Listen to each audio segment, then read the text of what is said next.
to Antarctica. So here we go. Hey everyone, remember my video from a few months ago about the big Antarctica trip to check for the 24-hour sun? Well, that trip did indeed take place with several flat earthers in attendance, and the aftermath has been complete chaos. Let me fill you in on what happened down there and what's been going on since then.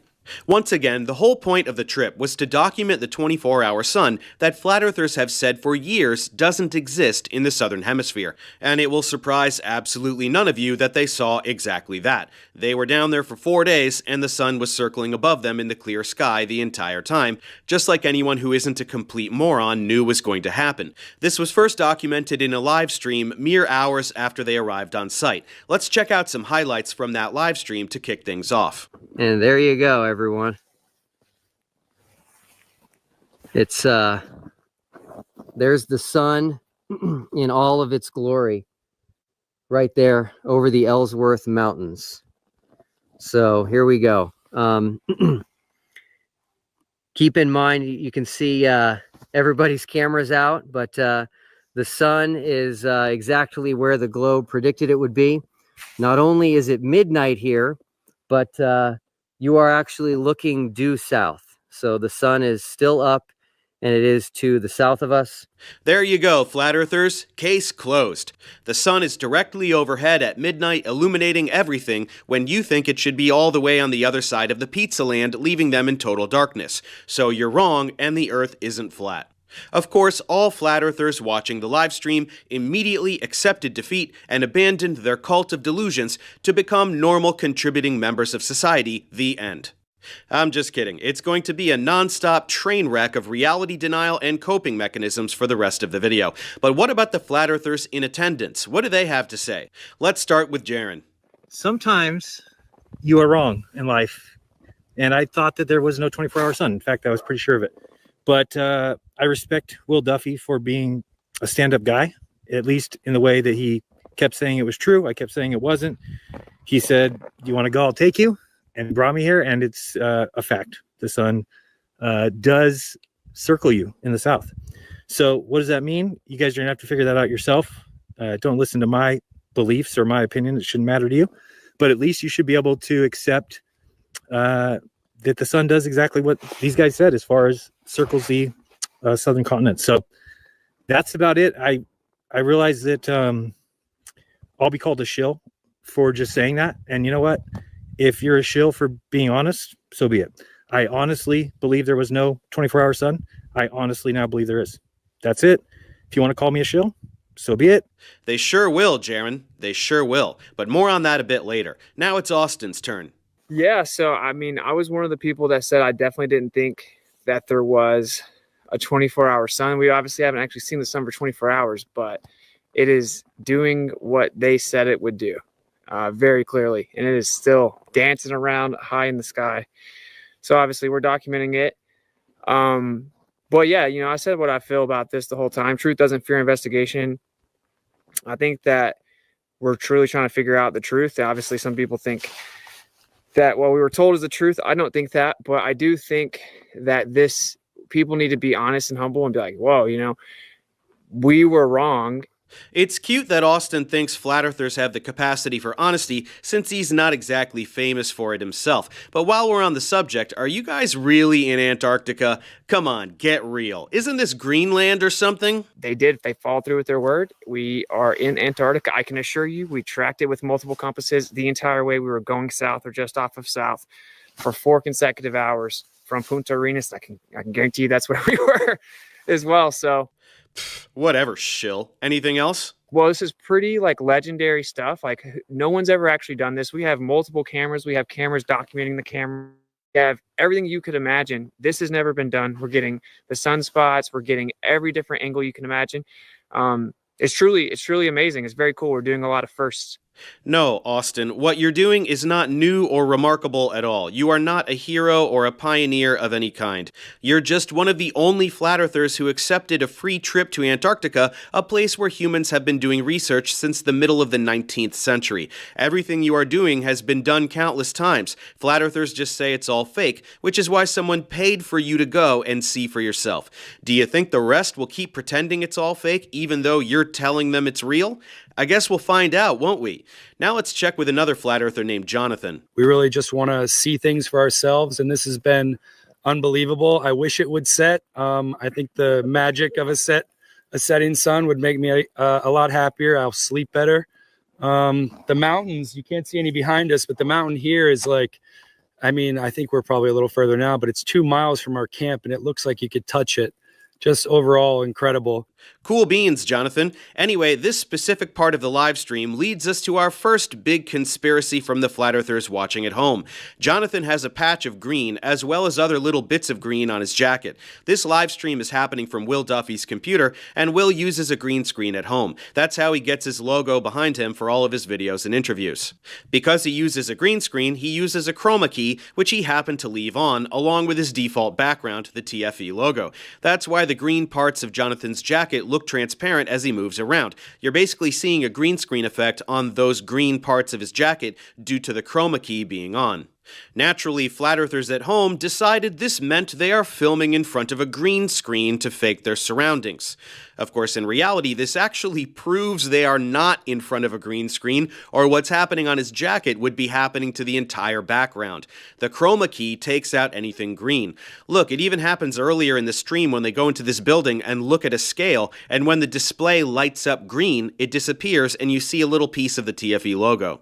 There's no screen anywhere, it's just the chroma key removing green things exactly like it's supposed to do. Not to mention the fact that there are countless times over their stay that they are filming things from all different directions and also turn the camera around 360 degrees like Will does at the end of this live stream. Green screens are flat, but the notion that flat earthers understand basic spatial reasoning, let alone how green screens actually work, is not even worth discussing since they can barely tie their own shoes. But let's see how they run with it.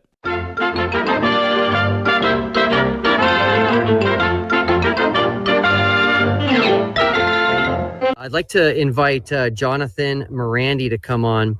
It's cute how flat earthers pretend that reality is cartoons when all of their attempts to substantiate a flat earth rely exclusively on shitty cartoons. But what do you expect from these intellectual toddlers?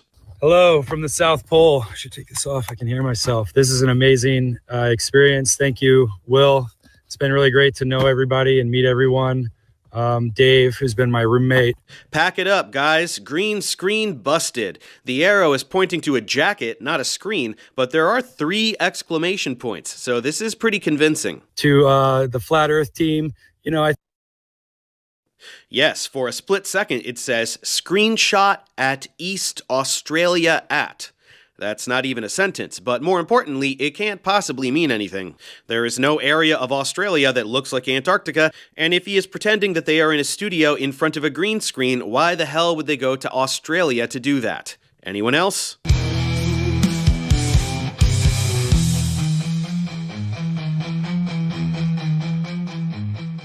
They're going so fast I can't even see them. Perks FTW just talked about a green screen.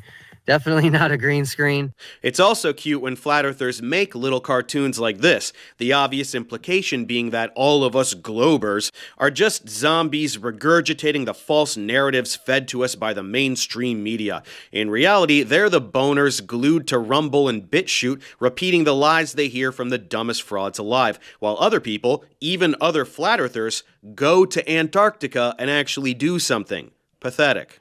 The green screen experiment. That's what they gave us. It was obvious that, you know, that was going to end up that way because logically it doesn't make sense that someone would pay $35,000, okay, for each person to go to Antarctica. It's just, who's going to pay $35,000 a person, you know? It just doesn't make sense. Well, he thought doing this would finally shut all of you assholes up for good. It was a little naive of him, but I commend him for trying. Is this really the best you guys can do? It has to be green screen, even though it definitely isn't, because who would pay money to go there? This is embarrassing even for you, and I'm not even going to touch all the numerology bullshit this moron pivots to at the end of this video. It's all so stupid, in fact, that even other flat earthers started talking about how stupid it is. They're in a green screen studio, full crap, Not true. No green screen. And for those of you saying that there was a green screen because of that glitch on Will's video, I'm going to show you again exactly how it happened, right? I have my green screen studio turned on, but I don't have a green screen. This is real. Touch it. To move it. Right? This is real back here. If I have a green patch, I'm going to put it right on where that guy had his. And as he moves around, this is all you saw. This is it. We sent our two best guys down there, and now everyone's turning on them. Everyone's saying, oh, they were in a green screen studio. They were not. We were FaceTiming with them. We were talking with them. They were walking around. There's hundreds of cameras. Yes, that's everyone's favorite moron, David Weiss, telling other flat earthers that they're stupid for suggesting the green screen thing. How low do you have to sink, fellas? Of course, he's already foreshadowing things to come with these idiotic little diagrams trying to justify what they saw, so get ready for all of them to present crap like this for the next several years. Anyway, buzz about the green screen was going around immediately after this first live stream, so the next day, Will and the gang did another live stream called There Are No Green Screens in Antarctica. And so the conspiracy now is that we're not in Antarctica and it's a green screen. And so we are going to refute that right now 3 ways. Irrefutable proof that we are not using a green screen. Number 1, you'll see MCToon behind me. He is live streaming. So we are both live streaming each other. That would not be possible if there was a green screen. Hello. Number 2. I am going to grab Jonathan.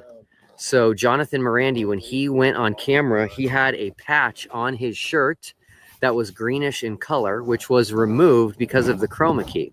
So I have now taken that off. And so now you can see the color of the patch and it's there, which would have disappeared with a green screen. Thank you so much. You can get back to filming. So anyway, how it works is when you have things like, this is the water bottle I've been using out here that are green in color, and you have that chroma key turned on, it removes that. Here is a can of some Chilean Pringles called Crispos. You'll notice here the red and the green color. So no green screen.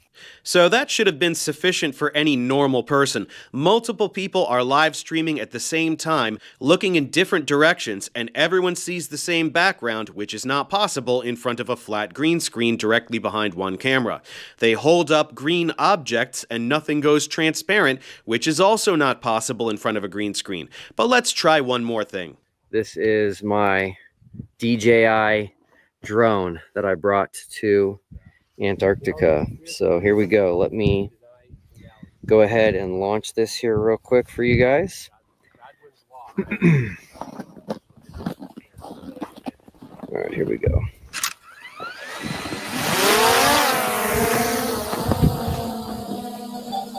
Home points updated.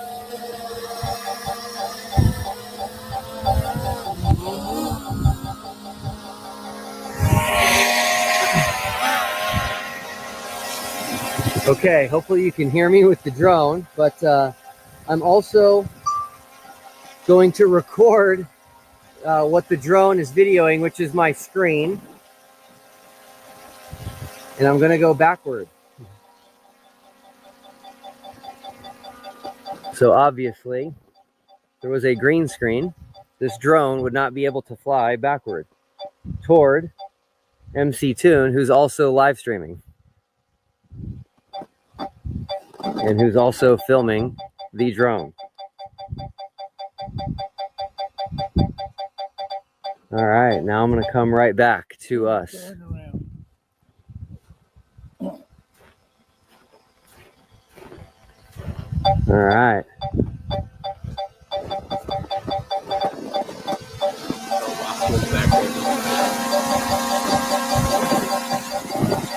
And back again.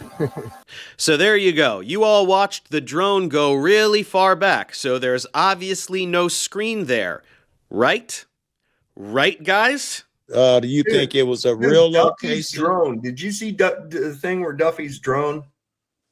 Yeah, It went when he past put one in his McKeegan. hand. And, yeah. Well, yeah, but it went back, right? Why don't you Yeah. drive it forward and show us on the camera from the drone what's forward of you? But nevertheless, he drove it backward to say, see, you can't do that with a green screen. Well, you can in one of them studios, one of them volume studios that we've been talking about, right? So what happens is this drone that he's got has a proximity alert. And when it gets within a range of an object that it could collide with, it beeps. And the closer it gets to it, it beeps faster. And to a point where when it's in danger of crashing into something, you can't make it go any further. Right. All right. I've seen that feature. So Duffy flies this thing, and we figured it out just by watching Duffy or Toon's footsteps, that he was approximately 16 feet. It looks like he's further because of the focal length of the way the camera works. But based on his footsteps, he was approximately 16 feet behind Duffy. Duffy flies the fucking drone back toward Toon. He's standing here. So it's kind of lateral to him. It goes by him, and you hear it go deep, deep, deep, deep, deep, deep, deep, deep, deep, deep, deep, deep, deep, deep. Then it goes on. Then it goes deep, deep, deep, deep, deep, deep, deep, deep, deep, deep, deep, deep, deep, deep, deep, deep, deep, deep, deep. There's nothing there. Empty sky.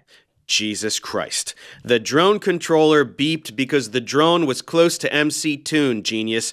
What do you think it was beeping for? We proved to you there's no screen, so what was it? The fucking firmament? Any other bright ideas, fellas? So there was no reflection. Goes to the screen, comes back on screen. Then Drone is videoing. So that's telling me the reflection in his glasses aren't real either. Now, doesn't that corroborate what we said with his green screen? Weird. Could he not be wearing green screen glasses? What the shit are green screen glasses? That's not a thing. Also, the reflection in his glasses obviously is real. You can see Will's arm that he's extending in real time. There's nothing more adorable than watching idiot flat earthers play detective like elementary school children in the playground sandbox. Anyway, let's dispel this bullshit in a neat and tidy manner. Someone named Where's Wally put all of these live streams together into one video so we can see simultaneous footage from Will, MCToon's phone, the drone camera, Dave, and Mark. Okay, hopefully you can hear me with the drone, but I'm also going to record he's what going to the drone record is this videoing on the drone and publish it later. And I'm going to go backward. So obviously, there was a green screen. This drone would not be able to fly backward toward MCToon, who's also live streaming. And who's also filming the drone. Alright, now I'm going to come right back to us.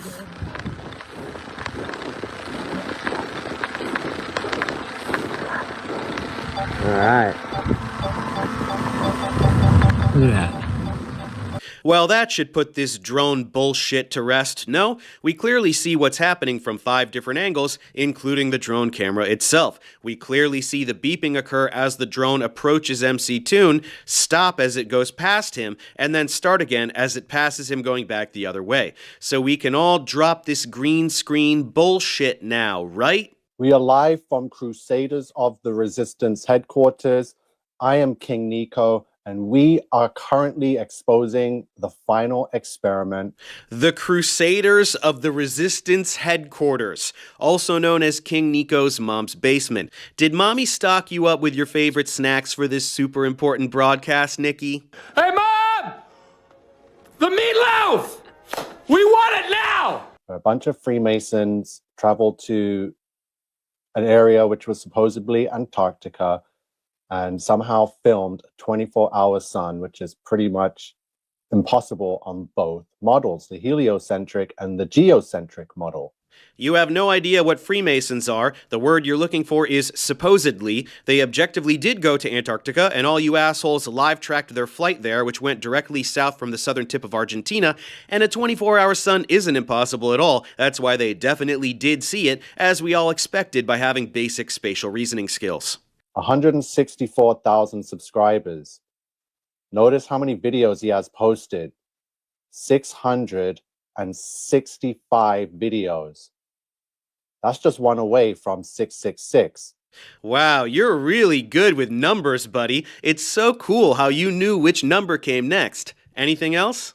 Because online, everyone's talking about green screens. And I'm like, yes, green screen is a very valid point, considering some of the videos they posted had some green screen effect in it, and everyone is still holding on to and screaming green screen.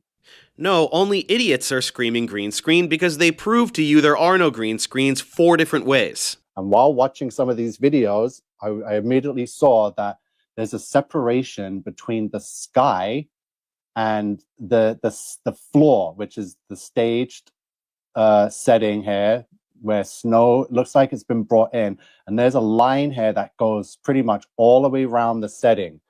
So the sky, I'm saying, is not a green screen, but is actual LED screens, because they're standing inside of a sphere.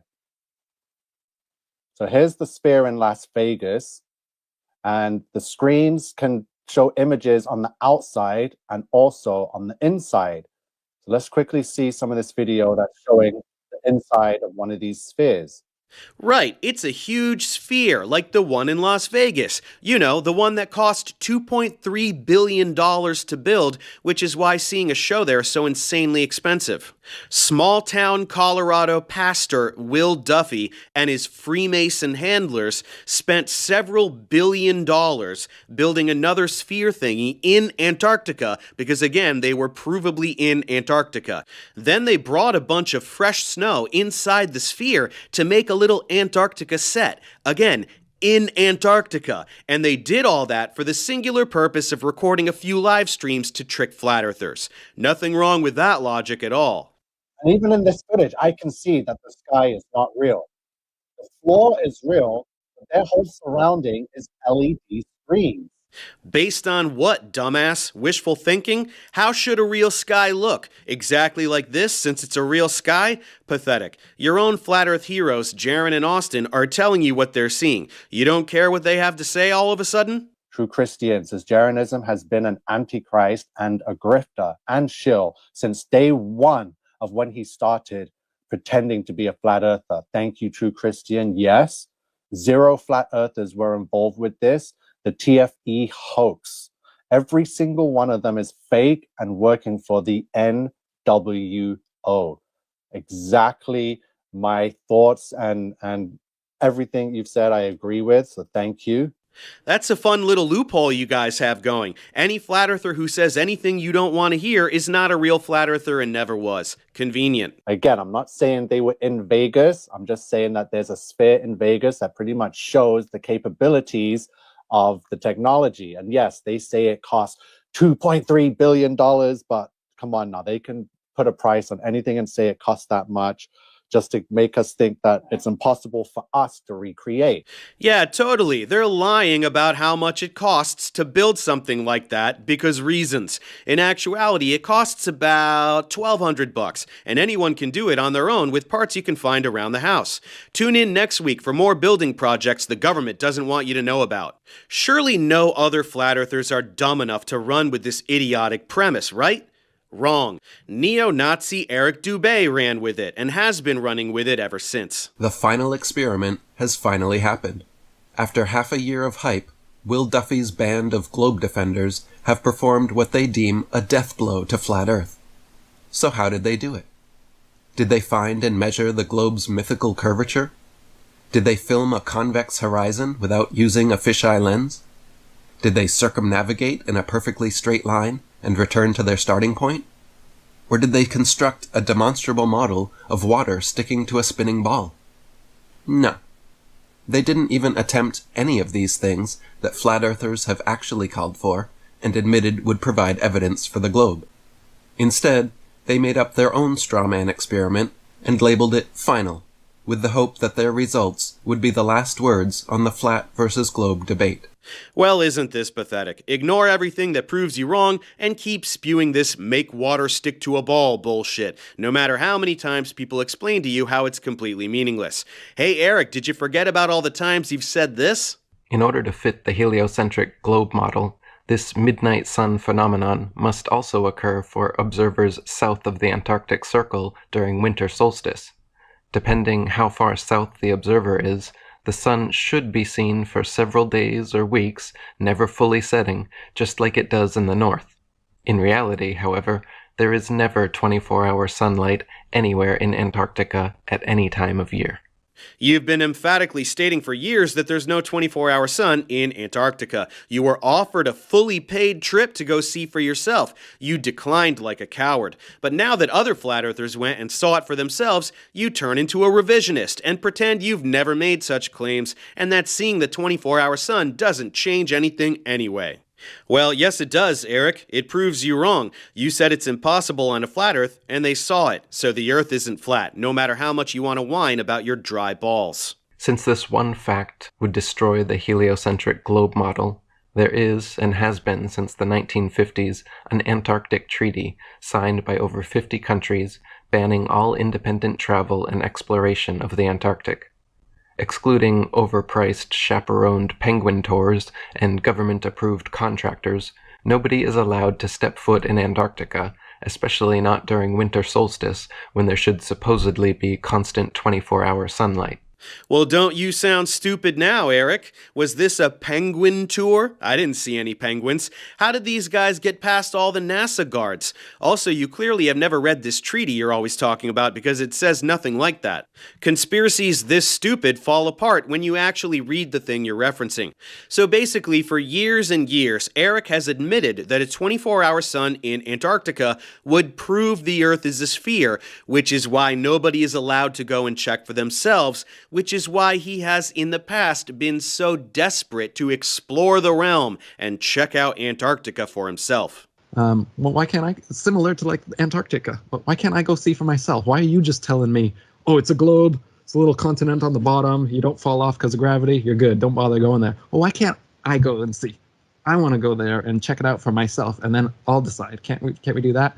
And yet somehow this trip confirming the 24-hour sun is just a big bowl of dumb that has nothing to do with anything Eric has ever said, you guys. I said that nobody is allowed to go to Antarctica, but you guys going to Antarctica doesn't prove me wrong at all. I said that there is no 24-hour sun, but you guys documenting a 24-hour sun doesn't prove me wrong at all. You hit me right in the face with the dodgeball, but that doesn't mean I'm out, you guys. You're being mean to me. I'm going to tell the teacher on you. Pathetic. Anyway, as promised, here's Eric jumping on the LED screen bandwagon. As footage continues releasing, and astute internet sleuths continue analyzing anomalies and inconsistencies, it's becoming increasingly clear that the so-called final experiment's 24-hour Antarctic sun was just another faked event recorded on a film set. Unbeknownst to most, for the past few years, portable, panoramic, 360-degree LED studio setups now exist and are being used for Hollywood productions like The Mandalorian and many others. Yeah, they did a thing on a Star Wars, so anything I want to be fake must be fake because I say so. We have firmly arrived at the post-truth era, folks. From this point forward, there will be no convincing any conspiracy theorist of anything because of whatever fill-in-the-blank technology they decide to throw at you. Everything real is fake, and everything fake is real because they say so, until humanity destroys itself by asphyxiating on its own stupidity. To begin with, watch the supposed sun circling around during their 24-hour time-lapse video, and pay close attention to its shape. Notice how the sun changes from circular to being smushed down horizontally, back to perfectly circular, then smushed across vertically, and then back again. This is not how the sun usually looks or behaves in person, or in genuine footage of the phenomenon from the Arctic. Okay, well, they captured this footage from multiple angles, so any rational person would conclude it's an optical effect and then compare it with different footage. But you're not really one for investigative rigor, so let's move on. Pay attention to the changes in length and direction of McKeegan's shadow as he paces around the base camp. In the space of walking only a matter of feet, his shadow somehow completely changes direction and triples in length.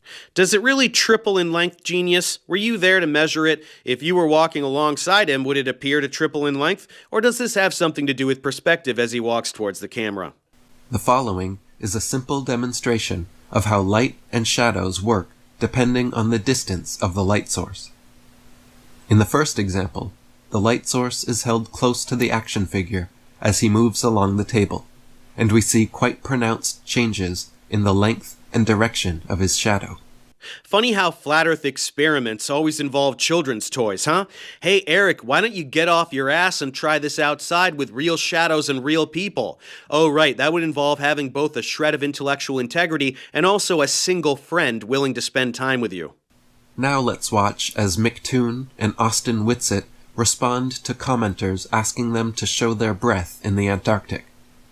As they blow hot air out their mouths in freezing temperatures, there should be a cloudy mist that forms in front of their faces as the water vapor in their breath condenses. Instead, however, every time they blow, not a trace of fog appears. Freezing temperatures? They were there around the solstice. That's the warmest time of year. Record temperatures have been up to the 60s. When they were there, it was probably in the upper 30s. Cold, but not freezing. That's what happens when the sun doesn't set. Also, if they were shooting this in a studio, why the fuck wouldn't they just make the studio cold? Use your brain, Eric. So after exhaling his vape hit into the camera, rather than picking up some of the snow that was all around him, for some reason, Austin walks several feet away and picks up a bit of snow from over there, then walks it back to the camera and lets it fall to the ground. If snow is everywhere all around him, why did he have to walk way over there to get some? Okay, after this thing about the vaping, which we'll come back later, Eric whines about Austin going 10 feet away to pick up some snow. Seriously? The snow under them was heavily groomed so that it's easy to walk on, so we went over there to get some. If it was a studio, why wouldn't they just put the snow everywhere? Snow there but not here, so it's fake? That's what you're going with? Anytime close-up footage of their feet was shown, their footprints always failed to make any impression in the snow. Here, he moves his left foot, and there is no impression, footprint, or displaced snow. Yeah, it's heavily groomed, so it was hardened and compacted. It's not like fluffy, fresh snow that leaves big, crunchy footprints, and yet they are clearly leaving some footprints. This idiot examines one step that doesn't leave enough of a print, according to him, ignores all of the footprints that are clearly visible, and says, what's with the no footprints? What the hell does he think this is? If it was a studio, wouldn't they just bring in a bunch of snow? And if they were too lazy to bring in real snow, despite wasting billions of dollars on this super secret studio, so they brought in fake snow, but they still showed their feet walking on the fake snow for you idiots to catch them? What? Jiren, Whitsitt, and others involved also made comments several times about how the mountains in the distance seemed so close that you could touch them, but that they were actually several miles away. The mountains do seem strangely closer than they should appear. And if you pay attention to where the background and foreground meet in footage from the final experiment, particularly the 24-hour sun time-lapse, it seems we are seeing where the digital backdrop ends and the studio floor begins. They're just applying a blue screen chroma key and getting rid of the blue, you moron. It's exactly the same as a green screen, but for the color blue. Blue gone, white not gone. Holy shit. So, Eric, let's get this straight real quick. You won't debate anyone ever. You won't take a free trip to Antarctica to prove the Earth is flat, the thing that is your entire identity. But when other people do go, you just spew a bunch of trivially debunkable bullshit from the safety of your mom's basement and pretend you're winning something. Kinda sounds like you're just a little bitch. In fact, I think everyone should refer to you exclusively as Eric Dubitch from now on. That has a nice ring to it. Let's make it happen, guys.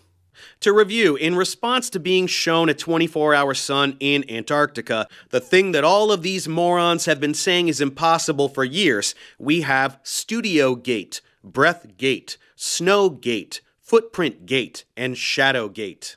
You will not be surprised to hear that flat earthers are running with all of these and actually think they are good arguments. Let's crap all over each of them one at a time.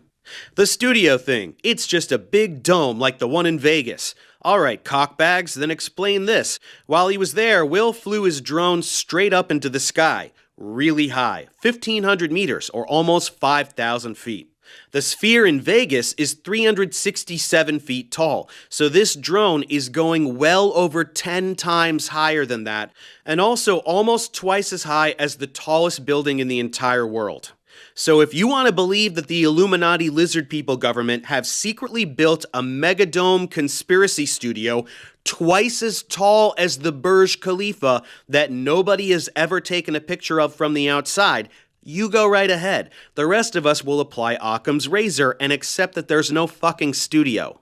Then the breath thing. Antarctica is a desert. Not being able to see your breath in the summer in Antarctica is common. They could still see their breath if the conditions were right and the lighting was right. Even dumb Dave Weiss had to come to the rescue and tell the flat earthers they were being more stupider than him.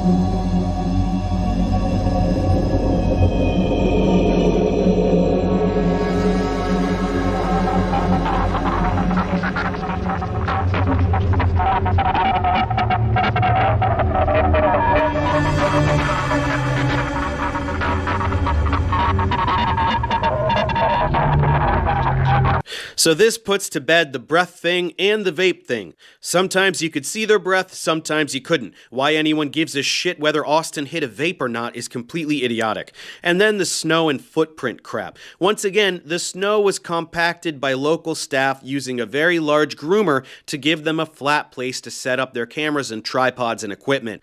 They also do that to check for crevices to make sure it's safe for people to be there. The snow directly under them where they were streaming was very hard and you couldn't pick it up, which is why Austin walked back to the ungroomed snow to get some that he could throw up in the air. Same with the footprints. Dave Weiss had to show the flat earthers how this works yet again with footage of people running a race over compacted snow and not leaving any footprints. Then finally the fucking shadows, also known as flat earthers not understanding how perspective works for the 1000th time. Here's someone making a video in direct response to Dubay and other idiots whining about the shadows. So that pole there and that pole there are casting shadows on the ground. You see that shadow is going that direction, that shadow is going that direction. And the claim is that proves that that sun is local. Otherwise the shadows would be straight and parallel. Well, they actually are parallel. This is just a perspective. Now let's look at another perspective. Here we see the shadows look like they're spreading apart towards the bottom. As we get up higher and higher so we can see the entire picture, we start to see that they actually are parallel. We have a few more shadows come into frame. They're also exactly parallel. Got a couple shadows from the top portion coming in. Exact same direction. No matter how many shadows we bring in, left, right, top, bottom, every shadow is exactly mirrored, same direction. Now that can only happen when you have them coming from one distant light source. And that light source would be that one right there. The same exact light source they saw in Antarctica. Man, these drones really are ruining everything for flat earthers, huh? Hey Eric, why don't you do something like this instead of playing with children's toys? Oh right, you're an unemployable loser who can't afford a drone. But do you even really need a drone? As far as the final experiment video where the shadows weren't making sense, the shadow moved from the right to the left. As we see here, it's easily done. And then the shadow starts to elongate as you walk forward. Is that not the sun, Eric? Is this being filmed in a super secret dome studio too? Let's see who else we can mock. While in Antarctica, MCToon dropped in on your favorite incompetent child abuser and mine, Nathan Oakley. Nathan has famously insisted that anyone who tries to go to Antarctica will be turned away at gunpoint. Whoopsie. It's McToon. Is that the real McToon? Hello. I'm in Antarctica. How you doing? Hey, dude. The sun did not set 24 hours.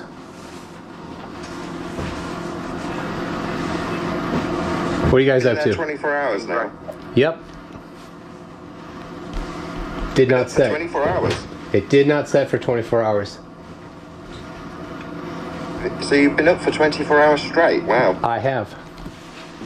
So has Dave McKeegan. Both you and Dave stayed up 24 hours? That's right. Yes, Nathan's first comment is to marvel that they were able to stay up for 24 hours, either implying that if they had fallen asleep some funny business would have gone on, or because he genuinely can't fathom anyone not napping all day and wasting their life. Nathan, you're a proven liar. I'm standing in Antarctica right now, watching the sun. It did not set for 24 hours. You lied. I lied about the sun? You certainly did. You absolutely 100% lied about the Earth. Turn off your mute button there, Nathan. Unselect that little auto mute that you got that you're married to, your life partner, the mute button. Turn it off so that I can talk and you don't get to overtalk me. Nathan, you are changing the topic, Nathan. I am walking around outside in Antarctica right now. I've got 10 people here with me. I'm looking at the mountains. I'm looking at Mount Rothman right now. You said that if people tried to go to Antarctica, they would get turned away at gunpoint. I proved that you lied, Nathan. All of your gullible idiot followers should be realizing right now that you are an idiot or you are a liar. Where's the guns, Nathan? Where's the guns? I don't see any guns, Nathan!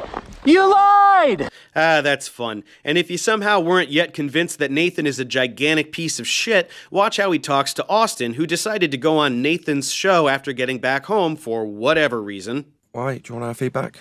You're going to go out there and get ridiculed and mocked. I mean, I've already decried you as being a representative of myself. So, you want our feedback? Oh, you did terribly. This will look awful. Just simmer down, Witsit. It's all over, son. For you. You're just talking shit. I don't have to be in here. You're irrelevant to me. So if you want to talk shit to me as well, okay, I will. And you just sit here and be irrelevant again. Talk unimpeded. Well, Oakley, if you're pissed that I went down there and saw that, then you're not a truther. I'm not at all pissed. That simple. No, I'm not. So I'm asking you to give me your feedback, and I will try to integrate it into what I say if I think that it is the right thing to say. This is me being humble, not a douchebag like yourself. I'll enjoy them ridiculing you for it. Because what you've just told us is you'll make up a load of shite with a new model that can explain it. Okay, well, I look forward to hearing it. That's why you're censoring me, because I'm about to point out that you just lied. I don't know why we wouldn't work together, and I find it lame, and you make it hard. You make it hard to Bless. You want us to work together? Nah, get lost. You've scorned me and called me a grifter, end quote you. So get lost. Enjoy the absolute deserving ridicule that you'll now receive on that circuit that you'll give us the receipts for, while you call me a grifter. Everybody now thinks he's a mason and a cheat and a scammer and a fraud, and he's involved with a CGI hoax. Yeah, deal with that. Could we work together? Should we work together? Yeah. I find your fuck vitriolic behavior. Now you're a dick. Get on your spin train, dickhead. Now we won't be working together, dickhead. We'll be pointing out how wrong you are, just like we always have. You called me a grifter. Now, based on that, I'm happy to watch you burn. You hate to see these idiots fight amongst themselves, don't you? Actually, no, I like it quite a bit. Here's some more of that. This time, Austin is getting it from some other moron who calls himself Flatzoid. We see the video footage of you actually ducking down, putting the vape to your mouth, then standing up and showing your breath and being out of breath because no, I'm not. You just saying I'm lying doesn't mean I'm lying. We saw this live. You want to bet 10 grand? You want to bet 10 grand on it? I'm not a betting guy. As everybody knows, I'm a Christian. I don't do bets. Convenient. Okay, now don't tell me what I wait. Don't interrupt me now. Don't tell me what I will and won't do, because all you are doing now is saying I'm lying while we literally saw you do it. So don't tell me I'm lying. No, you didn't. What your retarded dumbass did was see a clipped edited video. What you did was see a clipped edited video circulating on the internet. Would you be willing to take a polygraph test? Yes. And you didn't watch it live. You didn't watch it live, you retard. So you're lying as well, saying I didn't say the 360 was live. I did not say you only see their breath because they're hot. I never said That's anything what like you that. said. So now you lying. Okay, now again, Witsit. Did you or did you not have breath? That we're not going to skip this point. Did you or did you not have breath? Did you or did you not have breath? Did you or did you? You called me out. Dude, if you keep, this is what you have to do. You're just like Nathan Oakley. You're going to get completely exposed, so you have to censor me. It's not going to work here, though. So we're going to now go back to what you keep avoiding. The only one over talking is you. Stop interrupting me. I'm going to because you're interrupting me every time. It's just glorious, isn't it? Finally, flat earthers like Austin get to experience how profoundly maddening it is to deal with flat earthers. At long last, this jerk has to experience firsthand how unbelievably pathetic flat earthers are, denying anything and everything they don't want to be true, calling everyone who proves them wrong a shill, and just generally acting like complete toddlers at every turn. It's music to my ears. Here are some more clips of other random flat earthers pulling everything imaginable directly out of their assholes to try and salvage their absolutely indefensible position in light of what happened in Antarctica. Look at that. When I take a flashlight, clearly moving left to right behind a glass of water, in the glass of water, it starts moving right to left.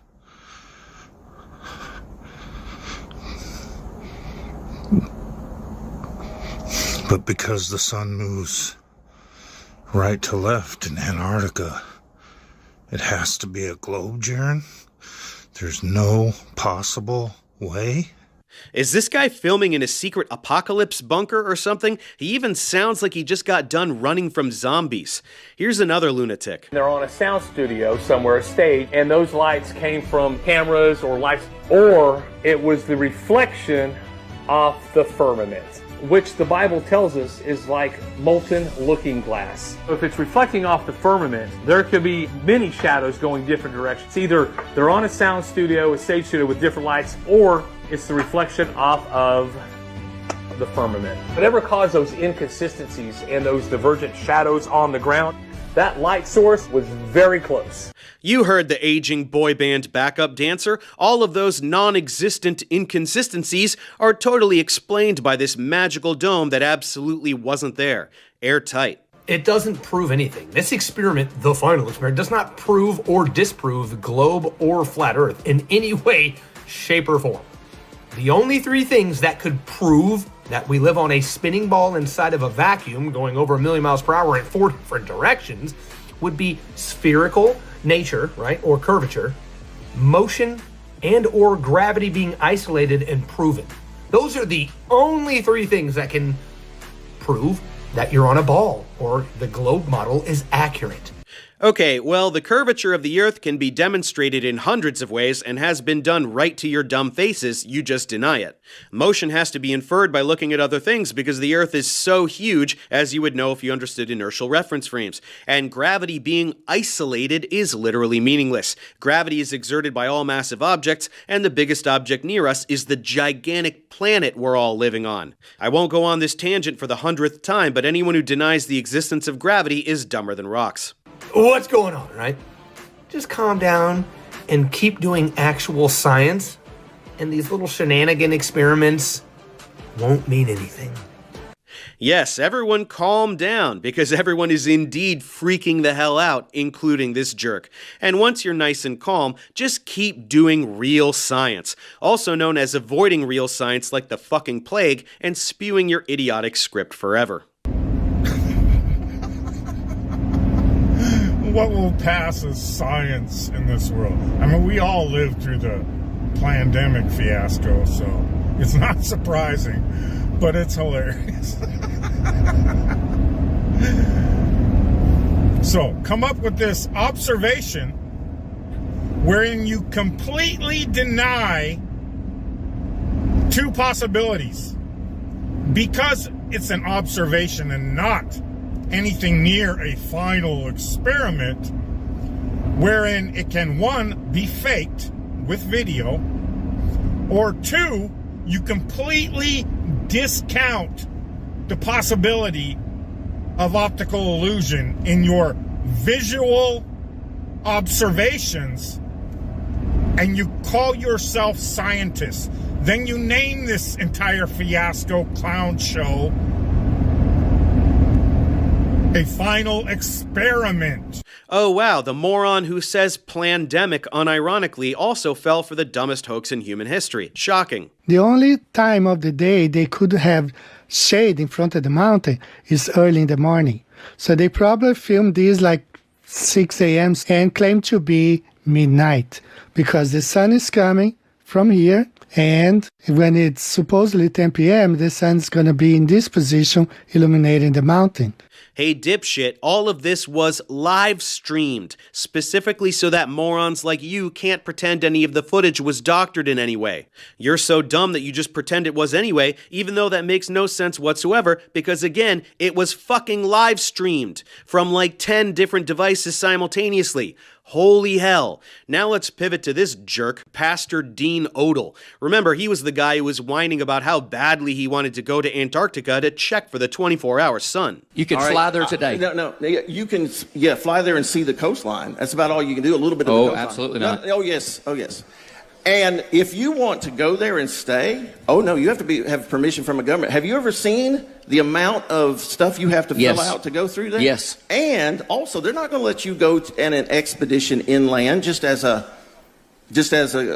me or you. They're not going to let that happen.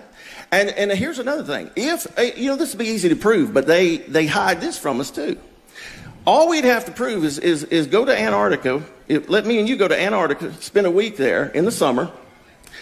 And let's see if the sun does a 360-degree circle all the way around us. If so, it's a ball. But if the sun comes in this way and then leaves that way, then it's not. So then why can't we go and just see it for ourselves? Well, let's just see if they'll let us. Oh, they will let us. I've already checked into it. Right. They'll absolutely let us. Let's go. They will absolutely let us.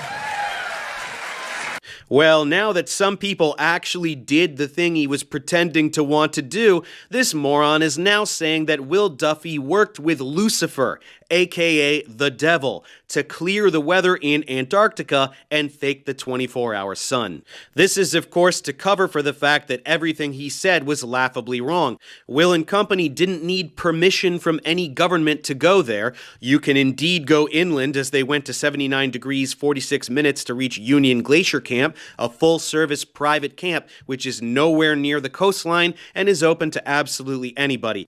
And most importantly, he specifically said that if the sun goes all the way around, Earth is a sphere, and that's exactly what it did for all the days they were there. Now listen to this jerk vomit up some inexcusable filth. Let me just say this at the outset here about the so-called final experiment and them allegedly seeing the sun move in a circle around them in Antarctica. Let me just go and tell you right now. You don't think Satan could pull that off? Oh, yeah. And let me tell you something else. One thing I found interesting, that area they went to, Union Glacier, it's almost always overcast, that there would be good, clear, sunny weather that day. Now, hold on a second. Who can manipulate the weather? There's two that we know can manipulate the weather. We know this from the book of Job. Satan can manipulate the weather, and we know the United States government can, right? Only Satan and the United States government can control the weather. Well, the first one doesn't exist, and the second definitely can't do that. But what's more surprising is that you didn't include your God in that list, Dino. Isn't he powerful enough to do that? What if your God made the skies nice and clear so that dumb fucks like you would finally get the message and stop humiliating yourselves? Think about it. Camera angles and no footprints in the snow where they were walking and all these weird anomalies. I'm just going to say they went and they saw a light go around them in a circle that they thought was the sun, or that they knew because they're Satanists, some of them, that Satan would be there to help them. Because listen, folks, Satan has a lot invested in this deception. Satan, NASA, take your pick. Everything is fake because they say so, including Will's status as a pastor.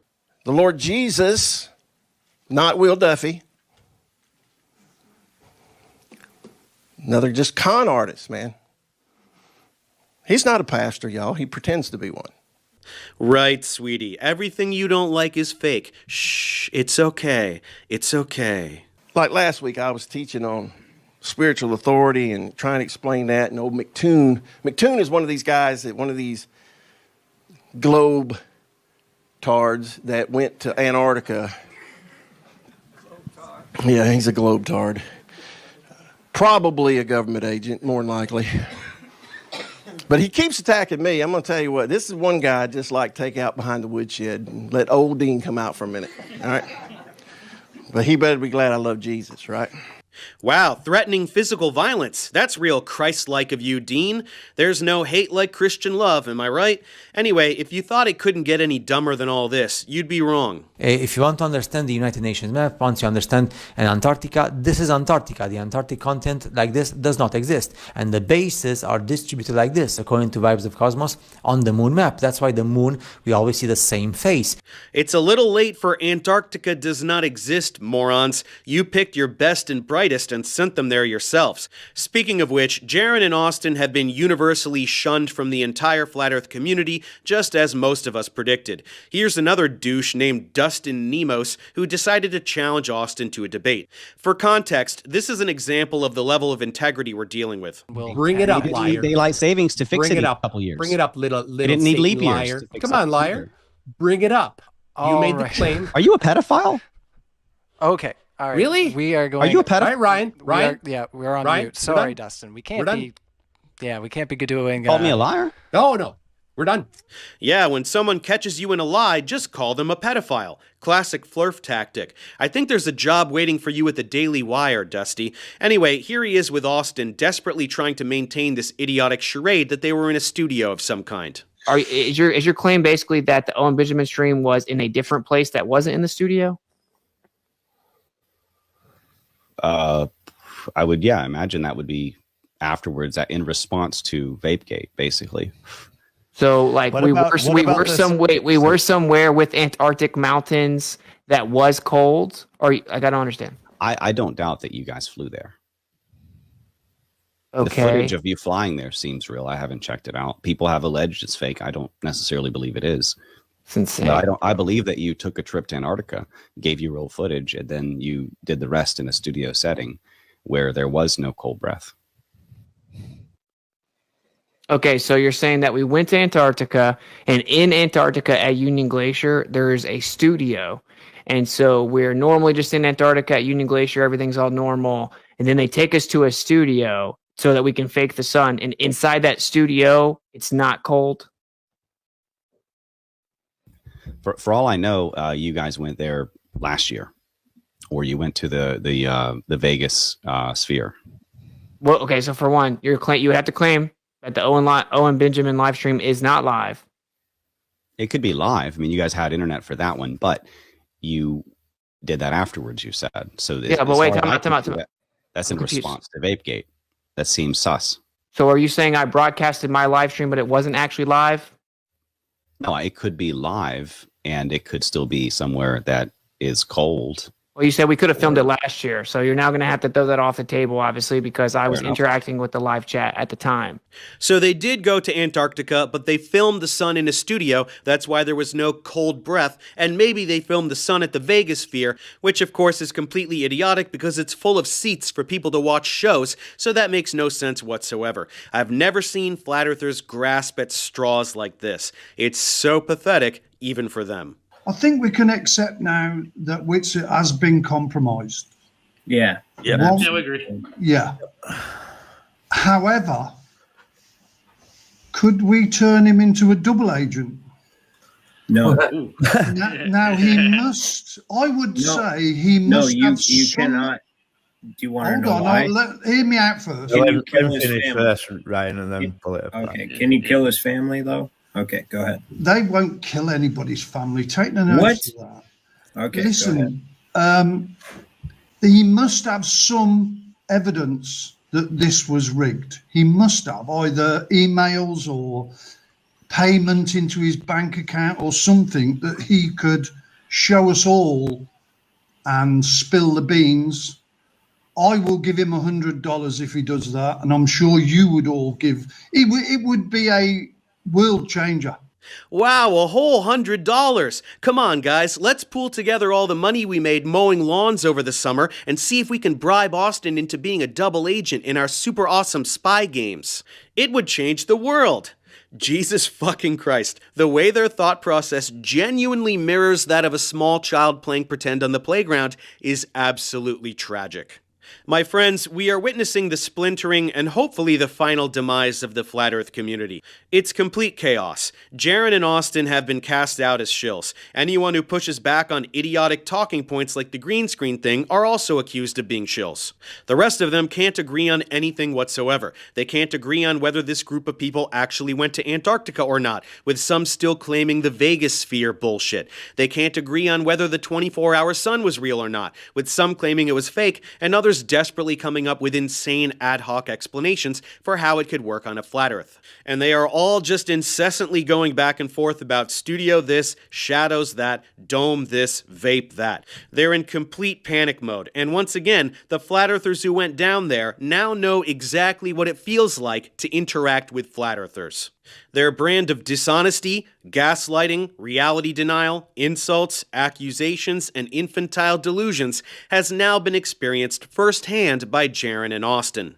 They have had to listen to the rest of these bottom feeders tell them to their face that they didn't go to Antarctica, that they didn't see a 24-hour sun, that they're paid shills just like mean old Professor Dave.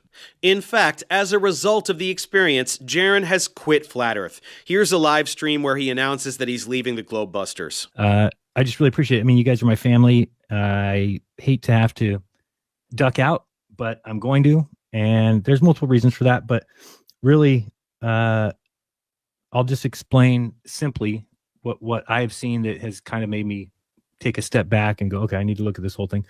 And that is really the idea of what the South Pole is. And where we were at 79 degrees south with a sun at 15 degrees at its low, 35 at its high, going down to Antarctica, seeing the way the sun works there and comprehending what I was looking at tells me that the South Pole does exist. The AE map to me was disqualified by what I saw. And so I know a lot of people have things to say like, well, what about other maps? Couldn't there be other maps? Couldn't there be? And I think that that's kind of a little bit silly, just in the fact that I think the continents are the way that they are. Now, I thought that when I came back that there would be a good group of people that were ready to tackle the problem. And instead I saw a flat earth, and I'm not saying everybody, I'm saying maybe it's a small group, but I saw a group that had thrown their hands up and said it doesn't matter. Another group that said it was fake. Another group that said I was a shill. I'm happy to leave the show in Alan's hands and in Austin's hands. They obviously still think that there is something here, and I get that, and I understand that, and I'm excited to see what they bring forward. But for me, I would feel like I'm not being honest with people if I don't be honest with people, right? If I don't tell you that I honestly can't see it working anymore, as far as the map, as far as the layout, the globe at least explains the sun to me in a way that works. To have its South Pole and then to know that there's a North Pole, I don't really know where to go with that, other than that to me, I was wrong about the flat earth. Hallelujah. Jiren has seen the light. It seems like Austin and the other big brains are going to kick the can around and milk the grift a little while longer by pretending to do science with ridiculous pseudo-explanations for what they saw.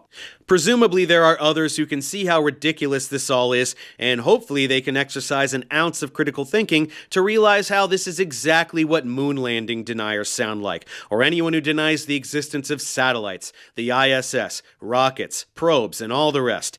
Idiots arguing about whether someone hit a vape pen, while intelligent people send objects through the solar system, and other remarkable achievements.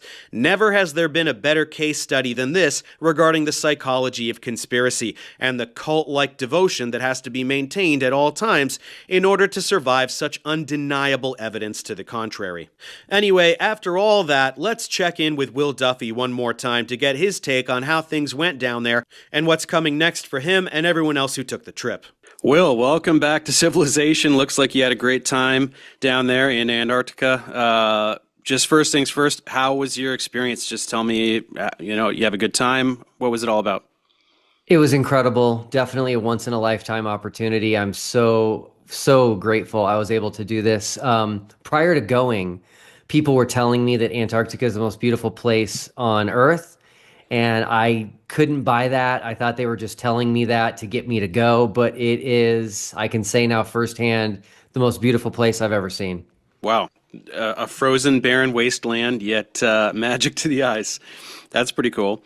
Let's see. So obviously the highlight was just, there is a 24-hour sun. Everyone has to admit it. What was that like for the flat earthers? How many flat earthers were there? It was 4. Okay, so let's just talk about the reaction of each of the 4 of them to that fact. Yeah, so when we got there, one of the flat earthers was on a tour of the Union Glacier campsite to know where everything was, where to eat, where to go to the bathroom, all of that. And one of the flat earthers asked this host giving them this tour, when does the sun set? And the ALE guy just says it doesn't and kept on giving the tour. And so that's the first moment where it started to set in, like, wait a minute, we're really going to see a 24-hour sun. Mm-hmm. And then the first day at midnight, we live streamed, sun was still up. And so for multiple days on end, they got to see the sun just circle the sky, never set, never went below the horizon. And you could tell it really rocked their world. And I will say, to give them credit, they did believe they would see a setting sun when we went down there. So the fact that they saw something that really kind of shook their foundations was a good thing. And so you were there for a total how many days at that site? We only ended up being at Union Glacier Camp for 4 days. It was originally supposed to be 5, but bad weather was coming in, and you can get stuck in Antarctica for a long time, and so they pulled us out a day early. Still, 4 days is plenty to see it go around 4 times, and luckily not too cloudy, good visibility. Yeah, the weather cleared up. When we got there, one of the owners of ALE told me that they've had horrible weather for 2 months, and he said, literally, as soon as you guys got here, weather is perfect. So yeah, the skies were blue. We were able to not only see the 24-hour sun with our own eyes, but get high definition video of it as well. Okay. And so obviously everyone was down there. What was everybody doing? Was everyone doing live streams, or they also were doing different various experiments, or? Yeah. So we set up, at one time I counted 10 different cameras going. We had 360-degree cameras, because the flat earthers like to say that when there's a video, like if NASA releases a video or someone on the ISS releases a video, they say, oh, they're not showing you the other side because the other side is a set and there's people there. So we used 360-degree video so they could see everything going on around us. Yeah. We had them set up at different angles just in case they were to find the stitch line and say that that was some sort of an edit. We also had cameras with solar filters on them to take pictures of the sun, specifically sunspots. That was to show that it's the same sun everybody else is seeing in the rest of the world. Not a spotlight or anything ridiculous like that, yeah. Yeah, no sun simulators or anything like that. And we also had cameras that were on equatorial mounts, which only work on a globe, that were tracking the sun through the sky. So there was a lot going on. Okay, it sounds very empirical. So I guess the big question, do any of the 4 flat earthers no longer identify as flat earthers?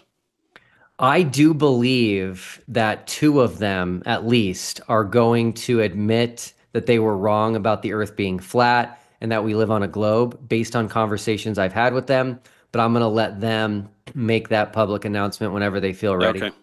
And the four, it's Austin and Jiren, and then the girl Lisbeth, I think. And Yeah. who's the fourth one? Yeah, so Lisbeth Acosta, and then the fourth one was Jonathan Morandi. Now, interesting part here is he's actually a Hollywood filmmaker, and he's a flat earther. So he went with us in order to film everything, and he'll be actually making a documentary later this year on our trip. Experience. Okay, that's pretty interesting. What about the Candace Owens producer guy? What was he doing? Yeah, his name is Mark Herman, and he was there to kind of represent Candace Owens. And I can tell you that as soon as we got to Antarctica, within the first probably hour, we understood where things were. We got the Wi-Fi password for Starlink, which again only works on a globe. And Mark and I actually FaceTimed Candace to let her know, hey, we're here. And we told her a little bit more about the experiment, and she was like, well, let me know what happens. And so we did confirm for her that there is a 24-hour sun, and she does realize that means the globe side has won. And I do believe she will be having a couple of people, one from each side, on her show at some point. Okay, interesting. Presumably you, I suppose, as the I think it's actually going to end up being MCToon and Austin Whitsitt. They were originally going to be on her show prior to us going, making their predictions, but she got really sick and had to cancel it. So I think it'll be those two, and they're fine. Fascinating. Okay, so now the real question here is, what is the reaction of the Flat Earth community? Obviously, this is, I have yet to make the video, but I've been looking through your notes, and so I have some idea, and the viewer right now has just watched my whole video, probably explaining it, but let's hear from your perspective. What are they talking about? How frustrating is it? What's your take on it? Yeah, the reactions have been nothing short of insane. The amount of conspiracies that already exist, I've lost count. It was a mere hours after we live streamed and showed the midnight sun, still up at midnight from Antarctica, that they were already coming up with green screen conspiracies. And so we found that out while we were out there. So within 10 hours of this green screen conspiracy, we did another live stream and debunked that by me flying my drone behind me. There was no screen behind me, doing multiple live streams around each other at the same time. But the conspiracies have just come fast and furious. Breathgate, Footprint Gate, Drone Gate, the list goes on and on. They will do anything other than just taking an honest look at what we did, the evidence, and most importantly, the fact that they had 4 flat earthers, not 1, not 2, not 3, 4 flat earthers with us who are all testifying, hey, this is real. We saw it with our own eyes. Yeah, 4 flat earth shills is more like it, right? How much did you pay them? So yeah, I find it interesting. I mean, while you were there, obviously you were able to react in real time and dispel things that they were saying. It's a green screen. No, it's not. Look around. This is not how that works. So has anything changed since you left? Right now that you're no longer there, you cannot show anyone what's going on in Antarctica anymore. Has anything evolved? Has the community internally agreed, no, this is not the case, but let's move on to this other insane idea? Is there any evolution to their reaction to this? So they're completely disjointed. In my opinion, they're imploding. So there's no agreement whatsoever. There's just a ton of infighting. I hopped on a panel just the other day. There was 5 flat earthers. They were saying things that were all just completely false. So I hopped on to kind of clear the record. And these 5 flat earthers all disagreed. They don't know what to do. They don't know whether or not there's a 24-hour sun.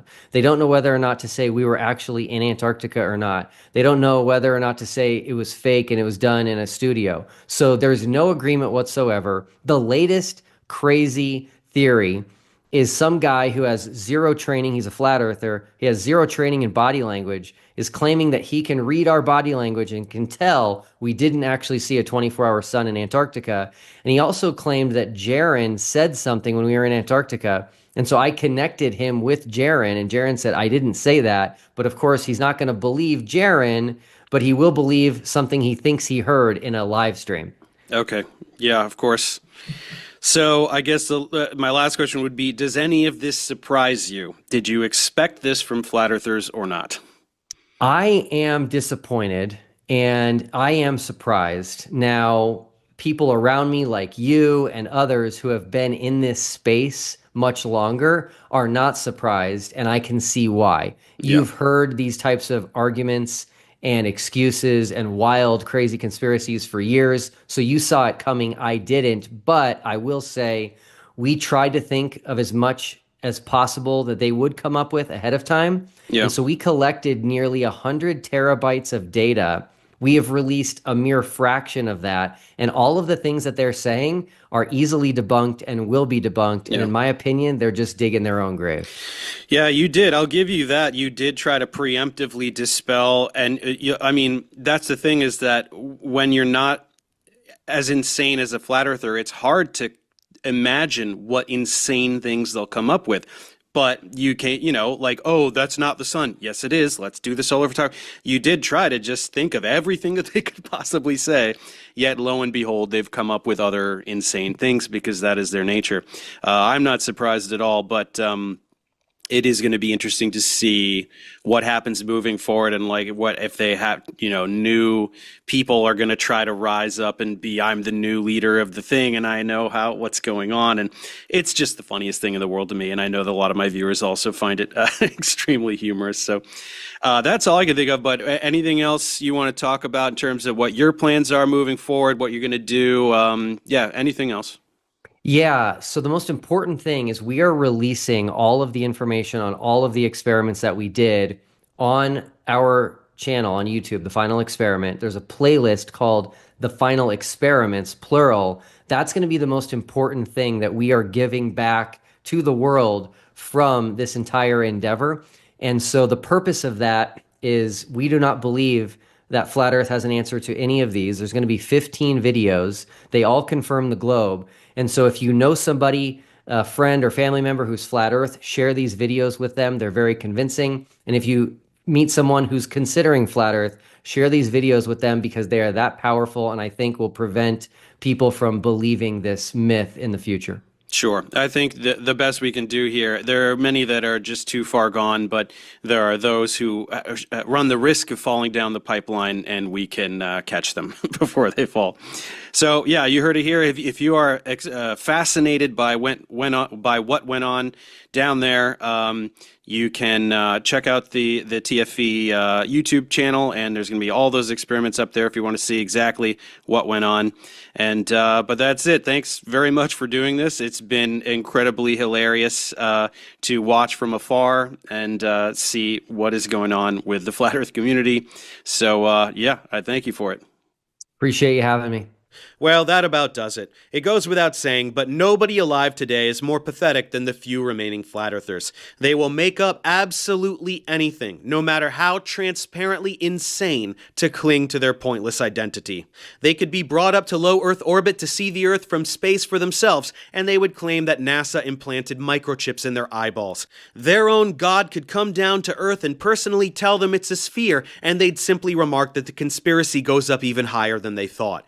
After all this, anyone who still identifies as a flat earther is either a grifting douchebag with no other source of income, like Dubay or Oakley, or an impenetrable brick wall of delusion that should be completely ignored forever. With Jiren and Austin cast aside as shills, some others will rise up in the ranks. They'll get too close to reality, say the wrong thing, and be cast aside as shills themselves, only to repeat the cycle like the world's dumbest merry-go-round. As for me, with this Antarctica trip completed and the aftermath covered, I don't see what there could possibly be left to say about flat earthers. But I've said this several times before, and I was wrong each time. So I guess you'll hear from me about these bozos the next time something needs to be said, whenever that may be. Until next time. Hey everybody, Brother Marty Leeds here. Just want to let everybody know that I, Brother Marty Leeds, never intended to claim as fact and withdraw any statements that may have been implied to do so, that Paul Lindbergh, otherwise known as Paul on the Plane, Robbie Davidson, and Patricia Steer were involved in illegal or fraudulent activity, that they committed SEC violations or were under criminal investigation or could face prison, that they participated in a rug pull, scam, or crypto fraud, or were blackmailed, coerced by the government, or threatened with prison or family loss, that they were offered deals or are now controlled by outside powers, that they knowingly lied to the flat earth community, that they colluded or conspired to mislead others, and that their return to the public scene was part of a coordinated cover-up. All parties understand that my video on these matters was never intended to be malicious, and that video is now taken down. So, all right, thank you very much. God bless everyone. Ladies and gentlemen, I sit before you today a completely different person. I think I've been far too hard on flat earthers for far too long. I think I've missed the simplistic beauty in the meaningless waffle. If you pour water out of a bottle, what's it going to do? It's going to pour down onto the floor and find its level. Of course water is going to fall to the floor when you empty a bottle. And the way that this falling water disproves gravity and the shape of the earth, that escaped me for far too long, and I really, really regret it. In fact, I regret it so much I recently hopped into the comment section of famous flat earther Mark Sargent's live stream to leave this man here, DJ Curious, a nice message to let them know how special I think their show is. He thanked me. What a guy. So I decided, in the same week that the world has seen a well-publicised eclipse, that I would give flat earth science a real go. And I would look at how the flat earthers explain an eclipse on the flat earth. And this time, I'm going to take it seriously. So please, don't accuse me of any kind of sarcasm this week in the comment section. This is genuine. So I started my research on Twitter because, as any flat earther knows, that is where the best research is done. And I found this post here from somebody who thought they'd found some kind of anomaly with the way the eclipse looked. And he wasn't the only person to have spotted this anomaly. This Twitter user had also found the same problem. Apparently, lunar eclipses go the wrong way, and there is no globe explanation at all. Now, I know what you're thinking. When a flat earther usually says there is no globe explanation for something, what that usually means is the explanation can be found within 10 seconds of Googling. But I'm not going to be bringing my cynicism to that party. Let's give this guy a first shake. Okay, well, it's being occulted from the bottom left. Wait, hold on a second. What the hell is that? How is it coming from the other side to re-occult it? Did it take like a right-hand turn? Did it go left? What happened there? Exactly. Did it take a right-angle turn? Did it go left? What the hell happened there? These are questions that professional astronomers are asking all over the world, because clearly, if we ignore the fact this is exactly what we would expect to see, we would have a problem explaining why we see it. In fact, it's no wonder that Michael from Twitter was also confused. And Brian from Twitter might be onto something when he asked the question, is the Earth actually translucent? And while the world obviously owes a great debt of gratitude to great minds like that, in this instance they are slightly off. There is a slightly more normal explanation.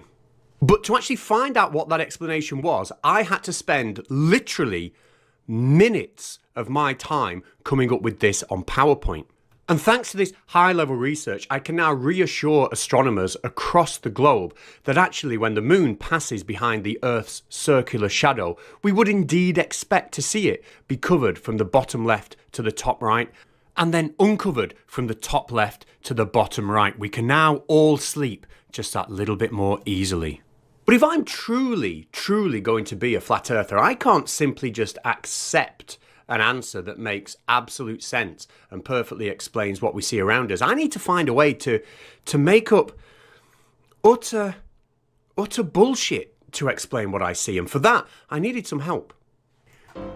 So I checked out Eric Dubay's channel, and he's previously made up some fantastic nonsense about how eclipses can happen on a flat earth. So good, in fact, that he's used exactly the same explanation twice. Many people think that modern astronomy's ability to accurately predict lunar and solar eclipses is a result and proof positive of the heliocentric theory of the universe. Many people think that modern astronomy's ability to accurately predict lunar and solar eclipses is a result and proof positive of the heliocentric theory of the universe. I seriously don't know why I don't think of that as a way to get out more content. Just simply release the same video over and over again under different headings would be fantastic. Now, In Eric Dubay's video, some people might criticize him for not actually explaining how an eclipse happens on a flat Earth, but that's not the point of Eric Dubay's video, even if the title is How Eclipses Work on a Flat Earth. But anyway, I did watch Eric Dubay's video. I watched it from start to finish, and after the bleeding stopped, I cut out this clip here, which is the little section where he explains how an eclipse works on the flat Earth. This phenomenon is wholly celestial, involving the luminaries and their regular interactions with one another, and not in any way terrestrial, involving the earth beneath our feet, causing upward casting shadows into the heavens. Now, those of you who are extraordinarily observant might realize that that clip didn't actually explain in any way, shape or form how an eclipse happens on a flat Earth. And Eric Dubay was challenged by one of his own subscribers in his comment section on that very point. Yeah, this guy here kind of had the sense that he'd been left hanging, and he didn't want to be left hanging. He wanted to know, how do these eclipses work? But luckily for everybody, Eric Dubay replied, and he gave us this link here. So I clicked on that link, and it changed my life forever. What I found is something that I can never ever unsee, and I'm going to show you as well. But before I do, can I just remind you that Eric Dubay has nearly 250,000 subscribers. I don't know what I'm doing wrong. If you could help me out there, just ping that button. Just, please. Anyway, let's check out what was on the other end of Eric Dubay's linky. What I found was this article here, and as I was reading it, I realised that I've never ever before been so confused, bewildered, but also simultaneously enlightened and excited. I think I felt exactly like a flat earther might have felt the first time they actually closed their eyes. And they realised that even though everything around them was dark, they were not actually dead. It was a real revolutionary moment for me. You see, what I learnt was how Eric Dubay really believes an eclipse happens, and it involves this guy here. Now, if you don't know him, his name is Rahu. So Rahu, apparently, is the eternal enemy of the sun and moon. And when an eclipse happens, it's because he's catching the sun and moon by surprise, even though he only comes out when the moon is full. Or, as a subscriber of mine, Timo, said, he catches them by surprise by coming out at perfectly predictable times. He's also a severed head of something called an asura, and he causes eclipses by swallowing the sun. Of course he does. Now, all superheroes deserve a backstory, and Rahu's backstory is that he drunk some magic nectar, and that obviously made his disembodied head immortal. And now he spends his time being ravenous, and he regularly ascends into the sky attempting to swallow the sun and the moon. But since he's disembodied, his meals fall back out again. Oh, always hungry. Wow, and after reading that, can you imagine how stupid I feel now, thinking that I could explain something so complicated with this simple PowerPoint presentation? What a fool I was. So I do have to applaud Eric Dubay and his fantastic imagination, but he's not the only flat earther capable of coming up with spectacular nonsense when it comes to explaining how an eclipse might work. For example, this man here giving a flat earth lecture is also asked the question, how does an eclipse work? What happened with the eclipse of the sun about 15 years ago?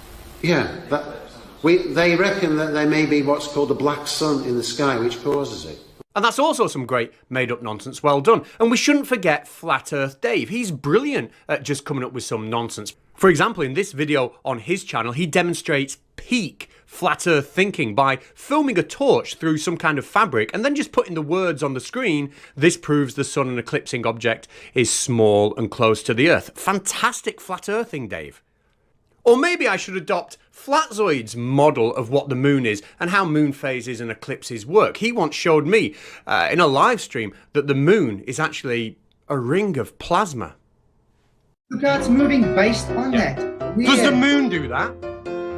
Does the moon do that? Yes or no? Be honest. Is that part invisible and that part you can see? It's an honesty test. Does the moon move like that? Yes or no? Now, spoiler alert, the moon doesn't move like that, but you can't be right every time. Don't hold that against Flatzoid. Anyway, Flat Earth Dave is back and he's showing us how eclipses work in a slightly different way this time. Away goes the plastic sheet and out comes some weird kind of bottle top coin thing. And if you place that in front of a torch, I guess that just shows us everything we need to know. There are literally no more questions that need to be asked. So hopefully that gives you some options in how you might choose to alternatively explain what the moon is and how an eclipse happens. We're going to have a look at a guy now who's going to prove to us that the moon isn't a rock. And he starts off his video, I think what he's doing here is saying the moon isn't a rock because a rock can't lift their arm out and point at something, I think. I challenge anyone in the comment section to prove that rocks can do that. Now that is an interesting argument, but to be honest, we're going to save him for another video. This is really about eclipses, so let's get back to how an eclipse happens. Let's see what this guy's got to say. So a full moon eclipse happens when the full moon and sun opposition is happening in the same zodiac signs as Rahu and Ketu. Astrologers, they get all excited, you know, oh my god, it's eclipse season, shit's popping off, right? It's because the sun is transiting in the same zodiac sign as either Ketu or Rahu, either the south node or the north node. As Rahu and Ketu are the karmic axis, right? Ketu is like your past life, it's your past life deeds, it's what you're already good at. Rahu is your future, it's what you're learning in this lifetime, it's what you're obsessed about in this lifetime, you want to conquer that in this lifetime. This is based on my intuition and what I know, but yeah, you know, your life is fated change happens in your life all the freaking time, and it's just like, oh, what am I gonna do? So we have learned a lot today, but regardless of whether you believe the moon is a two-dimensional local object, or whether you believe it's a cooling light that provides perfect balance with the sun, just like men versus women, or whether you believe that eclipses happen because of some kind of cosmic coin that blocks out the sun, or whether you believe that the moon itself is somehow made of plasma and dances around in the sky in predictable patterns, or whether you believe that eclipses occur because of some decapitated magic superhero that once drunk some magic nectar who can no longer fulfill his hunger because he has no stomach and he tries to devour the sun, or whether you believe that eclipses occur because there's some kind of fabric that hides the sun, and basically that's all we need to know. Whatever your belief, hold on to it, because the one thing we must agree on is that an eclipse certainly can never be explained by this. Because in my mission of self-reflection this week, one thing I've learned is if we are truly going to be flat earthers, if we're truly going to embrace that lifestyle, the most simple and obviously correct scientific answer is always the answer we must say no to. I want you to rise up and think of as much spectacular bullshit as you possibly can. There is no end to the amount of nonsense that we can make up in the flat earth community. There is no end of nonsense that we can embarrass ourselves with and try and push on other people as if they are meant to take us seriously. We can say whatever we want. We can do whatever we want, and we will be hailed as heroes for it. I'm so glad my eyes have been opened to what it is like to be a flat earther. See you next week. I love being the dumbest person in the room. I love being the dumbest person in the room. Well, congratulations, because you've absolutely nailed it. Here's what I would have said a week ago before I heard one of the internet's biggest flat earthers, David Weiss, say this. So a bucket of Kentucky Fried Chicken is a better model of the Earth than the globe. The globe isn't even a model, it's a toy. Now, we will get back to Candice Owens later on in this video, but for now, we're going to concentrate on what happens when you take this man... Don't believe anything I say. And literally take him and place him in front of a class of high school science students. That actually happened recently with this man. We've got some of the footage today, and it is truly, truly bizarre. But first of all, let's just remind ourselves about the power of science education. No matter how old you are, no matter what your ability is, education is always there, and we can always learn and progress. Like the team of flat earthers over at Flatzoi's Perspectives channel. They've recently been using children's cartoons, remember, to ignite their passion for science education. So extremely hot that any ship would vaporize from the heat before it got anywhere near the sun's surface. Yeah. Oh, bless them. And I do believe they are doing really, really well. I've just been marking their latest homework, and as you can see here, you know, the colouring inside the lines and everything. It's beautiful to see. Now, having flat earthers in the classroom learning and progressing isn't a bad thing, but having them at the front of the class, actually taking the lesson, well, that ain't so good. So let's begin here. This is David Weiss opening up his online lesson with a high school class of science students. And he does start, actually, to be fair, with a very appropriate question. First question I want to ask you guys is, how many of you think flat Earth is stupid? Raise your hand. Okay, good. Now, there's simply not enough hands in the world to raise to that question. And you might have noticed, I know it's quite darkened in the classroom, but all of the students did put the hand up, which didn't seem to bother Dave, because he countered that with some kind of sanctimonious speech. Just listen to it yourself. Belief is the enemy of knowing. Belief is easy. You can believe that I'm nonsense and then leave this class and never think about it again. That's the least amount of effort you can do. But if you want to learn the truth, it takes time and effort and mental thought. You have to work out. You have to actually think. You don't have to just read something and say, okay, I got to memorize that for the test. You have to think about it, critically hold its feet to the fire and test it and repeat it. Yes, time, effort, and mental thought. I am very convinced that Flat Earth Dave has heard all of those words in the past. I'm not quite sure he knows what they mean. An example of that would be in Antarctica a couple of months ago, where a group of flat earthers saw the 24-hour sun. It destroyed flat Earth completely, and Flat Earth Dave coped with that by trying to explain what they were actually seeing in the sky. It couldn't possibly be the sun. And he used all his time, effort, and mental thought to come up with this nonsense. So there's one of the technologies. This is called a dragonfire, and you can shoot energy up into the sky and literally create a plasma ball. And this is a trip. This is So just seeing this stuff. I mean, if I cut out the background, you wouldn't know what you were looking at. If I said it was the sun, you would see the sun, right? Look at this. Look at that. Doesn't that look a little bit like a sun? Doesn't that look like a beam, with the sun? Very strange. Mm-hmm. Like if there was at different beams projecting this, like these are very, very strange sun flares.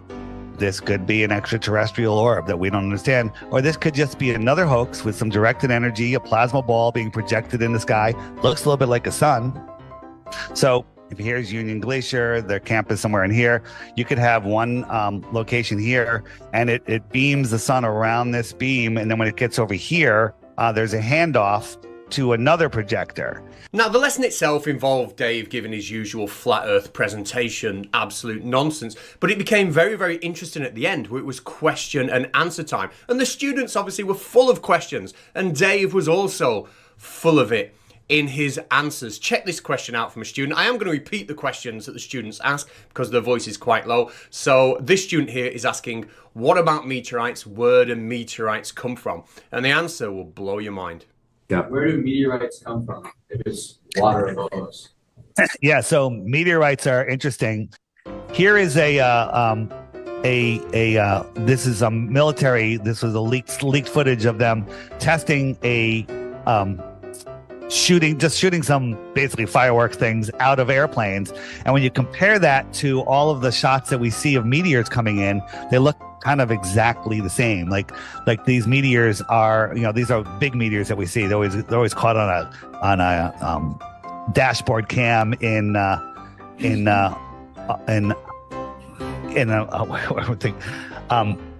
So the first thing we've learned in Flat Earth Dave's science class is that meteorites are actually some kind of fireworks shot from planes. Who knew? Fantastic stuff. Now, question number 2 is a good question. Why is Earth the only planet that's flat when we can clearly see the others around? Let's see how Flat Earth Dave bullshits his way out of that one. If all the other planets, or at least the moon is a globe, why aren't we? Are we special? Why are we? Yeah, so the only thing you've ever seen about planets is from 2 sources, and one of them is more credible than the other. The more credible source would be Disney, and the less credible source would be NASA. Okay, so step 1 of that answer is for Dave to pretend that nobody in the world owns their own telescope or is capable of going to an observatory or capable of taking any kind of photograph of planets whatsoever. And then the second step is to deliver his feelings on what those planets in the sky actually are. And I've never heard anything more crazy than this. This is supposedly Jupiter, right? This is Jupiter, right? This is just a copy of a Van Gogh painting. These are paintings. Okay, so keeping a checklist, meteorites are fireworks shot from planes, planets in the sky are paintings. What about the next question? And it's a good one. Why can we not see across large bodies of water? Why are there no cities or land masses on the other side? If the Earth is flat, then why can't we see across like the Great Lakes or like very large bodies of water like that? Yeah, great question. So if you and I were standing in front of each other and we had a piece of glass in between us, you'd barely be able to see the piece of glass unless there's like a reflection on it. But if we stacked 3 or 5 or 10 pieces of glass, it would get harder to see each other. And after like 100 panes of glass, we wouldn't be able to see each other, and you might not even be able to shine a light through it. It's called the attenuation of light. Okay, makes sense. The atmosphere is now literally solid glass that we can breathe through and we don't know is there. It's just like an infinite number of solid planes of glass that stop us seeing over large bodies of water. However, when we look in the sky at the moon and the sun, or planes that are vast distances away, we're allowed to see those because this magic, invisible, non-existent solid glass works in a different way when you look up as a... Fantastic. Anyway, next question. You said that you didn't have any like scientific proof about, or like, I guess, backing to the sun theory, but there's been a lot of scientific proof backing that the sun is held up by gravity. So how would you disprove that? Now, this is a great question. If the audio was too low, she's basically said, look, you've got no evidence for the way the sun works on a flat Earth, but there's plenty of scientific evidence supporting the heliocentric model. What are you going to say about that? And Flat Earth Dave answers this with what I can only describe as the classic Flat Earth 1-2. In the first part of his answer, he simply just denies that there is scientific evidence for the heliocentric model. Denial, of course, the number one tool in the Flat Earther's armor. And then in the second part of his answer, he jumps to the tried and tested method of asking somebody, essentially, can you pour water on a ball and make it stick? It is hilarious. And he puts his own twist on it. Quite an unexpected one. Check this out.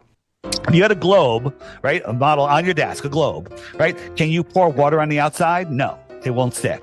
Can you stick a man or a ship to the bottom of it? No, it won't stick. Can you contain air on the outside of it? No, there's no containment. But if we had a bucket of Kentucky Fried Chicken with mashed potatoes and gravy in a bucket with a plastic dome lid on it, can you float a cruise ship on there? Sure, right? Can you contain air underneath the lid? Sure, right? Is the gravy contained from flowing outwards because of the walls on the side? Yeah. So a bucket of Kentucky Fried Chicken is a better model of the Earth than the globe. The globe isn't even a model; it's a toy.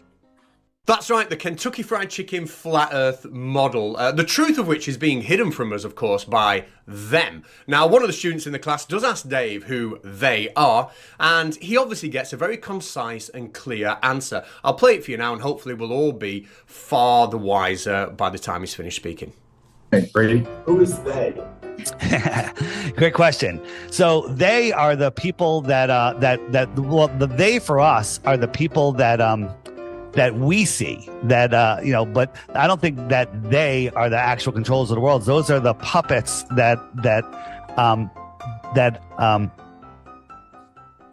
Brilliant, clear as mud, Dave. Absolutely fantastic from Flat Earth's finest. I think it's time to get one last word from him before we move on, and here it is. Thanks. Last statement is, don't believe anything I say. Now, I know what you're thinking. You're thinking, what the actual chuff? How did Flat Earth Dave get himself placed in front of a bunch of actual high school students in America during a proper science lesson? And I can only speculate, but I imagine this was some kind of learning experience for the students, in the sense that they will get to hear him talk about whatever nonsense he wanted to talk about, and then they will go away afterwards and spend a few lessons looking at the actual real science and learning for themselves why he is so unbelievably wrong, as if it wasn't obvious in the first place. I would imagine that. However, if you check out the comments to Dave's video on YouTube, some people actually think it went well for him. Yeah, I loved it. Well done, Dave. You're so amazing. I really like the bit about the mashed potato and the cruise ship. I loved it too. That's the best presentation yet. Although, to be honest, that probably means that your others were even worse than that one. So maybe that's not a compliment after all. Dave. with your arguments about the meteorites coming from planes and, you know, the infinite glass atmosphere, you're absolutely crushing the globe. I mean, how can anybody find any fault with anything you've just said there, Dave? Dave. Thanks, Dave. Hello, can I join in? That looked like a lot of fun making all that stuff up off the top of your head. I've got one. The sun is a portal. How did I do? I really don't know why I'm typing this. Now, at this point in the video, I do have an apology to make. There's something very serious I have to say. A couple of months ago, Jiren from the Jeranism channel and some other celebrity YouTubers went down to Antarctica and they witnessed a 24-hour sun for themselves. They were met with backlash from the Flat Earth community that was saying that this was a fake trip. It was somehow filmed in front of some sort of studio or green screen or something.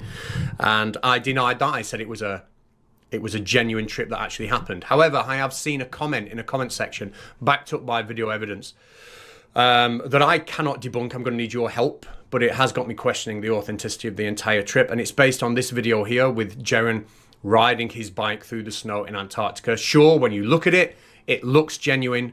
But then when you see a comment like we're about to see, it's very, very, very difficult to unsee that comment, shall we say. So if you can help me debunk what he says here, and restore my faith in the final experiment trip, I will be over the moon. But right now, I am doubting its authenticity because of this. Here we go.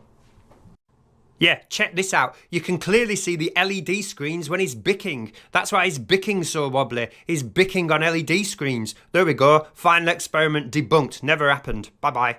So there we go. Silly me. I didn't recognise the wobbly bicking when I looked at that first time round. Maybe I need to educate myself like this lady did. I love being the dumbest person in the room. I love being the dumbest person in the room. Well, you've got some stiff competition for that. So a bucket of Kentucky Fried Chicken is a better model of the Earth than the globe. Now, Candice Owen is an example of a conspiracy theorist that embraces education, and she has done a lot with it. Only last year, she was on the Bill Maher show, and she showed herself up a little bit by not realising that there was more than one trip to the moon. People did land on the moon. I don't know. Okay, there we go. I don't know. I do know. I just want to know why we didn't go back. We did go back. What, did we go back? What year? To the moon? We people on the moon? Yeah. Okay. But Candice didn't let that dishearten her. And like any good student, she realised she had to identify what her weak spots were before she could then strengthen them and move forward. What we have is what Scott Adams refers to as the non-expert problem. So your gut tells you like, sounds pretty crazy that we went to the moon all these times for a couple of years and then we just didn't go back forever and we were just like done. Like that sounds weird. And where's the technology? And they didn't even have cell phones. And like you're telling me this, they live streamed this and there was a phone call. I don't know, like it just seems like a little weird for like 1969. But you're like, but I don't really understand kind of outer space. Yeah. So I'm not going to debate this, but my gut tells me this is all BS. That was where I was. And so to overcome this problem, the first thing Candice did was go on the search for resources that could help her fill the gaps in her knowledge. And I know there's a book too, A Funny Thing Happened on the Way to the Moon. And he just broke down the science in a way that was very digestible. So I didn't have a non-expert problem. So she read a book called A Funny Thing Happened on the Way to the Moon, which actually isn't a book. It's a documentary that she read. Or maybe she just looked at the words on the front cover. I don't know. But she did something. And then she interviewed the man himself, Bart Sibrel. And you could see the gears in motion. You could see her grasp on reality beginning to change. Perhaps not in the way she might have hoped, but still, something was happening. If the base assumptions are wrong, right? If you are telling everybody that, you know, the Earth's a globe, or you're telling everybody that E equals MC squared, whatever the base assumption is that you establish, if everyone's working off of that and saying, well, this is now concrete, this is consensus, this is a fact, then you're actually putting a ceiling on science. And 12 months later, after this intensive education, she's no longer the naive individual who once said this. I just want to know why we didn't go back. No, not at all. She has grown and she's changed into an even dumber version of herself who now says this. I was just walking with Savannah, my manager, because we do like these little evening walks. And I just looked up to her and I was like, dinosaurs, that seems pretty fake and gay. Ladies and gentlemen, the power of education. See you next week.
flat Earth is like a pond. A pond is where water accumulates, not at the top of a hill, but in the valley. Water accumulates in the low spot in the land, and the large bodies of water at rest lay flat, provably, testably, measurably flat. And the container for that water is the higher land that surrounds it. The higher land that surrounds it. All of the continents are surrounded by water, but all of the water is surrounded by Antarctica. Antarctica is not a island at the bottom of a ball. It is the land that surrounds the world ocean. We live in the Antarctic basin. Okay? Pretty simple. Tell me you don't understand gravity without telling me you don't understand gravity. The fact that you think water should fall off the bottom of the earth if you think that gravity is real, then that tells me all about your level of understanding. Someone at NASA told Neil, "We're not going to let you go head to head with Eric Dubay because he'll make you look foolish." Prove me wrong.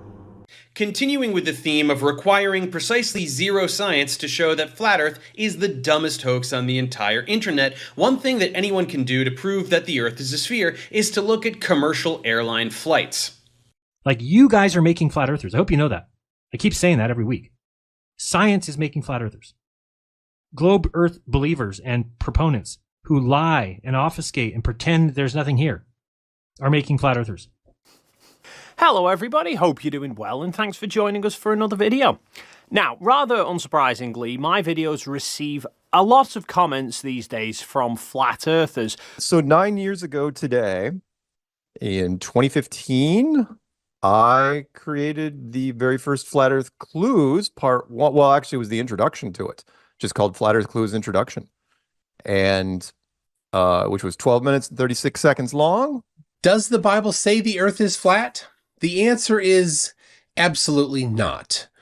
Not a single verse in any English translation says the earth is flat. Now, how is the earth causing the shadow on the moon if the sun is still up above the horizon with the moon? But he probably just means travel in general, because whether flat earthers care to admit it or not, that thing that a lot of people now use to travel, GPS, well, the G stands for global, and it works really well. How is it in 1961 they're writing computer programs based on a flat, non-rotating Earth? Well, it is an excellent example of Coriolis forces being imparted onto a moving object and matching the predictions of globe Earth. It would have been too soon to just recognise the fallacy of reification, rather than recognising how the calculators actually deceived people. It was quite magical to see how they'd done it. It was, you know, you're suddenly impressed by the magic trick that they've used to pull the wool over your eyes and convince you that the effective perspective is actually an Earth curve that you don't have. Amazing. I'm going to show you some footage taken on a recent flight between Sydney, Australia and the United States. We were crossing the Pacific at 47,000 feet and we observed a sunrise. And what makes this sunrise devastating to flat Earth is that when we first see the sun, it is clearly several degrees below horizontal. And I can give you the best globe arguments ever. I don't have to straw man it. I don't have to misrepresent it. I can give you an incredible still man of the globe. Then I can take the glasses off and tell you why it's wrong. We watched as an EQ mount was able to track a celestial object perfectly, giving us the stacked image by rotating only one axis. Now, would this be possible on a flat Earth? Absolutely not. Flat Earth came along at the right moment to educate people, to make people believe or understand that we've been lied to. And if you know, as I know in my heart now, that that is real and this isn't, I will not be fooled by aliens coming, because there are no aliens. The Earth isn't flat, and I have one of the simplest observations to prove it to you. It's right here. These three sunsets from the northern hemisphere, the equator, and the southern hemisphere are all you need. They can't just come out and say there's a firmament, so we're on a flat Earth or whatever else. They can't just come out and say it. They have to show breadcrumbs. They got to show a trail of breadcrumbs. They have to boil the frog slowly. So yesterday I made a video explaining how star trails only work on a globe. In the northern hemisphere, if you look towards Polaris, the stars will appear to go counterclockwise around it. And in the southern hemisphere, they appear to go clockwise around Sigma Octantis. And if someone is not actually pursuing truth, it doesn't matter how much evidence you show them, they're going to be stuck in their artificial perception of reality. Flat Earth and globe Earth are not equal competing theories. There is ample evidence for a globe Earth. There is none for a flat Earth. First of all, if you know how a sextant works, it can only work of having a horizontal baseline. If you also notice that they use the horizon to set this horizontal. Hi, welcome to Mr. Sensible's Flat Earth album. I've been debunking Flat Earth and other conspiracy crap on the internet, on YouTube, for just over 4 years. I still think that the Flat Earth needs to be founded on observations, testing, the grassroots movement. That keeps it so that Flat Earth doesn't just become another religion that can be controlled. It's by the grassroots movement that's free, that even you could go out and come up with a new experiment or something. Yes, you got that right. We're going to be talking a bit about gravity on the flat Earth and how it works, whatever that is. Of course, in real life, gravity as we experience it is due to the mass of the Earth, which attracts things to the center of it. All these pictures of Earth from space, they're all CGI composites, and NASA admits it. They go, oh, you know what? We take the images and we take this information strips, and then we get an artist to put together. I'm like, wait a minute. But hold on. Surely they must have some proof that the Earth is flat, right? They must have done some experiments. Oh, they have. And let me just say, they are definitely something. I'm going to offer $10,000 to anyone who can produce a real/true photograph of the Earth. These hyperliteral readings of biblical verses are insane. For one, we know the Earth is round, and we've known that for thousands of years. Two, this is special pleading. You're not going to take hyperliteral readings of other verses. You saying that the horizon is a physical location and not apparent is so obvious, and the flat earthers are going to clip it up and share it with the world to show your incredulity of understanding why the horizon is where it's at. So tell me, Neil, is the Earth flat? We have video from space of the rotating spherical Earth. The Earth is round. Thank you for joining us on this episode. Right. I am now awake and aware of the fact that the claim that was put to me all through my life, that the Earth was a globe, I have found no evidence or proof of that. Studying natural physics and understanding the ways of the world that we're living in, it cannot be a ball, and it never will be a ball. I care sincerely about people, though, about believers who I think are being led astray by some of the bad Bible study practices that I see inside the flat Earth stuff. So it's a big concern of mine. Well, I love you, my brothers and sisters, my flat Earth friends. Biblical cosmology means that there's a circle of Earth enclosed by a firmament, and that was the most general and basic design structure that the Father created for all of mankind to live in. Anyway, now we are going to go higher and enter a much more exclusive altitude. We're headed up to about 30 kilometers or about 100,000 feet. That's the kind of altitude you'd get from an experimental weather balloon or a high altitude spy plane like the U-2. Hi, welcome to Hanging on His Words.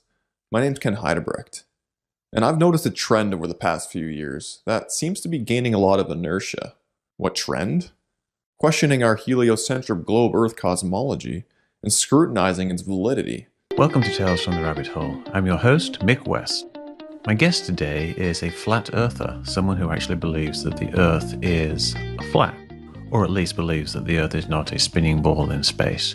Someone who has a lot of questions about the very nature of our reality. But strangely enough, there is left in the world today an area as big as the United States that's never been seen by a human being.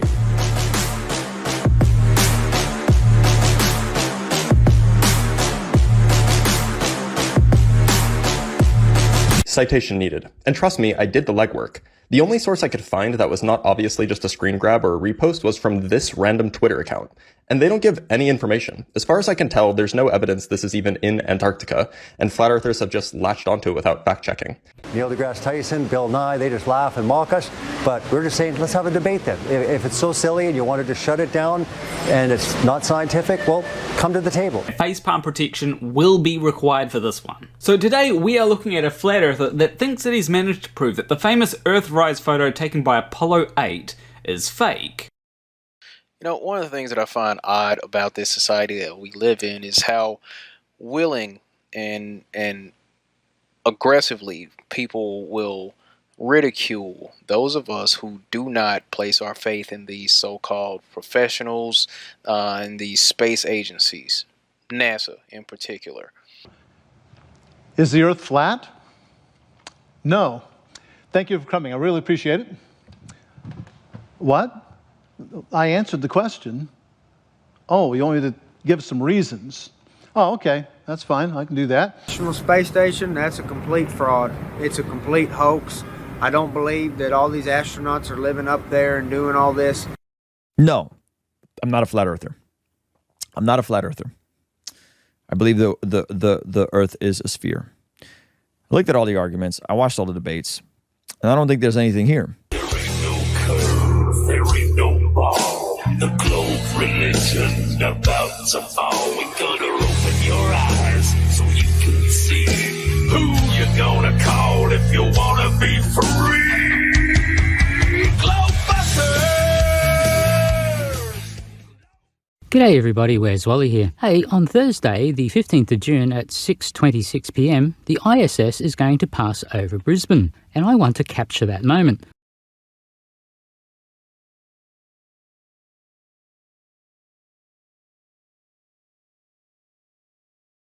Hey everyone, hope you all had an amazing Christmas. I am visiting family right now, so I do not have my green screen.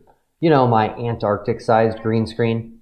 I wanted to give everyone an update and what to expect over the next couple of weeks. First of all, the flat earth community is completely imploding. If you thought it was bad before we went to Antarctica, you should see it now. It's the worst I've ever seen. Someone actually did a poll on X asking if the final experiment was faked, and only 20% said no. Even Austin Whitsitt responded and said that it was just embarrassing. The excuses flat earthers are coming up with are nothing short of comical and borderline insane. People are still holding on to this green screen excuse. This includes even Math Powerland. So there's been some real serious tampering with the scientific method. And I'm going to just show you what's going on here digitally. The time lapse of the final experiment by Will Duffy and Jiren is green screen. I got this today, and I'm being like, this is being very difficult to record on iTube, this little green button here. And this is pretty serious, that this was all over the web, and Candace Owens is producers involved. Other people are saying we never went to Antarctica. Others are saying our shadows don't make sense in the videos. By the way, that means you don't understand shadows. Others are saying we filmed this in the Arctic instead of the Antarctic. I have not seen a single intellectual response to the final experiment from the entire flat earth community. Not one. The closest I've seen to an actual intellectual, logical response to the 24-hour sun is this one, and it's not even an intellectual response. But I have heard a couple people say that even though there is a 24-hour sun in Antarctica, the Earth is still flat. That's the absolute closest thing the entire flat Earth camp has come up with that is not an absolutely embarrassing response to the 24-hour Antarctic sun. And even that response is not rational. When the globe prediction comes true, the same globe prediction that you said for years would be wrong, the right thing to do is say that this means the globe might just be true. That's the only honest response. The honest thing to say is that you are now going to consider seriously that the globe might be reality. But I have not seen a single flat earther say that publicly yet. Now, before I debunk the wildest conspiracy about TFE, I want to let everyone know what to expect in the next couple of weeks. Tomorrow, I will be releasing a video asking the most important question now that the final experiment is over. Is flat Earth still tenable? Is flat Earth still tenable after TFE? Spoiler alert, it's not. Modern day debate would also like to host a debate with this proposition. Is flat Earth tenable after the final experiment? MCToon doesn't think so and will be representing the globe side. And they are looking for a flat earther who thinks flat Earth can survive TFE. So if you think flat Earth is still plausible, then let me know and you can make your case on modern day debate. Starting next week, I will be releasing TFE's Preponderance of Evidence Against Flat Earth. 15 experiments that we performed both in Antarctica and in Chile. These 15 experiments are a preponderance of evidence against flat Earth, and they all prove the globe. You ready for this? Every single globe prediction associated with TFE came true. And every single flat Earth prediction associated with TFE was false. I'm not exaggerating. The globe side scored a perfect 100% score on their predictions, and flat Earth scored a big, fat goose egg. Okay, the wildest excuse I've heard so far comes from a YouTuber named King Nico. We are live from Crusaders of the Resistance headquarters. I am King Nico, and we are currently exposing the final experiment, Antarctica. A bunch of Freemasons traveled to an area which was supposedly Antarctica and somehow filmed a 24-hour sun, which is pretty much impossible on both models, the heliocentric and the geocentric model. He says we were actually in Antarctica, but once we got there to Antarctica, we went into a giant sphere of LED screens. I told you yesterday that how they could fake the 24-hour sun, because online everyone's talking about green screens. And I'm like, yes, green screen is a very valid point, considering some of the videos they posted had some green screen effect in it, and everyone is still holding on to and screaming green screen. But how can you green screen the whole sky, right? So we're going to go and watch this 24-hour video again. And remember, I'm a video editor. I do AI. I manipulate video footage all day, like all the time. So I know what to look for. I have an eye for this stuff. And while watching some of these videos, I immediately saw that there's a separation between the sky and the floor, which is the staged setting here, where snow looks like it's been brought in. And there's a line here that goes pretty much all the way around the setting. So the sky, I'm saying, is not a green screen, but is actual LED screens, because they're standing inside of a sphere. So here's the sphere in Las Vegas, and the screens can show images on the outside and also on the inside. I'm going to debunk this wild attempt at discrediting TFE using some epic footage I got with my drone in Antarctica. I actually received special permission from DJI to fly my drone up to 1,500 meters, which is almost 5,000 feet high. Keep in mind that the $2.3 billion sphere in Las Vegas, which King Nico mentioned, is only 367 feet tall. The footage you are about to watch was taken almost 5,000 feet above Antarctica. And King Nico, you are incorrect that we filmed the 24-hour sun in a sphere. We actually filmed the 24-hour sun on a sphere. Enjoy.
Welcome to the final experiments.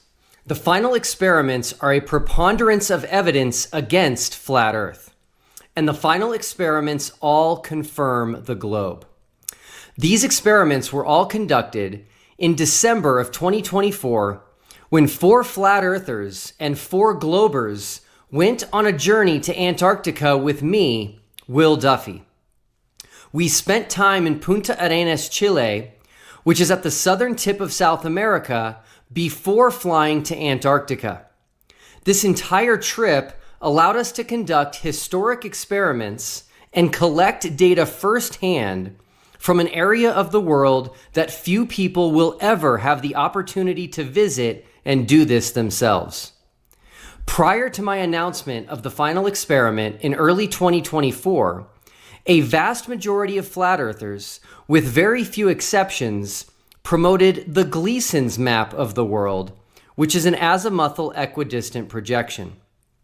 This map had the North Pole at the center and pushed the south to the outer perimeter of the known world.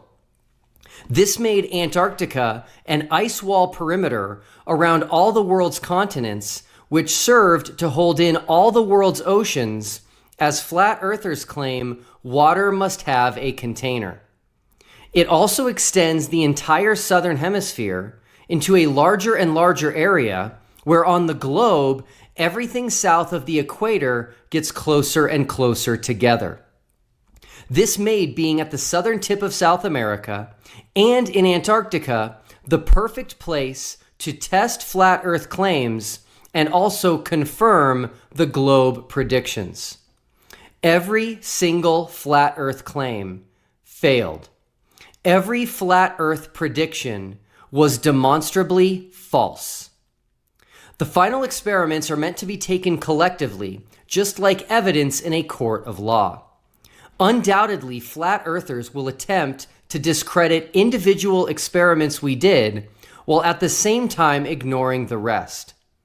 If they cannot provide an accurate map of the world and a working model that can account for the results of all of these final experiments collectively, that is because we do not live on a flat Earth.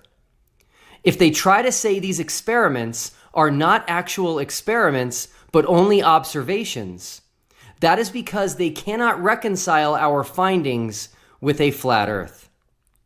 If they say that flat Earth does not make predictions, that is because making accurate and testable predictions based on a flat Earth is impossible because a flat Earth does not exist. You cannot make and test predictions based on something that is not real. Maps of the globe exist because the globe exists. The entire globe model exists because the globe exists. Countless globe predictions come true every single day, and countless future globe predictions will continue to happen exactly as predicted because the globe exists. If a flat earther tells you that there is no accurate flat Earth map and there is no working flat Earth model and that they don't make predictions, that is an implicit admission that a flat Earth does not exist, because you can map things that exist. You can model things that exist. And you can make very specific predictions that come true based on something that actually exists and is testable. I created the final experiment to give both sides, flat Earth and globe, an equal opportunity to prove their side. Only the globe side returned with evidence supporting their position. The globe side returned with tons of concrete evidence that both accurately matches the globe model and also falsifies flat Earth.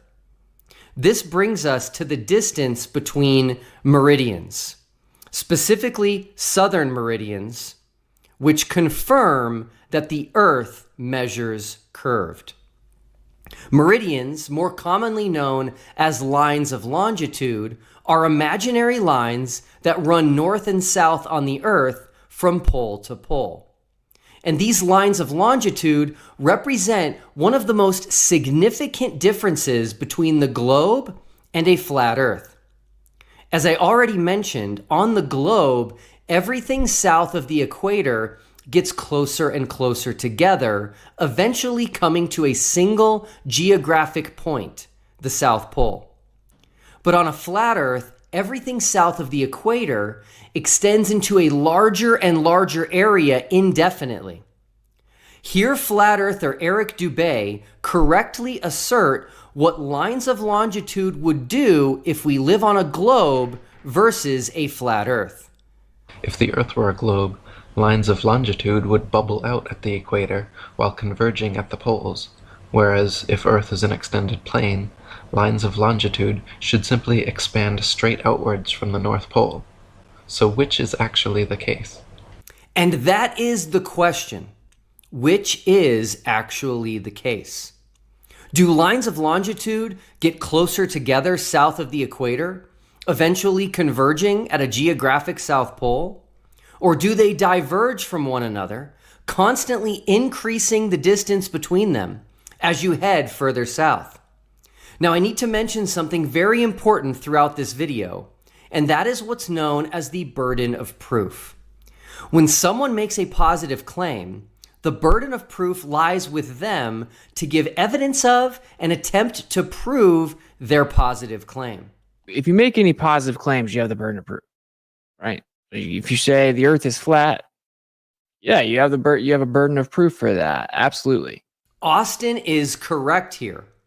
When a flat earther claims the Earth is flat, that is a positive claim. And so the burden of proof means they need to provide evidence that the Earth is flat. If you've noticed that flat earthers essentially refuse to do this, your observation is correct. When you ask a flat earther for evidence that the Earth is flat, they will undoubtedly revert to talking about the globe. So they have not satisfied the burden of proof for their positive claim that the Earth is flat. And they also go out of their way to avoid making positive claims in an attempt to escape the burden of proof and to avoid having to provide any evidence. Despite their calculated effort at not making any positive claims, they still make quite a few of them. One of the most repeated claims from flat earthers is that the Earth measures flat. This is another positive claim made by them, and you can't listen to flat earth content very long before hearing them boldly state this claim that the Earth measures flat. Right. To prove the Earth is flat, you don't need to speculate what's beyond 60 degrees south. You don't need to speculate what the sky is made out of. You just need to measure the Earth, and the Earth measures flat. So I don't know what this thing was in Antarctica. I don't know. I have no idea. But all I know is the Earth is measured flat. We'll shove it right in your faces. It's flat. It measures flat. It photographs flat. It is flat. The Earth measures flat. Literally. Yes, everywhere you measure on this Earth is going to be flat. Okay, so yeah, the Earth is measured flat. Earth looks flat, tests flat, and measures flat. Everything's measured flat. The Earth is measured flat. The Earth measures flat. The surface of the Earth, again, measures flat. The Earth is measured flat. No matter what it is, the Earth still measures flat. As I said, this is one of the most repeated claims by flat earthers. So who has the burden of proof here? If you make any positive claims, you have the burden of proof. Despite having heard this Earth measures flat claim myself countless times, something is glaringly missing. What would any rational person expect to accompany a claim that the Earth measures flat? That's right, measurements. You know, evidence to back their claim. But flat earthers never seem to give any flat Earth measurements. They just make the claim that the Earth measures flat and leave it at that. And I'm not the only one who has noticed this. When flat earthers say that they think that the Earth is flat, and they say things like Earth is measured flat, you ask them, can you provide the measurements? They never can. But, you know, they like to say it's measured flat, but when you ask for these measurements, you never get any. Monkey Cat Pat Pat says no matter what you do, it's always measured flat. Yeah, somehow, but they never produce these measurements. Because no person listens to Earth is measured flat and then thinks, oh, okay. Right? That's not it. That's not the end of it. Right? That's the claim. Next, show the measurements. Our Earth is not a planet. It says Earth is measured flat as your heart is. Nathan Oakley, you fear most, don't you? You lie. You fear Nathan Oakley. This seems like a Poe. Are you a Poe? So the whenever a flat Earth is you know, they like to say this. Whenever they say that, the next thing is, okay, let's see the measurements. Right? Just saying things is not anything. You actually have to do the work. You have to provide the measurements. So the Earth measures flat. Can we get back to that? Oh, sure. Can you send the measurements, please? Well, I can't go give you measurements for you, partner. You got to do that yourself. Yeah, you specifically made the claim that the Earth measures flat. Now you have the burden of evidence to support that claim. Go ahead. No, that's not correct. You have the burden of. I mean, you didn't present any measurements, so what are we supposed to do with your non-measurement? Our measurements a lot when the Earth is measured flat, which is irrelevant. But you keep asking for measurements. You say the Earth is flat, but don't have measurements of it. You want complete measurements when it's being measured flat. So you say, but don't have any measurements. And it's all flat, right? It's all measured flat, or whatever you want to call it. Flat, that's your claim. So now it's on you to present the measurements. All right, so you're just gonna say nuh-uh. All right, next. No. Hold on. That's not a nuh-uh. That's a normal thing. That's a normal thing that is part of a debate. That you make a claim, and then you have the burden of evidence. Now you have the burden of proof to show the measurements. Bring forth the measurements. Lakes, easily. Bring forth the measurements. Like, what? You want me to do geometry on water? You want me to do algebra on water? So it's very apparent that this claim from flat earthers, that the Earth measures flat, has no evidence to back it up. And a claim without evidence is just a claim.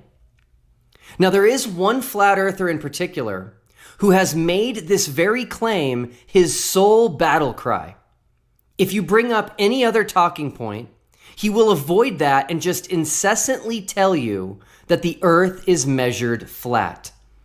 And this one-trick pony actually received a call from a TFE participant while we were in Antarctica.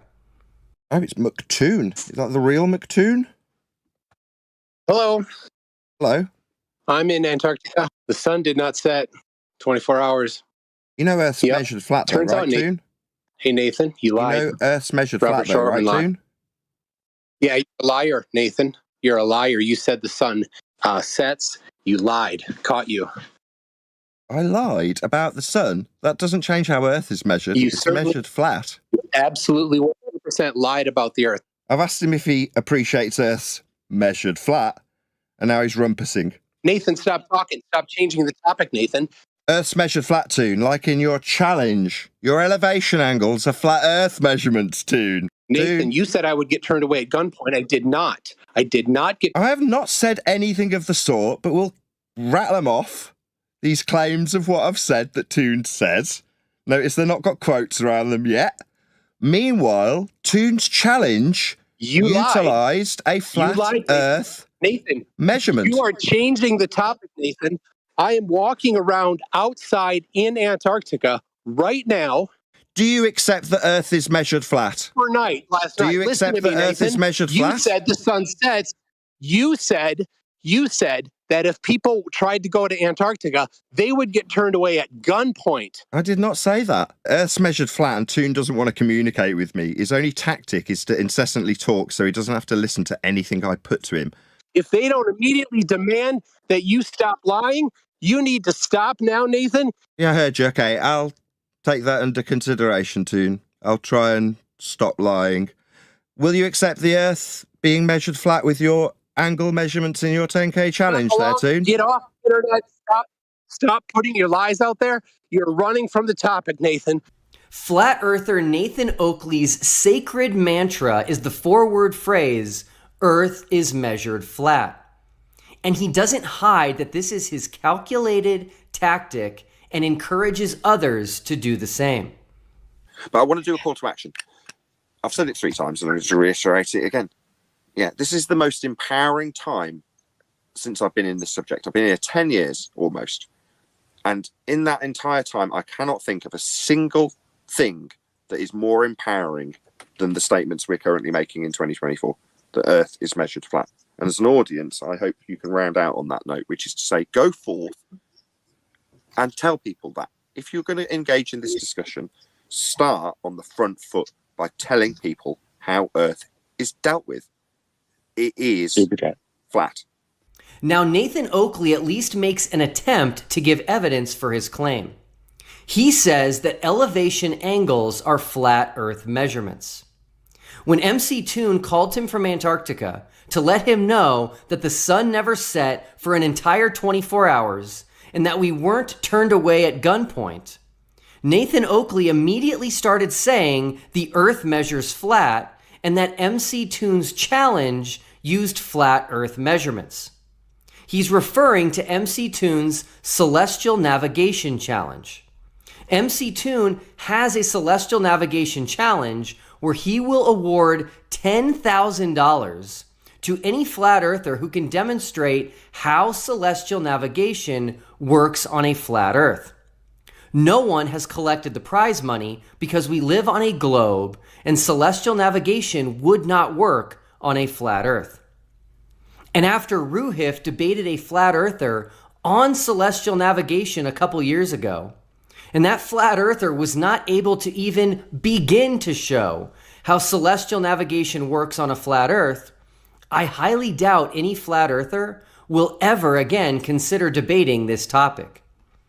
And if celestial navigation worked on a flat Earth, there would be dozens of videos from flat earthers responding to MCToon's challenge and demanding their $10,000 payout. So why then does Nathan Oakley claim that MCToon's challenge uses flat Earth measurements? Well, he has concocted an argument that elevation angle measurements require a flat Earth.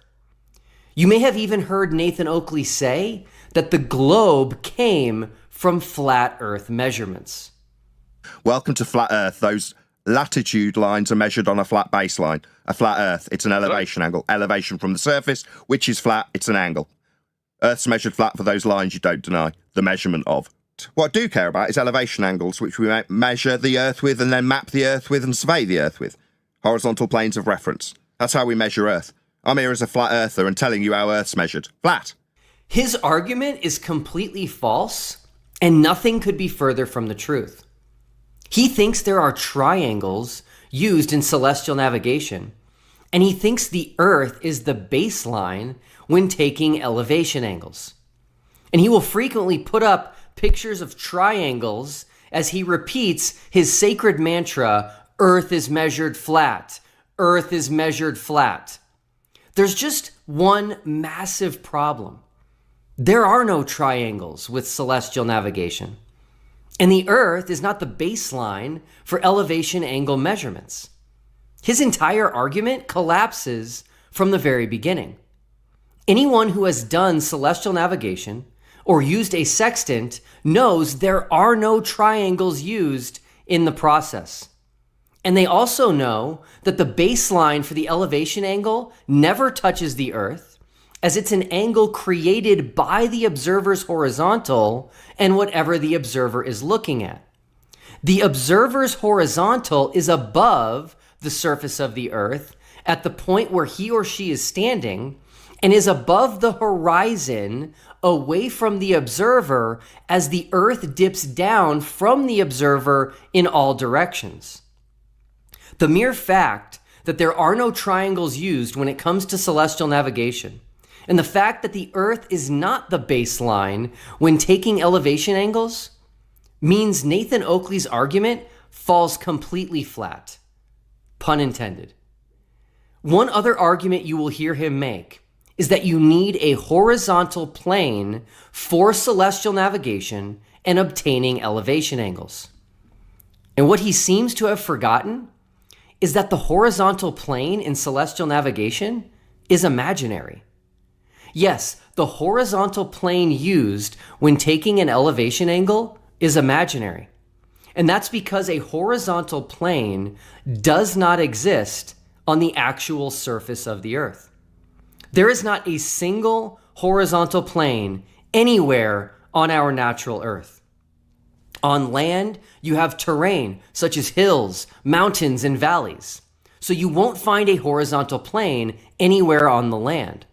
And the ocean has tides and waves and is in constant motion. So no horizontal plane there either. But more importantly, if you are using a sextant at sea and you use the horizon as your stable reference point for celestial navigation and obtaining an elevation angle, you have to apply a dip correction because the horizon drops in all directions away from you. Again, this is because we live on a sphere and because the observer's horizontal is above the visible horizon. This reminds me of yet another positive claim made by flat earthers, which is that the horizon rises to eye level. The horizon rises to your eye level. The horizon is flat and rises towards eye level. The horizon rises to eye level. The horizon rises along with the observer, no matter how high. The model on the right shows what would happen on a flat Earth as the horizon rises to eye level. But since we are on a flat plane, you have to see that the horizon rises to the eye level. So add this to the growing list of positive claims made by flat earthers, which gives them the burden of proof. If you make any positive claims, you have the burden of proof. And this is yet another positive claim to which they fail to ever give any evidence or measurements in an attempt to prove their claim. In reality, there is what's known as the dip of the horizon, and this is where the horizon does the exact opposite of what flat earthers claim it does, and it drops as you increase in altitude. And this is exactly what the globe predicts. This can be seen with relatively inexpensive surveying equipment, as Ruhif demonstrated here using an auto level. As you can see, as he went higher in altitude, the horizon dropped. And anyone can do this themselves with a simple device that can be made for just a few dollars at your local hardware store. The results are always the same. The horizon drops the higher the observer. And the flat earth claim that the horizon rises to eye level is demonstrably false. So this is why the horizontal plane used in celestial navigation and for elevation angles is imaginary. It does not exist. And this is why when you use the horizon to measure an elevation angle, you must also use a dip correction to account for the height of the observer and the dip of the horizon, because we live on a sphere. Seeing as Nathan Oakley's only argument is false on its face, I'm not sure what else he has left. This might explain why he recently came out offering to come on other YouTube channels for a fee. I'm going to tell you about the 3 ways you can get in contact and communicate with Nathan Oakley.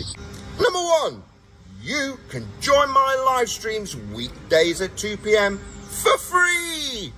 Number 2, you can pay me to come onto your show. Get in touch at nathanoakley1980@aol.com and we can arrange a fee for me to be on your show. A former flat earther, Ranty, who runs the YouTube channel Auditing the Absurd, accepted his offer and told Nathan Oakley that he would have Oakley on his Auditing the Absurd channel and would gladly pay his fee. And despite literally just making this offer a couple weeks ago, Oakley won't do it. In response to Ranty's willingness to accept Oakley's own offer to come on another channel for a fee, and his willingness to pay Oakley his fee, Oakley declined. And his response was so vile, I can't even show it, as TFE is a family-friendly channel. Does that remind you of anything?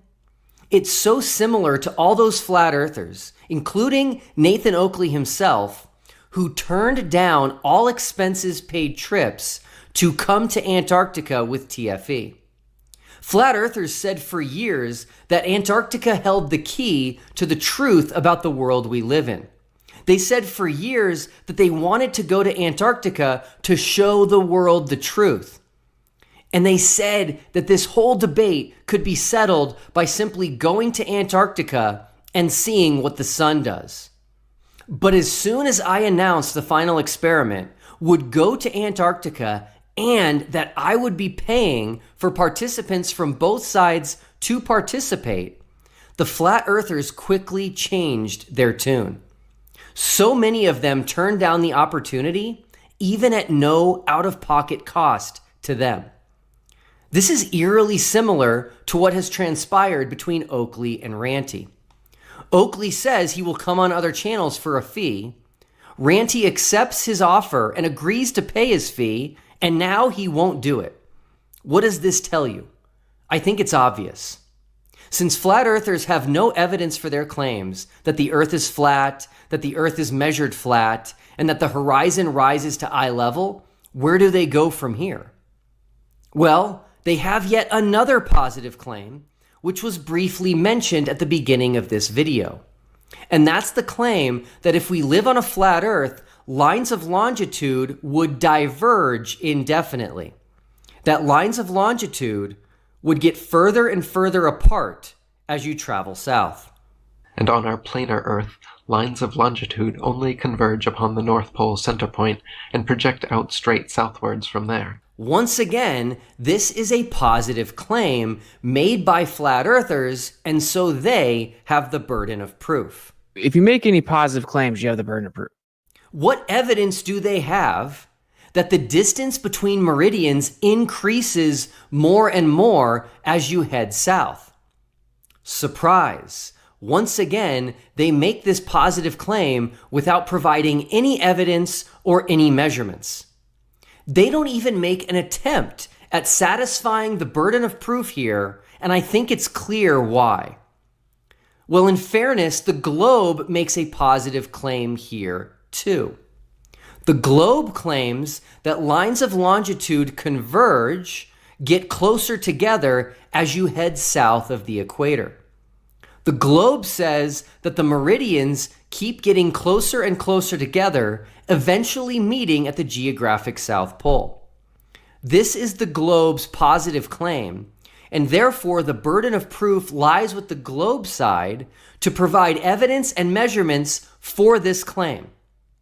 And I'm extremely excited to announce that the globe team took those measurements as part of TFE. We took measurements in both Punta Arenas, Chile, and Union Glacier, Antarctica. Spoiler alert, the Earth measures curved. Our hotel in Chile was located on a street that had a long stretch running almost due east and west. And we used both a GPS unit and trundle wheel to measure an east to west distance. We were so far south, near 53 degrees south, that distances between lines of longitude are significantly shorter compared to at the equator. Contrast that to the flat Earth model, which would require very significant distances between meridians that far south. Based on a globe radius of 6,371 kilometers, the globe model predicts a distance of approximately 67 kilometers between lines of longitude at our location right at 53 degrees south. Contrast that to a flat Earth as represented by Gleason's map, which predicts a distance of approximately 278 kilometers between lines of longitude that far south. This is a difference between the two models of almost 211 kilometers, which is over 131 miles. To be clear, if the Earth is flat, the distance between lines of longitude at 53 degrees south of the equator should be a whopping 131 miles greater than what the globe model predicts. This is such a significant difference that it should be very easy to determine which model is correct, and with numbers this varied, both cannot be right. We found the longest stretch we could find where we could walk directly due east and west in a straight line. And we walked it 4 times with both a GPS unit and a trundle wheel. Based on the globe model with an R value of 6371, the distance we traveled between the meridians should be approximately 263 meters. And on a flat Earth, that distance should be 1,100 meters. After taking the measurement 4 times, the average distance was 265 meters. That means the globe model's prediction and our measurements had an error magnitude of 0.99. An error magnitude of 1.0 means the results were identical to the prediction. And the error magnitude for the flat Earth prediction was 4.14. This means the flat Earth prediction was over 4 times greater than what we find in reality. What does this mean? The Earth measures curved. And unlike the flat Earth side, who have no measurements or data showing that Earth is measured flat, we have the measurements and data confirming that Earth measures curved. Flat Earthers can no longer say the Earth measures flat when they've been shown this data from TFE. Their debunked claim is nothing more than a baseless claim. As we planned on traveling even further south to close to 80 degrees south in Antarctica, this means the lines of longitude would get even closer together on the globe and even further apart on a flat Earth. At Union Glacier Camp in Antarctica, the globe model predicted just 19.8 kilometers between lines of longitude where we were between 79 and 80 degrees south. Contrast that to the flat Earth model, which predicts 329 kilometers between lines of longitude at that location. This is a staggering difference in prediction of almost 310 kilometers, which is over 192 miles. After finding a groomed area that was safe for us to take measurements without the risk of falling into a crevasse, we again walked and took 4 measurements with a GPS unit and trundle wheel. Based on the globe model with an R value of 6371, the distance between meridians should be approximately 68 meters. And on a flat Earth, that distance should be 1,130 meters. The trundle wheel really struggled on the compacted snow and ice. And despite that, we measured an average of 63 meters. This, of course, aligns way closer with the globe model, but did have an error magnitude of 1.08. So we took one more measurement with a laser rangefinder, which helped us overcome the struggle with the trundle wheel, and got a measurement of 67.64 meters, just 3 centimeters off from the globe's prediction. And the flat Earth prediction was way off, this time with an error magnitude of over 16. The numbers don't lie. The Earth measures curved. The Earth measures curved. Now, the globe has a symmetry between the northern and southern hemispheres, a symmetry that would never exist on a flat Earth. And so the icing on the cake would be if we could also get a measurement at 53 degrees north of the equator to compare it with our measurements at 53 degrees south. As chance would have it, someone on the TFE Globe team just so happens to live right near 53 degrees north. Hello everybody, hope you're doing well and thanks for joining us for another video. 53 degrees north runs straight through England, which happens to be Dave McKeegan's and Rusty's backyard. So Dave found a long stretch of road that ran due east and west, and measured again with a GPS unit and trundle wheel.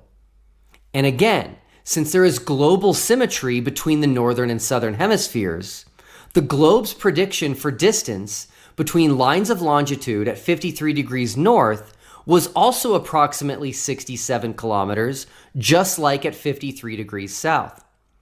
Based on the globe model with an R value of 6371, this long stretch of road should cover 359 meters of distance between meridians. And Dave's trundle wheel ended up at 363.2 meters. This is an error magnitude again of 0.99. Why? Because the Earth measures curved. The Earth measures curved, and that positive claim by the globe side has solid evidence to back it up. Our burden of proof has been met with actual, physical, verifiable, repeatable measurements. One side has baseless claims, the other has rigorous data. And the reason for this is clear. The Earth measures curved. There is a link in the description below to all of our original data. Now it's my turn to make a prediction. And since flat earthers have no measurements or data to back up their positive claim that the Earth is measured flat, I predict they are going to start simply saying that the Earth looks flat, that it appears flat, that you can't see any curvature with the naked eye. And here's why that's a really bad argument, and why flat earthers of all people should know better. First, the globe model does not claim that the world should appear curved from the surface. The globe model does not say that when you look out over the ocean, you should see left to right curvature. In fact, the globe model says you should not see curvature, and that's due to both the size and shape of the globe. But what else flat earthers have missed is even more important. And it was written down thousands of years ago. Proverbs 25:2 says, "It is the glory of God to conceal a matter, but the glory of kings is to search out a matter." God cloaked his creation in mystery, and that was for our benefit. We are supposed to search out his creation, and what an incredibly exciting proposition. Can anything be more exciting than exploring and learning more about the world we live in? The Earth indeed appears flat from the surface, just as the globe model predicts, but the actual shape of the Earth, the beautiful sphere we live on, was concealed by God for us to figure out. And we are now living in the 21st century, incredibly fortunate to be on the side of history that has uncovered this great mystery.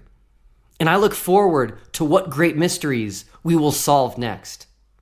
I originally created the final experiment, specifically to observe and record the 24-hour sun in Antarctica.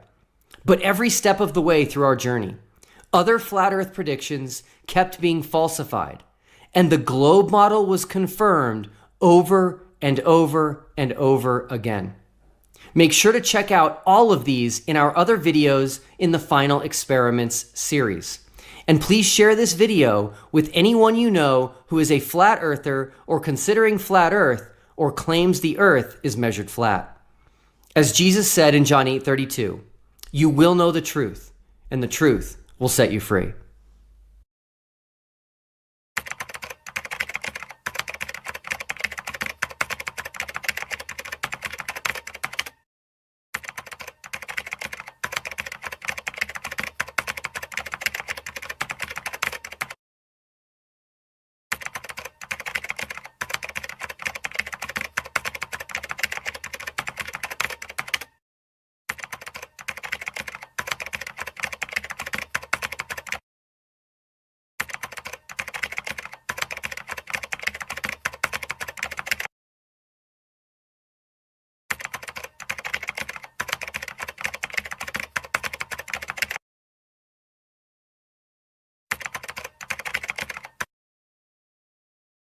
Anything that would prove the Earth is a globe, the globe science community lies about. For example, the 24-hour sun in Antarctica doesn't work on a flat Earth. You're going to see stories where people saying flat Earth is dead. The circling sun in Antarctica proves it. No, the circling sun in Antarctica doesn't prove anything. This would be easy to prove, but they hide this from us too. All we'd have to prove is go to Antarctica. Let me and you go to Antarctica, spend a week there in the summer, and let's see if the sun does a 360-degree circle all the way around us. If so, it's a ball. Let me just say this at the outset here about the so-called final experiment and them allegedly seeing the sun move in a circle around them in Antarctica. Let me just go and tell you right now. You don't think Satan could pull that off? Why is everybody up in arms? See, one reason I've sat back and just watched all the hoopla about all this, because I'm like, I don't care if you see 15 suns in the sky and they do whirlabouts. Why in 2024 is it needed for a bunch of amateurs to prove a 24-hour sun in Antarctica? It should have been settled 70 years ago already. Like, why is every 24-hour Antarctic sun so obviously fake? Yeah, I don't think they're going to see a 24-hour sun there. I don't think it exists. So I don't understand why everybody is freaking out about the sky. Like, some of us have been thinking about this for a while. Some of us started out watching the sun, like me. And I realized very early on that every single sky observation matches the globe. Every single one that I made matches the globe from 10 years ago. So I stopped doing that. My position would be, wow, the 24-hour sun happens and that perfectly matches the globe prediction and is not in any way what the flat Earth that we understand it to be would predict. I'd have to reevaluate everything, the entire situation. But I would absolutely reevaluate the entire thing. I wouldn't lie about any of it. What would be your alternate hypothesis? I don't know. That's why I would be honest about the whole situation. I just said I would immediately step more in the direction of the globe than I've ever been as a possibility and say, okay, I have to reconsider everything. To lay out kind of the issue with the South Pole claim and what happened in Antarctica, right? It's really simple. It's just an illogical premise, right? Because it affirms the consequent. And in its core, it's an appeal to incredulity. This is why I did not flip to the globe. That is my answer, is that to maintain logical consistency, I could not have flipped on all of the logical foundation, the evidences, the refutations, simply because I, at one point, didn't understand how something worked. If I were to say, oh, well, I can't see how this would work on a flat Earth, therefore it can't be flat, therefore it must be a globe, that's called an appeal to incredulity, meaning I don't understand it, so it can't be true. Are you able to answer the question about 24 hours of light in Antarctica on a... I've interviewed a guy who's not experienced 24 hours of daylight in Antarctica. He spent 18 months there. Have you ever spoken to anybody ever that's been in Antarctica? Because I spoke to a chap who was a plumber on one of the rigs that's out there and spent 18 months there and categorically stated he didn't experience 24 hours sunlight. So, unless you've been in Antarctica and can top Robert Shortman's personal testimony that doesn't happen, I think we'll stick with your original claim that there's pictures of Earth from a sky vacuum outside sphere-shaped air, because that's about the 12th time I've put it to you, and like a total coward, you haven't acknowledged it once. I know at least a half dozen people who have lived and worked in Antarctica, and their claims would refute your experts. Excellent. Where are they published? Are they published? Yeah, published. What, like actually prove what I've just claimed, even though I'm a nobody nobody's ever met, and I'm claiming somebody that nobody's met that hasn't met me is actually proof that there's actually a refutation to your claim of a guy who's actually on videotape saying it? Yeah, where's the videotaped evidence of this person's testimony that I can find? Where's the account published? I can easily provide that for you. Are you suggesting, though... Go on then. Now. Therefore it... Go on then. Are you suggesting... Go on then. Let's see it. You said I can easily provide that for you. Or it's true. Sorry, are you going to ignore me? No. So go on then. Let's see it right now. I can stutter like a bitch, or you can provide it right now. Well, I don't have it with me right now. Oh, so you can't? You fucking lying scumbag shithead. Next time I ask Toon that, It'll be the 100th time I've put it to him, and he's run like a coward. No joke. Earth is measured flat. For anybody listening who was wondering if Earth was flat or a globe based on what the sun does in Antarctica, know this. Like Toon knows it. Earth is measured flat.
All right. Welcome, everybody, to Standing for Truth.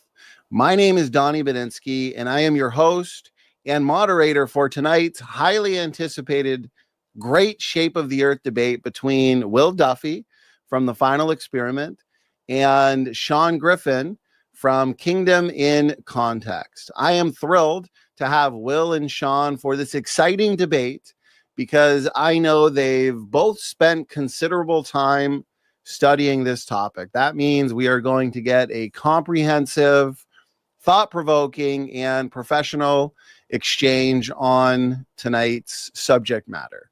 And the resolution, the specific resolution for tonight's great shape of the earth debate is this: which model of the shape of the earth best accounts for the evidence?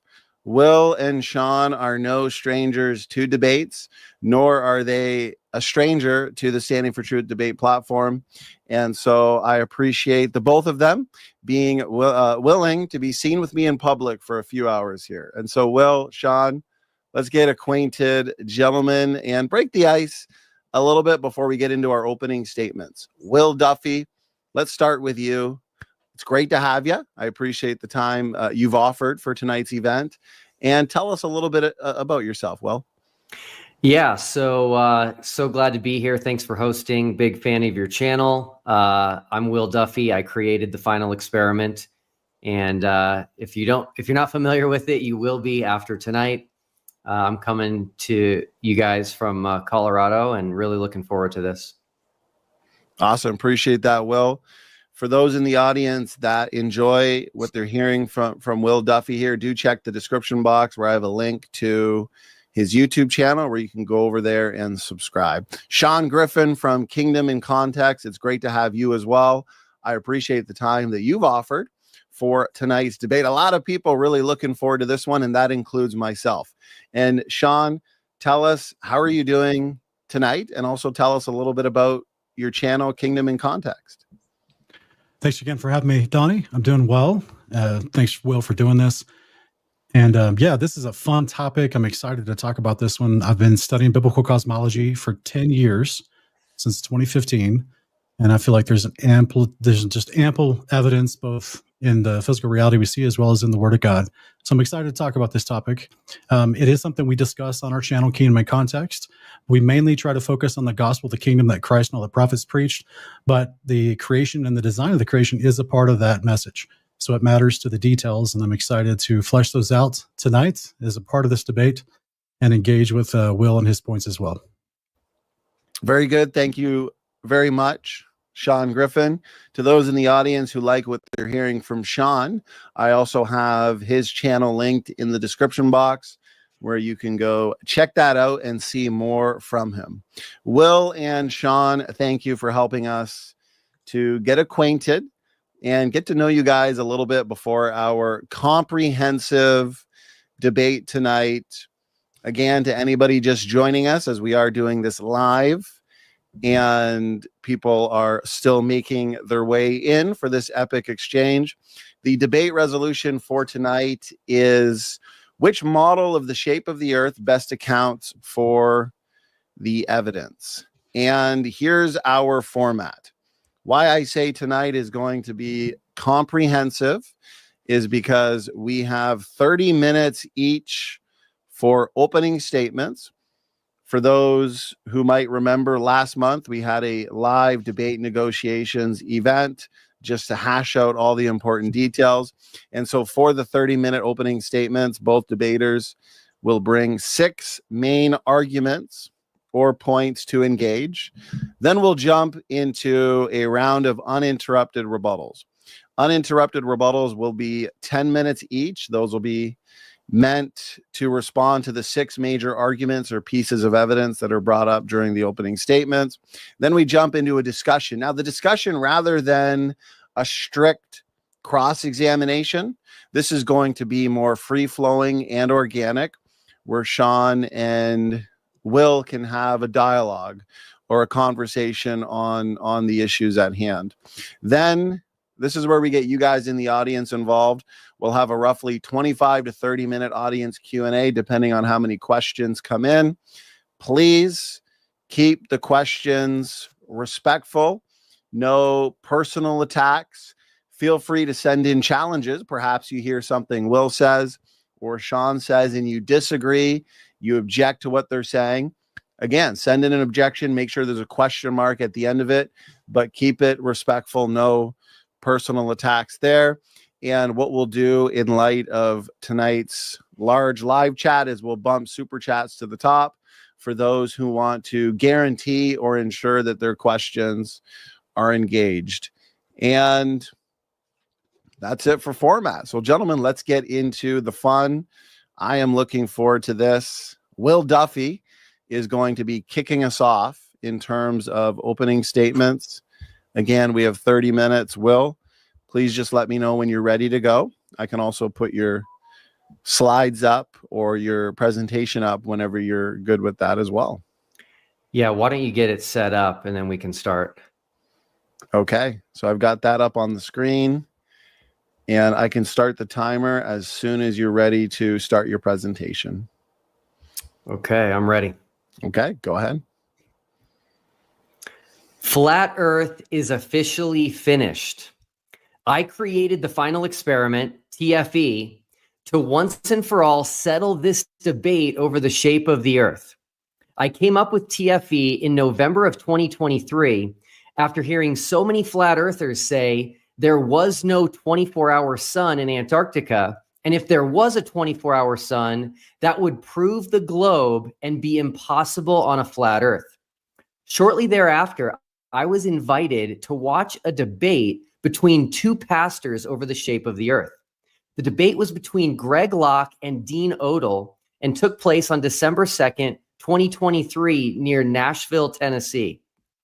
I decided to attend this debate in person as I had already begun creating the final experiment in order to settle this debate for good. To my complete shock, the flat earth pastor, Dean Odell, said from the stage near the beginning of the debate that this whole disagreement could be settled by going to Antarctica and seeing if there was a 24-hour sun or not.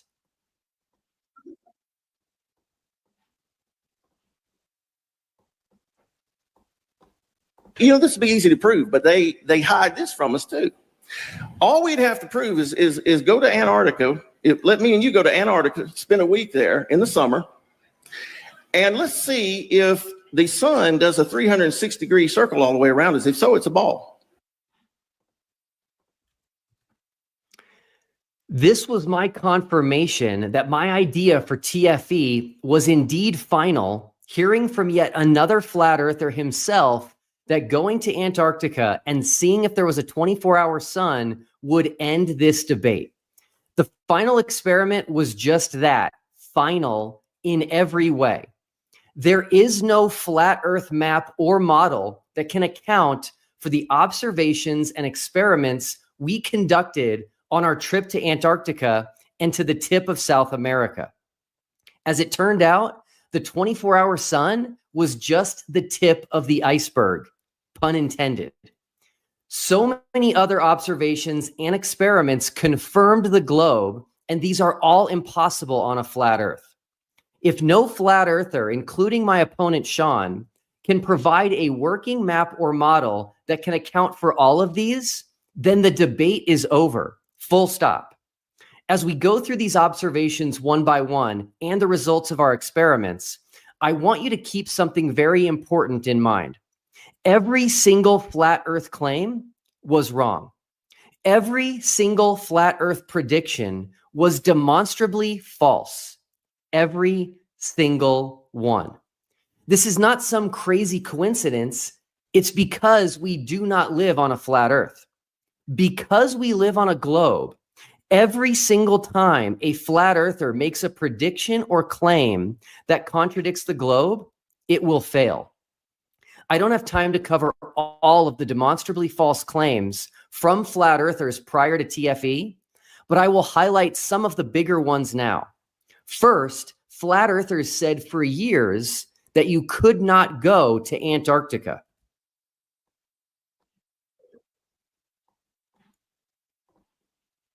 Okay. Now you have some problems. First off, we're not even allowed to go there because of the longest standing treaty in mankind, the Antarctic Treaty. We're not allowed below the 60th. I think it's the 60th, might be the 66th parallel south, but you're not allowed to go there. They would also say things like you can only go to the coast of Antarctica or you could only go to the Antarctic Peninsula. All of this was false. When I created the final experiment and started researching how to get to Antarctica and where you could go, I was overwhelmed by how many tour companies take people to Antarctica every year. I had to make a spreadsheet to try and keep track of it all. Next, flat earthers said there was not a 24-hour sun in Antarctica. There is, in fact, never 24-hour sunlight anywhere in Antarctica, because even when the sun reaches its outermost circuit over the Tropic of Capricorn, the entirety of the Antarctic circumference cannot be reached by its light at any one time, and so it will still set every day. Prior to TFE, most flat earthers subscribed to Gleason's map of the world with a circling sun above it. This would make a 24-hour sun in Antarctica impossible. In fact, in the lower right corner of Gleason's map, it says there is no sunlight at all in Antarctica beyond 80 degrees south. My opponent, Sean, also doubled down on there not being a 24-hour sun in Antarctica. First, last June, Sean had me on his channel to discuss TFE.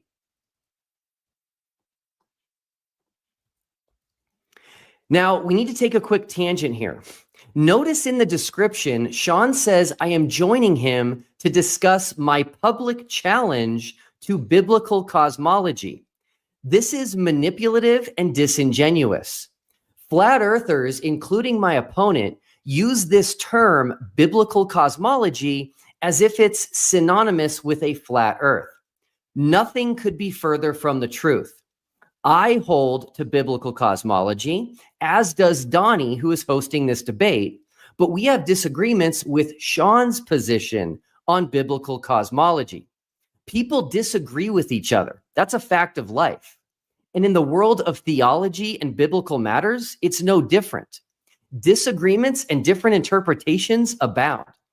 If someone calls their own personal view biblical theology, despite the fact that many people disagree, you can see how disingenuous that is. And even worse, imagine inviting someone for a discussion specifically on theological disagreements and putting in the description ahead of time that they are coming to discuss their public challenge to biblical theology. People disagree on theology. People disagree on cosmology, and they all believe that their position is biblical. So anytime during this discussion, when Sean uses the term biblical cosmology, remember that he has redefined that term as synonymous with a flat earth, but it's not. All the varying views on cosmology among those who believe the Bible is true can all be described as biblical cosmological views. Going back to Sean's position that there was not a 24-hour sun in Antarctica, a few days after having me on his channel, Sean posted this video to his channel. You'll notice it's titled Multiple Testimonies Against 24-Hour Southern Summer Sun in Antarctica, and he was furthering his case that there is not a 24-hour sun.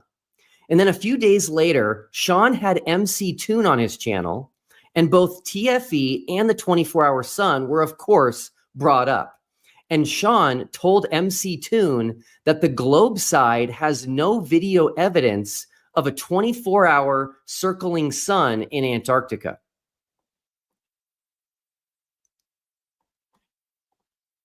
So you have quote unquote testimony with no video evidence. We have testimony. Oh, I have video evidence.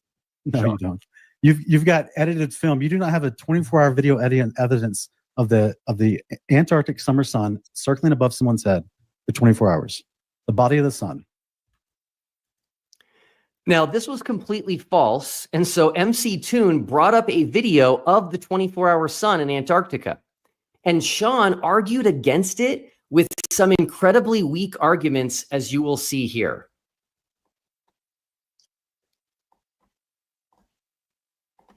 Okay, so who's Robert Schwartz? Robert Schwartz. Schwartz spent time at the South Pole. This is How do you know Robert Schwartz? How do you know the guys in the video that you did? You don't know them either. So no, I don't. We're But at the same. they actually have a timestamp. They have dates. They have coordinates. You have a random video that's moving in circles where I can already see cuts in the clouds because it's moving at high speed. So I'm just saying to you, standard flat Earth denial. How do you know Robert Schwartz? This is 5 days. 5 watch days. it go. Yep. This destroys flat Earth. You asked why hasn't it been blasted around? I don't know why. Here's the first critical question. It's been there for 7 years, Sean. Michael, here's the first critical question. Can you slow down? Slow down for a minute. It contradicts your idiot idea of flat Earth and your belief that the Earth is flat and that the. Okay, I'm just gonna have to mute you since you can't control yourself. I'm looking at this video that you put up here. Okay. Where you said it's 5 days uninterrupted. Shake your head, yes or no. Where's the guy coming out to change the battery? What kind of battery can go for 5 days uninterrupted? 120 hours? Where can you tell me where the video is where he's coming out to change this battery out of this camera? Do you know that the batteries lose 90% of their lifespan in sub-zero Antarctic weather. So all you got is a simple video. Right. You don't know who Robert Ready Schwartz for the is. answers? Are you going to pretend to let me answer now? No, I'm asking you genuine questions. Can you control yourself and talk normal now? Yeah, it's a time lapse. You don't know how time lapses work? So it's not a complete video. It's a series of photographs, Sean. That's what video. It's not a complete video. Sean, a video. Oh, all right, is brother. A series of photographs. This is very disappointing. Not knowing the person who filmed the 24-hour sun is not a valid argument against the evidence. Saying you can't see the person changing the battery is not a valid argument against the evidence, especially when the person filming would be careful to not step in front of the camera. And saying it is a time lapse and not a complete video is not a valid argument against the evidence either. And then in November, just a month before we went to Antarctica, Sean was doing a live stream and someone asked him what his confidence level was that there was not a 24-hour sun. Hear his answer. Meant to be that way. Someone in the live chat's asking, Hunter's asking, what's my confidence level of a 24-hour sun? Data, like you said, data's king. And it depends on if they're actually taking them to the spot they claim they're taking them to. If they are, and then it's definitely not going to be a 24-hour sun. If they're actually taking them to that specific spot, You just nailed it. then You need as much information. you would not have, because the descriptions of Enoch and the creation model, you would not have a 24-hour sun. So Sean joined the rest of the Flat Earth community in communicating a very strong confidence that there would not be a 24-hour sun in Antarctica. Now, to be fair to Sean, he did seem to change his mind after our trip and after we live streamed the midnight sun and also video recorded the 24-hour sun. He seems to have latched on to Joe Hanvey's model, which Joe and Sean and others think reconciles a 24-hour sun in Antarctica with a flat Earth. It doesn't, and I'm actually excited for Sean to bring up Joe Hanvey's model because it's very easy to refute. But we will get to that later in the debate. Some people argue that a single data point, such as the existence of a 24-hour sun in the south in Antarctica, is not enough to falsify flat Earth and prove the globe. They argue that you need a preponderance of evidence to show which side is actually correct. Fortunately, TFE ended up being about much more than just the 24-hour sun. As you are about to see, every globe prediction was correct and every flat Earth claim was wrong. Shortly before we went to Antarctica, I released this video on the TFE channel. The one thing everyone completely forgot about. This video was about the moon. Leading up to our trip, everyone was talking about the sun, but on the globe, there is not just a 24-hour sun in Antarctica, there is also a 24-hour moon. And flat earthers had made it clear that they also denied the existence of the 24-hour moon.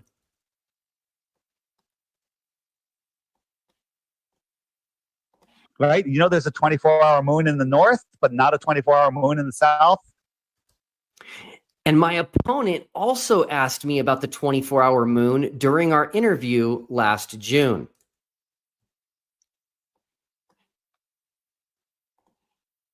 Why no flat earther has put forth a model where a 24-hour sun would work in Antarctica is because there isn't one.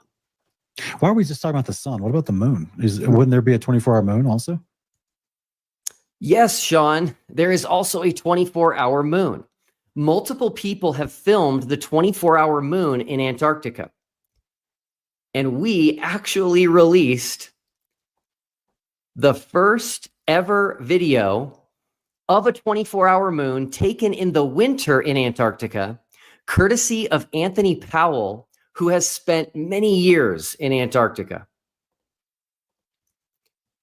Up next is sunrise and sunset directions. Our journey to Antarctica took us through South America, specifically a town called Punta Arenas, which is at the very southern tip of Chile. What's significant about this is that we were south of the Tropic of Capricorn. According to flat earthers, the sun should always be to the north of you if you are south of the Tropic of Capricorn. And one flat earther even told me before our trip that we would know if the earth was a globe or flat based on what the sun did while we were at the southern tip of Chile.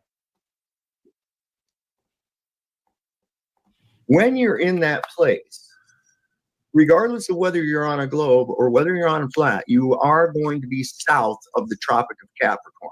You're going to be south of the furthest zenith position that the sun makes. So you are going to have to look north to see the sun. And it would be real simple that as it traverses to the west, if it arcs in a west by northwesterly direction at all, you're not on a globe. If it arcs around, if it starts to track, you don't even have to see it for 24 hours. All you have to do is watch which way it tracks. If it goes west by northwest, you're gonna be on you're on a flat earth. If it's going past you in a west by southwest direction, in other words, angling off to this way, arcing around you, then you're definitely on a globe. When we got to Punta Arenas, all eyes were on the sun. Both sides were curious. Would it set in a southerly direction as the globe predicted, or would it set in a northerly direction as a flat earth would require? And once again, the globe side was correct. The sun set from right to left toward the south. And the really cool thing was that you could see the movement of the sun through a very faint twilight throughout the night to the south until it rose again, still in a southerly direction. Up next is the South Celestial Pole. Flat earthers have denied a South Celestial Pole for years, as they believe the stars in the night sky all rotate around Polaris, the North Star.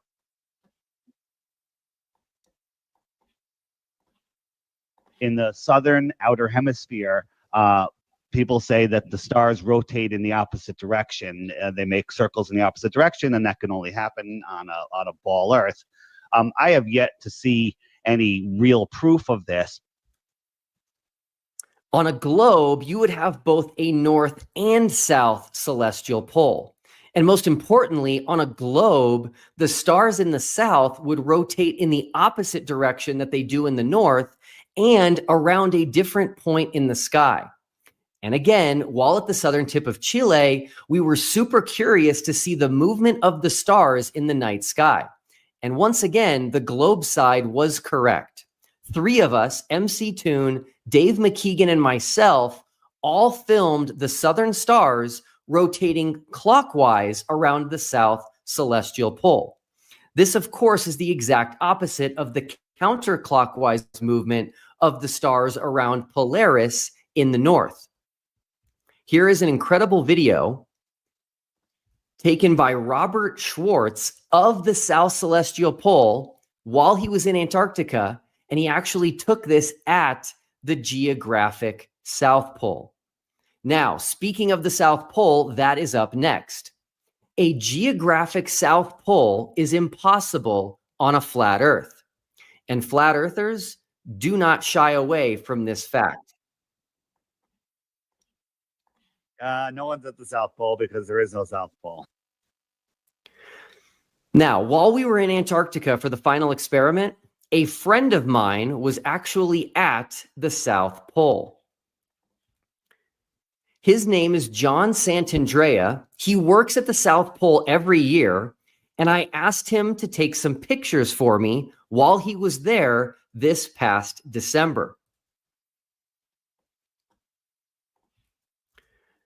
Now, if a geographic South Pole does not exist on a flat Earth, then where was my friend John?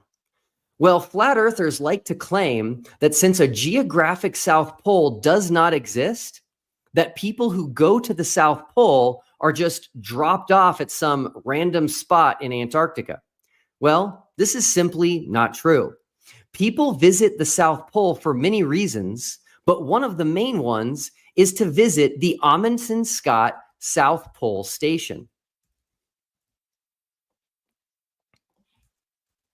This is an over 80,000 square foot building that has as many as 150 people working in it at a time. So one of the first questions I like to ask flat earthers who deny the geographic South Pole is this: where is the Amundsen-Scott station? Please show me on a flat earth map where this gigantic station is located. And flat earthers historically have failed to respond to this simple question. I will be asking Sean this question during our discussion.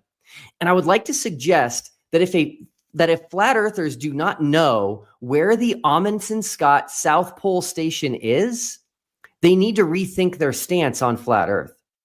Even if you have not been to the Eiffel Tower, it's easy to show where it is on a map. And if you wanted to travel there, it would be relatively easy for anyone to get there. The South Pole is no different. Anyone, and I mean anyone, this includes children, can show you on a globe where the South Pole is. And if people want to visit the South Pole, you can. But if we live on a flat earth and no one can show where the Amundsen-Scott South Pole Station is on a flat earth, then how is it that anyone can travel there? The answer is simple. We know where it is only on the globe because we live on a globe. And I predict no one, including my opponent, will be able to show where this is on a flat earth map because we don't live on a flat earth. So once again, the globe was correct. There is a geographic South Pole. That brings us to my final point in this discussion, and that is Southern Hemisphere flights. Flat earthers denied for years that nonstop Southern Hemisphere flights were real. Some globe debaters will acknowledge this fact, but rebut with the claim that non-stop Sydney to Santiago flights follow a great circle route over the Pacific, remaining in the Southern Hemisphere the entire time, therefore increasing the necessary flight distance, speed, and duration. With regards to this claim, firstly, it has yet to be proven that these flights even exist, since no unedited video footage exists online, and every time flat earthers have attempted to book the non-stop flight, it fails to go through, gets cancelled and refunded days before departure, or changes to a non-direct flight. A nonstop Southern Hemisphere flight is an airplane flight that both departs and lands in the Southern Hemisphere without crossing the equator. The reason flat earthers denied these flights existed is because on a flat earth, the South gets bigger and bigger the further you go past the equator. And so these flights would be physically impossible in the South on a flat earth by the fact that the South is just too big for a flight to cover these distances in a relatively short amount of time and without refueling. Two very specific flight routes are tied to TFE, and they once again confirm the globe and falsify flat earth. The first is the nonstop flight between Santiago, Chile and Sydney, Australia. Critical Think, a YouTuber who joined us for the final experiment, lives in Australia and took this nonstop flight both on his way to Antarctica and on his way home after Antarctica. This flight is impossible on a flat earth. I'm looking forward to hearing Sean's explanation of this flight on a flat earth map, because there is not a plane in existence that could fly the distance required on a flat earth map and that can fly fast enough to make such a distance in such a relatively short amount of time. The next flight route is flights to and from the South Pole. Flights that originate in South America, South Africa, and New Zealand fly to Antarctica multiple times per year, and then after switching aircraft, take people to the South Pole on ski planes.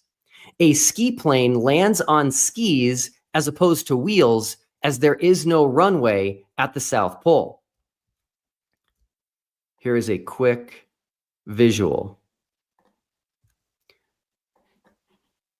Okay, that's not going to play, but that's fine. These flights originate in 3 different continents, and then the ski planes all meet up after very short flights at the South Pole. This is once again physically impossible on a flat Earth and is exactly what would happen on a globe.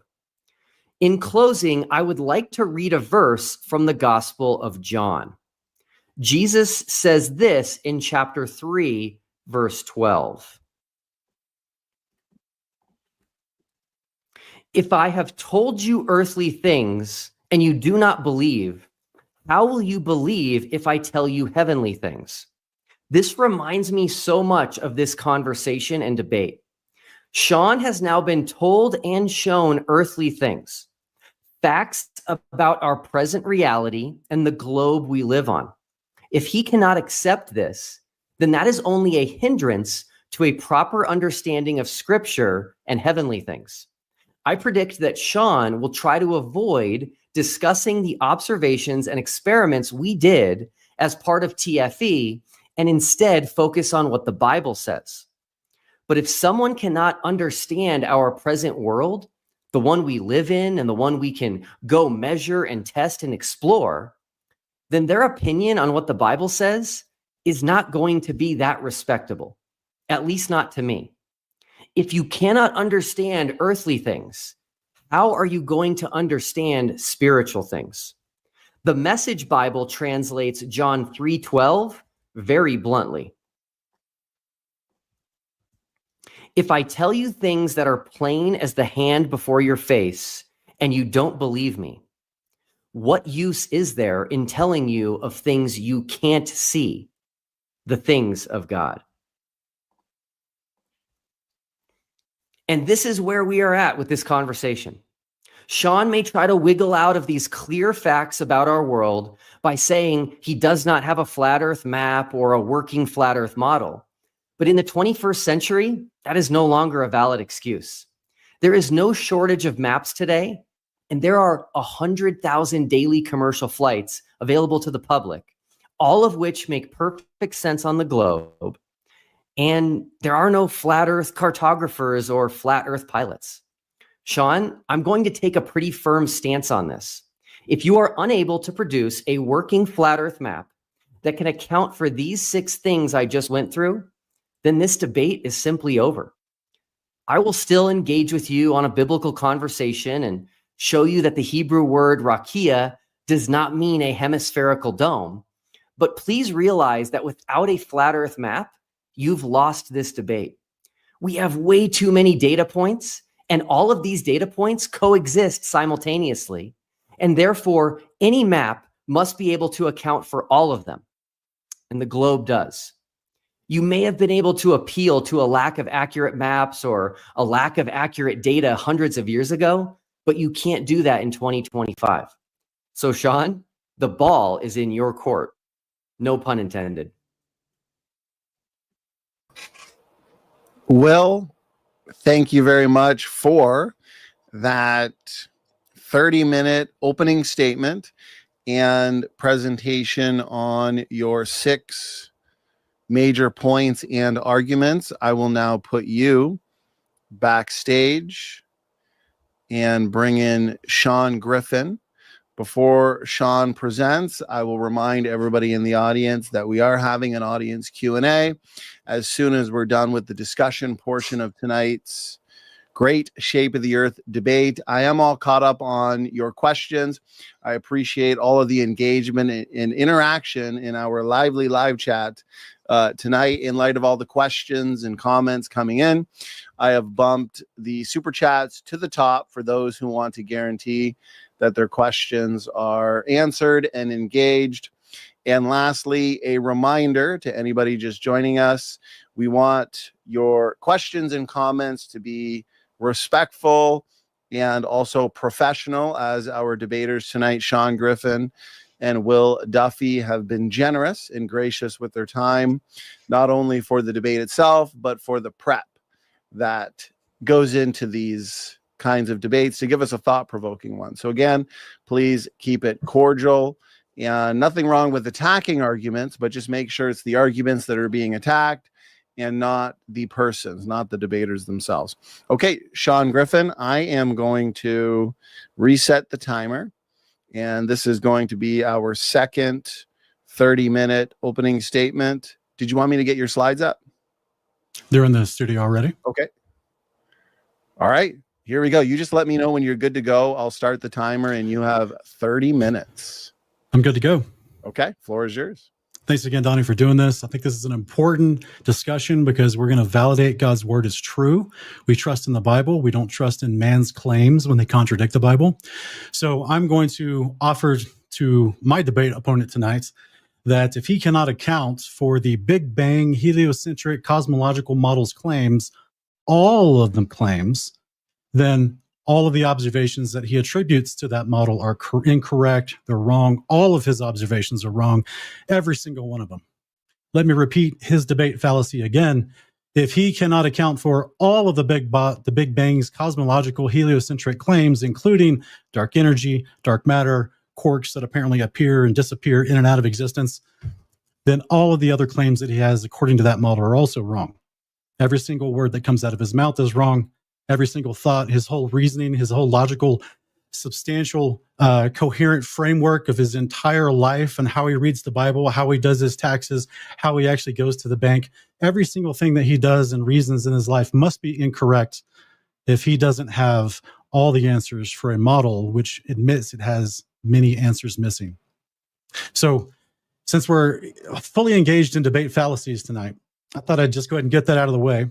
And now let's actually look at some substantial evidence for a biblical cosmological model, which is a circle of earth enclosed by a firmament, as our heavenly creator tells us, the one who's offering us eternal salvation to live in his house with him in the future at the second coming. So let's jump right into God's testimony in scripture is one of the things we're going to discuss tonight, as well as the physics that we experience requires a firmament, the luminaries and winds inside the firmament, declassified government documents that prove a flat, non-rotating stationary Earth, stars and their missing movements, as well as missing curvature. So if I were to look at my hand from a biological view, an anatomical medical view, I would see that it is a wonderful, absolutely wonderfully created and intelligently designed piece of artwork that the Father has made with all of its muscles and sinews and tendons and small bones. Everything works together perfectly. I would never suggest that that's a random causation. I would never suggest that it just randomly came to be and somehow mutated into greater complexity, as opposed to what truly mutation is, which is losing information. And so therefore, I then would easily decide, okay, if someone could mimic this type of model, that must be intelligently designed, just like we see people trying to make robotic hands. But the Big Bang is different. The Big Bang, the heliocentric model, depends on Big Bang cosmology. So Will's claims tonight of a 24-hour sun, the things he thinks that his final experiment proved, depend, all of it, you get all of it is packaged into his claims. The entire model is packaged in.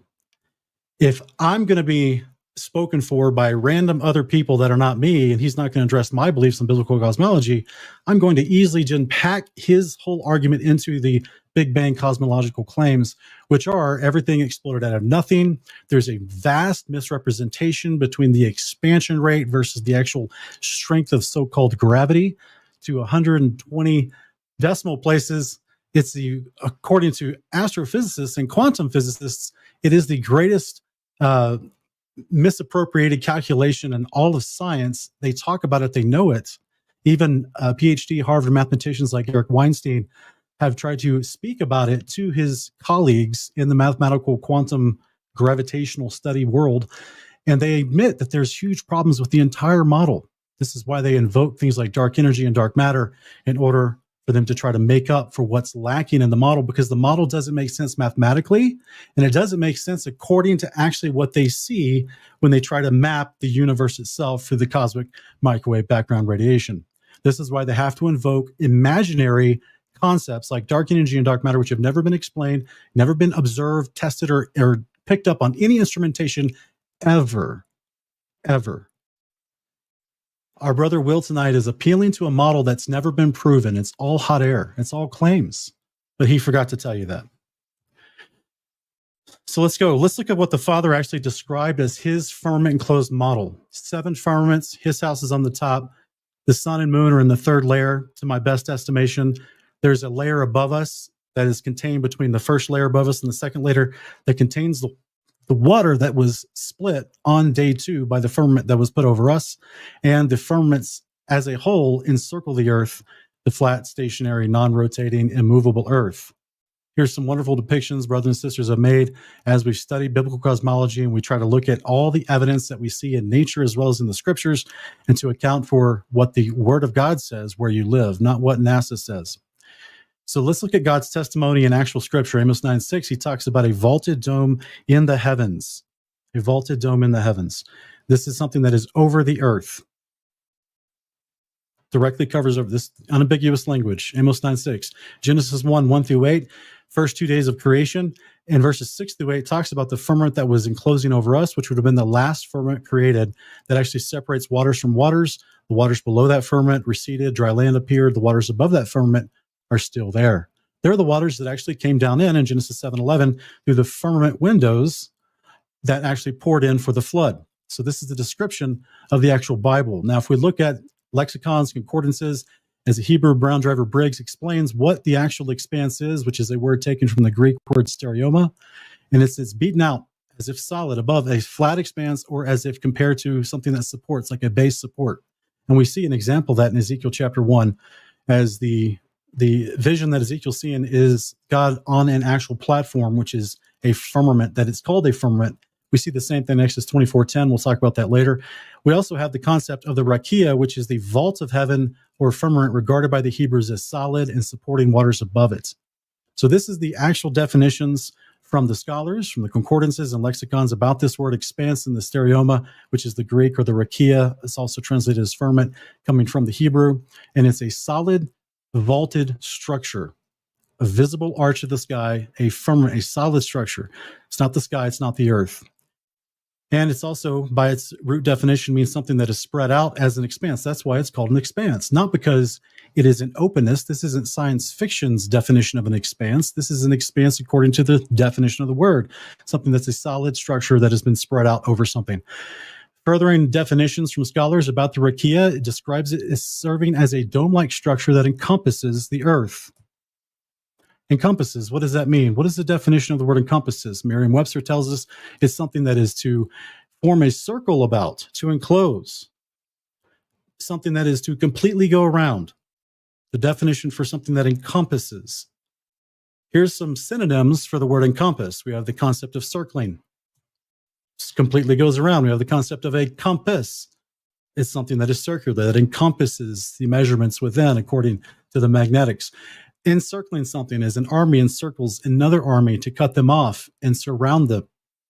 Also, just in the very concept of a daisy, the word daisy means the eye, basically, which is the yellow center of the flower, and it is enclosed or encircled by the actual petals around it.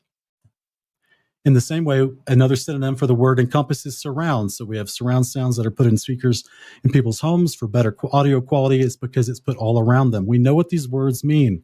These words are specific to the firmament that encircles the waters of the earth. We also have the word gird.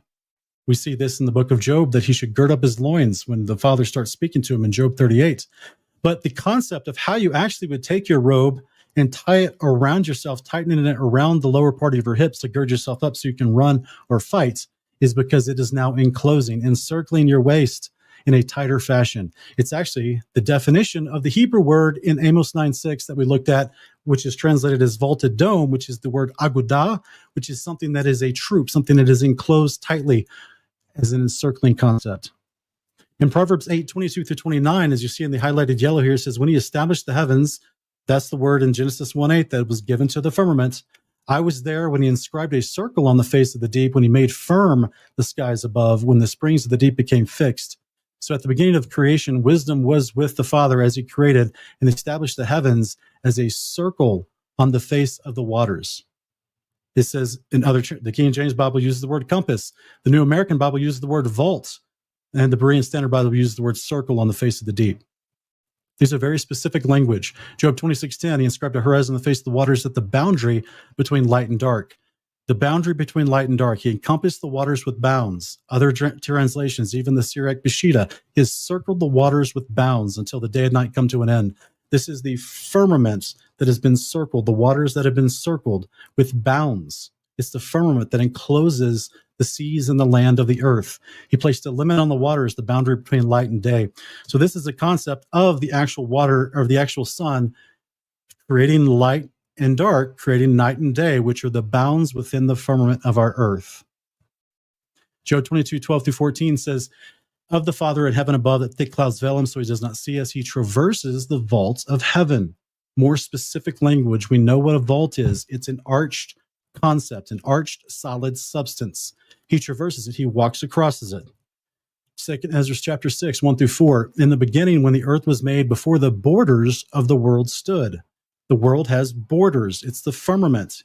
Further on, he says, wherever the heights of the air were lifted up, before the measurements of the firmament were named. These are all very specific language to what the Bible, through his prophets and priests, gave to us on the earth to know what he created and how special you are. You are not on a floating, random ball in space, an insignificant part of the universe, waiting for the sun to go supernova in 200,000 years. The God cares about you. He created you specifically below his feet in an enclosed, special environment. That's what his word tells us. 2 Peter 21, 3-6. In the highlighted yellow, he goes on to say, oh, that you have made the earth, hear me, that you have fixed the firmament by the word and have made firm the height of the heaven by the Spirit. I will never believe our brother Will Duffy in his very deceived mind to try to argue that the firmament ever means the crust of the earth. The descriptions of it is that it's firmed, it's fixed, it's high above us. It's called heaven above us, as high as the heaven is above the earth. Scripture clearly defines the placement and location of the firmament above the earth. Job 37, 10-18, very famous passage as far as him spreading out the sky as strong as a bronze mirror. We see in multiple translations, he goes into directly calling this the firmament, because even the scholars know what's being discussed when we see other translated words like sky, which has been spread out over the earth. They know the context of the Bible has already been described as a vaulted solid substance, an arched firmament over the earth. They know how to define this stuff.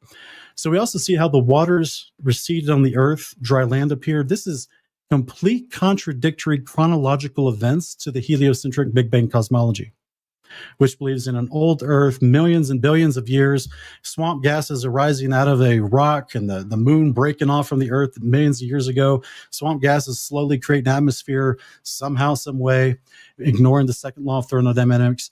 All of this stuff is contradictory to what God has given us in Genesis chapter 1, 9-13 about the formation of the land and the sky of the earth. 14-19 describes the luminaries in the heavens as well, sun, moon, and stars, to mark the days, the seasons, and the years. This is why they never change. This is why he says he put them in the firmament of the heaven. We also see examples when we calculate the sun and we clock the sun with photography. We can see it makes an analemma pattern as it goes through the 6 gates every single year, as the scriptures describe to us in the book of Enoch, detailing its gate that it goes through. The Father has, through his prophets, Jude calls Enoch a prophet, gave us all the descriptions about his actual creation so we can be rest assured that he took care of us when he made us. Ecclesiastes 1 talks about the sun going forth, rising, and returning to the spot where it started. It returns on its course in the same way we see in Psalm 19:16, the movement of the sun in the sky above. This is the Father's word about the luminaries that he put in the firmament above us. The sun runs its course from one end of the heaven to the other. It's in a circuit. That is something that has a starting place and goes back to the other starting place. It completes a circuit. The heliocentric Big Bang model says that the earth, moves around in a circuit around the sun, which is completely opposite, contradictory lie to what the Father has told us in his word. We also, again, another model of how the sun moves in its circuit above the heaven over the earth. Here's another quick example of a high-altitude balloon. As we see the sun moving away, fulfilling Psalm 19:6. Also, conveniently, there's no left and right curvature anywhere in this video at a high altitude. It's a wonderful, quick example. We go on to the moon. What does the moon say? It's called a lesser light that produces its own light. According to the scripture, it actually charges its light up over the course of 29 days. It is the waxing and waning concept that we're familiar with.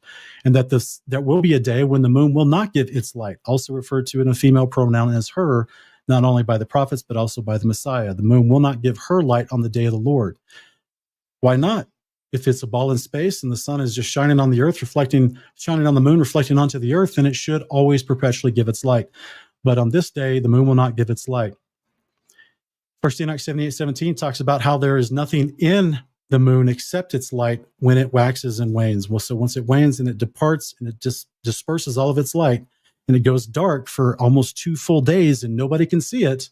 This is something I asked Will Duffy in my channel last year, and he didn't even know that the moon cannot be seen for almost 2 full days in the sky. Not even when anyone that believes in the heliocentric model, no one's ever taken a picture of the moon while it goes dark. The book of Enoch directly talks to you and describes to you the hidden phase of the moon where no one can see it before it begins the new moon phase. The observable reality of what we see is better described by our Father's word. So we're going to go on to a unique concept called the lunar wave, which was filmed more than a dozen times in the last 13 years.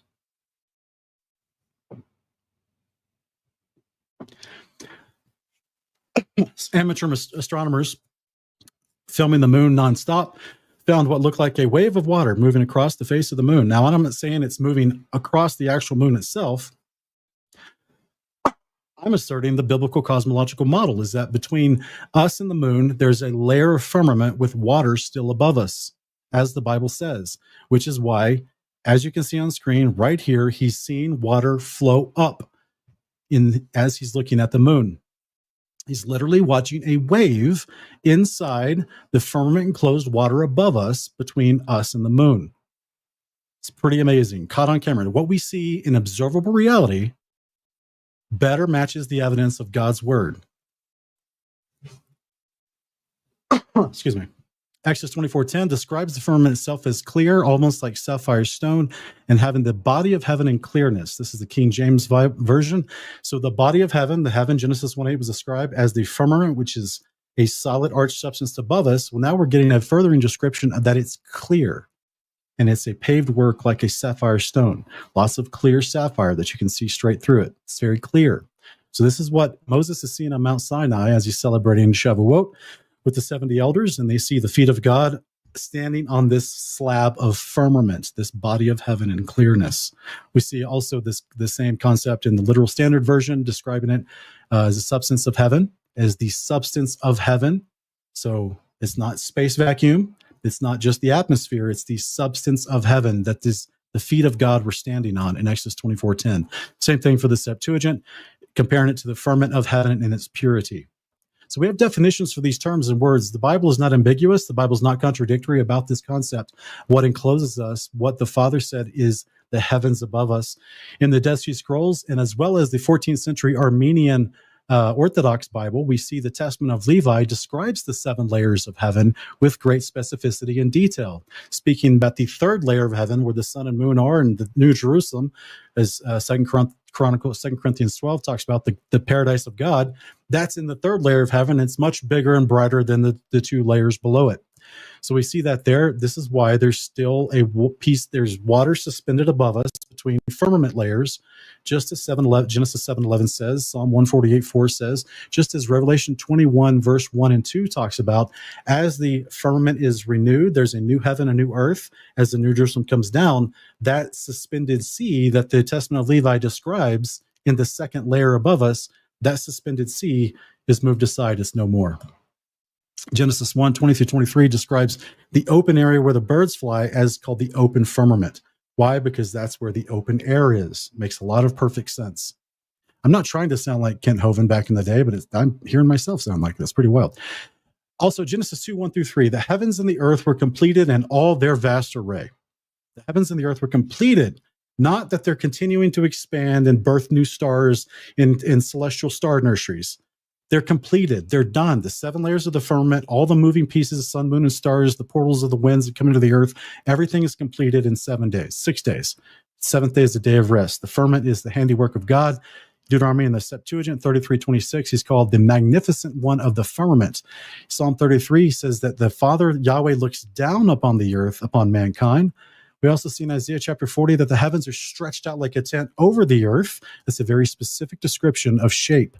Psalm 104, the same thing. He stretches out the heavens like a tent and lays the beams of his chambers in the waters above. So if you're a Christian who believes that the Father has an actual temple in heaven, which is described in an abundance of scriptures, including Revelation 5 and Revelation 11, then he has chambers, and those chambers is a real structure with beams that are sitting in the waters above, in the layers of heaven above. These are very literal descriptions. Again, Paul talks about the third heaven in 2 Corinthians chapter 12, where paradise is. This is important to the overall story of the Bible, the gospel of the kingdom, the denouement of the Bible itself, which is that God's tabernacle comes down to the earth and he tabernacles amongst mankind. It comes down through a firmament. It doesn't come from Betelgeuse. It doesn't come from Sigma Octori. It doesn't come from some distant, unseen, parallel realm. This isn't Marvel. This is a very specific description of the Father's house is above us, the paradise of God, where the tree of life is, that the saints have access to in Revelation 22:14. If they do the commandments, they get access to the tree of life, which is in the city of God that comes down out of heaven, is in the third firmament above us right now, waiting to descend on the day of the Lord. How even would the New Jerusalem and all of its dimensions given in Revelation 21 actually fit on a globe? It doesn't. It would throw the earth off of its axis. It would throw it out of its orbit around the sun. It would mess up the moon's orbit around the earth. It would completely change everything. The size and dimensions of the New Jerusalem does not in any way whatsoever being a 4-square city. So that means there's no curvature to the city. It's a 4-square city. Anyone that has any concept of engineering and architecture should understand that language. A 4-square city is not going to be allowed to wrap around the shape of the earth for approximately 1,400 miles in length and width. This is something that would not fit on a ball earth. It does not, the dimensions and descriptions, is it coming down through the firmament? None of that language comports with the Big Bang cosmological heliocentric model that Will is appealing to. Isaiah 64, the prophet is pleading with the Father in heaven above to rend the heavens. That's a physical substance being torn open. To rend the heavens, that word heaven is the word given to the firmaments. To rend the heavens so that he may come down. He wants justice to happen on the earth, and he knows that it's only going to happen when the Father comes down through the firmaments. Revelation 6:13-11, the stars of the firmament fell to the earth. The heaven, which is the firmament, was departed like a scroll being rolled up. Here's just a fun little representation. This music is not, this is music I own the copyright to, Donnie, so don't worry about that music. This is just a fun little representation of what everyone on the surface of the earth is going to see on the day of the Lord, when the heavens are open like a scroll and the stars are falling to the earth, as prophesied in Isaiah 34:4 and Revelation 6:13-14. Beautiful, beautiful concept. So the physics of what we experience and see requires a firmament. Donnie, can you tell me how much time I have left? Yeah, sorry, Sean. You just hit the 22-minute and 30-second mark. All right, we're going to go quickly. So the inverse square law of light. Light gets less in luminosity as it gets further away by orders of magnitude. So there's actual equations for this. It gets less in luminosity the further it gets from its source. There's an entire science behind this. It's called the inverse square law of light. So the moonlight that we see, the illumination of the surface of the moon should be 16,332 lux, which is a measurement of luminosity. But instead, by the time it gets to Earth, we see this. So according to the inverse square law of light, by measuring what we observed on the Earth, it should be this on the moon, but it's not. This picture of this supposed Apollo 11 astronaut standing on the surface of this dull pale moon is not 16,000 lux. Let me give you an example. So the surface of the moon, 16,000 lux. By the time it reaches Earth, just a typical sunset or sunrise on Earth is 400 lux. This is not the observable reality that we see. What NASA, what Big Bang cosmologists and promoters push to us as a true Apollo mission that truly happened in space, with the moon being in space and all that entire different model that's contrary to Scripture, that is not the observable reality that we saw, even in their own claims and pictures. This is just an average street light that emits 600 lux. The moon, the surface of the moon should be 2,700% brighter, but it's not. Here's original footage from the actual, air TV. It's not. In fact, it should be so bright that the picture should look like this. In fact, the reflection in his visor should also be extremely bright, washed out. So let's look at the luminaries and the winds and the firmament. This is actually, I'm addressing, contrary to my debate opponents' bravado and rhetoric, I'm addressing the TFE claims and experiments that they went to look at. So this is Joseph Hanvey showing in a firmament enclosed model of Earth with a light circling on the top, that there's a counter rotation on the exterior edge of that firmament. This is just an optical effect that happens with light on a firmament. And I'm actually really happy that Will Duffy went to Antarctica and caused people to start experimenting in this vein to realize, wait a minute, this observation of a 24-hour sun at the exterior edges of the known world actually does show a counter-rotating 24-hour sun. That's amazing. That's amazing. Thank you, Will Duffy, for bringing this up so that people started experimenting better and better with this to show it can be absolutely modeled inside of a firmament enclosed model of Earth, as basic as it may be. And as you see, he's scrolling the camera around different points around the circumference of the hemispheric dome to show that the optical effect is visible from anywhere on the dome. And of course, this is Dave McKeegan's footage from the final experiment. And what's interesting, I think, is you'll notice here is, look how the sun kind of squishes right here. The sun kind of squishes as it gets to that part of the firmament. It's pretty interesting, right? Joseph Hanvey's does the same thing. It squishes when you get to the outside too, right there at the outside. It squishes too.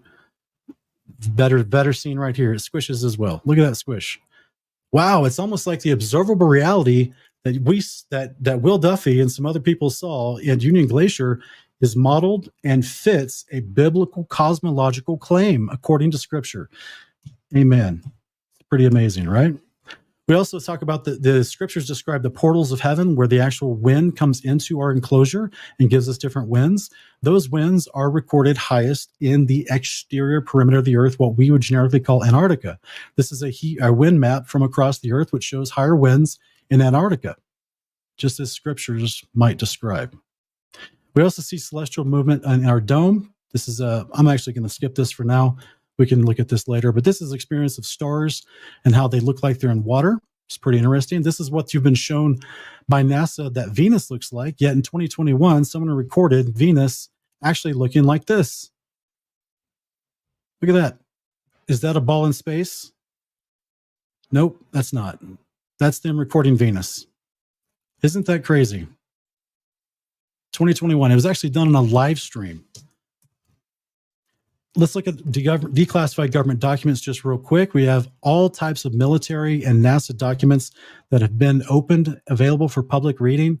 And you can see that every single concept, whether it's the flight dynamics of a vehicle or a missile, talks about a flat, non-rotating stationary Earth. There's a ton. I'm going to just kind of fly through these. You can pause the screen and look at them later if you'd like. Even for rigid aircraft flying over a flat, non-rotating Earth, all of their calculations assume a flat, non-rotating Earth in their military documents. Military documents for testing different missiles and vehicles. A flat, non-rotating Earth is how they tested them. They didn't account for curvature or Coriolis. It's a flat Earth. Let's look real quick at the stars and their missing movement. So we see something like the Aquarius constellation, which is an equatorial constellation. And we see that this particular constellation, and these are all the stars that make up that constellation, we see that this one is seen every year of the month. Every year of the month. But I thought the Earth was spinning around the sun, which means we would have 4 different points of observation for the equator facing outward around the sun when it's night. We would have spring, summer, autumn, winter, 4 different points of observation. Shouldn't we see different constellations? But instead, this equatorial constellation is seen all throughout the year. This observable reality matches Genesis 1 better than the heliocentric model. Pretty amazing. Upward star movements are missing completely. So this is a video taken by a pilot who took a trip from Brazil to Lisbon. So that's at a northeast direction. So according to globe math, the stars should look like this, should be coming up as he's going over the curvature. The stars in front of him should be coming up This is actually modeled on Google Earth to show you what it should look like, but instead, the stars never move. So on his recorded flight, the stars never move. They don't come up. They just turn and rotate as the Bible describes. They never rise upward for the sake of the curvature of the earth. They're just circularly turning as the scriptures describe, specifically First Enoch. It's pretty amazing. So the observation of a 4,000-mile northeastern flight better matches what the Bible describes than what the heliocentric Big Bang cosmological model describes. Lastly, let's look at missing curvature, and this is actually at Union Glacier. Sean, you've only got 10 seconds left, just to let you know. Okay. So this is Will's video here from Union Glacier, and you can see there's a distant mountain in the background that defies the curvature of the earth. All these mountains, that mountain in the very back, 163 miles away. There's 0.3 of a mile of curvature. This is the mountain right behind this lady that should be blocking this mountain's view, but instead we see it in Duffy's drone footage. Here's the observations and calculations for Will, if he ever wants to fact check this. This mountain is visible within his drone footage. Thank you, Will, for that wonderful biblical cosmological proof. Sean Griffin, thank you very much for your 30-minute opening statement. That concludes our opening statements and our 6 main points and arguments for tonight's debate. Gentlemen, Will and Sean, I do appreciate the time you put into those opening presentations. I will put you backstage, Sean, and bring in Will Duffy as we transition into our rebuttals. Now, for rebuttals, we have 10 minutes of uninterrupted time to engage each other's points and lines of evidence brought up in our 30 minutes of opening statements to the audience. I appreciate, again, all of the interaction and engagement. We've got a lot of questions coming in. I am all caught up on them. And of course, I am bumping the super chats to the top. And by the looks of it, we've already got about 20 of them. And so we will strictly be focusing on super chats, those specifically that don't have any personal attacks, and those that are asking questions related to tonight's topic. Will Duffy, we are now going to reset the timer, and you have 10 minutes for a rebuttal. I'll start the timer on your first word. Go ahead. Cool. I probably won't need the entire time. So just as every globe prediction associated with TFE was correct, my prediction was also correct, which is that Sean was going to try to make a case about the shape of the earth using the Bible. That was probably the most interesting opening statement I've ever seen in a debate because it was largely a gigantic straw man. So for those of you that heard, Sean started out by talking about the Big Bang and about heliocentrism, which he should know. Those are not things that I hold to. He talked about intelligent design, almost implying, I mean, in a debate, you're going to, argue things that your opponent disagrees with, but I hold to intelligent design. So that was a pretty wild straw man opening statement that largely had nothing to do with the debate topic, which is the shape of the earth. Pretty crazy.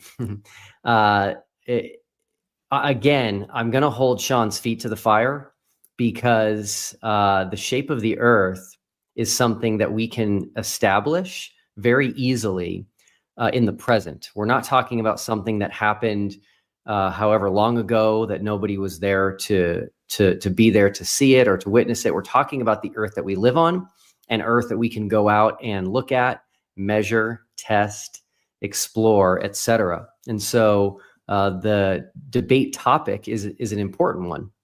It's one that we both agreed to, and it's one that I have already shown, and Sean has largely ignored. We will get to the scripture stuff, maybe. Again, if Sean cannot understand earthly things, it's going to be difficult for him to understand heavenly things and spiritual things, as we looked at in John 3:12. But yeah, we are going to start with the shape of the earth and hopefully finish there, as that is the topic of the debate. And if Sean does not have a map or a model that can account for the 6 items that I brought up, then this debate is over. It's settled. Something else I'd like to mention is that it's not just 6 things. The globe makes pretty much countless predictions, and they always come true. And every time a flat earth person makes a prediction that contradicts the globe model, they are wrong.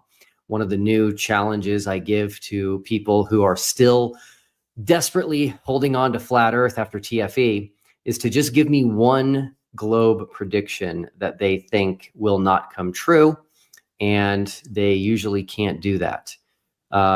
So yeah, Sean's going to have to provide a map and or model that can account for just 6 things. It should be easy. And if he can't, then this debate is over. The debate over the shape of the earth. We're not going to reinterpret the Bible to contradict the present reality that we live on. That's not a good position. No one should ever take that position. That would be silly. I do want to address a couple of other things. One of them is so much of what he brought up in his opening statement just had absolutely nothing to do with the debate topic, which was very interesting to me.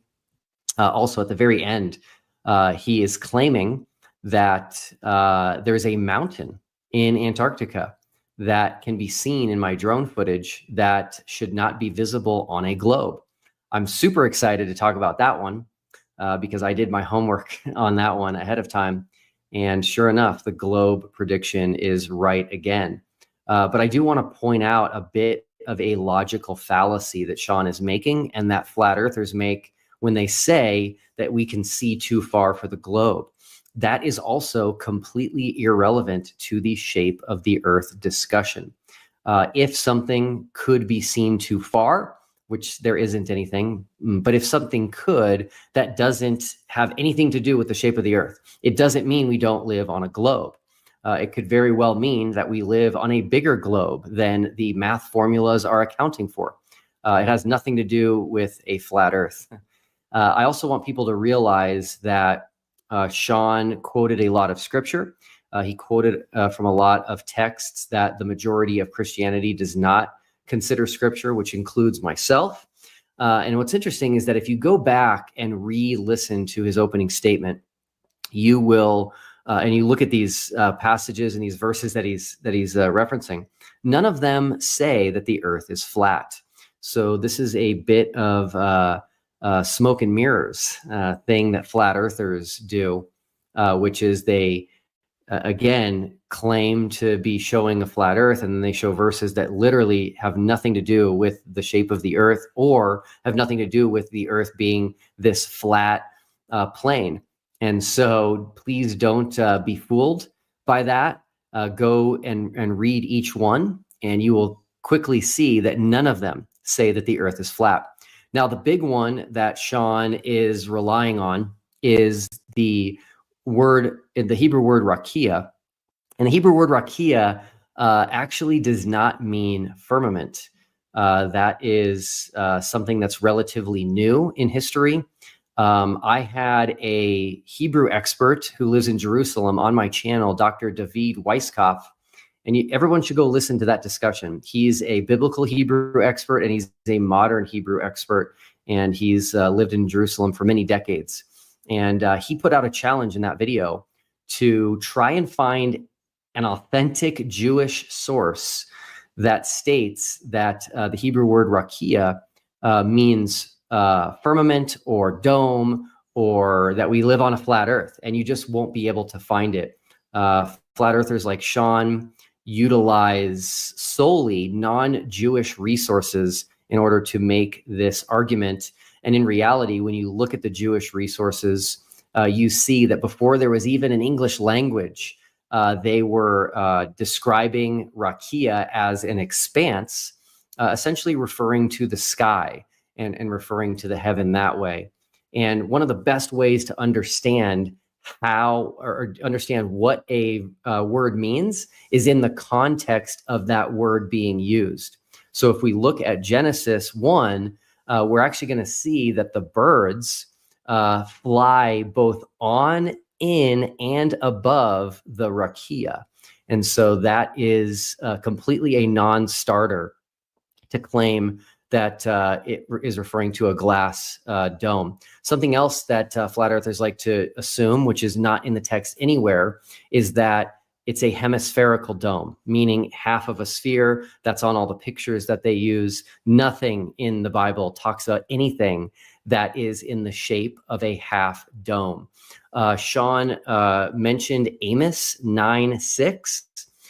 He had to cherry pick one translation, one English translation, which uses the word dome, which is unfortunately a very poor translation. The Hebrew word does not mean dome at all. I believe you're using the NASB there. In Christianity, we call this translation shopping, when you go pick which translation best describes what you're trying to argue. But Amos 9:6 does not say dome in the Hebrew. The word that's used in Amos 9:6, which is translated as many different things in different translations, such as assembly, such as strata, such as group, is also used in Exodus 12:22, and it's referring to a bunch of hyssop. So it's referring to a bunch of something, a group of something. It has nothing to do with being a dome. So that verse is out. And I do want to point out as well that flat earthers who like to try and distance themselves from a flat earth map, and again, they have to do this because they cannot account for the data. They can't even account for 6 things that a group of 9 of us saw in a week. So all it took us was 7 days to travel to 2 places on the earth. And just 6 simple things. There's more, but we agreed ahead of time in our debate negotiations to limit it to 6. Those 6 things cannot be accounted for on any flat earth map. So flat earthers try to distance themselves from a map, but they just can't help it. You'll notice in Sean's opening statement that he used a flat earth map, not 1, not 2, but 3 times. And the flat earth map that he used every single time is the Gleason's map or AE map, azimuthal equidistant map of the world. And so once we get to the cross-examination portion, that is how this debate is going to start, is I'm going to ask Sean if he has a map that can account for these 6 things. And if he doesn't, then the debate over the shape of the earth is simply over. You've got to be able to account for the real world observations, 10 seconds, world experiments that we did and that anyone else can do. And so we will see what Sean can come up with. Will Duffy, thank you very much for that 10-minute rebuttal. I will put you backstage and bring in Sean Griffin. Sean, I will reset the timer, and you also have 10 minutes for a rebuttal. I'll start the timer on your first word. Go ahead. Yeah, thank you. Okay. So tonight we heard a lot of rhetoric from Will. We heard a lot of bolstering, a lot of false claims of, if this can't be shown, then all this else must be incorrect and the debate's over. And yet countless times, countless ideas that I presented here, he has no answer for. So therefore, I'll just repeat the same rhetoric and say the debate's over, Will. You cannot account for many of the things I showed you today. So therefore, you're just going to have to concede and just, go back and trust the Bible, that it does match our reality, because the Bible does not match your claims at all. So we'll get into that in the cross. I'm excited about that. You made a lot of inerrant claims and then tried to, I guess, apply them to me during your opening presentation. It was truly wasted time during your opening presentation.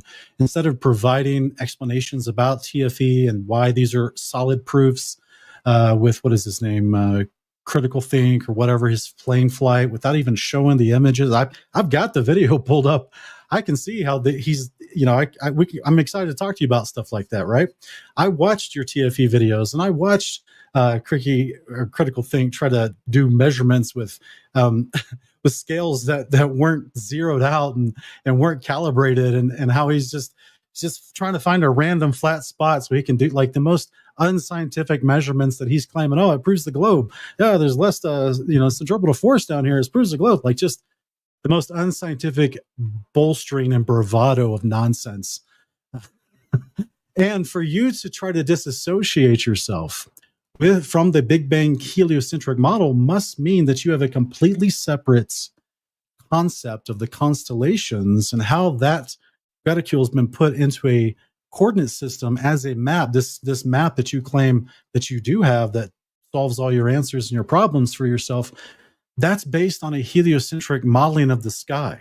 So if you don't think that that's accurate based on everything, that all the baggage that goes with that, well, then you actually have a massive fallacy where you want to eat your cake and just disregard all the actual fundamental concepts that you would have to swallow in order for you to believe that concept of you having an accurate map of the Earth based on this position of the stars in the sky, which is solely dedicated to at least the claims of modern science is that the positions of the stars in the sky is dedicated to the heliocentric Big Bang cosmology. So for you to try to distance yourself from that is a very poor and weak attempt, very illogical. I'm surprised that you would do that. Furthermore, you claim of me that I'm not Dave Weiss, I'm not Eric Dubay, I'm not Sovereign Soul, I'm none of those guys. I'm a little disappointed with as much time as we had for this debate that you didn't go into all of my biblical cosmological videos and the claims that I've talked about, the illustrations I've shown.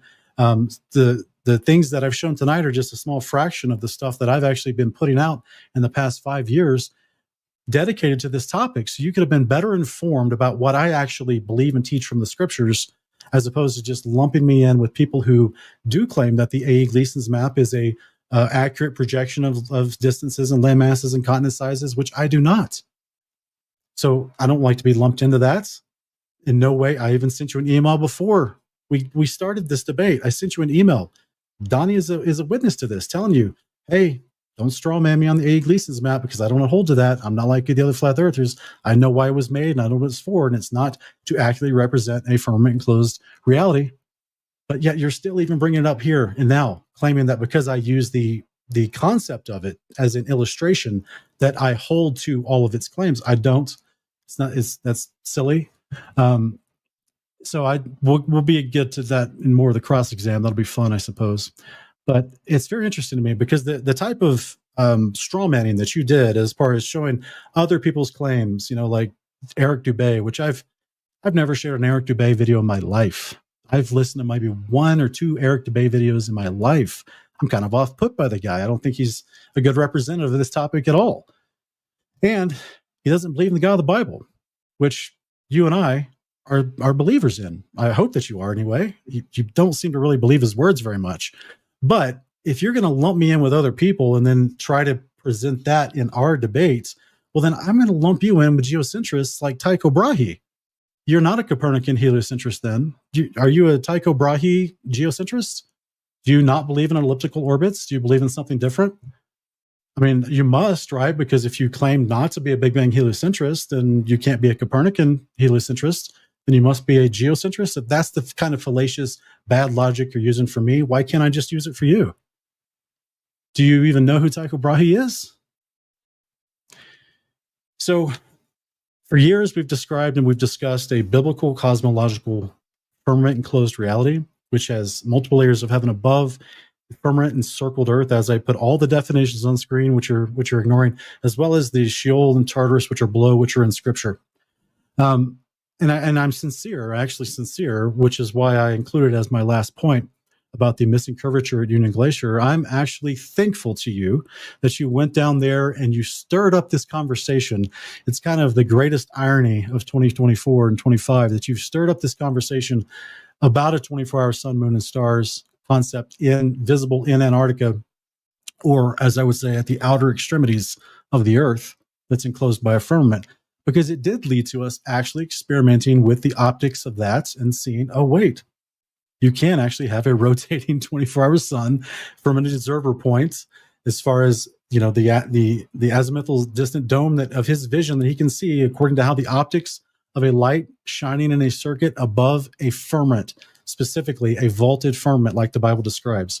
What are the chances, Will? How many, like if I were to go into Grok and I were to put in, so there's a vaulted firmament with a light source above it shining down into it that creates not only a circular effect and goes through different gates of the year to create seasons, but also has an optical effect on the outer perimeter of the firmament where there's a 24-hour observer sun from that placement that works at all of the circumference of the firmament. What are the statistical chances, Grok, that those specific claims matches a biblical description of the earth and no one else's description in all of history or in modernity? I just wonder what percentage of chances would come back from an AI like that. Oh, by the way, you did play a clip before the final experiment about me thinking there wouldn't be a 24-hour sun. Yes, that was my prediction. That was my understanding. I was wrong. It's okay.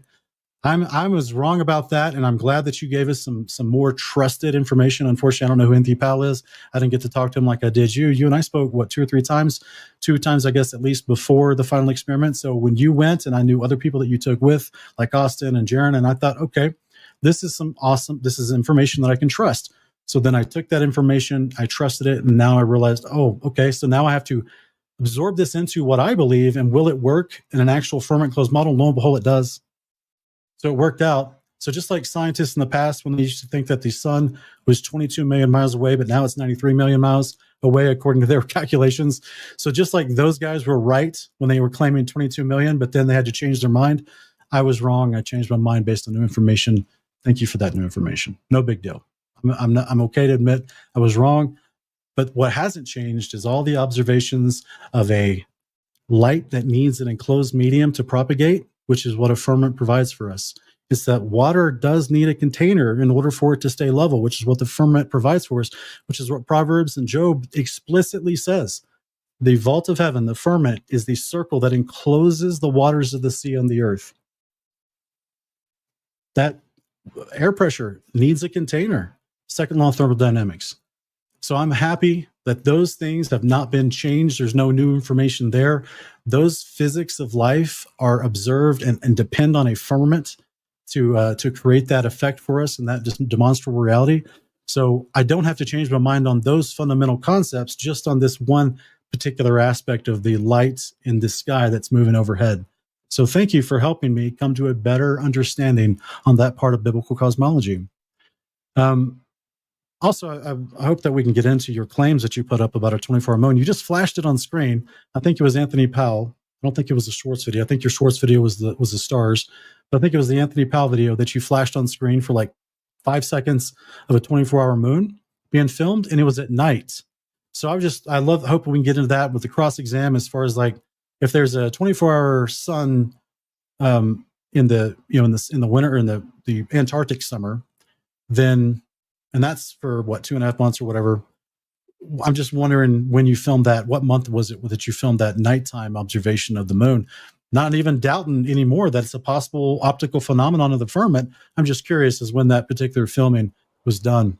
10 seconds, Sean. And lastly, the concept, this crazy idea that the firmament is a modern invention, just absolutely nonsense. I mean, Sean, we probably just wrap it up, because we are a little bit over 10 minutes. And so I appreciate that rebuttal, Sean Griffin. And let's bring in Will Duffy. We've got both our debaters here for our Great Shape of the Earth debate. We're moving along smoothly. As I said, this is a comprehensive one. We've concluded opening statements of 30 minutes, plenty of points and arguments on the table to engage, plus a 10-minute rebuttal. And I understand, gentlemen, these rebuttal periods fly by. Time moves quickly. And so we're now moving into our free-flowing discussion. And so rather than a real strict cross-exam, this will be more of a conversation or discussion. And what we can do is do our best to make sure we're engaging each of the relevant points tonight, those brought up in our opening statements. Sean, you just ended with your 10-minute rebuttal. Therefore, Will, why don't we give you the opportunity to pick the first topic or point to engage in, again, 40 minutes of discussion. I'll start it on your first word. Awesome. Okay, Sean, I hope you see the difference between present day observations that any of us can make and talking about things that happened thousands or longer years ago. So the question of the— What do you mean by that? The question of the day is this. What I mean is I hope you can explain your first statement. Yeah, I can. It's easier to establish facts in our present world than it is to try to understand something that happened a long time ago when we weren't there. Do you believe that the Father's testimony is valid testimony? Hey, Sean, I'm sorry. So here's the deal. Can you or can you not? This isn't a structured cross exam. This is an open discussion. Hey, Sean. Hey, Will. No, this is a tactic of yours. It's not a tactic. Yeah. Hey, Sean. I don't care what you. I don't care how you try to dominate the cross. I'm asking you a question. Nope, it's okay. I'm sorry. I told you I'm going to take a firm stance on this. Do you have a map or not that can account for just 6 of our observations last December? I don't know what observations you're speaking of. Well, that's insane because I just listed them in my opening statement. All 6: 24-hour sun, 24-hour moon, the sun setting to the south when you're south of the Tropic of Capricorn, south celestial pole, geographic South Pole, southern hemisphere flights. 5 out of 6 works in a firmament enclosed model. The south hemispheric flights.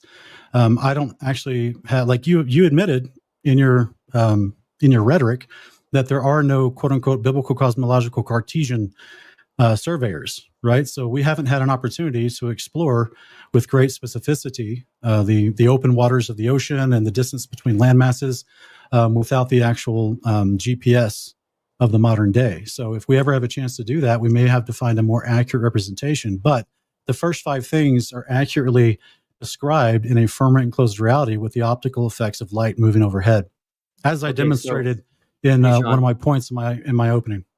I asked about a map. Do you have a map that can account for our 6 observations? Yes or no? I just told you that there is no Cartesian coordinates that have been discussed or mapped out as a surveyor for the firmament enclosed reality. So we haven't had a chance to do that. So I don't have a problem saying no. That doesn't disprove anything. Actually, it does, Sean. It doesn't, Will. So let me ask you a quick question. You asked one, now my turn. Is the Father's word a valid testimony for our life and reality? It depends. So here's the deal, okay? So the Father's word does not mention you or me, and it does not mention specifics about our earth today. So if you're trying to claim that it does, that's false. So is the sun, moon, and stars still over our head? They're different, but yes, they are still over our head, but they're completely different. Just as it was in Genesis 1, they were put over the head of Adam, they're put over the head of you, they're above your head, right? They're different. That's all I can say. How are they different? No. I'm going to hold your feet to the fire, and you need to actually tell me how God's word has changed so drastically from when he wrote it, which has been documented to be consistent from early ancient Israelite writings to today, and how our observer reality today is somehow different. You need to go ahead and stand on business and explain that. Easy. Sunspots are different. The sun is burning, so it's constantly changing. Do you have record of sunspots in 4000 BC? Hey, Sean, I really hope you're not going to argue this. This will be super embarrassing. We can see sunspots change while we're living, which means they are different than they were in the past. That's not what I said. The sun is still in the sky over your head, as Genesis 1 describes in the Bible. Has that changed? It's still in the sky. That's right. Has the diameter of the sun changed? Yes. Since Genesis 1, the diameter of the sun has changed. Of course, it's burning. How have you measured the diameter of the sun changing since the days of Adam?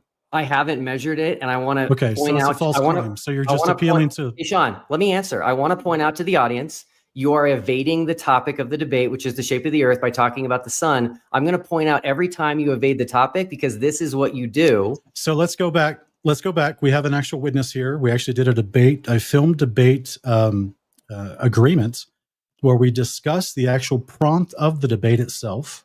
So just for everyone that see he's showboating and not being very honest right now, So the concept of the debate prompt and resolution is which model of the shape of the Earth best accounts for the evidence. The sun, moon, and stars are absolutely a part of the models that we're both presenting to talk about.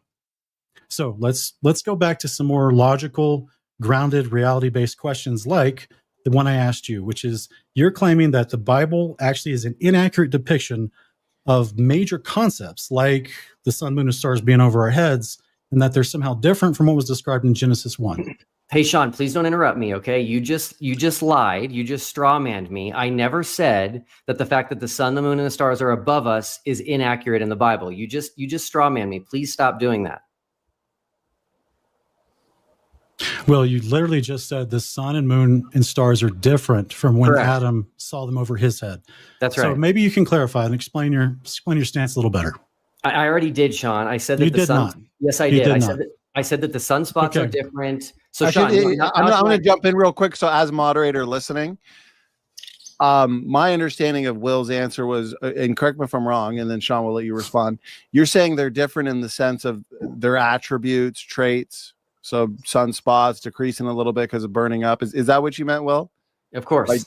Okay, Sean. For me as moderator listening, that's what I understood his answer to be when he said different. Feel free to engage that point if you'd like to, Sean. Yeah. There's still waters above the firmament as the Bible describes. The Bible does not describe a firmament as a hemispherical crystalline dome, which is what you are stating. The Bible talks about an expanse, which is what Hebrew scholars, which you and I are not, have told me. And yes, there are waters above, which are clouds, and they're above the expanse that the birds fly in and above, according to Genesis 1. Now it's my turn to ask you a question, Sean. I can't let this go. We'll go back to that. We'll go back to the firmament. That's fine. That's But fine. Go ahead. I'd like to hear your question. You said 5 of the 6 things are workable in whatever you called it in your model. Can you please explain to me where the geographic South Pole, the Amundsen-Scott South Pole Station is? Where is that? It's in the landmass south of Chile that is referenced as Antarctica. It's the Amundsen-Scott base that is down there. Well, apparently, it's a few hundred miles south of where you were at Union Glacier. That is the agreed upon location on the globe projection where it is, and I don't doubt that it's actually a landmass that's down there. So Okay, the so Amundsen-Scott that's- South Pole Station, which is the place where you go at the Amundsen-Scott base, which is the landmass of Antarctica. I know what you're looking for. You're looking for 9090. You're looking for it's at the bottom of the globe. This is a really silly question, but I'm telling you, according to what we're told from the globe projection, there's a landmass below Chile, right? And I contacted a tourist company trying to actually book a charter ship around that landmass that you said you went to at Union Glacier. And you know what they told me, Will? It was fascinating. So I've got the email, and they said, well, for one, you'll never find a captain that would actually do that journey. And 2, it would take about 3 months to accomplish that journey. So I'm sorry. And it would also take about $2 million to charter that ship so that you could circumnavigate the actual landmass of Antarctica and stay along the coastline. And so they said, you'll never be able to do that unless you have your own boat, your own captain, if you're a captain, and if you got more than a couple $1 million to accomplish that. I thought that was kind of suspect, kind of weird. But I'm actually giving you the benefit of the doubt for your answer. I'm actually giving you the idea that there is an actual location below Chile with a landmass where they have a military base, the Amundsen-Scott base, where there is a quote-unquote South Pole down there. Okay, Sean. So unfortunately, you've just confirmed the globe and falsified flat Earth, and here's why. No, brother. The majority. So just so you know, no one has said, you're the first that says that the Amundsen-Scott South Pole Station is south of Chile on the AE map. You're the first, and I don't describe the AE map. Will? Well, it was in your opening. It was in your opening statement 3 times. So that's on No, it you, wasn't. not me. No, it wasn't. Yes, it was. No, it That's on wasn't. you, not me. Okay, Okay, so Sean, I have Duffy. to. Hold Will on, Sean. Duffy. I have to. No. I have to. You're Hang on. I'm going to jump in, guys, with limited time because we're already 10 minutes in. Sean, you did speak there for about 2.5 to 3 minutes uninterrupted. What we'll do is allow Will to respond uninterrupted, and whatever he says, feel free to note it down. We'll give you the opportunity to respond. As soon as he's done, you'll get an uninterrupted response. And what we're going to do for the remainder of the 30 minutes is go that way, or else I feel like there's just going to be too much talking over each other. So Will, it's your turn for an uninterrupted response. Then Sean, you get an uninterrupted response. Go ahead. Okay, great. So Sean, you do hold to the AE map, and I can prove that in two ways. One is you used it in. This is silly. Please don't interrupt me. Okay, well, so don't put words in my mouth when I'm going to jump in. Sent you an email before the Sean, debate. I'm going to jump in, guys, because I really want this to flow smoothly. Sean, if you disagree with something Will says, let's say he makes an assertion and you feel like or even if it's a misrepresentation, note it down and you'll have plenty of time to respond. And same thing with you, Will. If Sean says something that you disagree with, and let's say Sean makes an assertion or misrepresents you, note it down, Will, and you'll have an uninterrupted opportunity to respond. I feel like that's the best way for us to move forward. So Will, uninterrupted, then Sean, no worries. You get an uninterrupted response as well. Go ahead. Awesome. So Sean, I know you hold to the AE map for two reasons. One is you used it in your opening statement. And second, you've done two videos, which I can pull up if we need, after we got back from Antarctica. In the first one, you said that Antarctica is on the outer edge of the flat Earth. That is the AE map. And on the second video, you said Antarctica is stretched to the outer edge of the flat Earth. That is the AE map. Now, here is why the Amundsen-Scott South Pole Station cannot be south of Chile on a flat Earth. A majority of the people who go to the Amundsen-Scott South Pole Station get there from New Zealand. To get from Santiago, Chile to Auckland, New Zealand is about an 11 to a 12-hour flight. And they get to the Amundsen-Scott South Pole Station from Christchurch, New Zealand, after they land in Antarctica in 3 hours, Sean. So this does refute flat Earth, and it does confirm the globe, unless you can explain where the Amundsen-Scott South Pole Station is on a flat Earth. And I'm here to say it's impossible. No, Sean, over to you. You get an uninterrupted response. Go ahead. Okay. For one, I sent you an email before the debate. I tagged Donnie in it as well. I'm going to read the email right now. It says, Donnie and Will, we didn't talk about who's the affirmative starting position due to the neutrality of the debate prompt, but Will, if you're going first, be sure not to spend your entire presentation strawmanning me on the Gleason's AE map. Many in the FE biblical cosmological community use that projection poster as a reference, but don't think and never have thought it accurately represents the continental boundaries or sizes and placements on the firmament circle of Earth. I've never promoted the AE Gleasons as an accurate depiction of a reality because I know that that map is a globe coordinates projection mainly created for calculating longitude and time zones. I sent you that email specifically so we could save time during the debate and avoid this nonsense you're doing right now, where you say, because I use it as a illustrative concept, never claimed that I trusted any of the measurements that are put on it because we haven't been able to make our own measurements. And it's not even used for measurement. It's used for longitudinal and time zone concepts.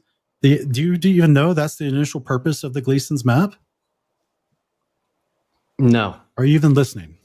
Yeah, no, I'm definitely listening. You don't know that. So did you even understand my email to you? Like I tried to avoid this ahead of time. Like, bro, I don't ascribe to the Gleason's AE map in like some flat earthers might. You should debate me today, not some straw man of some other person. Secondly, hold your little map up again, if you would, please. And point to the landmass below Chile. You see that big, thick area, even on this little projection? You see that? So take your finger and point to that landmass right below Chile. Yeah, you can put a South Pole Station there, Amundsen-Scott Base, and it works just fine. That's fine. Okay, so I have to respond to that, Sean. It doesn't work fine because how then do people that fly from Christchurch, New Zealand, to Antarctica on a very short flight get all the way here in 3 hours? That's physically impossible. I just told you that that is not an accurate representation of the land masses, boundaries, and sizes between continents. There are other maps throughout history that show different placements of them. Are you even familiar with the different maps other than that particular projection that you're holding up? I am. The problem is there is no map you can point to. There is no layout of the continents you can point to that can account for the short flights that all get to the exact same place, the geographic South Pole. It's impossible. That's your claim. Okay. So you made some claims. That's great. So I put up today I put up in my opening statements, which I hope you would actually like to address at some point, some of the things I put forward. The Aquarius constellation in the sky, this is an equatorial constellation. You can see it all throughout the year. No matter which place is revolving around the sun and facing the solar system around you in the heliocentric model. For one, do you ascribe to the heliocentric model? And two, do you understand why that's impossible in a heliocentric model?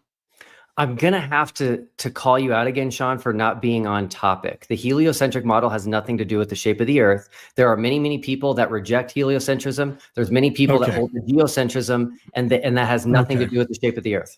Let's do this again. Debate resolution in the video description of the actual video we're doing today. Which model of the shape of the Earth best accounts for the evidence? So the sun, you haven't moon, and presented stars, a model. Your TFE 24-hour sun is literally about the model that you purport. So I'm asking about the stars. You brought up the sun. You think that supports your globe model. I'm asking about the stars movements, and I'm saying they do not support your globe model. And in fact, you can see the Aquarius constellation 12 months out of the year, and no matter where you're facing in the heliocentric solar system, you can see it, which is impossible in a heliocentric model. Debate's over, right? It should be that simple, but this is where we're discussing what evidence fits the model best. Did I miss something in the wording, Donnie? Are you, Sean, are you stating that the lights in the sky can tell us about the shape of the ground we live on? Donnie, did I miss something in a debate prompt? Are we discussing which evidence best supports the shape of the Earth model?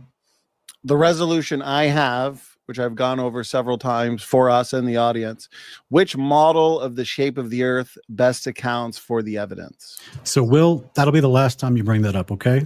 You're just wasting time. So yes, I do say, just like you say, the movement of the sun proves the shape of the Earth, I'm saying the movement of the stars disproves the globular claims of a heliocentric model.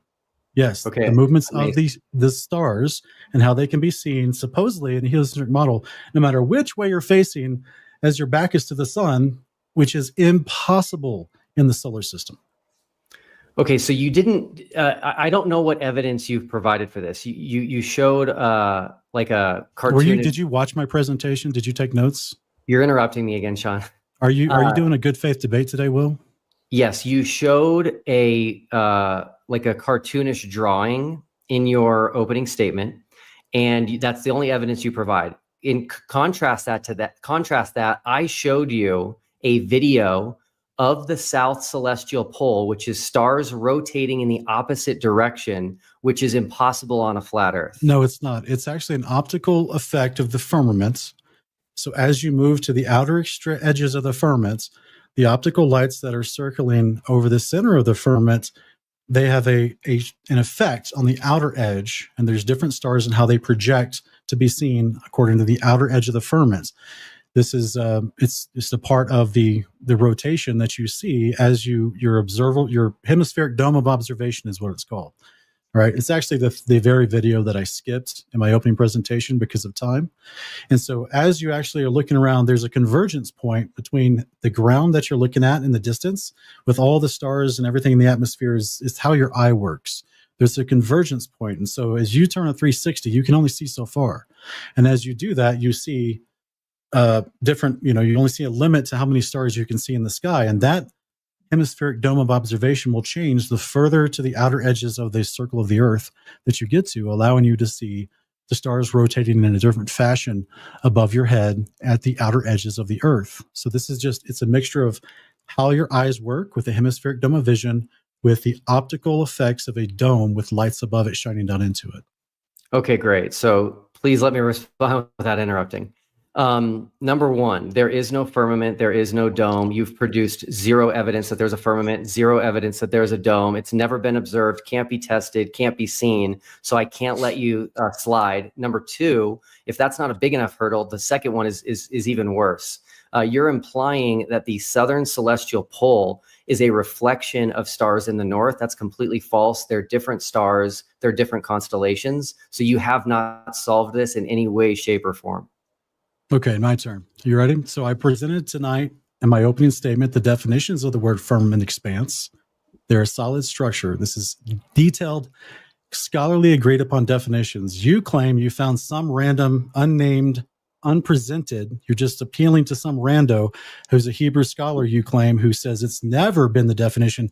Yet I can pull up Josephus, Antiquity of the Jews, Book 1, who is an actual Pharisee, an actual Jewish person, and he claims in Antiquity of the Jews in Book 1, he says, and on the second day he placed the heaven over our world and separated it from the other parts, and he determined it should stand by itself.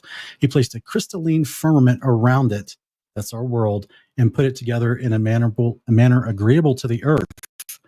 I also have a demonstration of apostolic preaching in the 2nd century AD, where he describes a firmament of 7 layers encompassing our earth. This is Irenaeus and demonstration of apostolic preaching. So that's chapter 1, verse 9. So in addition to the actual scriptures I presented, that there's a vaulted circle that encompasses the waters of the earth, we have historical testimony from Jewish people, since apparently that was your random litmus test. So documented historical continuity with the prophets and the testimony of God through the prophets is also documented by some random people after the days of the apostles. So you're completely wrong. Your claims are fallacious. Hey, Sean, nothing you just said and no verse that you referenced. This is not Mallrats, bro. You got to have a better argument than this. You're interrupting me again. Nothing that you just said and none of the verses that you had in your opening statement talk about a hemispherical dome. So I can't let you get away with this. You're trying to pull the wool over people's eyes, and it's very easy because let's just allow Will to finish, and then you'll get it uninterrupted. Donnie, if we're going to allow slanderous accusations about my intent and character, then this is not a good faith debate, right? So let's keep it above the board, Will, right? You want to be an honest person, so you don't want to be assuming that I'm trying to pull the wool over people's eyes. I'm not assuming you're trying to pull the wool. I've never made claims about your videos about you saying that, as many as other people have. I've always given you a good faith discussion. Can you agree to that? Yes, I can. So, okay, Sean, so stop with the nonsense and act like a man, okay? Okay, thanks. Okay. So Sean, none of the verses you quoted talk about a hemispherical dome. So I have to push back on that. And it'll be very easy to demonstrate this to the audience, because I can say right now, you can't pull up a single verse in the Bible that mentions a hemispherical dome. Yeah, it's a special pleading. It's like, what is it? Texas sharpshooter fallacy. Just you're wanting specific wording. It's an all or nothing fallacy. That is not the you even said it yourself, Will. Context helps us understand what's being described. Okay, so I put which apparently you didn't listen to a single thing I said, but I put up verses that talks about Proverbs chapter 8. He established the heavens as a compass on the face of the depth. Okay, the word heaven was given to the word firmament as a compass on the face of the depth. Job 26:10. He encircled the waters with bounds. It's very specific. None of the concept of the firmament is a hemispherical dome. I'm sorry. Okay, again, that's just a weird debate fallacy. It's an all or nothing fallacy. But okay, Sean, it's not. Your entire argument is based off the definition of the words. You're interrupting me again. Your entire argument is based on a hemispherical dome. And so you can't say that I'm just trying to nitpick here. This is your entire argument. You think a hemispherical dome solves the 6 observations we made. It doesn't. It definitely doesn't, especially with flights. And you're not demonstrating that a hemispherical dome exists. The Bible never says that, and it's never been observed. So your whole position is a non-starter. Okay, so let's go into your claim of translation shopping, right? We did Amos 9:6. The NASB does tell a vaulted dome over the earth. And you said, well, that's just a modern one-off English translation. But here I have the JPS Tanakh 1917 that says that he builds his upper chambers in the heaven. He founded his vault upon the earth. What is the vault that's founded upon the earth? What's a vault and how is it founded upon the earth, Will? It's not a hemispherical dome. What's a vault? I don't know what a vault is. I mean, I could tell you what a vault is in the Olympics. All right, bro. Okay. So did you want to talk about the 24-hour sun and how it's an optical effect of the firmament? Because you went on this awesome trip at Antarctica. You saw these wonderful things. Did you see any penguins? No, let's stay on topic. So, Sean, I do want to talk about the 24-hour sun because... That's what I just asked you about. Yeah. There is something that Flat Earth has no answer for, which is that the 24-hour sun in Antarctica makes a wave pattern through the sky. Everyone's seen it in our videos, but there's only one spot you can go to in Antarctica where it doesn't, and it stays at the same elevation, which is the geographic South Pole. So this is where Joe Hanvey's model utterly fails, even setting aside that he has his camera outside the dome and no one is outside of a dome. Flat Earth cannot account for that, but the globe perfectly predicts it. And we actually predicted the elevation angles of the sun at Union Glacier before we got there, and they matched perfectly. So this is where I was actually searching for this video. I couldn't find it, but I was searching for this video of, since you've brought this topic up and people have been experimenting with firmaments and the sun and the 24-hour concept, it actually does work. There's a gentleman out there that put the camera underneath the hemispheric dome at the base of it, towards the outer edge of the perimeter of the dome, and circled lights above it, and you see it reflecting inside the dome as well. So unfortunately, I was trying to get the video prepared, but I just couldn't find it. And some of the people I knew that had it, they also couldn't find it. So point is, long story short, I don't have to demonstrate everything about everything in order to say that God's word is true and that he actually placed the sun, moon, and stars above us, as well as I don't know what the specific shape of the hemispheric firmament is. So just as you know, in a vault, if you look at different types of architecture, the general concept of a vault is one thing, but then it can have specificity and shape as it tapers off and as it has, so I don't know if you've ever studied like Gothic architecture or whatever, but there's different types of vaults that are encompassing, that are solid structures that are vaulted over a flat surface, but they'll have slightly different shapes to them. And it's my speculation, as I put forward in the actual concept of 7 firmaments of heaven, that the sun is in the 3rd firmament, shining down through multiple layers of firmament by the time it gets to us, and also through a layer of water. So that could also have some incredible optical effects that we just haven't demonstrated yet. So it's in process. So I do want to thank you for bringing this up. Yes, but you didn't deal with the issue, which is that the globe model predicts the 24-hour sun makes a wave pattern other than the geographic South Pole. That's exactly what we observed and experienced. Not only that, we predicted the exact elevation angles, and they were right. So that refutes flat Earth right there. It doesn't refute flat Earth, brother. It doesn't. It's just because you had the placement of the sun, as is, do you understand that the maps we have is basically the star positions it's created, the graticule of the coordinate position on the Earth? Do you understand that's how they make maps?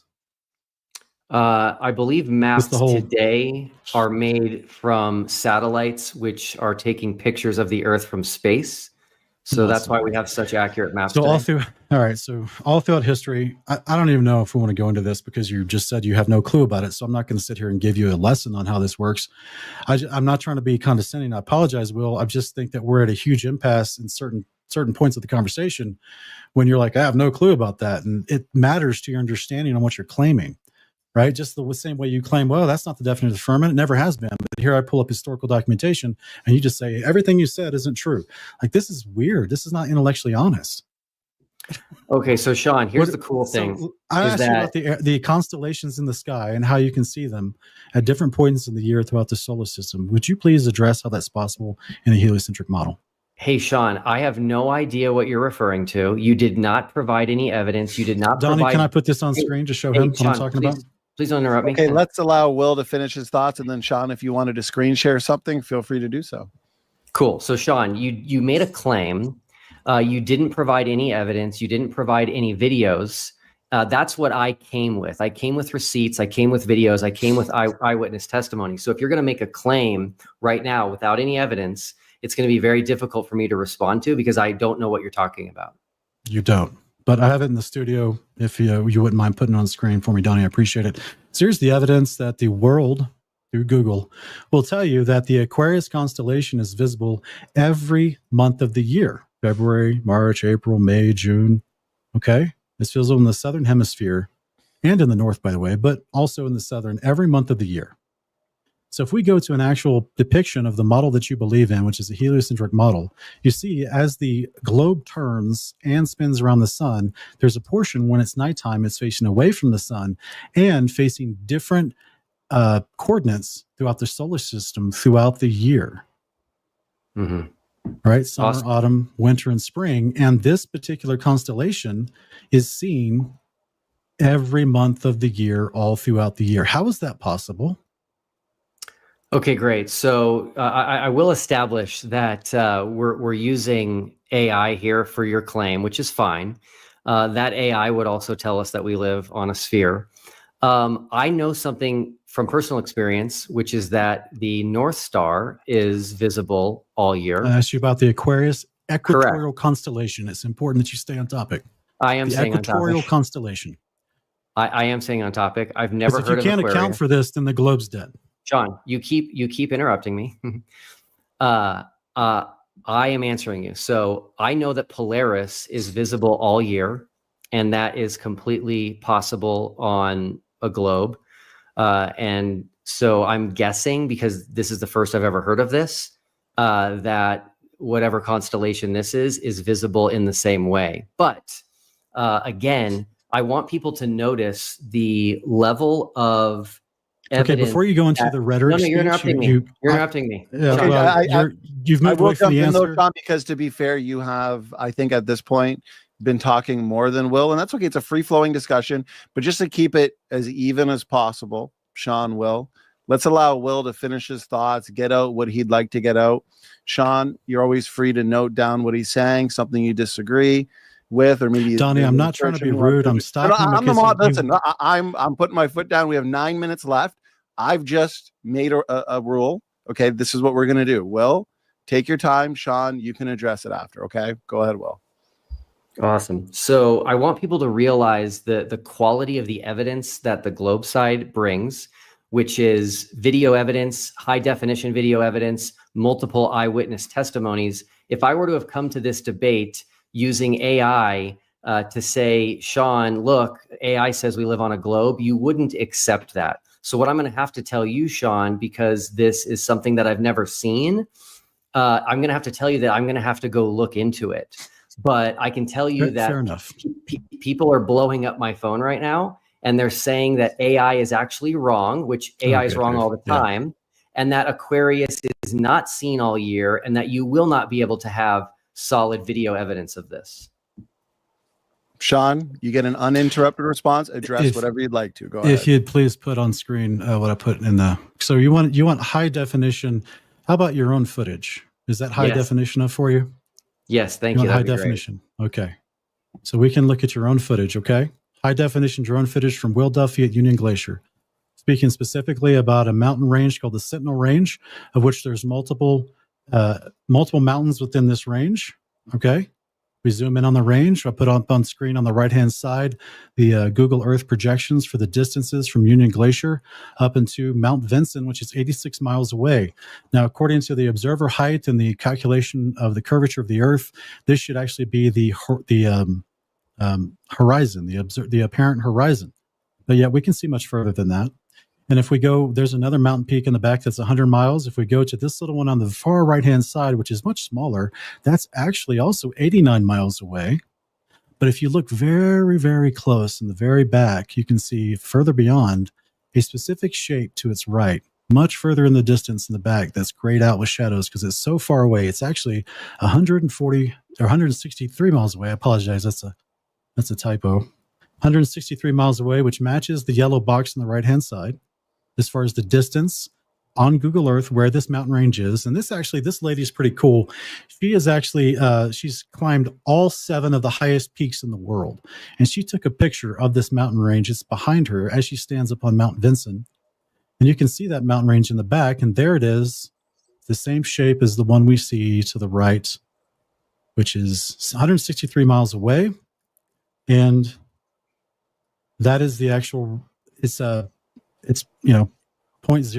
It's at 0.3 of a mile. It should be hidden by the curvature of the Earth by 0.3 of a mile, but instead you can still see that far away to see this further in range behind. Okay, can I respond? You can respond, brother. Can you go back to that last slide, please? The zoomed in one, or what's one of the other ones? The one with the numbers.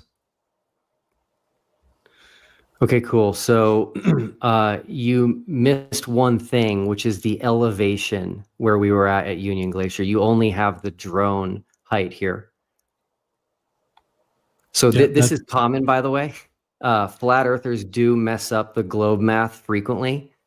Do you have any idea what the elevation is at Union Glacier? I don't. What's the elevation?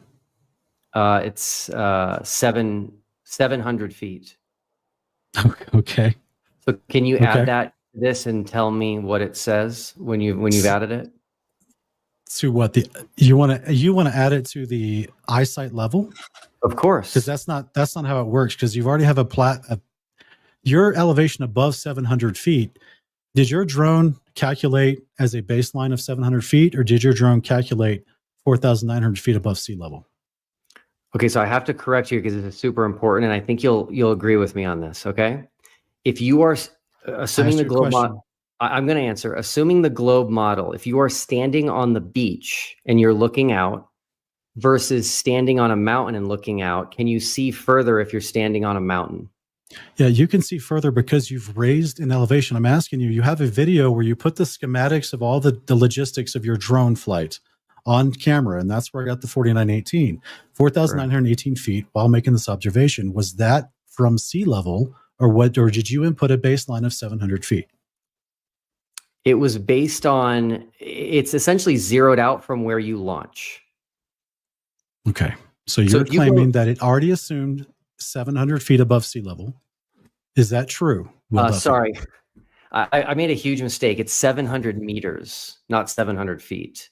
So yes, the elevation that you're so essentially I'm standing on a mountain essentially in Antarctica, and then my drone went an additional 1,500 meters above that. So you're missing 2,100 feet of elevation in your math here. That's the first problem.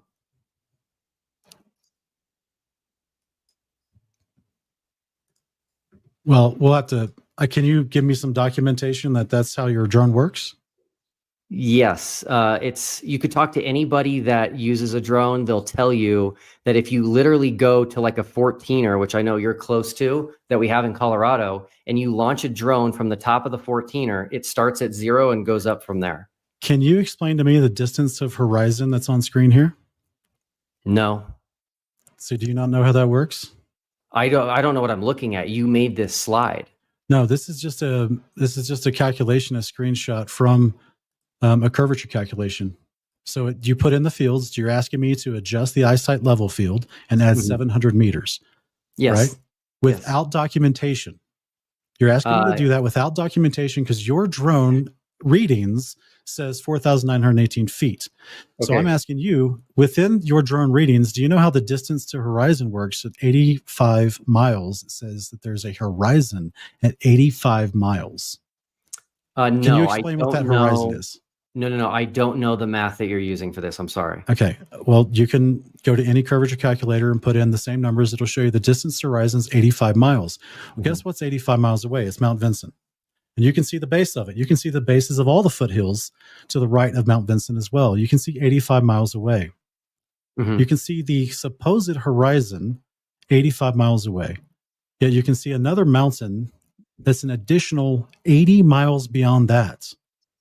Another full 0.3 of a mile of curvature should be hiding because the apparent horizon should be right here. Okay, so a couple problems, which is that... Are you reading from MCToon at this point? I'm not. The height of these mountains that we're looking at are not being calculated in your calculation. But here's the biggest one, which I spent hours, and I got to give credit where credit is due. Ruhif helped me tremendously on this. How are you determining the mountain, the blurry mountain from my drone footage? How are you determining I which just showed mountain you my presentation, brother. that is? No. I'm asking you. I showed you it's the same shape when you actually zoom in like I tried to do. I showed you this the same shape of this mountain far to the right of the Sentinel Range, towards the back, beyond the third foothill. And it's the same shape as the one that's at the far back of your high quality photo that you took. Okay, so Sean, this is super important. We noticed in Antarctica how the mountains have very similar shapes to them.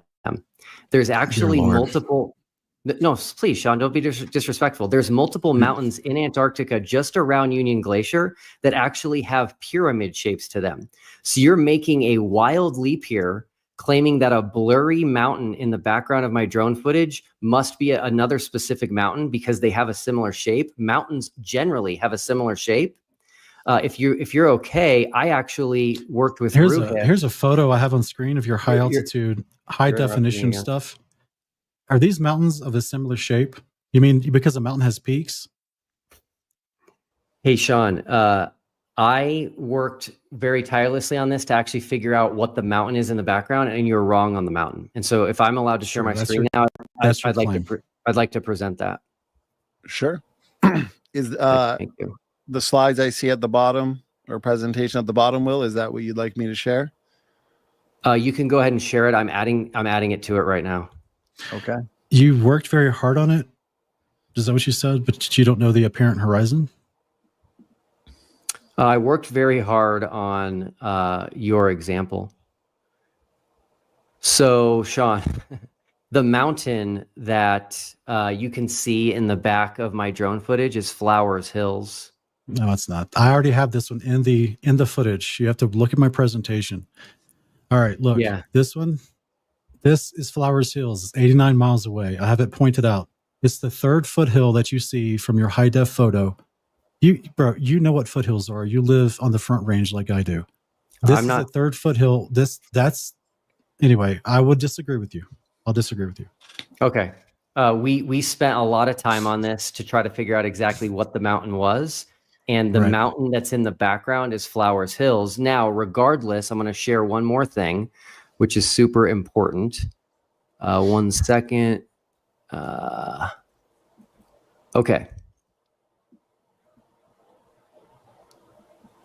1 second here.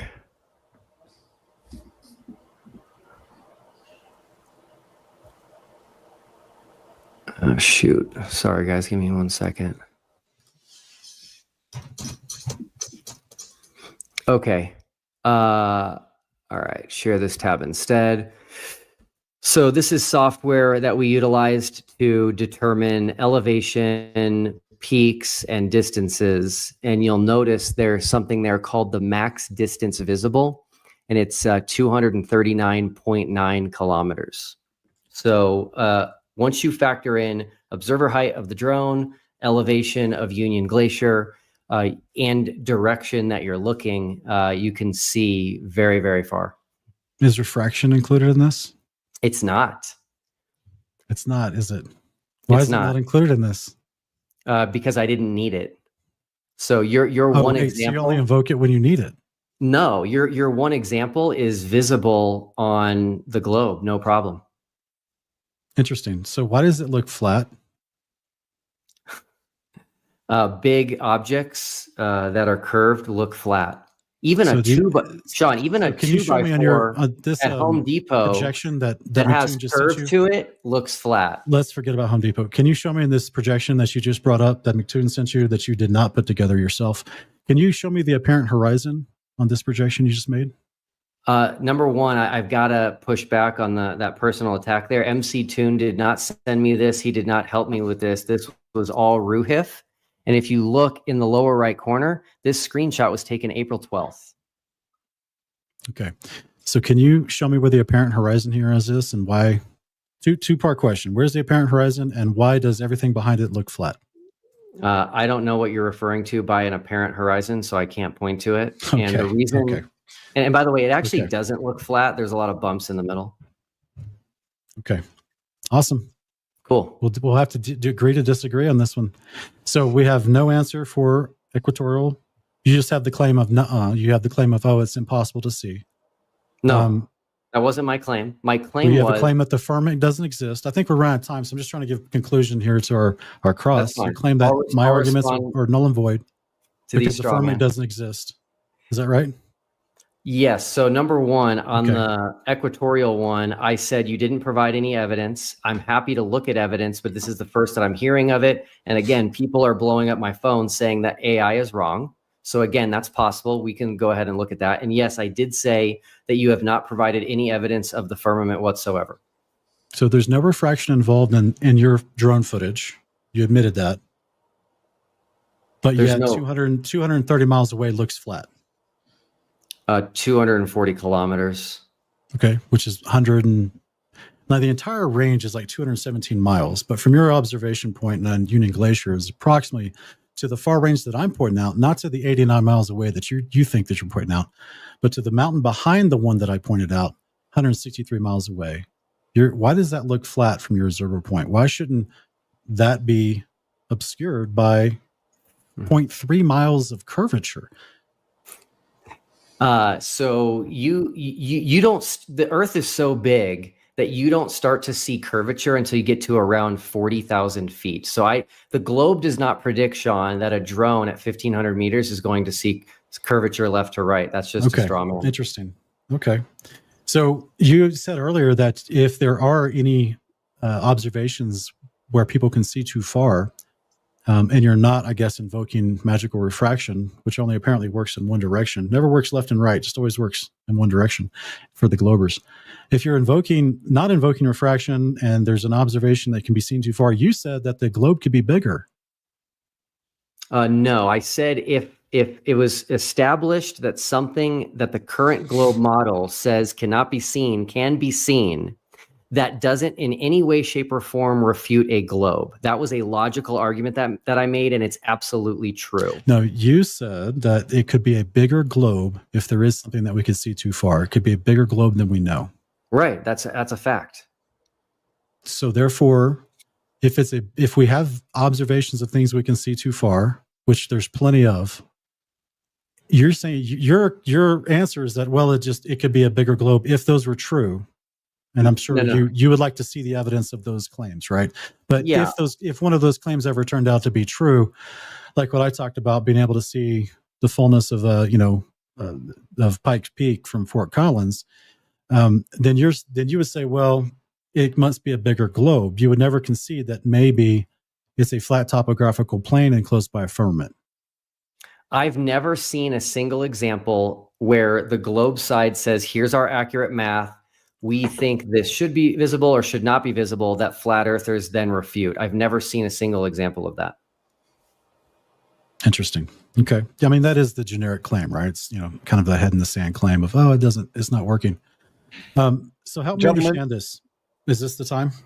I will say we are about 8 minutes over time. Okay. But what I think would be a good idea and would be very helpful to myself in light of everything discussed, all the points brought up and interacted with over that roughly 50 minutes. And I think it would help the audience too. Not necessarily a closing statement, but a summary of everything discussed in that 40 to 50 minutes, just to kind of land the plane and offer the audience the best possible position and model in light of tonight's debate resolution to analyze. So it was more free flowing. So we got into multiple different things, which is good, keeps it thorough. So why don't we do 2 to 3 minutes each? And to keep it fair and on the same format, Sean will give you the last word, therefore Will. Why don't we start with you in terms of a summary? And again, 2 to 3 minutes. I'm sure you both will take the full 3 minutes in light of everything discussed so far. So we'll just say 3 minutes. Will, whenever you're ready, go ahead and offer us the summary. Okay, great. So very, very important. You've got to really think about what is said. A lot is said in these debates. You guys didn't prepare like Sean and I did. And so you have to go back and really listen to what was stated. And so there is no flat earth mapper model that can account for our observations with the final experiment. And there's not just 6. I limited myself to 6 just because we have limited time, but there just isn't. And appealing to a dome doesn't work. The stars in the south are not the same as the stars in the north. A dome doesn't help with flights. A dome doesn't magically create a geographic South Pole. And so appealing to a dome that's never been seen, does not exist, and can't be tested or observed is not a valid answer. So flat earth is dead. The final experiment is the final nail in the coffin of flat earth. And my hope is that people can now move on from this, stop wasting their life on something that is just completely factually inaccurate. There's currently a mass exodus from flat Earth because people are finally seeing the truth, thanks in part to the final experiment. I've lost track of how many people have left flat Earth, and they're thanking me. A lot of them have said that they were in a cult and they didn't know it. One of them actually admitted, you got to give him credit for this, that he was a cult leader and didn't even realize it. But they're all thankful. They're no longer wasting their life on this. They're no longer wasting their time on this. They're actually doing things that benefit humanity and benefit the world. And so I think we're going to continue to see the fallout happen and people leaving flat Earth more and more, which I'm super, super thankful for. That was my initial goal in all of this, was to make the world a better place and to preach the truth of God's creation. We know what God created based on the fact that we live here, and we can just look at the earth and we can measure the earth. And so we no longer need to misrepresent God and claim that he created a flat earth, which doesn't exist, claim that he created a dome, which doesn't exist. And we can all learn a little something about our personal biblical interpretations and maybe even look into the Hebrew a little bit more. So thanks everyone for participating tonight. Will Duffy, thank you very much for that roughly 3-minute summary of your points and position tonight. Sean, we'll reset the timer, and you also have a 3-minute summary. Go ahead. Yeah, so tonight we saw the absolute contextual application of the firmament put on screen. We saw the definitions of it put on screen. We saw historical testimony put on screen. And we saw Pastor Will Duffy deny all of it, saying it doesn't exist because it's never been seen, because he doesn't have the proof he needs to see it. With that logic, he doesn't believe in the resurrection of Christ, or that believers in the audience will be resurrected to eternal life, which is the promise of the covenant that Christ is the first fruits of. It's historical testimony that validates the resurrection of Christ. Eyewitness testimony that saw the resurrection of Christ that becomes historical testimony to us in modernity. We have eyewitness testimony from the prophets of God who see the firmament, Christ at his baptism, the heavens opened, the Spirit dropped on him like a dove. Ezekiel sees the firmament. Isaiah, that he would rend the heavens and come down. Enoch sees the firmament.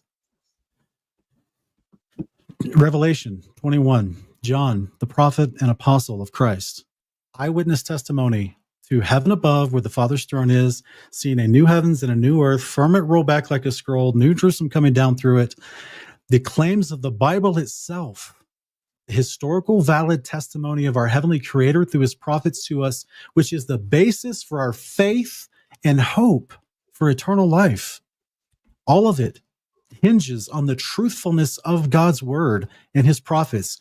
Eyewitness testimony is accepted in court. And now it's become historical testimony to us as a valid source of information. For our pastor just to say, well, that's not the definition, no one's ever seen it, so it can't be real, that's just lack of faith. And that's all it boils down to. Today, we discussed a whole bunch of interesting topics. We talked about the 24-hour sun, the South Celestial Pole that he wanted to bring up, the 24-hour moon, although he actually didn't address my question about it. We talked about actually how the sun, moon, and stars work, as well as the wind patterns on Earth, and the observable realities match better the scriptures than they do a heliocentric cosmological Big Bang model. This topic, which is spoken about over 500 times in Scripture, about the description from the Creator about the shape of the earth that he created, where he placed us, over 500 times in Scripture. You think it's important? You think there's some context within those 500 mentions of the firmament? It's very important. So it disheartens me to see our brother so obstinately discredit the Scriptures and say they're not what they say they are, so plainly say they are. In the face of not just the plainly worded Scriptures, not just the contextual use of the definitions of the firmament in Scripture, but also in the face of historical testimony and modern scholarship, he tries to claim, no, it can't be. This is denial. This is what's called cognitive dissonance.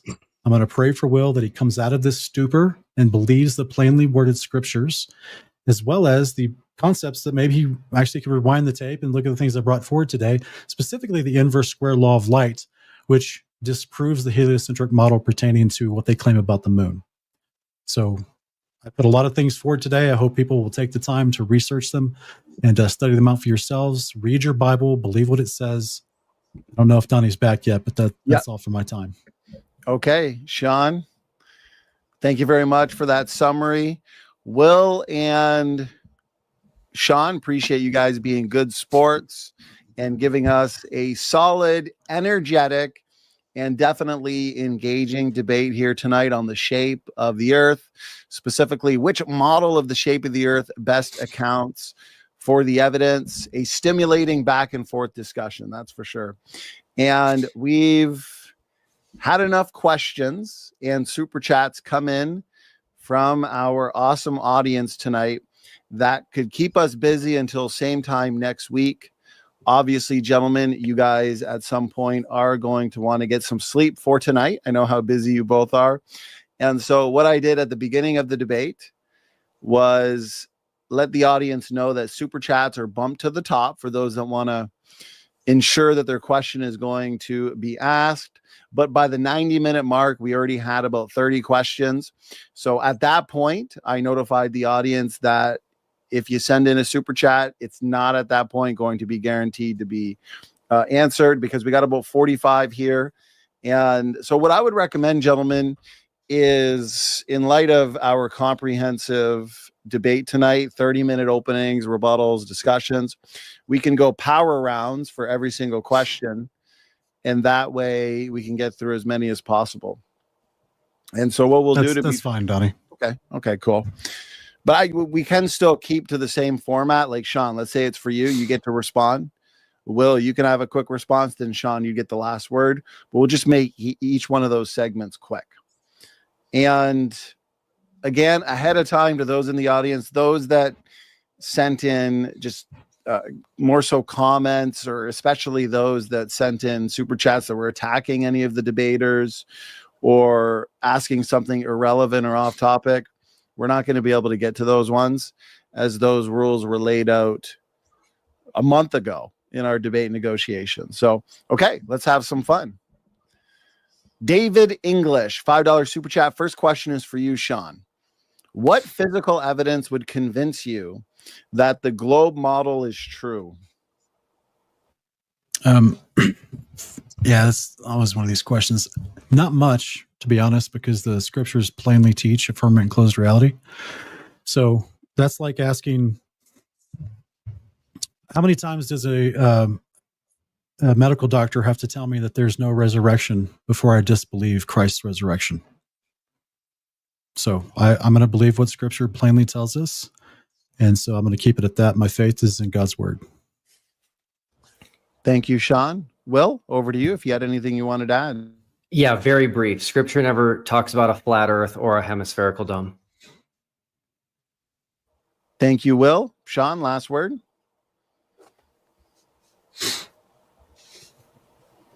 Nope, I thought we were doing power rounds. Sorry. Okay, yeah. If you guys want just one response each rather than the three, we can do that. Plus, there's certainly a good mix for the both of you, so we'll get plenty of last words anyways. MCToon live. Oh, I think that might be. Yeah, I don't know if you want to read that one out loud. Yeah, no. There's a lot here, so apologies ahead of time. I didn't necessarily read through being every yourself, single one. But okay, so let's move to the next one then. Will, how are you friends with that man? Are you discipling McKeegan? I'm friends with him because he's a great friend. Are you discipling him in Christ? We don't have that close of a relationship. So okay, but he's a good friend, huh? He's great. Gentlemen, okay, let's move on. I just work here, so apologies ahead of time if comments come in that are not necessarily appropriate. So William Beauregard, now it's for you, Will Duffy. $5 super chat. Why can Australians see the moon at the same time as Americans? I live in Florida. My friends live in Australia, can see moon while I see sun and moon. Yeah, so this is just another example of not understanding the globe model. So if you imagine you've got a sphere here, the Earth, and the moon here, you can both see this moon here, not a problem. You guys need to look for predictions that the globe makes that you think are wrong. Sean, anything you want to add? I would have to do some, to properly answer this, I would have to do some measurements as far as where they're claiming the moon is in the sky above Florida versus where it's being spotted. What did he say? Australia? Yeah, I just have to do some calculations on. There's too little information to accurately answer this, but it's possible that it could be seen in both models. Okay, thank you very much. Ruhif, appreciate the super chat. Ruhif clarified later that I think you and him, as in you, Sean, you guys answered that question in the live chat. So we'll move on to the next one. And this Ruhif here? Yeah, it sounds like you said yes. You left a comment on his video on March 19th. And yeah, I put it in the, if you pull this up real quick, in this is just the, the bravado, the nonsense that we have to deal with here. This is his video that he made on the 19th, and my comment is very, very near the top. So you should just do better diligence and check in your YouTube channel, bro. I have a really quick thing to say, Sean. I don't know if it's true, but Ruhif believes you have blocked him from commenting on your channel. He's a very smart guy. I would encourage you to at least hear him out and not block him. Yeah, I block people on my channel who make false accusations, who curse, and who slander people. So if he earned that block, then he's going to stay blocked. I saw the screenshots. He didn't do any of that. You don't see the screenshots of the comments that get them blocked, bro. They go away. We've learned to screenshot comments because flat earthers delete them. Okay. Good job. So Ruhif, I already answered you on your March 19th video. So go rewatch it. Go look in your comments, and I address your claims. I will say to Ruhif, he and we disagree on creation evolution, and we duke it out on that topic frequently. So Ruhif, appreciate you being here and joining this debate and offering a super chat. Okay, so next question here. Well, it's a question asking for one of the debater's credentials. I'm not sure that's credentials fallacy. Basically, because I don't have a PhD in physics, I can't ever learn about it later in life and can't talk about it. So I just reject the premise as a whole. But I appreciate you supporting SFT. Keep doing it. Okay, appreciate the super chat. Let's just move on to the next. We got a lot to get through, so we want to keep to the most relevant questions. Question for Will. $10 super chat from SoCal Preston. Thank you, David, for the support. And question: why do photos of the moon taken in the northern hemisphere differ from photos in the southern? The southern moon pics appear upside down compared to the pics taken in the northern hemisphere. Yeah, this is a really good question. It's because we live on a globe. That is why people see the moon as upside down in the southern hemisphere as compared to the northern hemisphere. Flat earthers have no answer for this. They try to put like a clock or something on a ceiling and have people standing on opposite sides saying, oh, it looks opposite, but that's a false answer and it's a straw man because they're looking in opposite directions. Someone in the northern hemisphere can look east and someone in the southern hemisphere can both look east and see an upside down moon, which confirms the globe impossible on flat earth. Thank you, Will. Sean, anything you want to add? It's not impossible on a flat earth. It's just that through the observer position, right? If you put a R on your light bulb on the ceiling and you looked at it from one side of the room, then you walked to the other side of the room and turned around, that R is going to look upside down. It's not that difficult. I predicted that answer and it doesn't work because they both people looking east would see an upside down moon. And in your example, they're looking toward each other in opposite directions. Yeah, that's not in the question of this. That's just something you've made up on the spot. So we'd have to test and observe. We'd have to check your claims. Just like you said. Yeah, anyway, thanks for the question though. Okay, thank you very much. This one comes in from Travis Statham. $5 super chat, appreciate it. Do you both believe that if the Bible is wrong about one thing, let's say the earth, it can never again be trusted to be divine? Bible was written by sinners. Whoever would like to respond to a question for the both of you. I'll go first. We have contradictory manuscripts So based on just simple logic, if two manuscripts contradict, at least one of them has to be wrong. And so my answer is no. If we have contradictory manuscripts and we know one of them is wrong, it doesn't mean that the Bible can't be trusted. The Bible is kind of like our DNA. We have mistakes and coding errors in our DNA, but we're still human. And so despite these problems and issues that happen over time, the Bible is still God's word. Thank you, Will. Sean, over to you. The Bible's not wrong about one thing. And the discrepancies that are amongst different manuscripts are not contradictions as far as what it's teaching. It's just a discrepancy as far as what's how things are worded. And various manuscripts, and some parts are, indentations, or certain parts have been damaged over time. It doesn't mean that the story has changed. The story's never changed. The biblical firmament is replete throughout the story and has never been falsified.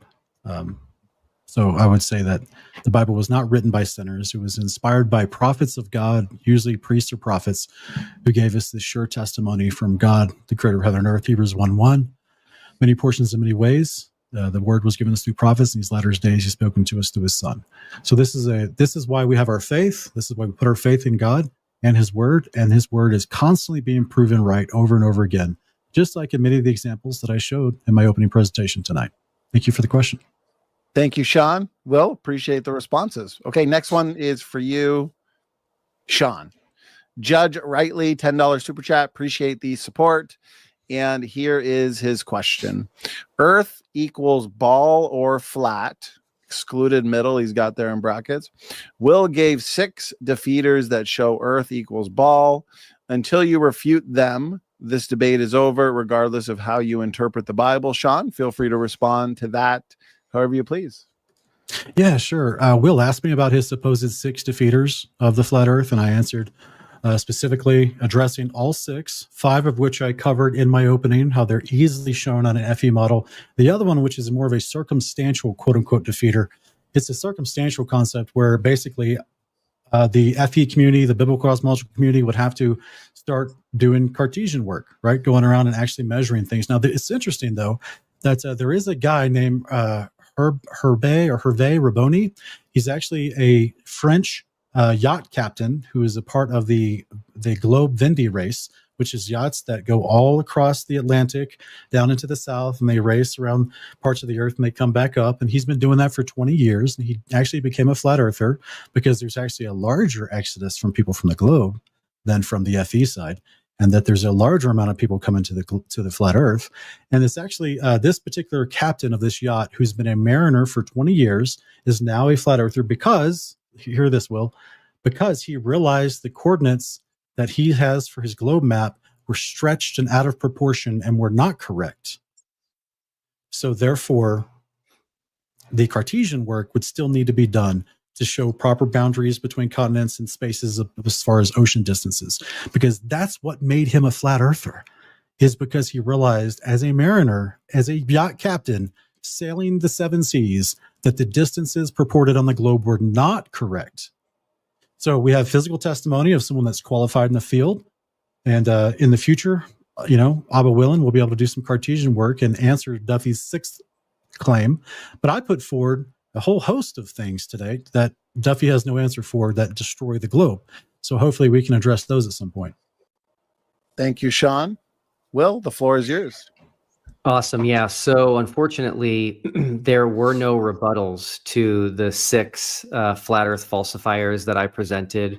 A dome which doesn't exist and has never been seen cannot account for the 24-hour sun making a wave pattern other than at the South Pole. Same goes for the 24-hour moon. The setting sun to the south of us when we were south of the Tropic of Capricorn has not even been addressed by Sean. No dome solves that. And there cannot be a geographic South Pole in a dome model or a flat Earth model, so that hasn't been addressed.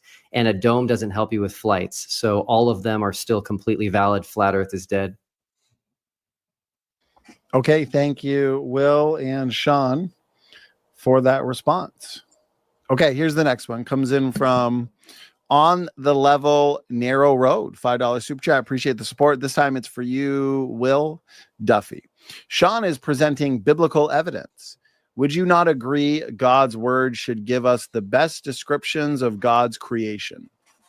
Yes, of course it does, but it never mentions a hemispherical dome. It never mentions a flat earth.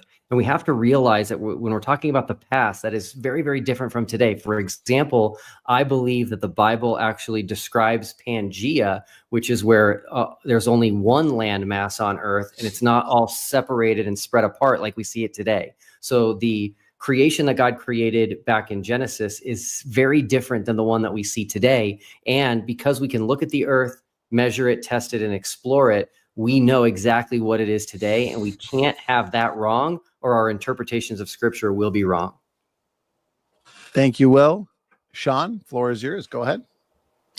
Thanks on the level narrow road. Thanks for the question. Good question. And yeah, in the same way that we do believe God's word gives us the best description of creation, and we don't straw man God's word like our opponent Will tonight is doing by saying things like, well, the Bible doesn't mention hemisphere or flat earth. The Bible doesn't mention the actual words ocular regeneration, yet we see God healing someone's eye. Okay. Putting some mud in it, spitting it. That's okay. Awesome. It got healed. Right. But it doesn't use the word ocular regeneration. That's the straw man fallacy he's using this whole night. Speaking of the actual earth and the shores, I mean, it literally talks in Isaiah 66, 17-23 about the distant coastlands of the earth. It talks about the great seas. It talks about seas in between land masses. And actually, if you read Jubilees chapter 2, it specifically describes 6 parts of the earth that are encompassed by waters, and there are rivers that go through the mountains and streams, and the rivers that go through the land masses. So yes, we have an ancient historical testimony from ancient Israelite literature that definitely describes the earth we live on today as a circle of earth enclosed by a firmament. Good question. Thank you, Sean. Okay, we'll move on to the next question. One God is now here, $5 super chat. Appreciate the support. Question for you, Sean. Why did you choose to strawman Will with Big Bang Theory in your opening statement when you know Will is a proponent of intelligent design? If I did know that, I forgot that. Did you tell me that at some point, Will? Well, I've never claimed to be a proponent of the Big Bang, so I don't know why you'd act like I am. But in all of our conversations and none of your videos did I ever hear you say that you're a proponent of intelligent design. So with that said, you have to take, though, the concept of the heliocentric sun and moon and stars and how they rotate and how they move according to the globe that you purport, according to the movements of the luminaries working with the globe that you purport and that you're defending. So that's a heliocentric model. That's comprised of concepts within a Big Bang. I don't see the relation. Okay, you keep studying cosmology, brother. The Big Bang has tons of problems. Okay, thank you, gentlemen. We'll move to the next one. Nathan Larson, $10 super chat. Not sure who the question's for. It's not specifying anybody. We'll read it, work through it together, and figure that out. Globe-believing scholars such as Michael Heiser state that the Old Testament worldview is flat earth. Regardless of the shape of the earth, is Duffy's hermeneutic flawed with 21st century prejudice? So it does look like it's towards you, Will. Therefore, go ahead. Feel free to answer. Sure. I would say that Michael Heiser is a scholar. Scholars disagree, and so you have to determine who you think is right. We have to be careful not to have an appeal to authority, which is a fallacy. And so I really do like Dr. David Weisskopf's challenge, which is to find any Jewish writing that states that rakia means a glass dome, a hemispherical dome, or that the Earth is flat. And I don't think anybody's going to be able to provide that. Thank you, Will. Sean, over to you. Yeah, I provided that earlier with Josephus, and particularly the Jews Book 1, specifically talking about this earth being encompassed with a crystalline firmament. So whomever you're citing, he's out to lunch. He just doesn't know what he's talking about. He's historically contradictory to his own people's statements throughout history. So Michael Heiser, much respect for them. May he rest in peace. I have, excited to see him at the resurrection. And he accurately stated what the scriptures plainly describe and define according to the linguistics. He was clearly a language scholar and PhD. He knew what he was talking about. And then he followed it up with, but we don't believe that because NASA has shown us the truth. So therefore, God was speaking in accommodating language to the ancient Moses and ancient peoples, to Abraham. And we don't have to believe a firmament closed model because we know better now because NASA has shown us the truth. So I disagree with Michael Heiser's conclusion, which he called the doctrine of accommodation. So he did affirm the language specifically says there's a firmament that encloses the earth. Just like all the nations believed in the ancient world, the Hebrews, through the prophets of God, specifically described it. He said that's true. That is what the language says, but he just doesn't believe it because he believes NASA has shown him the truth. So in a strange way, I actually give Dr. Heiser props for being honest. He just didn't want to believe it. So he actually kind of falls. Anyway, I'll stop there. Good question. Thank you, Sean. Thank you, Will, for the response. Okay, next one comes in. It's a question for both. Why don't we start with you, Sean? That way this time Will can get the last word. Messiah Complex, $10 super chat. Appreciate the support. Do you recognize a link between globe earthers and claiming Jesus changed his father's instruction versus flat earthers and believing the contrary? In brackets, Messiah Complex has Psalm 111, verse 10. A good understanding have all they that do his commandments. Sean, what are your thoughts? I'm trying to understand the question, Messiah Complex, so I apologize if I don't answer it the way you want, or do I recognize a link between globe earthers and claiming Jesus changed his father's instructions, flat earthers and believing the contrary? No, there's actually quite a few quote unquote globe earthers who do believe God's commandments are applicable for discipleship. They just haven't come on to biblical cosmology yet. So I guess in my experience, I don't see the link that you're suggesting, but thanks for the question. Thank you, Sean. Will, anything you wanted to add? Yeah, I don't understand it either, but a verse is coming to mind, which is Hebrews 7:12, which is, for the priesthood being changed of necessity, there is also a change of the law. So the Bible says by necessity, there needs to be a change in the law. Okay, thank you, Will. Moving on. I think this is a question for the both of you. William Beauregard, $5 super chat. Appreciate the support. What is in the air longer? Projectile from artillery or an airplane? Do pilots account for curve and rotation? Why don't we start with you, Will, for this one? Cool. So I don't quite understand the first one. I would say an airplane, if I'm understanding his question. When he asks if pilots account for curve, the planes do. Pilots don't do much in the cockpit. I'm not trying to downplay them, but the planes are just, the technology is just absolutely incredible. And so the planes kind of take over after they take off and before they land, and they absolutely account for curvature. There's a reason that there's no flat Earth pilots, and that's because we don't live on a flat Earth. You can just simply take all the commercial flights that happen every single day. You can look at where they go. You can go take the flights, look out the window, and they all perfectly map to a globe, and none of them make any sense whatsoever on a flat Earth. Thank you, Will. Sean, over to you. Depends on the flight of the airplane. Usually the airplane's in the air longer. The pilots don't account for the curve manually. Let me just back up. So the pilots, for one, there are lots of flat Earth pilots. So why our opponent tonight continues to say this type of rhetoric it's just false. There's lots of pilots that have come out as actual, realizing we're on a stationary flat plane. The NASA documents, the military and NASA documents I put on screen tonight, show that all their projectiles of missiles and their vehicles, which is their flight vehicles, were tested on assuming the calculations for a flat, non-rotating, stationary Earth. So everyone who put together those documents and were a part of those military tests that are pilots, Will Duffy, know that the Earth does not curve. Also, we have people like Rob Skiba and Bob Nodell, both of whom were pilots. Bob Nodell, a traditional airplane pilot, and Rob Skiba was a helicopter pilot, and they could fly without autopilot. So this weird, fallacious reinterpretation that all pilots only use autopilot to fly, and so therefore all these curvature adjustments are automatically made within autopilot, just nonsense. So we have two specifically that I have met personally, names Rob Skiba and Bob Nodell. They're passed on now, but they were both pilots and flat earthers at the same time. So there's a lot of evidence out there. Can I respond to this, Donnie? Okay, yeah, let's do this. Will, feel free to respond. I want to go back and respond to a whole bunch of other questions if we get this. I'm sorry. This is the only time I'm going to ask. Hey, let me just make a judgment call here.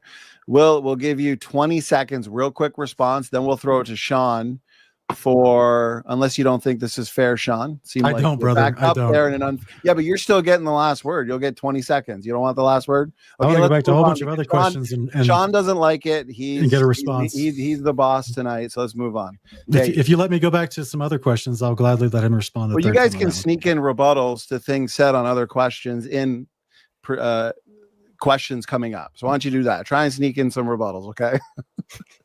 Okay, Tim, $5 super chat for Will. Will, if you believe in the global Earth, how do you see that without the heliocentric model? Sure. So people think that I have to be an expert in all of this stuff, and I don't. And so all I can tell you right now is that there's smart people that believe in heliocentrism, and there's actually really smart people that believe in geocentrism. It's not an issue that I'm that excited about, so I haven't researched it. So I just don't really have an opinion, and that's what I've stated. Okay, appreciate it. Sean, over to you.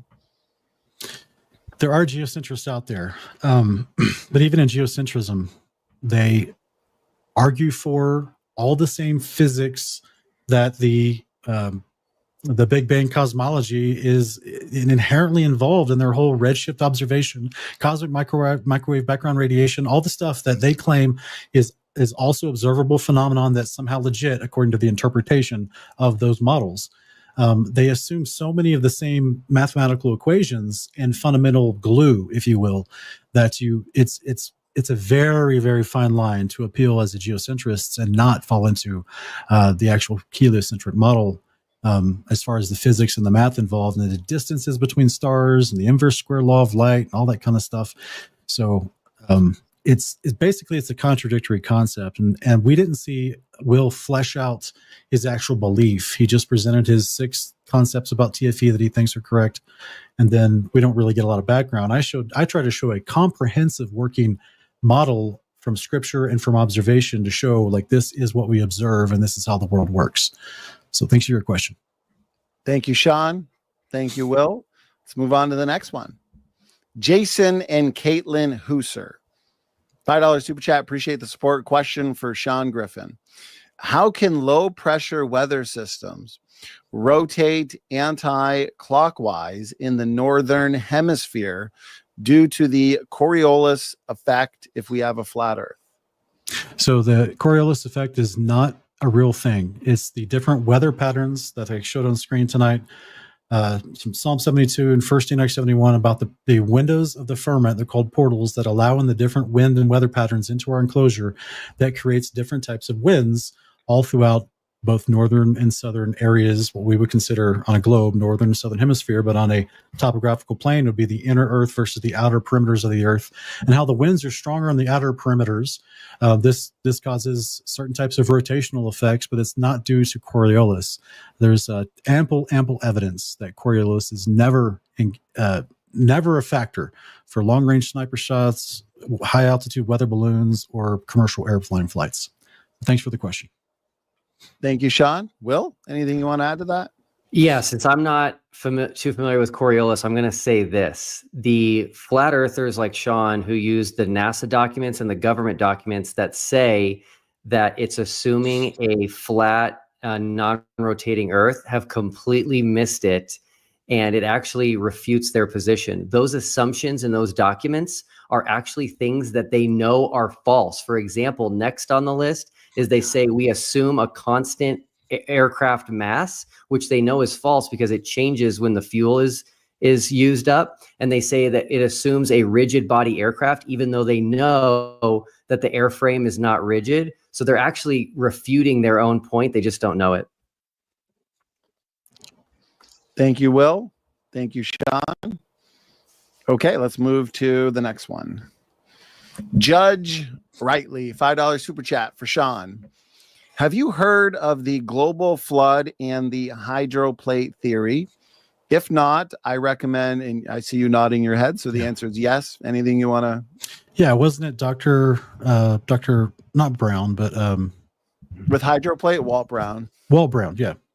And he's the one who claims that the flood, massive chunks of Earth were shot out towards the moon, and that's why the pop marks in the moon only face us, right? Because of the hydroplate theory and the massive amount of power. Yeah, so I am familiar with it, heard about it. Back in 2012, I believed it. I thought, well, that's a plausible explanation for why there's pop marks on the moon and at direct 90-degree angles, which would be impossible if it was meteors pelting the moon.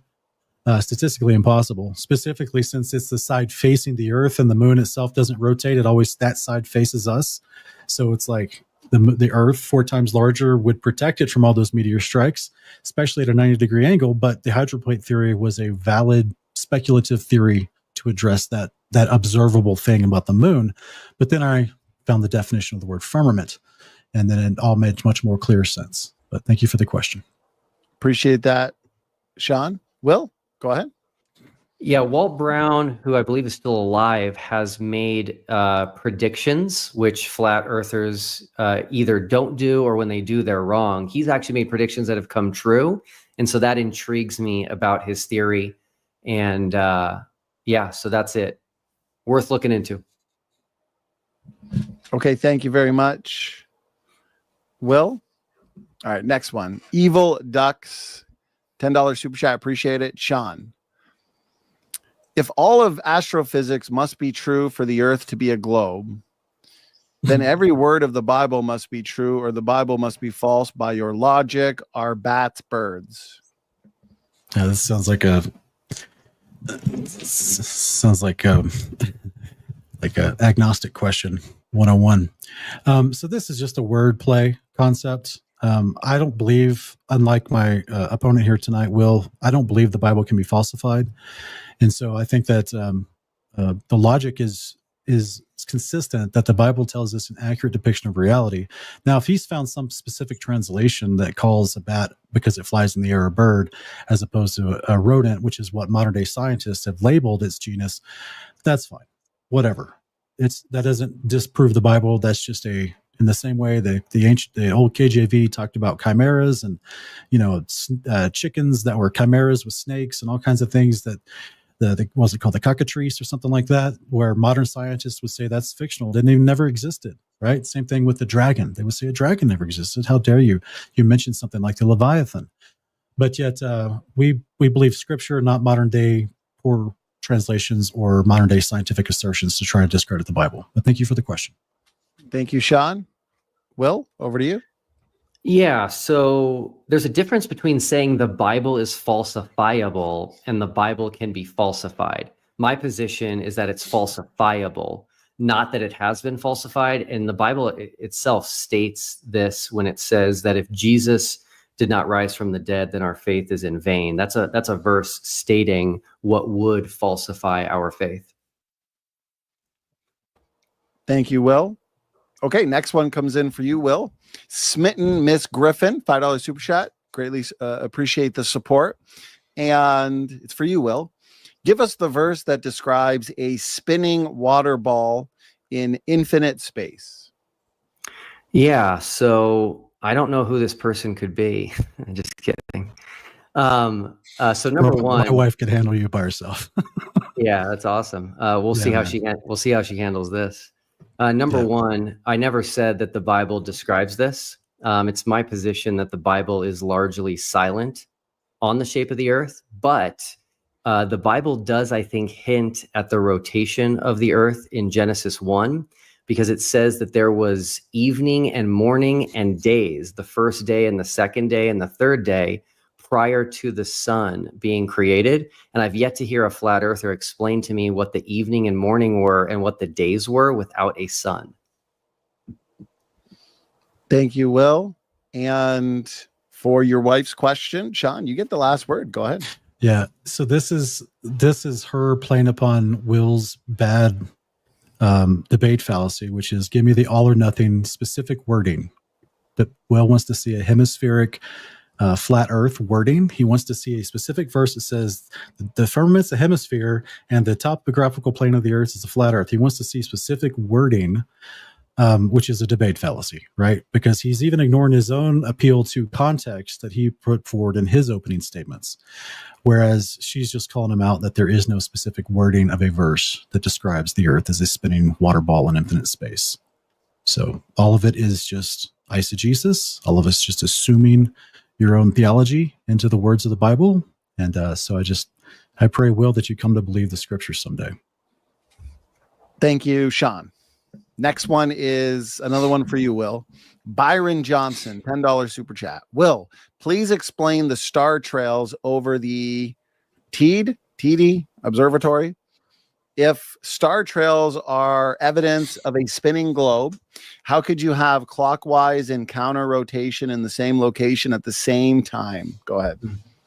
Yeah, it's a really good question. I've never heard of this observatory. I've never heard of what it's talking about. So again, I would love to see evidence of this or to look into it more. If this is taken at the equator, then you could, if you could see far enough, see both rotations looking at different directions in the night sky. But that's my only guess just off the cuff here. Thank you, Will. Sean, anything you'd like to add? Yeah, Byron, I appreciate the question. I actually am not familiar with this observatory either, or your claim about what you can see from that observatory. And Will, it's not at the equator. It's in the Northern Hemisphere. So it's in Spain. So I'm not sure. I've never heard this claim either. I'll have to investigate it. Okay. Thank you, gentlemen. Next one's for you, Sean. Judge Rightly, $5 super chat. Is it possible that it's just your interpretation of the Bible that's wrong and the Bible is true regardless of the shape of the earth? No and no. So the Bible, my interpretation of the Bible is not wrong. Definitions are not interpretations. I don't know how many times this will be etched on my tombstone. Definitions are not interpretations. You do not get to just interpret something to mean something opposite of its actual definition. That's called reinterpretation. That's called disbelieving God's word.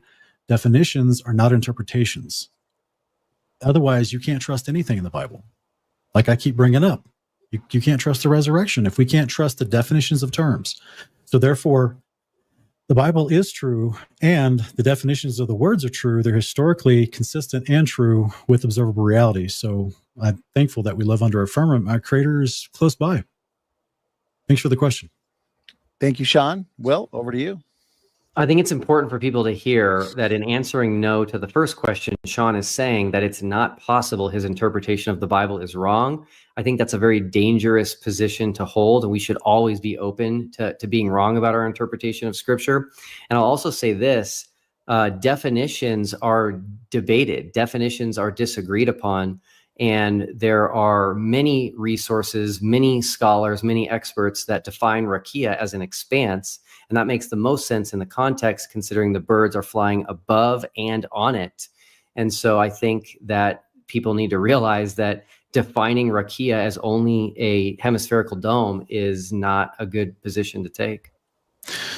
So see, Donnie, this is where I'm trying to be very fair. I would love to respond right now. I would love to, brother, but I'm trying to be fair. Okay. So this is, I'm not being biased. I'm trying to be fair here. I will say that is fair, and I appreciate you both being good sports tonight. I've really enjoyed this debate. It's been a good, engaging debate, and in light of it getting a little heated at times, we can all agree that this has been a good debate to remember, that's for sure. So, okay, I appreciate that, Sean. We'll move forward here, and I'm trying to get one for Will, because that one was for you. Okay, here we go. Travis Statham, $5 super chat. Question for Will.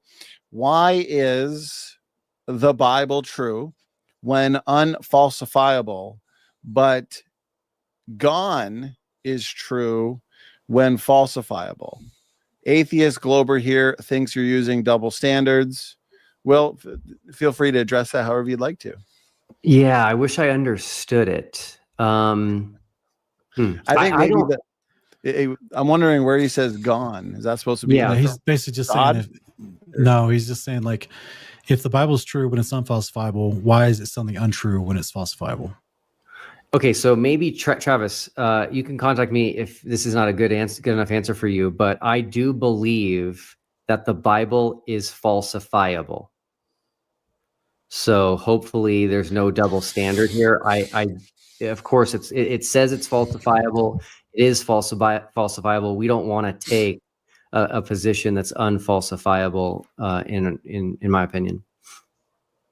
Thank you, Will. Sean, anything you want to add? Absolutely. Travis, my heart breaks over your astute observation.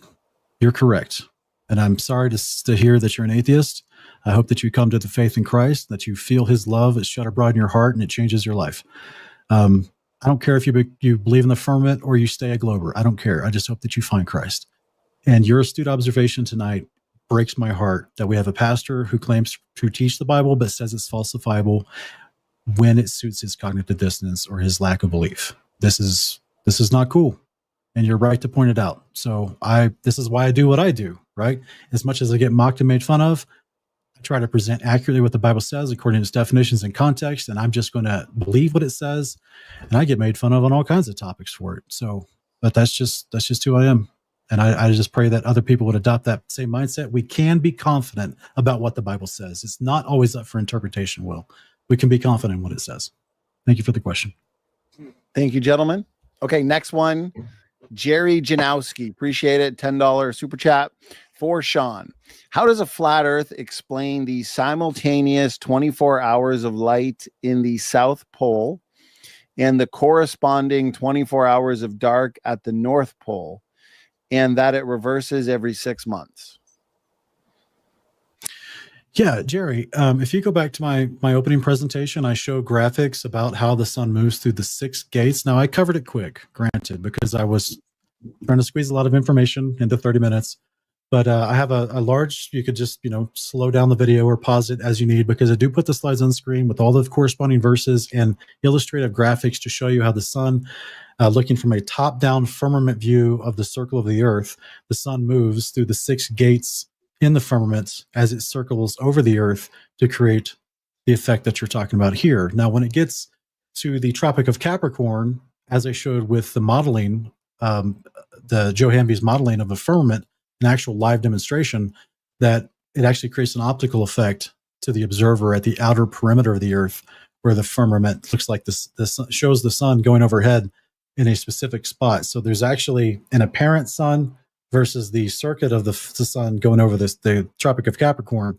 So I do show and address all those things, and I do apologize that I kind of went through it quickly. This is the first flat earth debate that I've ever done, and so I think I overpacked my presentation. But yeah, just rewind that, and I do address with illustrations your question. Thank you, Sean. Over to you, Will. Jerry, this is a brilliant question. The only way a flat earther can attempt to answer this is by appealing to the AE map. So thank you for asking this question. The models that Sean just referred to, which were in his opening statement, were over an AE map. And the question is brilliant because there is a North Pole which does not get any sun at all, and then it gets a 24-hour sun. And so flat earthers have to put that in the center, which then creates the AE map. Thank you for your question, Jerry. Thank you, Will. Okay, this one's for you, Will. From Aaron, $6.99 Canadian, fellow Canadian in here. Appreciate the support. And question for Will. Radio waves and sonar don't curve. They follow the line of sight.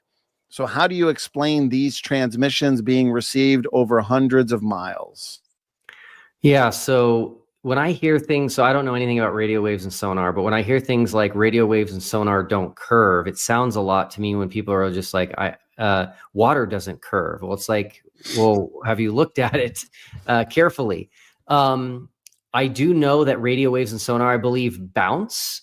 And so that's my guess, is to answer your question, is that they bounce off of different layers of the atmosphere. Flat earthers aren't going to like this, but meteorites bounce off the Earth's atmosphere. So it's very interesting. Thank you, Will. John, over to you. Well, that's interesting assertion about meteorites and intelligently designed cosmology. This is actually famous experiments that have been done. Some of them were actually done through World War II, radio waves. It's called Battle of the Beams. Anybody can look this up, where they had over 400 miles of unimpeded radio transmissions. So that has actually allowed the Germans to target a location in England accurately over the course of an entire year. And there's actually people that came out and were afraid to put out the calculations because they knew in the 1940s that it disproved the measurements of curvature for the Earth, and they weren't assuming it was bouncing off an ionosphere. So they didn't even want to publish how they made this a reality of this German assault, because they knew it would disprove the calculations for the curvature of the Earth. So there's a whole story and history to this. You can check it out even just on a Wikipedia page. There's been books written about this, about how the Battle of the Beams with radio waves defy the curvature of the Earth over 400 miles, to the point where missiles were hitting their targets, bombs were hitting their targets as they were being guided in with the triangulation pattern for the airplanes. Same thing with sonar going. The last time I heard, there was like over 1,000 miles underwater, which means it's avoiding the curvature of the Earth at its place in the water, and it's not even going into the air to bounce off the ionosphere. So all of these are absolute proofs that this is a topographical stationary plane. Water does lay flat, and these are incredible science. I wanted to use some of these tonight in my opening, but I just didn't have time to get to them. Thanks for the question. Appreciate it. Aaron has a follow-up. $14 Canadian super chat. Appreciate the support. For you, Will. How do you explain the longest line of sight photo taken on July 16th, 2016 by Mark Brett at a distance of 443 kilometers? He took the photo of Gaspard Alps from Finistrel's Pyrenees, which should have been hidden. Yeah, the most important words here are which should have been hidden. That usually is completely false. If people learn anything from TFE, learn this. Go to the people that you disagree with, go to the globe side and say, hey, should this be hidden? And if they say yes, then go get evidence of it, and better yet, take them with you. But bringing these straw man arguments don't work. I'm not familiar with this particular photo taken on July 16th, but here's what I'll say, which is important, which is that these long distance photos, you can't do them at any time. They're very, very rare. Why is that? Because the weather and the atmosphere have to be perfect for them. So the atmosphere absolutely affects how far we can see. Thank you, Will. Sean, over to you. Amen, Will. It's almost as if the more moisture in the atmosphere causes refraction, but reduces visibility. So therefore, less atmospheric refraction means less moisture in the atmosphere, which allows you to see further. So refraction is not even an option. And by the way, Will, since you're unfamiliar with this particular photo, it's not a straw man, and it is explained away by Globers as refraction. So they're claiming that a ridiculous amount of curved Earth is being pulled up perfectly to view by refraction. But yet your explanation is, well, the atmosphere has to be in the right conditions so we can see further. And those conditions, Will, is less atmospheric obstruction, more streamlined temperature, as opposed to an increase of temperature and atmospheric moisture, which would allow for any type of refraction that is falsely claimed, because that's not even how refraction works. So, yeah, unfortunately, this is just another example of a documented evidence that there is no curvature to this Earth, because it's a circle of Earth enclosed by a firmament. But thanks for the question. Thank you, Sean and Will. Okay, next one comes in from Dimitri Oling, $10. It starts with a 2, which makes me wonder if there's supposed to be a 1 somewhere. I saw his first comment. He's quoting from like the Talmud about what other people around the world say. Okay. Okay. So I got number 1 here. So I guess we'll start with 1 and move to 2. Dimitri, appreciate that, Sean. $10 super chat. Pasashim, how do you say that? 94B. Pasakim. Pasakim, appreciate it. The Jewish sages say that during that day, the sun travels beneath the firmament and is therefore visible. And at night, it travels above the firmament. Now, let me find 2 again. And the sages of the nations of the world say that during the day, the sun travels beneath the firmament, and at night, it travels beneath the earth and around to the other side of the world. So I guess, what are your thoughts on that, Sean? Yeah, the Talmud and the Mishnah are just full of rabbinical arguments and opinions. This is not scripture. It's never been considered inspired scripture. And there's other places, by the way, in the Talmud that affirms an actual firmament, a hard structured firmament over the earth. And so it's just a cherry-plucked passage about argumentation about what one particular guy believed at one point. And this, by the way, this, many people of Orthodox Judaism during the time that the 2nd century BC, when the Talmud started being collected and codified and added to, they had heavy Kabbalistic influence, and they didn't believe the scriptures anyway. This is why they were reprimanded by Christ and they were persecuting the apostles. This is why there's all that conflict with Christians, because they refused to believe the scriptures anyway, and they were making up their own stuff anyway. But this is a twofold statement. One is about a specific group of sages that they claimed this is how they thought the firmament worked, which is contrary to the prophets of God. And then they're also talking about how other people around the world believed in what would be considered like an Egyptian flat earth model, where they thought that Ra pulled the sun through the sky and then underneath the earth and then back up again, which is not what the Bible describes. But thank you for the question. Thank you, Sean. Dimitri says there's 2 more parts to the question, but if he should pay you $20 more. I'm just playing, bro.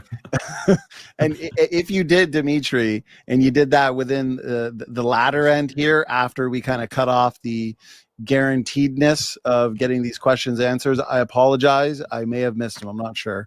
But okay, Will, any thoughts? Yeah, Dimitri, great question. You've exposed 2 things here, and they're both very, very important. The first one is that there are differing opinions on what scripture is teaching. But the biggest one is Sean just said that this is not scripture. Okay, he's right, but everybody needs to hear me when I say this. Sean appeals to only things that are not scripture to define rakia. Those dictionaries are not scripture, and if he uses scripture alone, you cannot establish that rakia means a hemispherical dome. It just doesn't work. False. All right, gentlemen, I can tell you could probably do a whole round 2 on this. So I appreciate how smoothly we've been moving on this Q&A. We are coming close to an hour on the Q&A. And let's try and sneak in a couple more, and we're going to have to wrap it up, because I do want to respect the time that our debaters have given to us.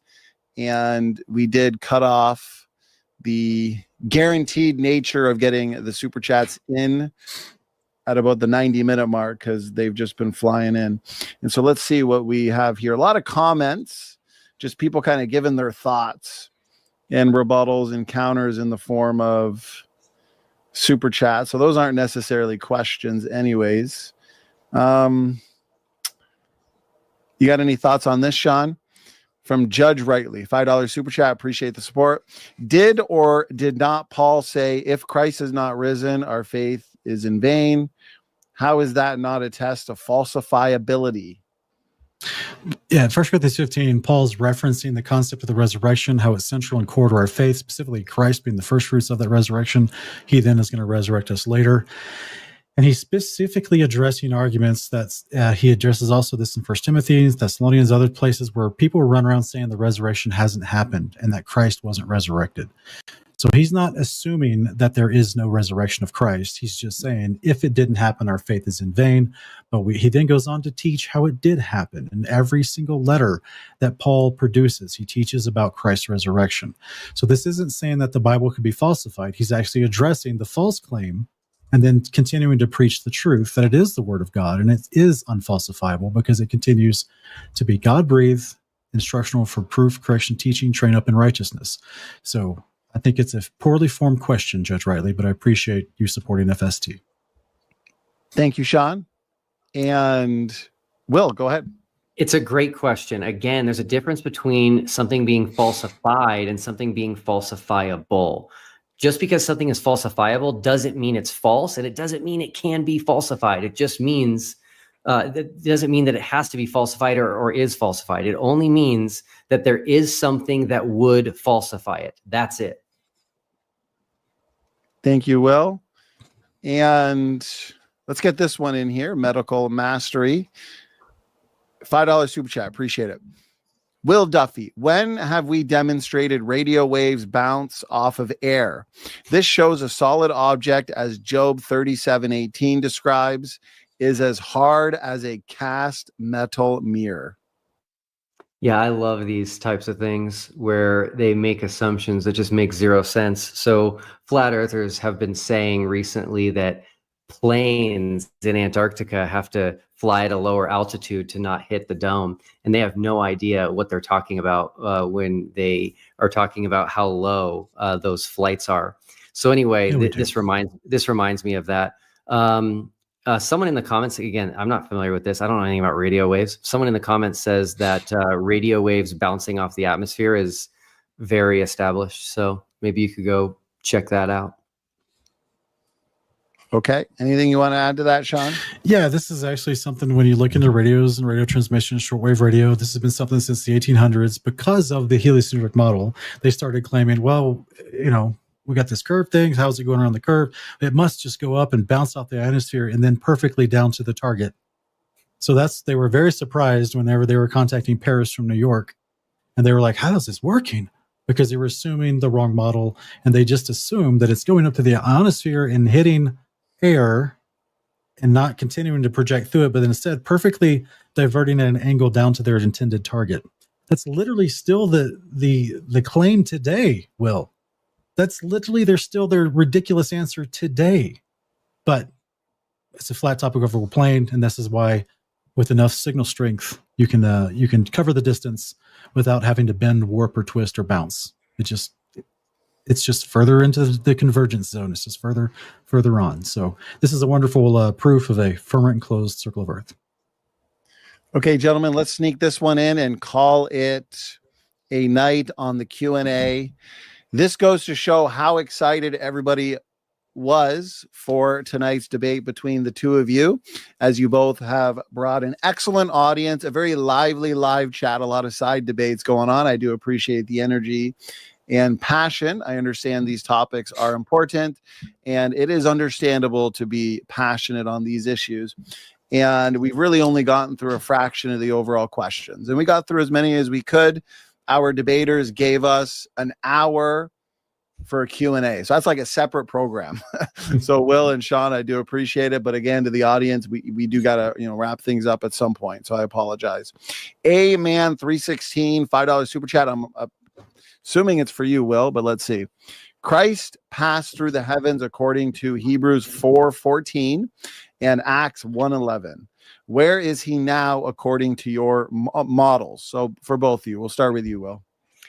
Yeah, so these are great verses, by the way. My position is that Jesus is currently at the right hand of the Father in heaven. So it's funny because flat earthers will watch like SpaceX rockets go up and claim that they hit the firmament, which again is very, very silly. But I don't think the apostles during the ascension saw Jesus hit the firmament. But anyway, since this is the last question, quick shout out and thanks to David, Jeremy, and Ruhif. Couldn't have done this debate without you. Thanks, guys. Thank you, Will. And Sean, anything you want to add? Yeah, this is a great question because it proves what I've been saying forever about this topic, which is that the Bible tells us there are directions in creation. So the heliocentric globular model, it's your point of observation, suddenly you have a direction. So suddenly, if you're in Jerusalem, Acts chapter 1, verse 11, Christ is ascending up as the disciples watched him. He's ascending up into the heavens. Where is he going? To the right hand of the Father.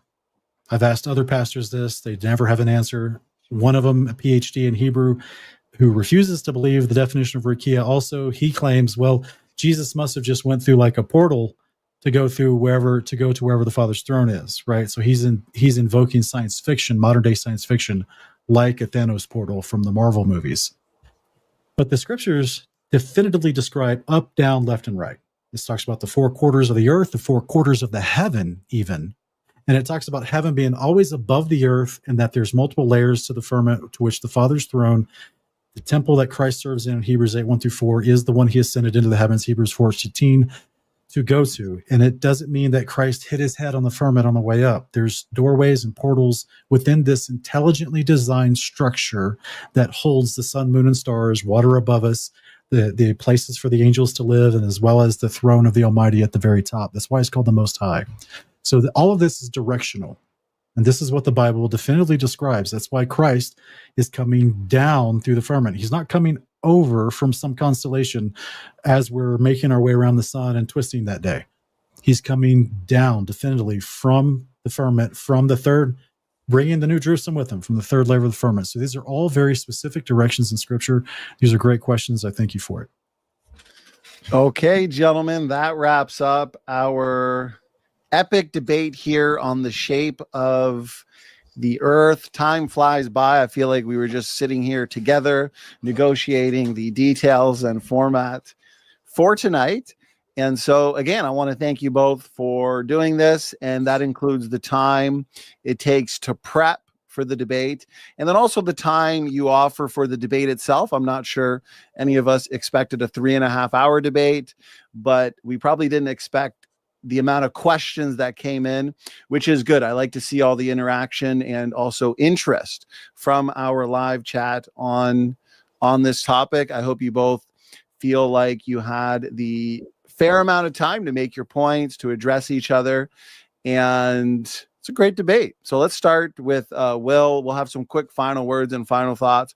Will, thanks again for doing this, and let's hand it to you for some final words. Yeah, Donnie, really appreciate you hosting, really appreciate you moderating. Moderating is a very thankless job, very difficult. I thought you did a great job. Sean, thank you for agreeing to do this. Most flat earthers are avoiding me like the plague at this point, so you should be commended for that. You also did admit to being wrong about the 24-hour sun, which also takes a lot of guts. Most people are not willing to do that, so I am very appreciative of you. Will, thank you very much for the feedback. You guys were good sports, and it was a stimulating, engaging debate. I did my best as moderator. There is some pressure on my end as well, so apologies if I at times was a bit too adamant, rigid, and a little bit stubborn, but I think the debate ended well. I think we got a good, comprehensive one, and I know for myself, I enjoyed it. You guys clearly put in the work and time to give us a solid, edifying debate on this topic. So Sean, thank you as well for doing this, being willing to engage in tonight's debate with Will. And so let's hand it to you for some final words and final thoughts. Yeah, Will, also appreciate you doing this. Donnie, as always, appreciate you hosting and moderating. And because I want to commend Donnie for moderating this particular topic, there is a push from Will and friends of Will for people to stop debating this topic altogether. But if it's so easily defeated, and if it's so against reality in Scripture, then easily defeat it. Continue to show people how it's untrue. Continue to show people that you can overcome it with better arguments, as opposed to trying to silence and suppress it unceremoniously behind the scenes. So I do give you big thumbs up, Donnie, for willing to take on this debate, as other debate channels have stopped taking these type of debates on, because I think personally they're just getting overrun with good arguments for flat earth, and the moderators don't know how to handle it and don't want to deal with it. And, you know, and so I appreciate the format, and I wish you both well. Well, thank you very much, Sean and Will. And thanks again for giving us an informed debate on the shape of the earth. And of course, 3.5 hours of your time for tonight. Will and Sean, we will let you gentlemen out of here for the night. Will, Sean. We'll talk to the both of you later. And okay, there's another one in the book specifically on the shape of the earth. This was the Great Shape of the Earth debate showdown between Will Duffy and Sean Griffin. I hope everybody had as much fun as I did. And it's definitely one of those debates you're probably going to want to rewatch. Why? Well, it was comprehensive. We had 30-minute opening statements, a fair amount of time for rebuttals, a very fast-paced, stimulating discussion. That is for sure. Those discussions are not always the easiest to moderate. And so as moderator, I do the best that I can. I try to be as neutral and unbiased as I can. My job, especially in a free-flowing discussion, is I simply try to ensure that both debaters are getting equal time or as close to equal time as possible to make their points. And so that's why I think it's important in a free-flowing discussion, because this wasn't a strict lawyer-style cross-exam, to make sure that they both, Will and also Sean, had plenty of uninterrupted responses amongst the banter. And so Sig says Donnie Darko. It's a good movie. I got to say that. Jake Gyllenhaal. It's a classic. Okay, so Doki Doki SFT fan club. Good to have you here, brother. My veteran mod. There is my email for those who are interested in setting up debates on all sorts of topics. Soteriology, the nature of God, creation, evolution, ancestry, and origins, of course, is a major one here at Standing for Truth Ministries. That's the major topic I focus on. So this topic as well, clearly people enjoy this topic. We had an excellent audience the whole time. We had close to 400 live, and I'm looking at the questions that came in. I've got 55 questions saved, with 95% of them being super chats, which means people really want to get their questions engaged and get their challenges answered. So I do appreciate that. Reach out if you're interested in entering the Debate Coliseum, especially for the summer. I do my best to put out 4 to 5 live events a week, and that is typically a combination of debates on creation, evolution, soteriology, eschatology, and the nature of God. And so I do want to fill up the schedule for the summer months. I've got debates now into June, but let's give you guys a summer of debates to remember. Therefore, if you want to enter the Debate Coliseum, shoot me an email. Let me know what your name is. Let me know the topics you're most interested in debating, and we'll work something out. Tim says it's not easy on topics like this. Yes, there's a lot of energy. There's a lot of passion going into moderating a debate like this between two seasoned debaters, clearly very knowledgeable and passionate and energetic on this.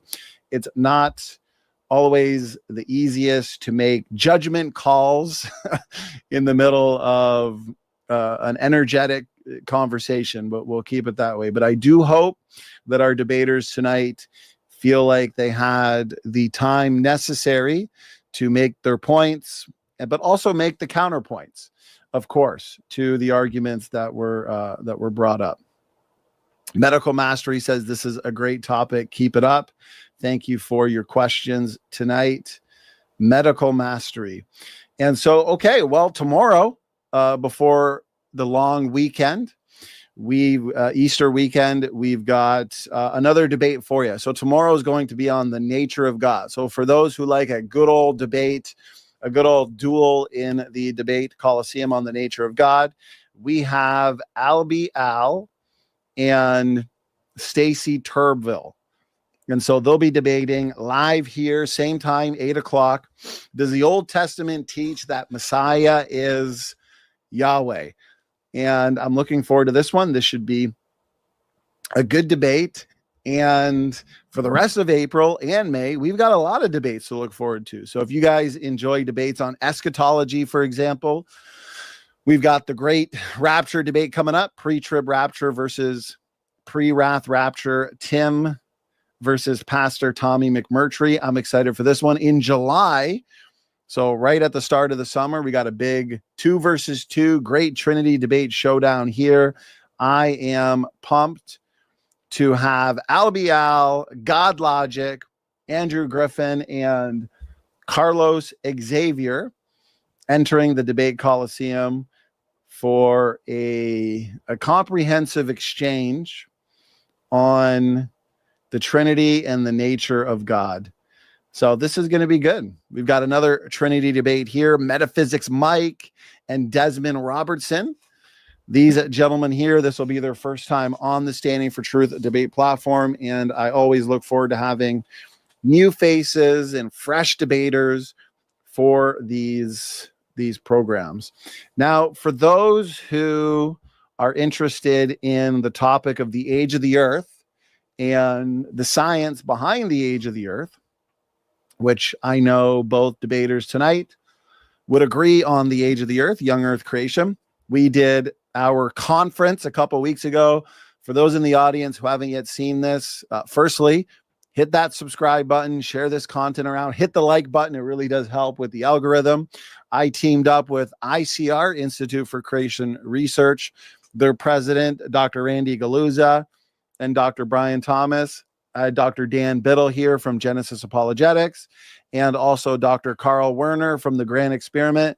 We had a 3-hour conference, truly incredible and undeniable evidence for a young earth. We got into dinosaur, soft tissue, collagen, and dinosaur bones, went over truly incredible evidence for Noah's flood. Guys, this is a conference you definitely want to make sure you've seen. So if you haven't yet seen it, do check it out. You can see it in the live stream section of this channel and also on our website here under events, but also under the main page. I and Sam, we just interviewed, again, Detective J. Warner Wallace.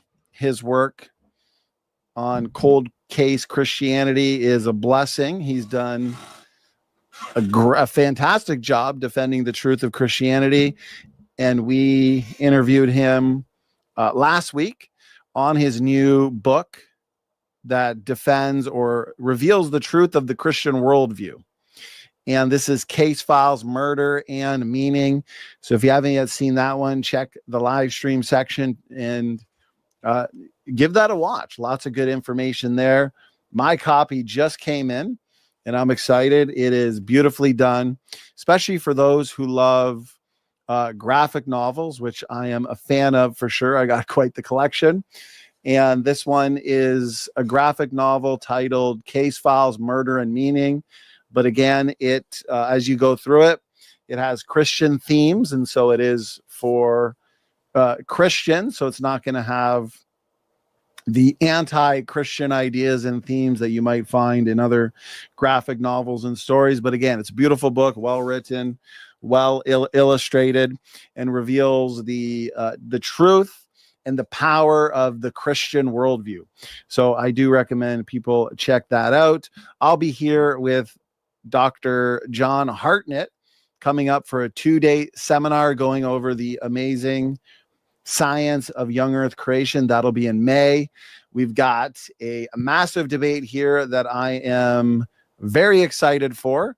Gutsick Gibbon and Dr. Jerry Bergman, 2 powerhouses in the world of origins, specifically the hominin fossil record. This one's coming up in May. Gutsick Gibbon, a well-known proponent of evolutionary theory. Dr. Jerry Bergman, a well-known young earth creationist who opposes evolution and common descent. And they are going to be here on Standing for Truth in May. Hit that notification bell. You do not want to miss this exchange on the question, does the hominin fossil record support human evolution? What else do we have for you guys? We got this one, CJ Cox and Elijah Yassi. They will be debating and helping us to answer the question, is the Roman Catholic Church the original church? And I am definitely looking forward to that one coming up in a couple Saturdays. A lot of people looking forward to this one. Dietmar Hoxha, David Preston, both excellent debaters. They always do a good job at prepping, putting in the necessary work, time, energy, and effort, and research to give us a good, memorable debate, much like Will Duffy and Sean Griffin did here tonight. And so they'll be here in a couple Saturdays. This will be an epic, memorable showdown. Did Jesus preach a faith plus work salvation? Definitely hit the notification bell on that one. Of course, tonight, what we just witnessed, we witnessed history, this historic great shape of the earth debate, Will Duffy and Sean Griffin, tons of fun. I'm looking forward to re-listening to that later on my couch, relaxed, without the pressures of having to moderate this energetic exchange. That's going to be good. That's usually when I catch things I may have missed while I'm moderating, taking care of the chat and making sure that the debaters feel comfortable in this setting. I'm really looking forward to this one. Pastor Keith Foskey, Pastor Jason Robinson, the great Baptist battle on predestination. And so this is going to be good. Ruhif says, wind it up, Donnie. Ruhif wants to duke it out, I think, on chromosome 2 fusion. And so Ruhif is probably even a bigger fan of the chromosome 2 than I am, but I've done my fair share of work on Ruhif. So he and I, we like to scrap scientifically, of course, on some of the science related to creation versus evolution. So Ruhif, we're going to have to do a podcast together one of these days, something genetics related, maybe endogenous retroviruses. That's my specialty. That would be fun. As a matter of fact, I've been putting out a lot of material on endogenous retroviruses. For those wondering, what in the world are endogenous retroviruses? Endogenous what? Well, these days, if you go onto YouTube or go onto Google and you type in what is the best evidence for evolution, what you'll find over and over again is endogenous retroviruses, ERVs. And so I've written a book. You can see it behind me up there on the top shelf, the Endogenous Retrovirus Handbook. And I did a program, Matt and myself were on Eric Hoven's Creation Today program last month for a show dedicated to engaging endogenous retroviruses. And I just put out the definitive talk on ERVs. I put that out in 2 parts. And so the first dealt with the ERVs argument, and the second one went into the bigger picture, the origin of retroviruses, the origin of these various classes of retrotransposons in general. So you haven't yet seen those ones, go to the video section and scroll down and look for ERVs. You will not be disappointed, that's for sure. And so Doki Doki, I can always count on you, brother. There we go. There's the relevant links. The definitive talk on endogenous retroviruses. Check that out. Because it's important that we address what the other side, in the case of ancestry, what they believe is the best evidence or argument for their position. It is important that we as biblical creationists, we engage those, and we engage those sufficiently. And that's what I have done in these programs on ERVs. Okay, what else do we have for you guys? Well, we've got quite a bit. So consider this a teaser and an overall sneak preview into the debates that we have coming up for you. Albial. So Albial, he reached out and we talked. He enjoys these debates. And so he wanted to get a lot of debates on the nature of God onto the schedule and for him to participate in. So we've got him in several here. Does the New Testament teach that Jesus is God the Father? Albial and Otis Lewis. And then at the end of this month, the Angel of the Lord debate, Albial and Andrew Griffin. And so that debate should be fun. We got another 2 versus 2 coming up at the end of May, the great Bible canon debate. Long time in the making, this one, that's for sure.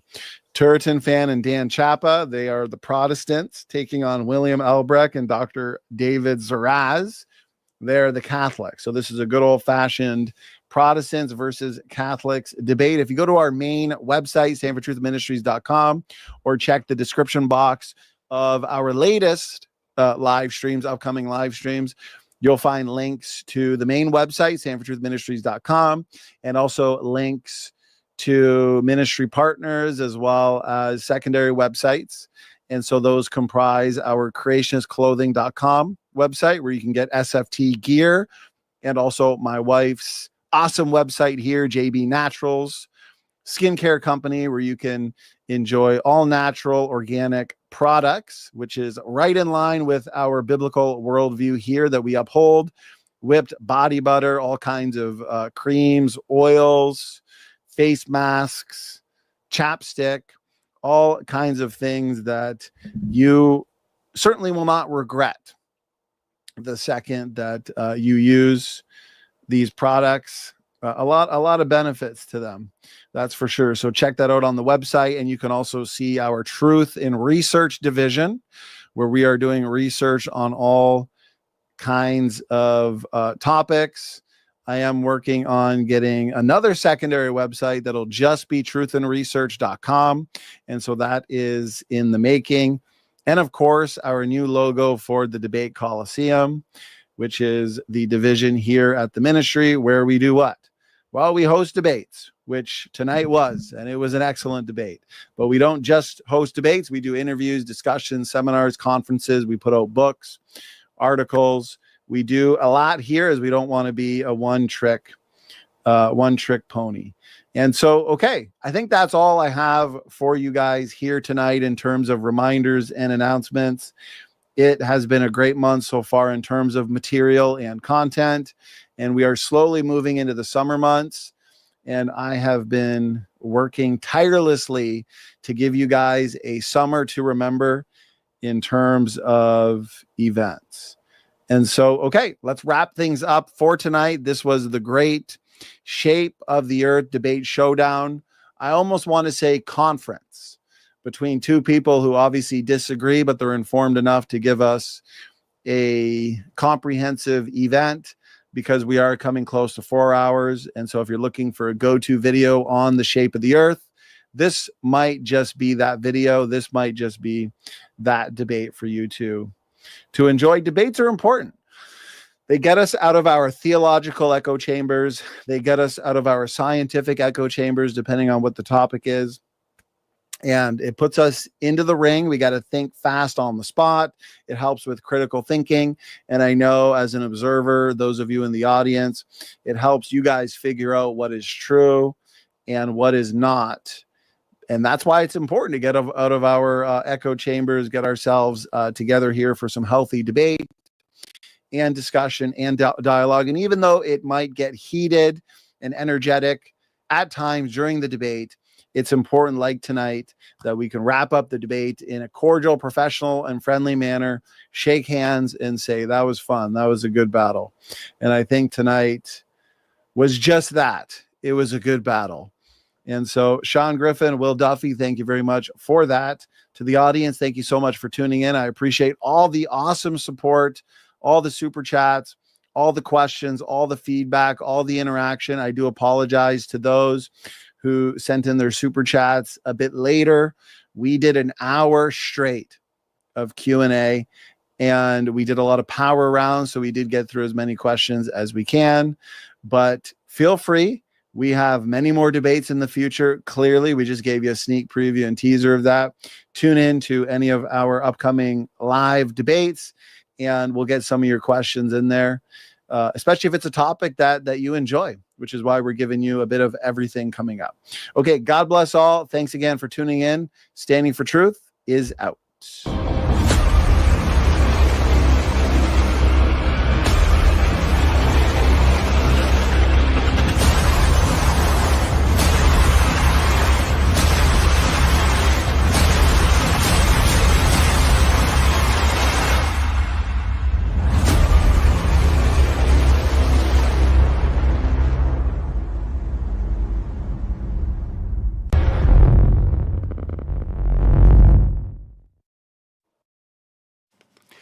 Hello everybody, hope you're doing well and thanks for joining us for another video. Currently in the realm of flat earth, one of, if not the biggest talking point is Antarctica. mainly due to Will Duffy and his final experiment, which I'll be taking part in December by going to Antarctica to observe and document whether there is a 24-hour sun like the globe predicts. This seems to have really ruffled the feathers of the flat Earth community. Several seemingly now starting to turn on each other, and many coming out and trying to argue that the existence of a 24-hour sun wouldn't disprove flat Earth, although being unable to explain how it would actually be possible. And also then not only claiming that a 24-hour sun existing wouldn't disprove flat Earth, but happy to then say that the lack of one would disprove the globe. Some have argued that the way to prove the globe with Antarctica would be to travel in a straight path across it from one coast to the other through the South Pole, saying nobody's ever done that. Well, unfortunately for them, they have. And there are many other aspects relating to Antarctica that cause problems for the idea of the Earth being flat, not just the 24-hour sun. I mean, for a long time, Flat Earthers tried to claim you couldn't even go to Antarctica, that you couldn't go any further south than 60 degrees latitude. They've drifted away from that now, but say that you can only go to certain strict places and that you're not allowed to freely explore Antarctica to see what's there because the Antarctic Treaty apparently forbids it. Which isn't true. Granted, you can't just rock up in a boat unannounced and then travel as you please.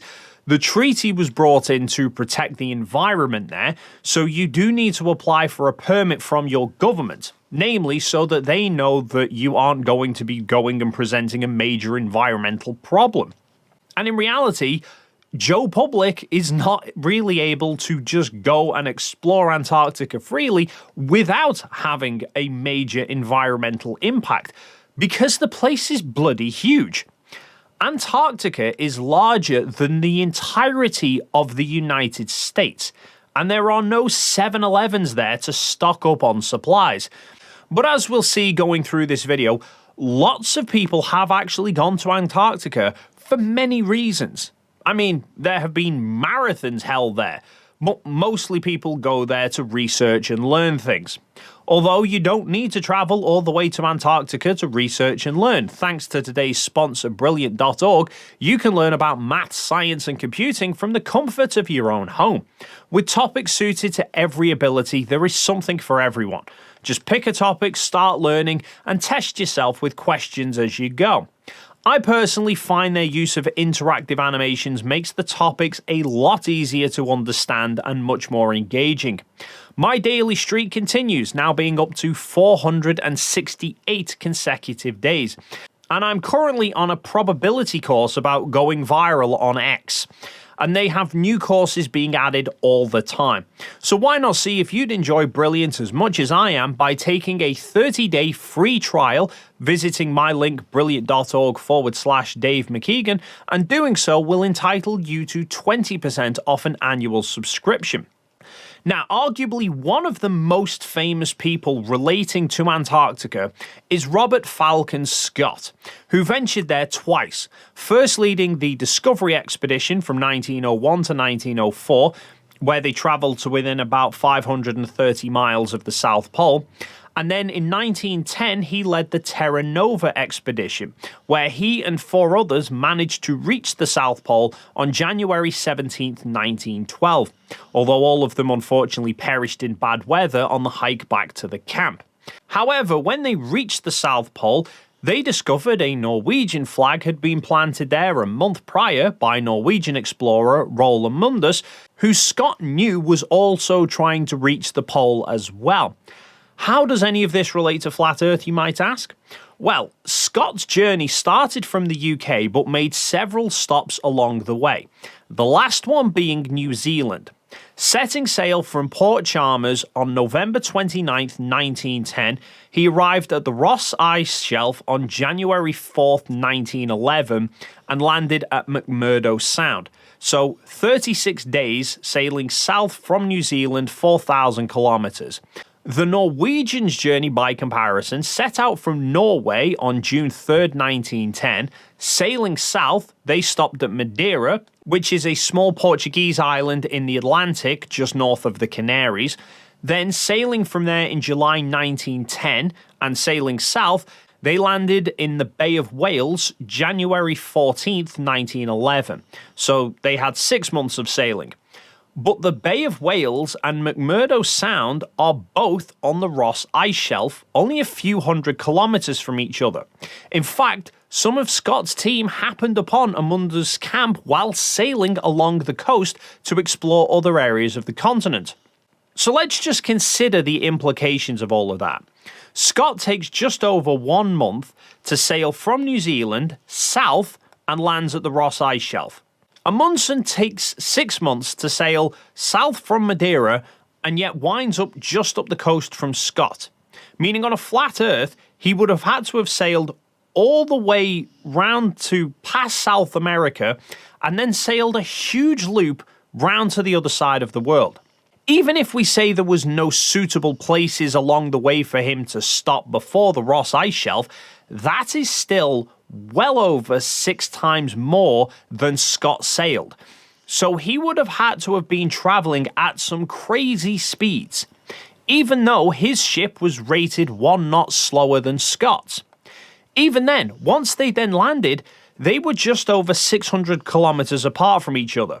Both teams set out just heading south, and yet both wound up arriving in exactly the same spot. That makes sense on a globe because heading south for long enough will always bring you to the pole, but south on a flat Earth just radiates outwards, so they should have actually have ended up moving further away from each other. And this was back in 1911, nearly 50 years before the Antarctic Treaty. After Scott's journey to the South Pole, though, nobody would go there overland again for 46 years, until January 1958, when Sir Edmund Hillary and Vivian Fuchs both led teams as part of the Commonwealth Trans-Antarctic Expedition, which did cross Antarctica from coast to coast via the South Pole, just as some flat earthers have requested as proof of the globe. Side note though, I do think it's funny that a lot of people claim the moon landings were faked because it's not been done again in 55 years, yet it took 46 years to trek to the South Pole. But anyway, the Commonwealth Trans-Antarctic Expedition ran from 1955 to 1958, again before the Antarctic Treaty was signed. This expedition consisted of 2 teams, one led by Fuchs, which sailed from the UK to Antarctica, setting up camp at Varsel Bay, which is south of South Georgia, and around the same time, New Zealand explorer Sir Edmund Hillary set out with a team from Wellington, New Zealand, landing at McMurdo Sound, which is the same place that Scott's team landed half a century earlier. Their task was to lay supply drops from their camp at McMurdo Sound to the South Pole for Fuchs's team. So Fuchs's team would set off from the Antarctic coast near South America. Hillary's team would set off from the coast near Australia, both setting off around November 1957, and both reached the South Pole around 2 months later in mid-January 1958.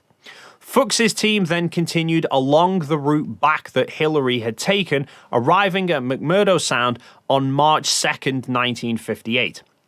So it took them about the same time to travel from the coast near South America to the pole as it did to get from the pole to the coast near Australia. Again, fits the globe, but is severely wrong for a flat Earth map. And this isn't the only crossing of Antarctica. Between 1979 to 1982, Sir Ranulph Fiennes led a team on the Trans-Globe Expedition, circling the entire globe through the poles, going only on land and sea, no flying. They set off from London on the 2nd of September 1979. They crossed France, Spain and the Sahara, then sailed round to South Africa and then on to Antarctica on the 22nd of December, and they arrived on the 4th of January 1980. They reached the South Pole on the 15th of December, then a week later set off for the Ross Ice Shelf, reaching it on January 11th. They then sailed to Australia by April 1981, on to Los Angeles by May, sailing around the north of Alaska to get to the Arctic, reaching the North Pole in the April of 1982, across to the other side of the Arctic, and then back to London by the 29th of August 1982. Almost 3 years exactly. In 1997, Norwegian explorer Bjørg Osland became the first person to travel solo across Antarctica. In 2010, Cecile Skog and Ryan Waters managed the first unassisted, unsupported crossing. The same year, there was the Moon Reagan crossing, which used the first biofueled vehicle to reach the South Pole. In 2012, Felicity Ashton was the first person to ski alone across it, using only muscle power, as well as being the first solo woman crossing. And probably more that I've missed off. Although all of these seem to have taken fairly similar routes between the Weddell Sea and Ross Sea, and I'm sure flat earthers will probably try and pull up the lack of ones going across the other way. So for them, there is the 1990 International Trans-Antarctica Expedition, which was a 6,000-kilometer trip involving an international team of 6. 1 American, 1 Brit, 1 French, 1 Russian, 1 Chinese, and 1 Japanese team member. They travelled from the Antarctic Peninsula to the South Pole, then carried on to the Soviet Voskov Station, and then finishing in Murnay Station. So plenty of expeditions, completely across Antarctica, and done in times that all conform to the globe's version of Antarctica, and yet make absolutely no sense on a flat Earth map. Speaking of which, this brings us up to a recent video by Taboo Conspiracy, where he claims that the French yacht racer Francois Gabard, in an interview, essentially let slip that the Earth is flat. Et un tour du monde en bateau, c'est très très simple. Hein. Oui. On descend l'Atlantique, on tourne à gauche à chaque fois, et puis on tourne. Comme si on faisait le tour d'un lotissement. Enfin, je veux dire, il faut toujours tourner à gauche. Si on hésite à un moment donné, il faut tourner à gauche. Ça, c'est extraordinaire, ça. Taboo is inferring that Francois' statement about having to keep turning left means turning left around the edge of a flat Earth, whereas on a globe, he says you'd be constantly turning right. Except I would argue that is not what Francois is referring to. Now, Taboo only includes a very short section of the interview, so I've managed to track down the full version, but obviously it's in French, and I know petit pois about speaking French. So I've uploaded it to YouTube as an unlisted video, the link of which will be in the description down below, so you can watch it for yourself and use YouTube's auto-translate if needed. It's not a perfect result, but just before the statement about having to keep turning left, there are several mentions of Cape Horn, which I believe is supposed to be translating to Cape Horn, the southern tip of South America, and how he didn't actually see it, but it was a relief to reach it because it meant that they were at the end of the South Sea and then that they were turning left to head home. I think what he's referring to with the statement about keep turning left is the waypoints that they reach. They sail from France, they turn left. They head down the Atlantic, they reach the South Sea, they turn left. They sail around Antarctica until they reach Cape Horn, they turn left again and back to France. Now, Taboo is arguing that this includes whether they keep turning left or right to sail around Antarctica, but I would argue it doesn't. Earlier in the interview, Francois talks about how they navigate, that he doesn't use celestial navigation to work out his position, that it's all done with GPS, even highlighting that they have an autopilot system. But if we ignore the autopilot and assume he's steering himself, they're in the middle of the ocean. There are no landmarks visible for reference, so the only source of guidance that he'd have are GPS coordinates. And the South Sea is not exactly calm, so the boat's direction will constantly be changing both ways. So on neither model would it be a steady constant turn either left or right, but rather turning in both directions to combat the sea. The only definitive turns that they'd make on either model are at the waypoints. Now, yesterday I received an email from Walter Bislin, who's done a lot of work comparing the globe to flat Earth, And he actually has the GPS data from some of the participants in the 2020 Vendée Globe race and showing the route and speeds taken around a globe, which also included a link to the official tracking map for the race. And you can see the race has an exclusion zone around Antarctica. This is in place to avoid the risk of racers going too far south and coming across icebergs. But the zone isn't a perfect circle. So on a globe, they wouldn't constantly be turning right anyway. You can actually see that as they pass Cape Lewin, the zone moves out further south and all of the racers move south to hug the edge of it. Now that makes sense on a globe because the further south you go, the shorter the distance you're traveling. On a flat Earth though, that means that they're moving out to take a longer route. The more logical path for a racer on flat Earth would be to pass north of the Auckland Islands. Then again, the rules for the Vendée Globe race only state that the course is to keep the 3 capes to the sailor's port side and the Antarctica exclusion zone to their starboard. Nothing more than that. So if the Earth were flat, the more logical route for the racers would be to hang left after New Zealand and cut straight across to Cape Horn rather than hugging all the way around the outside of Antarctica. However, let's consider the distances involved. The race is stated to be around 44,000 kilometers from start to finish. Although, because there's no definitive racing path, the distance does vary slightly. But Francois took 11 days to sail from the start line to the equator, then reached the Cape of Good Hope 12 days and 3 hours after that, reached Cape Lewin 11 days and 7 hours later, then a further 17 days and 20 hours to reach Cape Horn, 13 days and 19 hours to get back to the equator, and then 12 days back to France from there. Mapping that entire route out on the globe gives around the same distance of 44,000 kilometers. So based on a globe, we're looking at about 5,900 kilometers to get from the start line to the equator, which he did in 11 days. That's about an average speed of 22 kilometers an hour. Cape Lewin to Cape Horn on a globe is just over 10,000 kilometers, and Francois sailed it in 17 days and 20 hours, which makes for an average speed of around 23.8 kilometers per hour. So they're fairly consistent. Now let's look at the respective distances for flat Earth. Although we don't know the exact distances for flat Earth because none of their maps actually have the distances, and no flat earthers seem to agree on them. So I just drew a line of arbitrary length and then I kept duplicating it.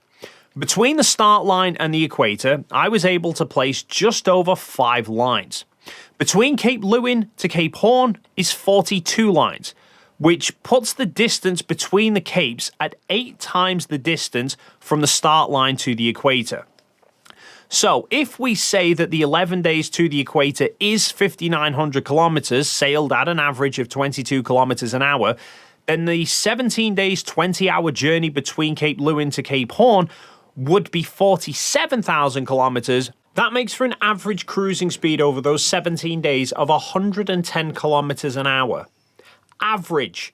That's the sort of top speed of many speedboats.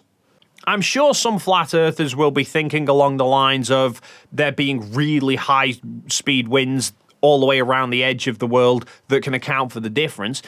However, during the race, Francois set a new solo sailing record for the distance covered in a 24-hour period with an average speed of 22.3 knots, which is 41.2 kilometers an hour. That was his peak average over a 24-hour period, and the race took him 78 days. So at no point did he manage a prolonged average speed faster than 41 kilometers an hour. So if we say, okay, maybe he was doing a steady 41 kilometers an hour all the way around the edge of Antarctica, there was 29 days and 3 hours between him rounding the Cape of Good Hope to him reaching Cape Horn, which is 699 hours. So at a steady speed of 41 kilometers an hour, that would make the race route around most of the edge of flat Earth to be just over 28,500 kilometers. And that route actually goes pretty much perfectly through 18 of the 24 lines of longitude, meaning the distance between each line of longitude that far out would be about 1,580 kilometers. So the full circumference of the world would be around 38,000 kilometers. That would give us a circle radius of 6,047 kilometers, or 3,757 miles. So from just off the coast of South Africa up to the North Pole would be 6,000 kilometers. And the AE map has 9 lines of latitude, meaning the gap between each would equal 671 kilometers. The UK takes up around 3/4 of one of those, which would make the UK about 500 kilometers from north to south, rather than the almost 1,000 kilometers that Google Maps states. You know, suddenly walking from Land's End to John O'Groats doesn't sound too bad. It would also mean that there's 3 lines of latitude between France and the equator. That would equal about 2,000 kilometers, which Francois took 11 days to sail, meaning he would have had to have been sailing at an average speed of 7.5 kilometers an hour for those 11 days. The average walking speed of a person is 5.1. 7.5 kilometers an hour is a jog. The typical sailing speed of a sailboat is 5 knots, or 9.8 kilometers per hour. So they'd have to be sailing intentionally slow on a flat Earth to take 11 days to reach the equator. And some of the participants took over 2 weeks to get there. That seems a bit counterintuitive in a race. Anyway, that's going to wrap it up for this video. As always, feel free to leave your thoughts in the comments below. If you've enjoyed this video and you haven't already done so, then please consider hitting the like and subscribe buttons, and hopefully we'll see you in the next video.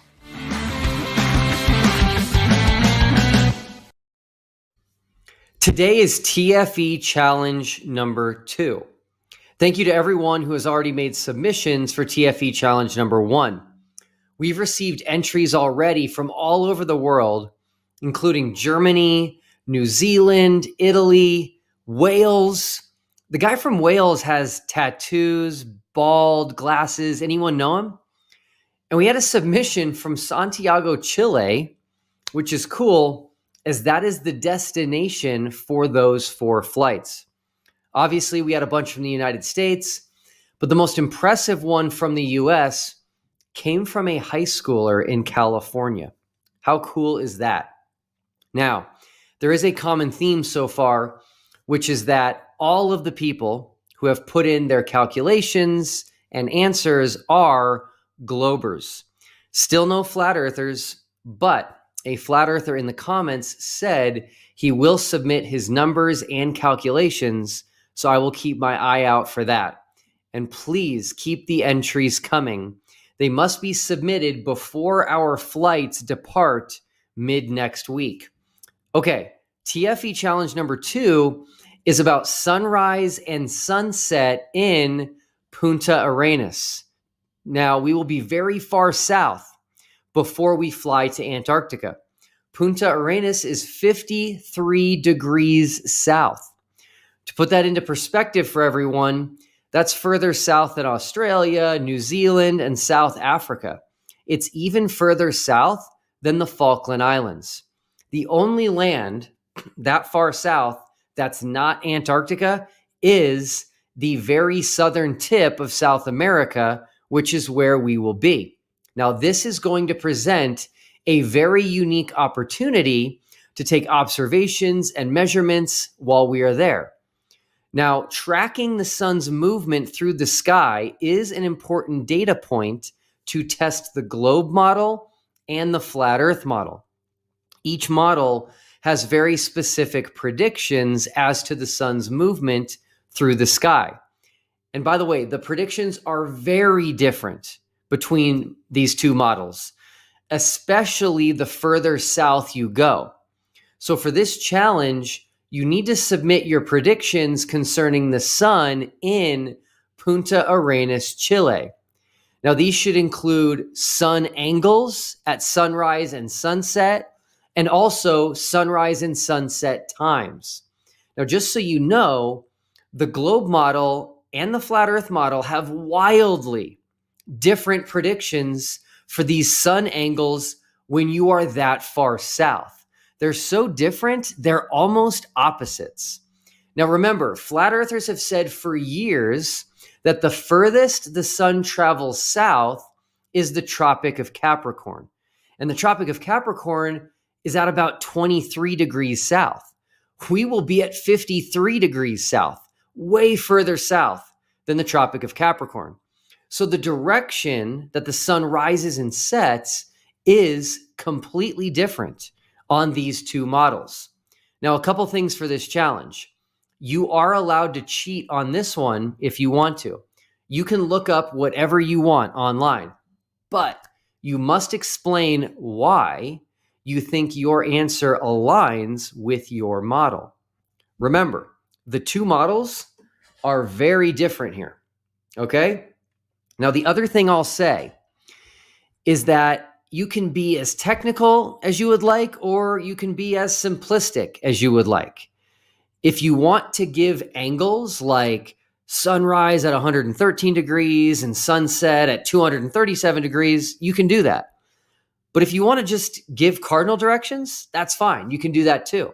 So for example, sunrise north-northeast and sunset north-northwest. Don't stress out over details on this one.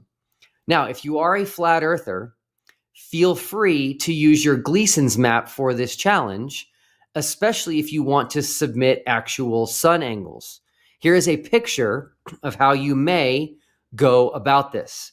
Again, the two models are so different that minor details like specific azimuth angles are not that important. So you can just do cardinal directions instead of angles. Now, when it comes to sunrise and sunset times, again, be as specific as you want. You can give an exact time, hour and minute, if you'd like. But if you want to just tell me approximately how many hours the sun will be up each day while we are there, that's fine too. Just don't forget, if you think that the sun will be up for an extended amount of time while we are that far south, just tell me why you think that's the case on your model. Now, when we get to Punta Arenas, we will film the sunrise and what direction the sunrise happens, and we will film the sunset to see what direction the sunset happens. And we will also document the time of the sunrise and sunset to see how long the sun is up each day while we are there. And based on this, we will be able to see which side's predictions were the most accurate. Now, this is a big deal. This is going to be a way for us to test the two models that will be as close to definitive as the 24-hour sun in Antarctica. People have been asking me for a long time if we are going to do other experiments and other observations and other tests. And the answer is absolutely we are. This is one of them. So send your predictions to me. Again, feel free to cheat. You have my permission. Just make sure you tell me why your model requires your prediction. It's begging the question to say, well, this is what's going to happen because that's how it happens. You don't want to beg the question. Hey, tomorrow I will be on Modern Day Debate with Flatzoid. Speaking of predictions, he and I will be making our predictions for the final experiment. You won't want to miss this. It's at 4 p.m. Eastern tomorrow. That's Friday, December 6th. My email is in the description below. So send me your predictions about the sun in Punta Arenas, Chile. And don't forget to tell me if you are a flat earther or a glober. Bye-bye. Hello, everybody. Hope you're doing well, and thanks for joining us for another video. Now, today, I'd like to highlight a problem that I am frequently seeing from people, especially since the final experiment, which is a combination of, let's give benefit of the doubt here and say, poor research plus desperation fueling poor research and desperation. By that, I mean some people who are desperate to dismiss the 24-hour sun that we witnessed in Antarctica are doing poor research on a topic to try and explain away the trip, then publishing a video about it to try and get others to dismiss it as well. Somebody else who is also desperate to dismiss the same event, seeing that video and just parroting it off in the video of their own, whilst jumping to completely incorrect conclusions without doing any actual research or analysis on the original video themselves before they parrot it off. And the cycle repeats. And like I say, I'm seeing a lot of this since returning from Antarctica. I mean, I was seeing it before anyway, with people trying to discredit the globe, but post-Antarctica, it's become even more prominent as the level of desperation from people seems to reach an all-time high. Allow me to give you some examples. Flatzoid and his group seem to be very desperate at the moment to find reasons to try and dismiss and discredit the final experiment. They'll hold a magnifying glass to every frame of footage that we publish, scrutinizing every single word out of our mouths, looking for any possible anomaly or anything to throw doubt on the trip, and yet they seem to put absolutely no such scrutiny to anything that they find that supports their desire to dismiss TFE. They recently brought up a video from a channel called You Think, who was analysing our footage of the 24-hour sun and claiming that it's fake because apparently there's no parallax shift. So what I do is I put a table in front of the camera and I put an arrow on the table. So now all I need to do in my footage, in my NLE, is keep the sun still. And when I do that, what must happen to the table?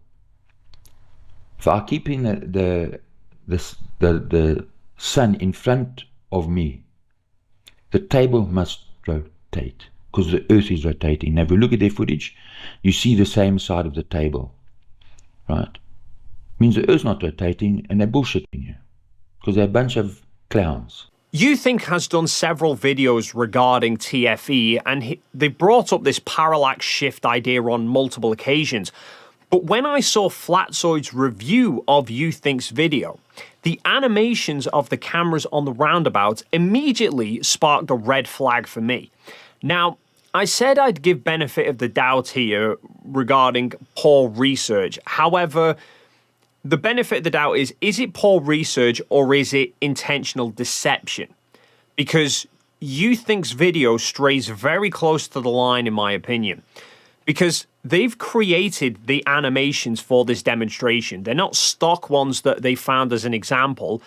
This is specifically made for the purpose of this video, but the animations don't correlate with each other. One of them shows an overhead view of the cameras on a roundabout together as cameras rotating on an Earth would be. But then they switch to a first-person view from the camera and suggest that our footage of the sun should have extreme parallax, where the table that we had set up should always be in view. Except 5 seconds of critical analysis of this will tell you that's not the case. If you drive around a roundabout looking out of the car window at the sun, anything towards the center of the roundabout will only be in view when you are on the far side of the roundabout away from the sun. When you're on the near side to the sun, the center of the roundabout is in the opposite direction, which they show plain as day in the overhead view. The first-person view they present is not a first-person perspective of the previous overhead view.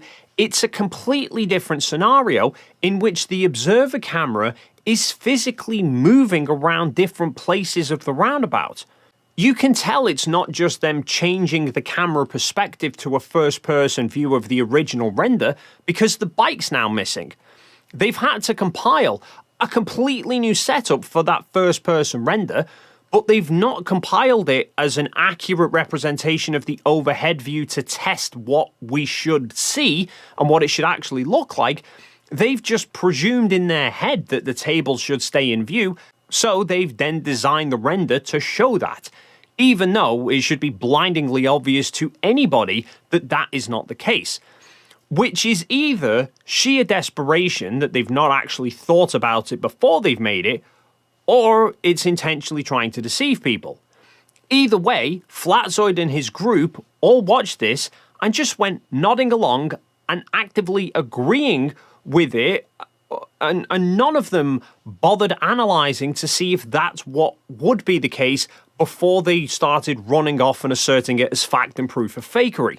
Had they taken a moment to critically analyse that video, they probably would have spotted for themselves this glaring issue. Not only might they have then drawn a completely different conclusion in actually thinking that the 360 footage should show parallax when it in fact shouldn't, but it might have even made them question the rest of YouThink's videos rather than just taking it at face value just because it's convenient for them. It's very important to critically analyse things before you go drawing conclusions. For example, when Brilliant.org asked if they could sponsor my videos, I didn't just agree to it out of nowhere, I put it to the test and I analysed it for myself.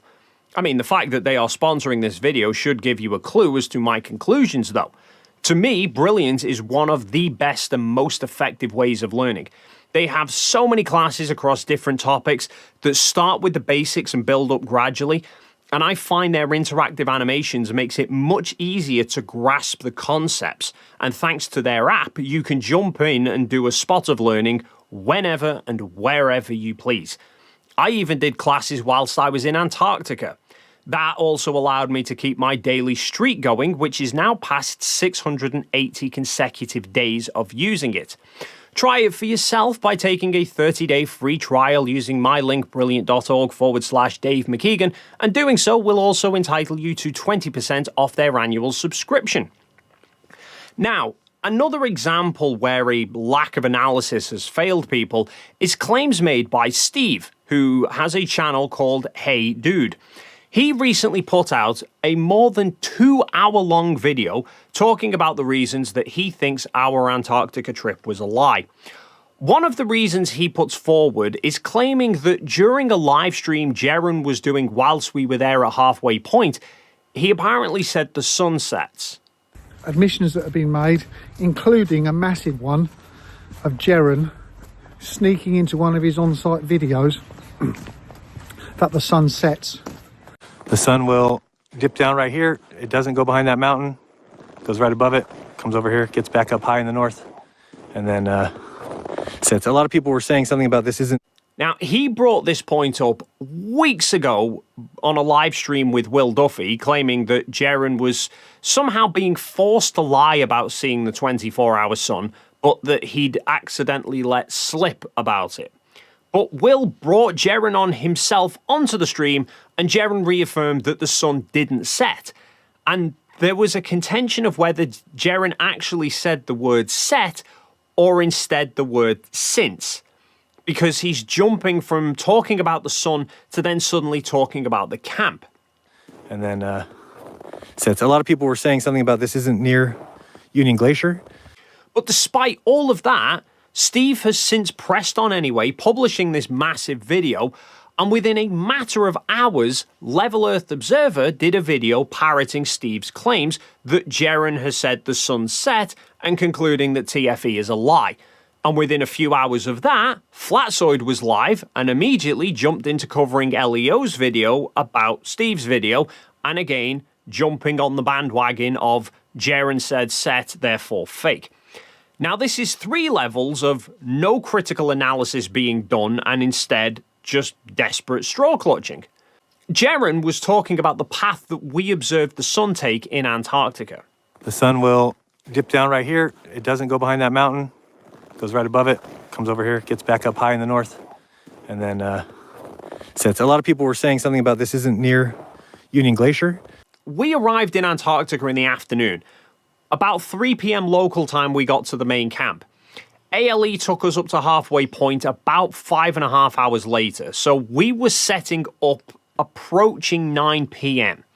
We watched the sun elevation go lower for the first few hours as it moved south, but Jiren specifically highlights that the sun did not go behind Mount Rossman. The sun will dip down right here. It doesn't go behind that mountain. Then, after solar midnight, which was about 2 a.m., the sun elevation began increasing, reaching its peak in the early afternoon when the sun was north of us. And Jiren was live streaming when the sun was to the west. as we were all packing down, which was around 9 or 10 p.m. So if Jiren actually said the sun set, based on his description, he was talking about how the sun dropped down towards Mount Rossman in the south, but didn't actually go behind it, then climbed up as it got north, and then apparently sets. Yet he's streaming whilst the sun is clearly visible in the sky to our west, which would mean Jiren would be claiming that the sun set at around 5 in the afternoon, northwest of us, having just been at the highest point in the sky 3 hours earlier. Then after it's set, it's magically rose straight back up to be clearly visible 4 hours later in the west. That as a sun path is even harder to explain than trying to work out how a 24-hour sun works. But they've seemingly not considered that. And like I pointed out to both Steve and Flatzoid when I was on live streams with them, we did multiple live streams in Antarctica at various times throughout the day. Jiren did a stream from the main camp before we travelled up to halfway point, so his stream was late afternoon, probably around 5 or 6 p.m.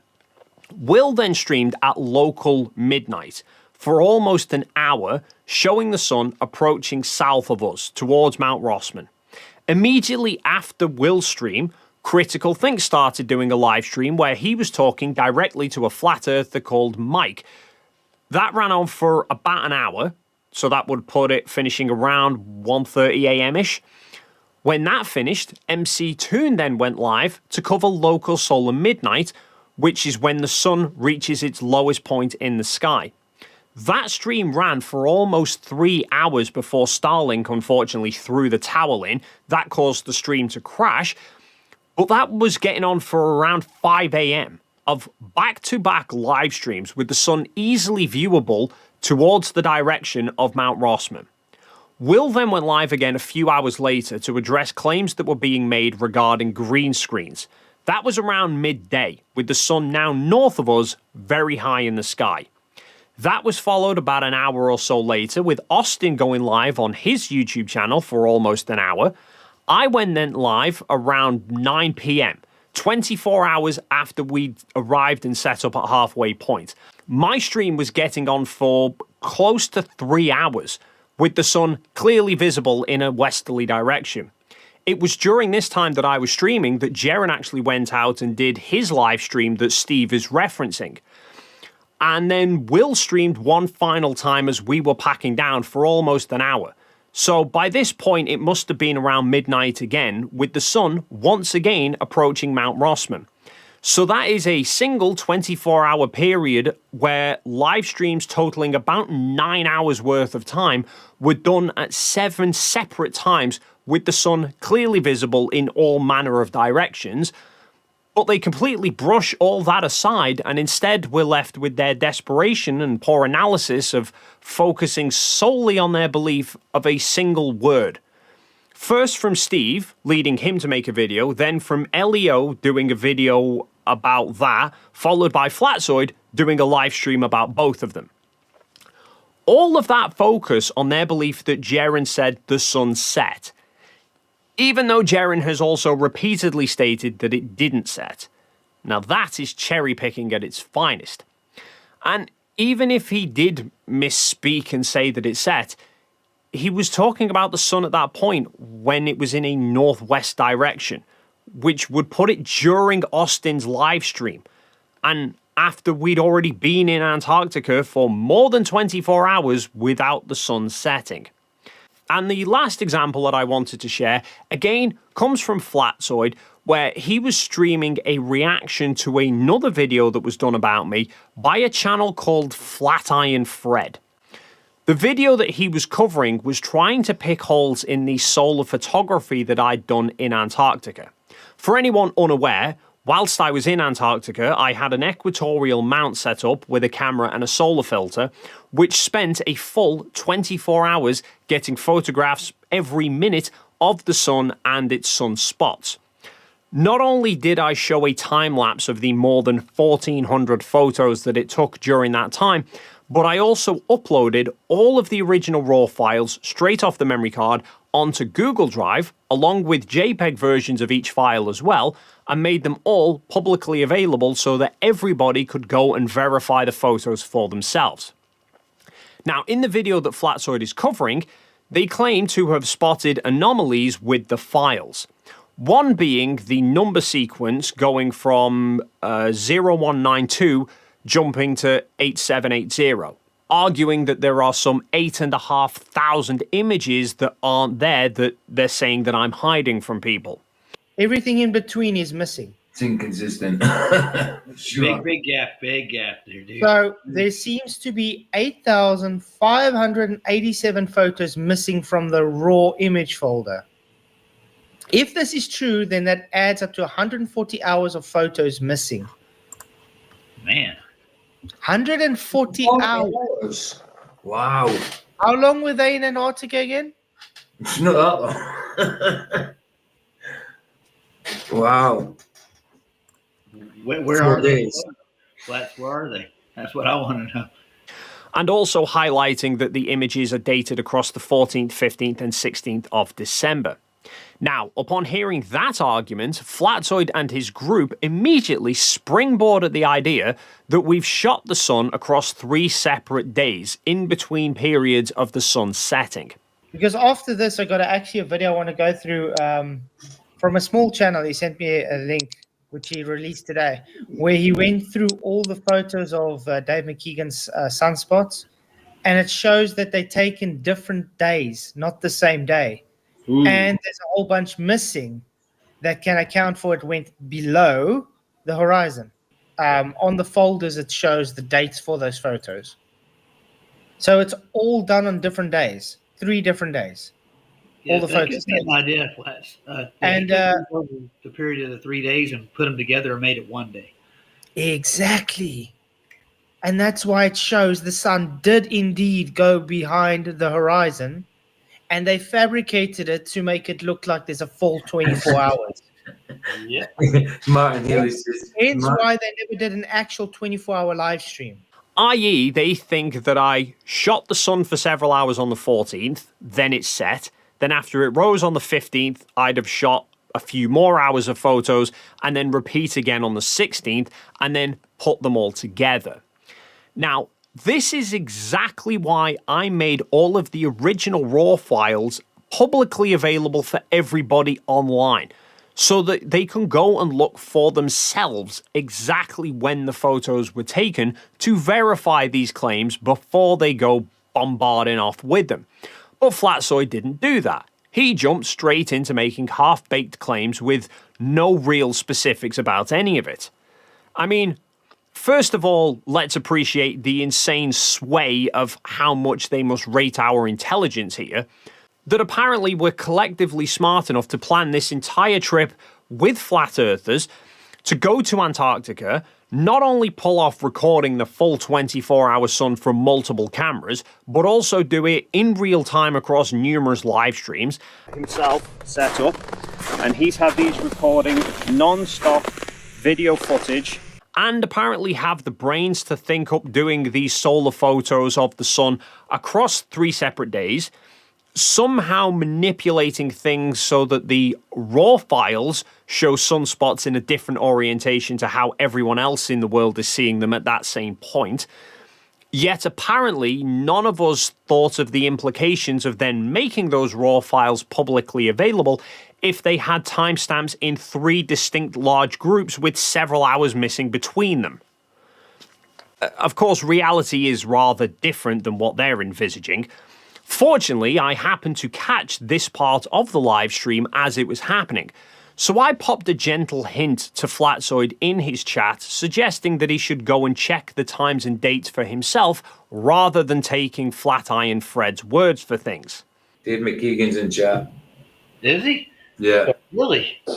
Oh, nice. Dave, yeah, we're just showing this is what the guy's showing. So, yeah, we'd have to go through it, obviously, but this is what this guy's showing, Dave.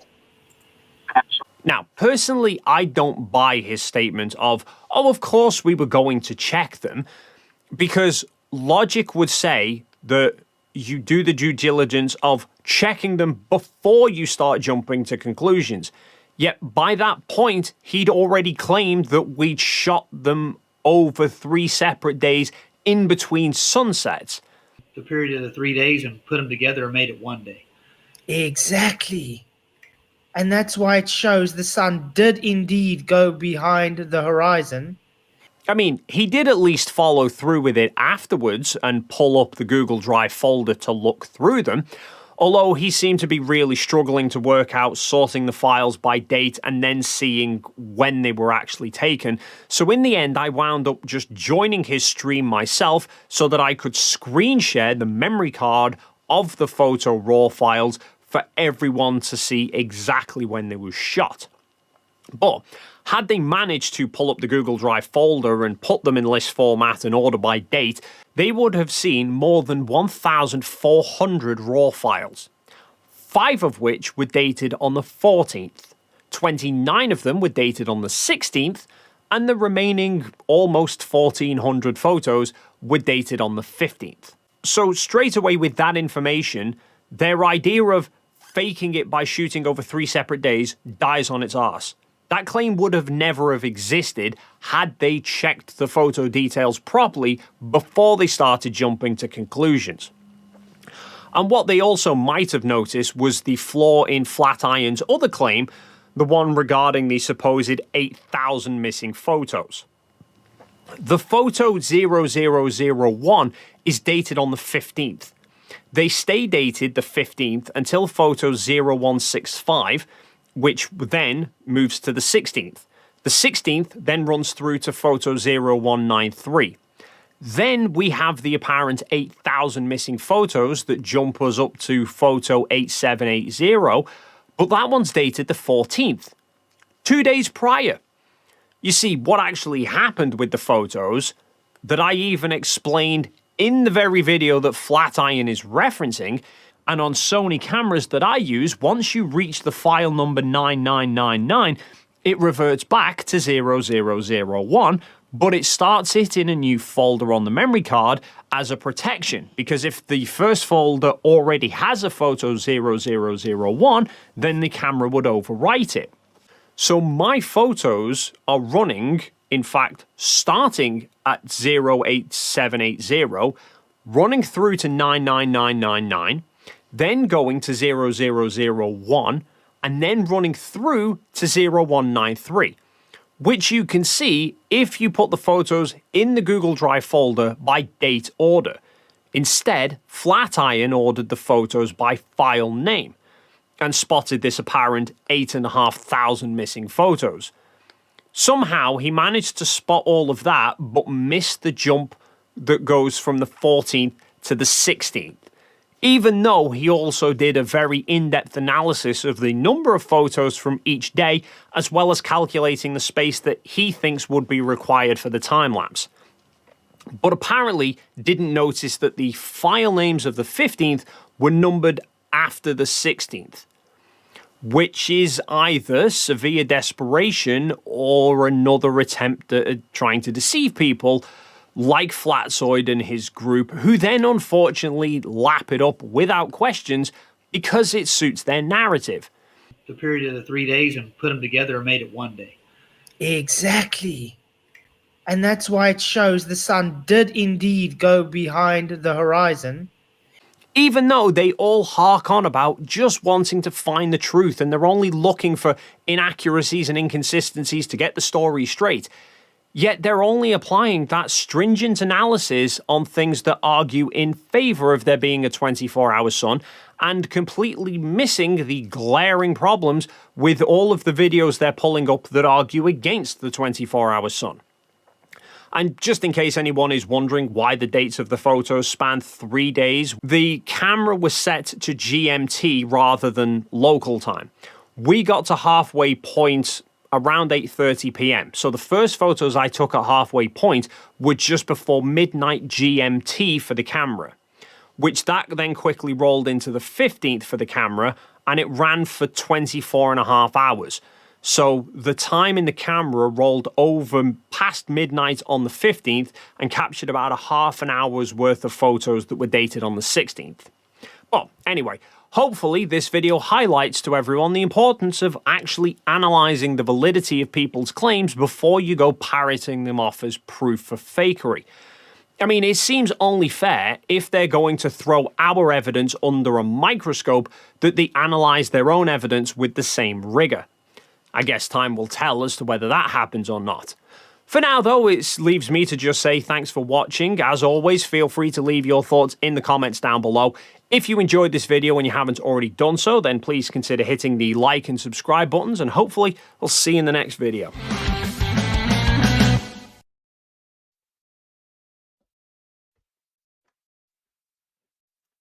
Welcome to the final experiments. The final experiments are a preponderance of evidence against flat Earth. And the final experiments all confirm the globe. These experiments were all conducted in December of 2024, when 4 flat earthers and 4 globers went on a journey to Antarctica with me, Will Duffy. We spent time in Punta Arenas, Chile, which is at the southern tip of South America, before flying to Antarctica. This entire trip allowed us to conduct historic experiments and collect data firsthand from an area of the world that few people will ever have the opportunity to visit and do this themselves. Prior to my announcement of the final experiment in early 2024, a vast majority of flat earthers, with very few exceptions, promoted the Gleason's map of the world, which is an azimuthal equidistant projection. This map had the North Pole at the center and pushed the south to the outer perimeter of the known world. This made Antarctica an ice wall perimeter around all the world's continents, which served to hold in all the world's oceans, as flat earthers claim water must have a container. It also extends the entire southern hemisphere into a larger and larger area, where on the globe, everything south of the equator gets closer and closer together. This made being at the southern tip of South America and in Antarctica the perfect place to test flat Earth claims and also confirm the globe predictions. Every single flat Earth claim failed. Every flat Earth prediction was demonstrably false. The final experiments are meant to be taken collectively, just like evidence in a court of law. Undoubtedly, flat earthers will attempt to discredit individual experiments we did, while at the same time ignoring the rest. If they cannot provide an accurate map of the world and a working model that can account for the results of all of these final experiments collectively, that is because we do not live on a flat Earth. If they try to say these experiments are not actual experiments, but only observations, that is because they cannot reconcile our findings with a flat Earth. If they say that flat Earth does not make predictions, that is because making accurate and testable predictions based on a flat Earth is impossible, because a flat Earth does not exist. You cannot make and test predictions based on something that is not real. Maps of the globe exist because the globe exists. The entire globe model exists because the globe exists. Countless globe predictions come true every single day, and countless future globe predictions will continue to happen exactly as predicted because the globe exists. If a flat earther tells you that there is no accurate flat Earth map and there is no working flat Earth model and that they don't make predictions, that is an implicit admission that a flat Earth does not exist, because you can map things that exist. You can model things that exist, and you can make very specific predictions that come true based on something that actually exists and is testable. I created the final experiment to give both sides, flat Earth and globe, an equal opportunity to prove their side. Only the globe side returned with evidence supporting their position. The globe side returned with tons of concrete evidence that both accurately matches the globe model and also falsifies flat Earth. This brings us to South Pole flights. Every single year, flights depart from multiple continents and head south, and they all end up at the exact same geographic location, the South Pole. This not only confirms the globe, but it would also be impossible on a flat Earth. Before we dive into South Pole flights, it's crucial to point out that the South Pole itself refutes flat Earth. There cannot be a geographic South Pole on a flat Earth, as south on a flat Earth is all directions away from the North Pole. So south on a flat Earth gets bigger and bigger indefinitely, whereas on a globe, everything south of the equator gets smaller and smaller and closer together, eventually coming to a single point, the geographic South Pole. In our South Pole video, in the Final Experiments series, we show how this special privileged place on the globe is the only place in the world where the right to left 24-hour sun does not change elevation angle, and where the south celestial pole is directly above the observer. In this video, we are going to look again at this special privileged place on the globe where all flights heading due south in the southern hemisphere will all meet up at the same geographic location, the South Pole. Here, flat earther Karen B. described this as a real final experiment. Well, my idea that I've been saying for the real final experiment, what it should have been, is they should have had 3 different teams, and they should have had one team leave from Australia to Antarctica, and one from South America to Antarctica, and one from Africa, South Africa to Antarctica, because all 3 of these places advertise that they have trips to the South Pole, and from your trip to the South Pole, you can pay extra to go to the actual geographic South Pole from all 3 of these places. So if they really wanted to end it, they could take 3 different teams and leave from those 3 different locations, and everybody go to the South Pole, and everybody rendezvous at the actual geographic South Pole at the same time, all coming from different areas. One trip, boom, let's prove it. Let's do it. Yeah, that's the best I've heard thus far. She is correct in calling this a real final experiment, as this would not be possible on a flat Earth. And flights leaving 3 different continents, heading south and meeting up at the same place is exactly what would happen on a globe. So what does happen with flights in the southern hemisphere that fly due south? That's right.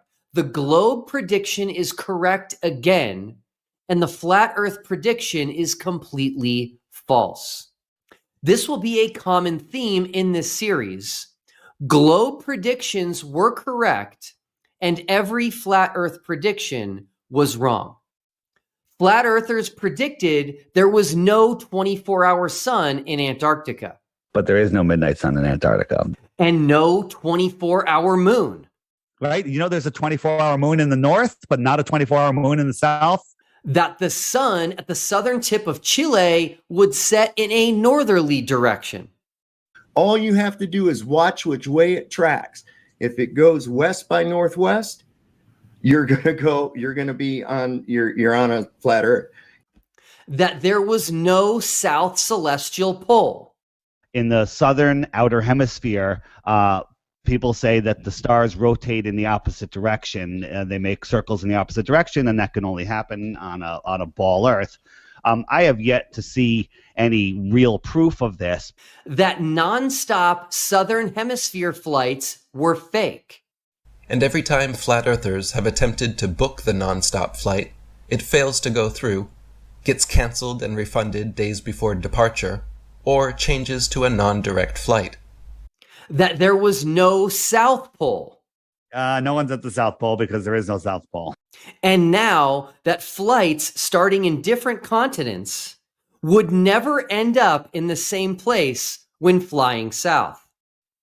Multiple times every year, flights leave Africa, South America, and New Zealand to get to Antarctica.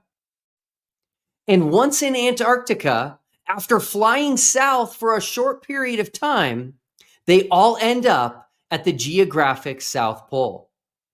This is not only confirmation of the globe, but more importantly, is completely impossible on a flat Earth. On a flat Earth, flights originating in Punta Arenas, Chile, Cape Town, South Africa, and Christchurch, New Zealand, if they headed south, would never cross paths and would in fact get further and further from each other indefinitely. But this is not what happens in reality. Flights leaving these three cities, spanning 3 different continents, all end up at the same geographic location when flying due south. And that's the geographic South Pole. Now, flat earthers are undoubtedly going to say that these flights are also fake, just like they did with nonstop Southern Hemisphere flights. And that's totally fine with me because the Final Experiment series is systematically documenting how flat Earth claims are consistently incorrect. I personally know 3 people who have flown to the South Pole. Anthony Powell, who we've covered in other videos in this series, and one of them we actually all met on our trip to Antarctica, and she flew to the South Pole while we were at Union Glacier. Now, these flights to the South Pole happen every year and are available to the general public. You can purchase your own flight to the South Pole, or you can apply to work in Antarctica, which may include work at the Amundsen Scott South Pole Station. The first time I ever heard someone point out to a flat earther that people work at the South Pole was when Professor Dave mentioned this to Flat Earth Dave. Of course, Professor Dave was right, but listen to Flat Earth Dave's response. No, you say the South Pole isn't real. We don't. Even though there's people who go there and work there, and people work at the South Pole. Yeah. Yeah, prove it. Okay. Yes, Dave Weiss, people do work at the South Pole. And yes, it's very easy to prove. We will start with Antarctic Logistics and Expeditions. ALE is the company we used for the Final Experiment to get us to Antarctica. ALE is an incredible company that runs over a dozen trips to Antarctica every year. They fly people to Antarctica from Punta Arenas, Chile, which is at the southern tip of South America. And they offer flights to the South Pole from Union Glacier Camp. Now, not just any airplane can fly to the South Pole. They do not have a blue ice runway at the South Pole, and so only ski planes can land there. Ski planes are aircraft specifically equipped with skis for landing, as opposed to the traditional wheels that the vast majority of planes use to land. So this is an extreme limitation to the available aircraft that can be used to get to the South Pole.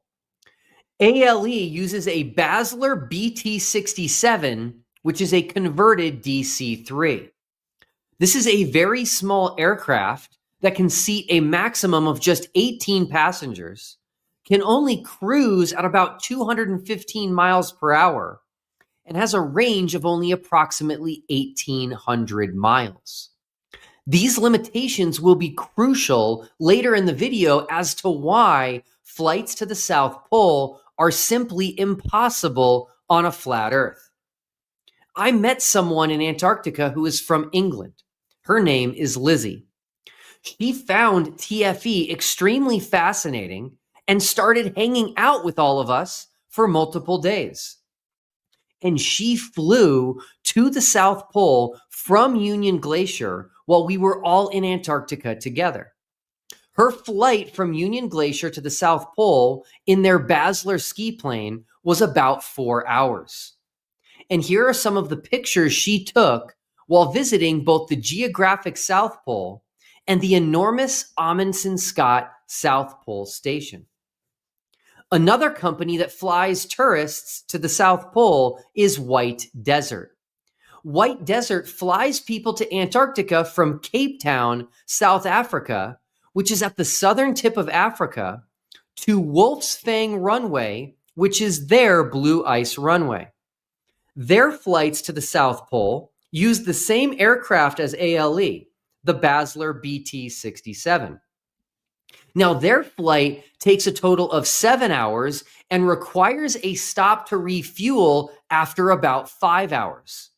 And this is, again, due to the small aircraft and because White Desert's Witchaway camp is right at 71 degrees south compared to ALE's Union Glacier camp, which is right at 80 degrees south. And finally, there are flights to the South Pole from McMurdo Station and Scott Base. McMurdo and Scott Base are so close in proximity to one another that they share airfields. And they share 2 airfields, one for wheeled aircraft and the other for ski planes. Flights coming into McMurdo and Scott Base originate in Christchurch, New Zealand, and land at Phoenix Airfield. And then Williams Field is the airfield used for ski planes and specifically for the flights to and from the South Pole. My friend John Santandrea, who is actually just called back to Antarctica for work and is there as I record this video, John works at the South Pole every year. And he also flew to the South Pole while TFE was in Antarctica in December of 2024. He flew in this LC-130, which is a ski-equipped aircraft of the United States Air Force, designed specifically for use in the Arctic and Antarctic. The LC-130 is a bigger aircraft than a Basler and can fly almost double the speed, reaching a maximum speed of over 400 miles per hour and a cruising speed of about 366 miles per hour. So the flight from Williams Field to the South Pole is just a 3-hour flight. These 3 South Pole flights all match up perfectly with the globe model, where again, everything south of the equator gets closer and closer together. When you get as far south as Antarctica, everything gets really close in proximity, and traveling south from anywhere in Antarctica brings you to the exact same geographic location, the South Pole. This is just impossible on a flat Earth. Heading south from Punta Arenas, Chile to Union Glacier, Antarctica puts you nowhere near those who head south from Cape Town, South Africa to get to Witchaway Camp, Antarctica. And neither of those locations are anywhere near those who head south from Christchurch, New Zealand to McMurdo Station and Scott Base in Antarctica. To make matters worse, flying south from these 3 locations in Antarctica on a flat Earth would only put everyone further and further apart. But in reality, people at Union Glacier, Witchaway Camp, and McMurdo and Scott Base can all get to the South Pole Station in very short flights on relatively small and slow aircraft. Just as flat earthers are unable to locate the ceremonial South Pole and the Amundsen-Scott South Pole Station on any flat Earth map, they will also be unable to show which direction these 3 flights travel in order to all meet up at the same geographical location. They cannot have the planes head south, as they would only travel further and further away from each other.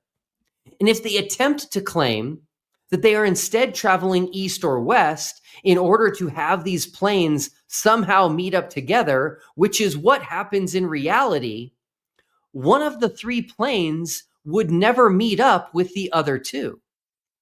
And let's not forget that the short flight times on the relatively slow ski planes would also prevent even the two planes headed toward each other from ever getting anywhere near reaching each other, as a flat Earth makes the South bigger and bigger the further you get from the equator.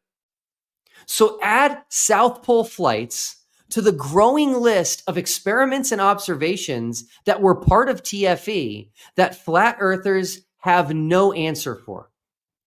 Our trip to Antarctica was incredibly eye-opening, and everything we saw, learned, and documented is what is driving the current significant exodus from flat Earth. I originally created the final experiment specifically to observe and record the 24-hour sun in Antarctica. But every step of the way through our journey, other flat Earth predictions kept being falsified, and the globe model was confirmed over and over and over again. Make sure to check out all of these in our other videos in the Final Experiments series.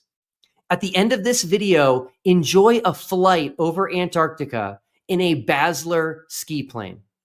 And please share this video with anyone you know who is a flat earther or considering flat Earth. As Jesus said in John 8:32, you will know the truth, and the truth will set you free.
Does the Bible teach that the earth is flat? We're going to answer that question. Many skeptics claim that the Bible depicts a flat earth. Critics cite several scriptural references in an attempt to prove their theory. Are the critics correct? Is the Bible anti-science in its teaching that the earth is flat? The truth is, the Bible does not comment on the shape of the planet Earth. It does not say that the earth is flat, and it does not say that it is spherical. Let's take a closer look at those commonly cited passages that supposedly depict a flat earth. Revelation 7:1 says, I saw 4 angels standing at the 4 corners of the earth, holding back the 4 winds of the earth.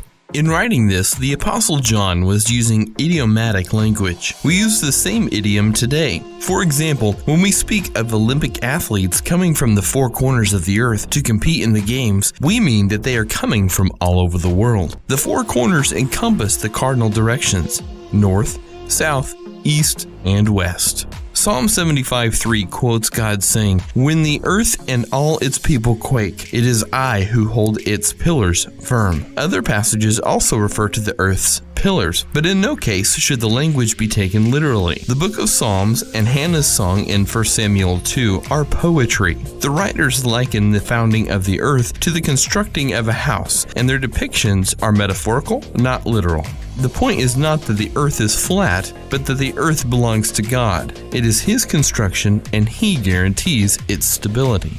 What about the Bible's references to the ends of the earth? Does a reference to the ends of the earth teach that the earth has an edge and is therefore flat? We'll take Deuteronomy 13:7 as representative of all the passages.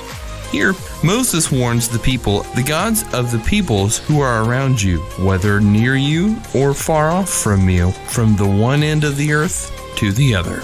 First, that phrase, like the 4 corners of the earth, is idiomatic. We don't expect people to take us literally when we speak of going back to the drawing board. Neither should we force a literal interpretation on the ends of the earth. When biblical writers speak of the ends of the earth, they are simply referring to the farthest reaches of the inhabited world. Second, the phrase the ends of the earth at times refers to people, not to land. For example, Psalm 67:7 says, May God bless us still, so that all the ends of the earth will fear Him. In this verse, the ends of the earth references the people who inhabit remote and distant places. Obviously, in this context, the phrase is metaphorical and cannot be used to depict the earth as having a physical edge. The same phrase used elsewhere should also be considered figurative. The Bible does not teach that the earth is flat. The references to the earth in the Bible are often not references to planetary earth, but to a portion of dry land bound by water. For example, Genesis 1:10 says, God called the dry land earth, and the waters that were gathered together He called seas. Earth is mentioned as distinct from seas and cannot refer to Earth as a planet. While the Bible does not teach that the earth is flat, neither does the Bible explicitly teach that the earth is spherical. Some passages do allow for a spherical earth, such as Job 26:7 and Isaiah 40:22. In any event, the Bible is far from affirming a naive or unscientific understanding of the earth and the solar system. There is simply no basis for the charge that the Bible teaches a flat earth. Passages that seem to present a flat earth can all be explained when correctly understood. That answers the question, does the Bible teach that the earth is flat? Research this question further on our website, gotquestions.org. Give a thumbs up and be sure to click subscribe. Meanwhile, check out these other questions.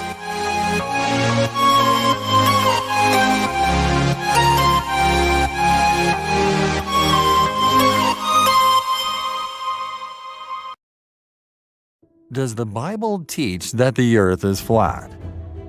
Some skeptics argue that the Bible portrays a flat earth. They cite verses such as Revelation chapter 7 verse 1, which speaks of 4 angels standing at the 4 corners of the earth, and Psalm chapter 75 verse 3, which says that God holds the pillars of the earth firmly.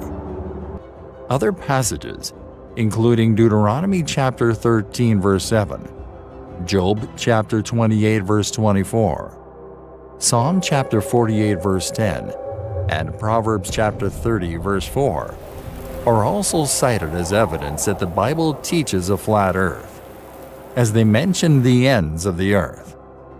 But are these critics correct? Does the Bible contradict science by teaching that the earth is flat?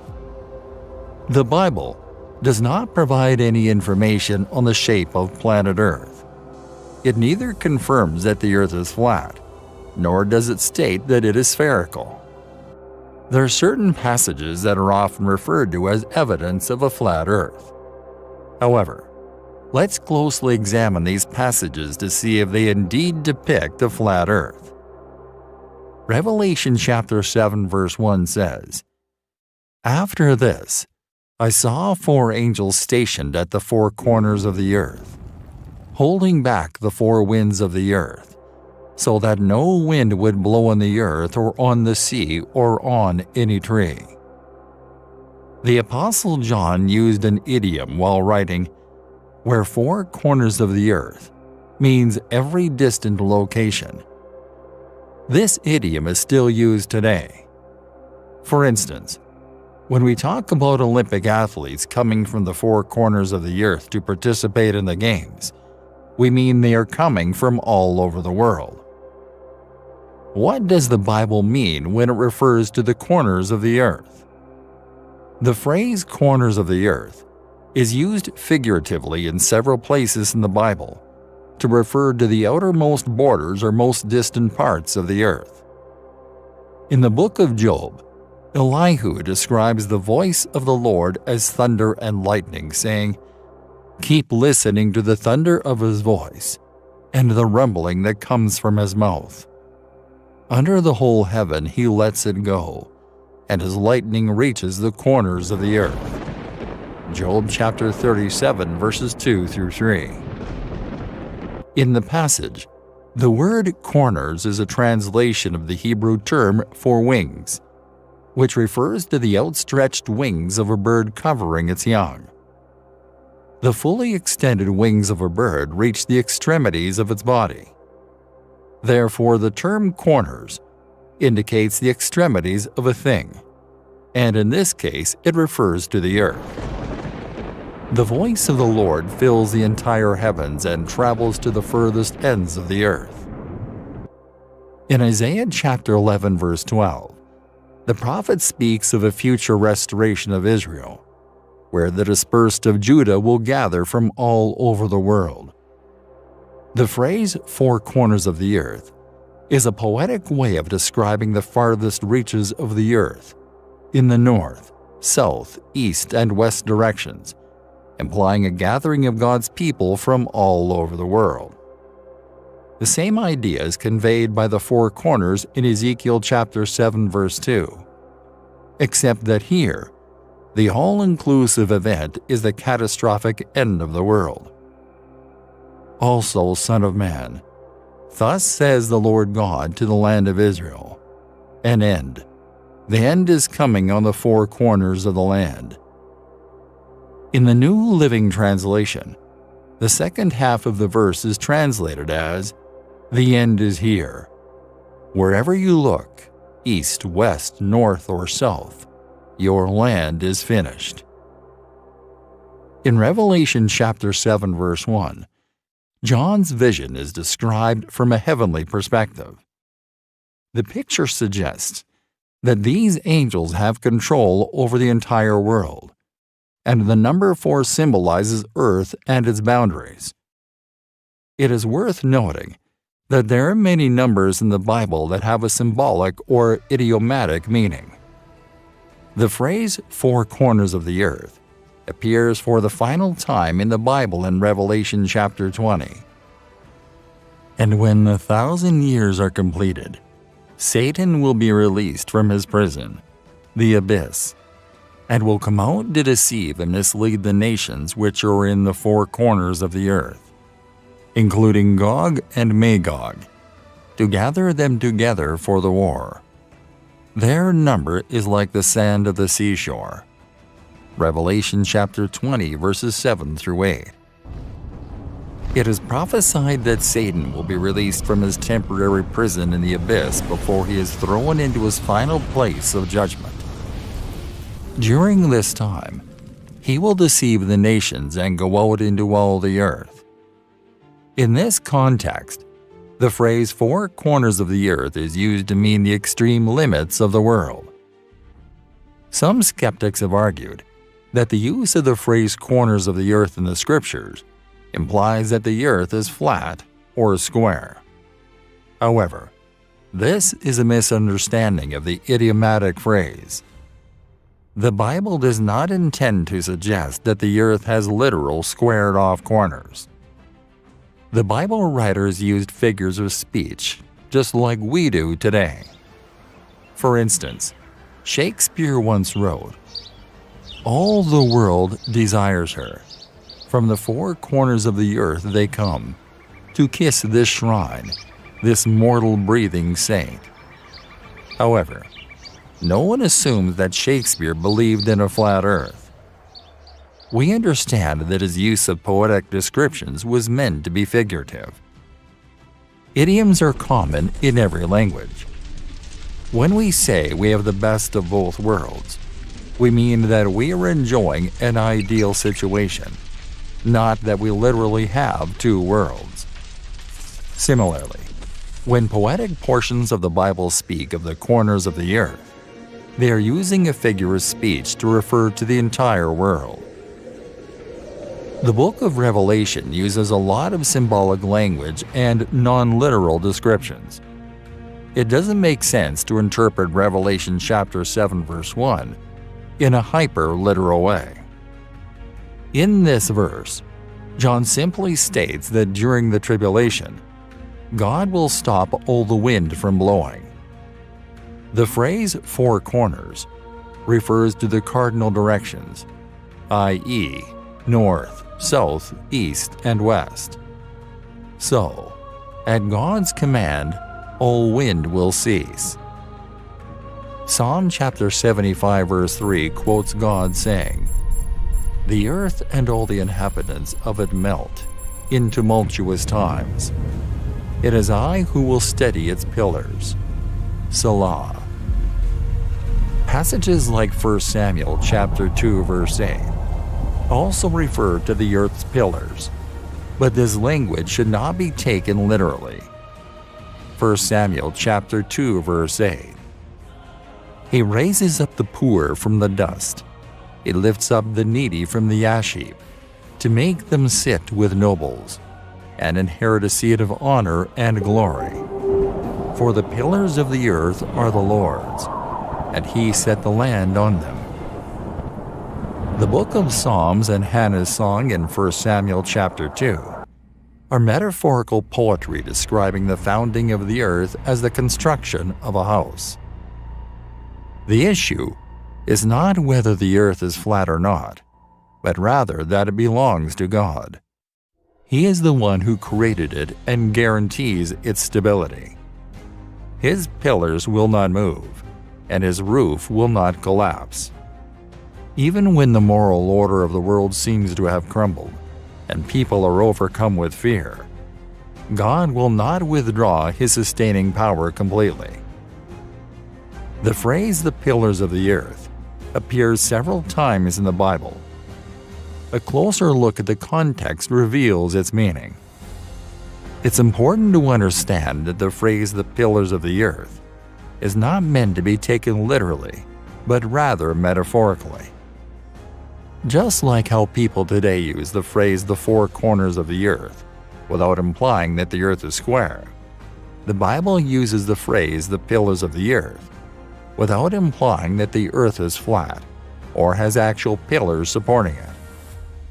While some translations, such as the New King James Version, English Standard Version, and New American Standard Bible, use the phrase "pillars of the earth," other translations simply use the foundations of the earth. In Hannah's prayer of thanksgiving, she says, "The pillars of the earth are the Lord's, and on them he has set the world."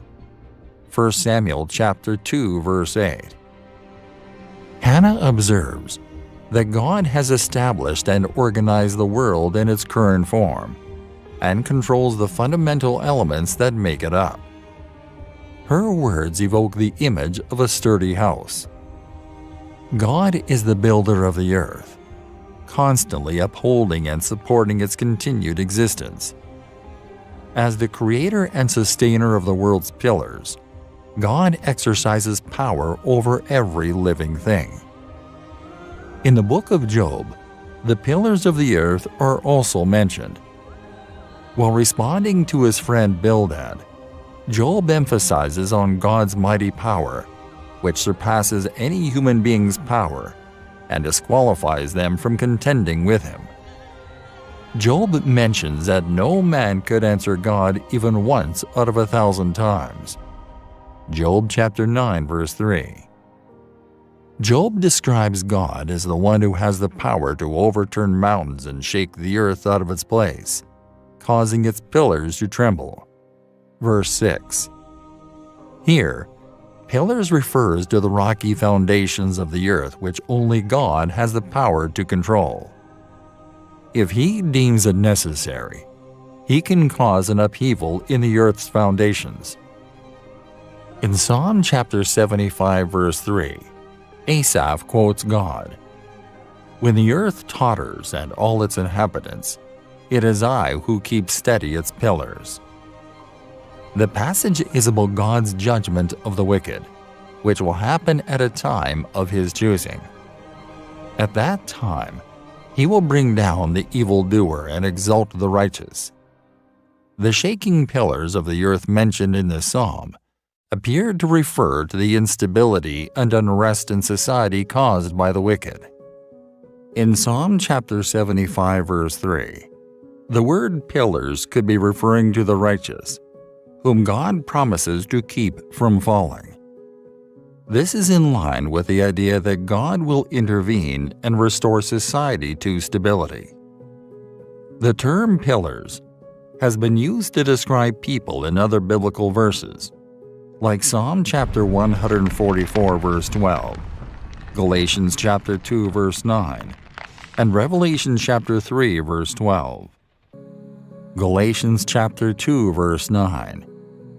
And recognizing the grace that God had bestowed on me, James and Cephas, Peter and John, who were reputed to be pillars of the Jerusalem church, gave to me and Barnabas the right hand of fellowship, so that we could go to the Gentiles with their blessing, and they to the circumcised. Revelation chapter 3 verse 12. He who overcomes the world through believing that Jesus is the Son of God, I will make him a pillar in the temple of my God. He will most certainly never be put out of it, and I will write on him the name of my God, and the name of the city of my God, the New Jerusalem, which descends out of heaven from my God, and my own new name.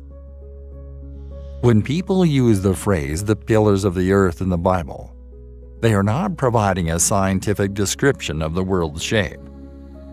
The Bible does not teach that pillars, poles, or piers support the earth. The phrase "the pillars of the earth" is a poetic way to refer to the foundations. What do the references to the ends of the earth in Deuteronomy chapter 13 verse 7, Job chapter 28 verse 24, Psalm chapter 48 verse 10, Proverbs chapter 30 verse 4, and other passages in the Bible mean? Job chapter 28 verse 24. For he looks to the ends of the earth and sees everything under the heavens. Psalm chapter 48 verse 10. As is your name, O God, so is your praise to the ends of the earth. Your right hand is full of righteousness, rightness, justice. Does a reference to the ends of the earth suggest that the earth is flat with an edge? Deuteronomy chapter 13 verse 7 is used as an example of all the passages that we will look at. In this passage, Moses warns the people, of the gods of the peoples who are around you, near you or far from you, from one end of the earth to the other. Deuteronomy chapter 13, verse 7. There are a couple of things that should be clarified regarding the phrase the ends of the earth, to demonstrate that it is not meant to be taken literally and does not refer to a flat earth. Firstly, this phrase, just like the four corners of the earth, is idiomatic. This means that we do not expect people to take it literally when we use it in conversation. Therefore, we should not force a literal interpretation on the ends of the earth. Secondly, when biblical writers talk about the ends of the earth, which is mentioned 28 times in the King James Version, they are simply referring to the farthest reaches of the inhabited world. The phrase the ends of the earth can sometimes refer to people rather than land. A good example of this is in Psalm chapter 67 verse 7, where it says, "May God bless us still, so that all the ends of the earth will fear him." In this verse, the ends of the earth refers to the people who live in remote and faraway places. Also Psalm chapter 98 verse 3, "He has graciously remembered his loving kindness and his faithfulness to the house of Israel. All the ends of the earth have witnessed the salvation of our God." Isaiah chapter 45 verse 22, "Turn to me and be saved, all the ends of the earth, for I am God and there is no other." It is important to note that the phrase edge of the earth is a metaphorical expression and should not be taken literally to suggest that the earth has a physical edge. When used in other contexts, this phrase should also be interpreted figuratively. Furthermore, the Bible does not promote the notion that the earth is flat. The term earth in the Bible often refers to a portion of dry land surrounded by water, rather than the planet as a whole. The Bible verse Genesis chapter 1 verse 10 reads, "God called the dry land earth, and the waters that were gathered together he called seas." This verse distinguishes earth from seas, indicating that it cannot be referring to the planet Earth. The Hebrew word for earth used in this verse is also used in Deuteronomy chapter 13 verse 7 and other similar passages. Although the Bible does not explicitly state that the earth is spherical, it also does not teach that the earth is flat. There are certain passages in the Bible that mention a spherical earth, such as Job chapter 26 verse 7 and Isaiah chapter 40 verse 22.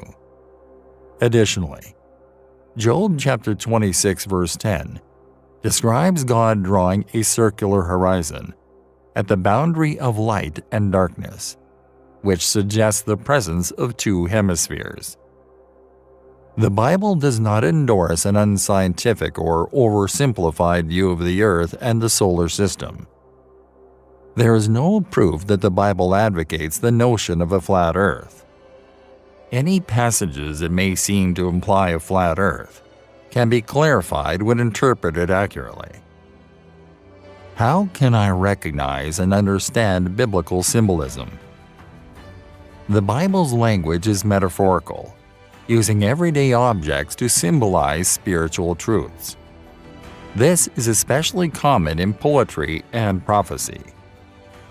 Poetry heavily relies on figurative language and often uses symbols to declare the desirability and uniqueness of the subject. For instance, in the Song of Solomon chapter 2 verse 2, when Solomon calls his bride a lily among thorns, he employs symbols to express her beauty and rarity.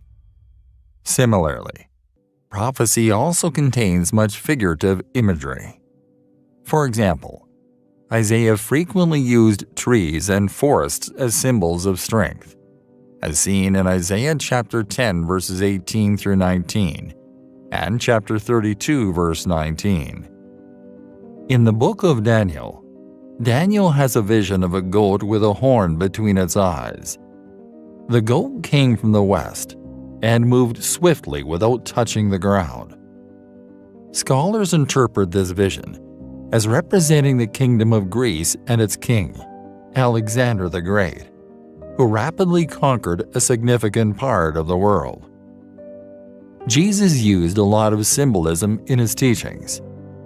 He referred to himself as a shepherd, a sower, a bridegroom, a door, a cornerstone, a vine, light, bread, and water. He also compared the kingdom of heaven to a wedding feast, a seed, a tree, a field, a net, a pearl, and yeast. There are many other symbols in the Bible that Jesus used in his teachings. Please note that our literal interpretation of the Bible may sometimes involve figurative language. There is a simple rule to follow to determine if a passage uses symbols. If the literal meaning of a passage leads to obvious absurdity, but a figurative meaning yields clarity, then it is likely that the passage is using symbols. For instance, in Exodus chapter 19, verse 4, God tells Israel, "I carried you on eagle's wings." If read literally, this statement would lead to absurdity. God did not use real eagles to airlift his people out of Egypt. Therefore, it is clear that the statement is symbolic. God is highlighting the swiftness and force with which he rescued the Israelites. This also reveals a principle of biblical interpretation. A symbol always represents a non-symbolic reality. This means that every figure of speech in the Bible has a factual basis to it, be it a real person, a genuine historical event, or a verifiable attribute. Here are a few symbols used in the Bible. Old Testament. Walk with God. To walk with someone is to live in fellowship and harmony with that person. When it comes to walking with God, it means living our lives according to the path He has set out for us, which involves obeying Him. This is because God can only live in a way that reflects His holy character. So walking with Him means aligning ourselves with His will. Dust, stars, sand.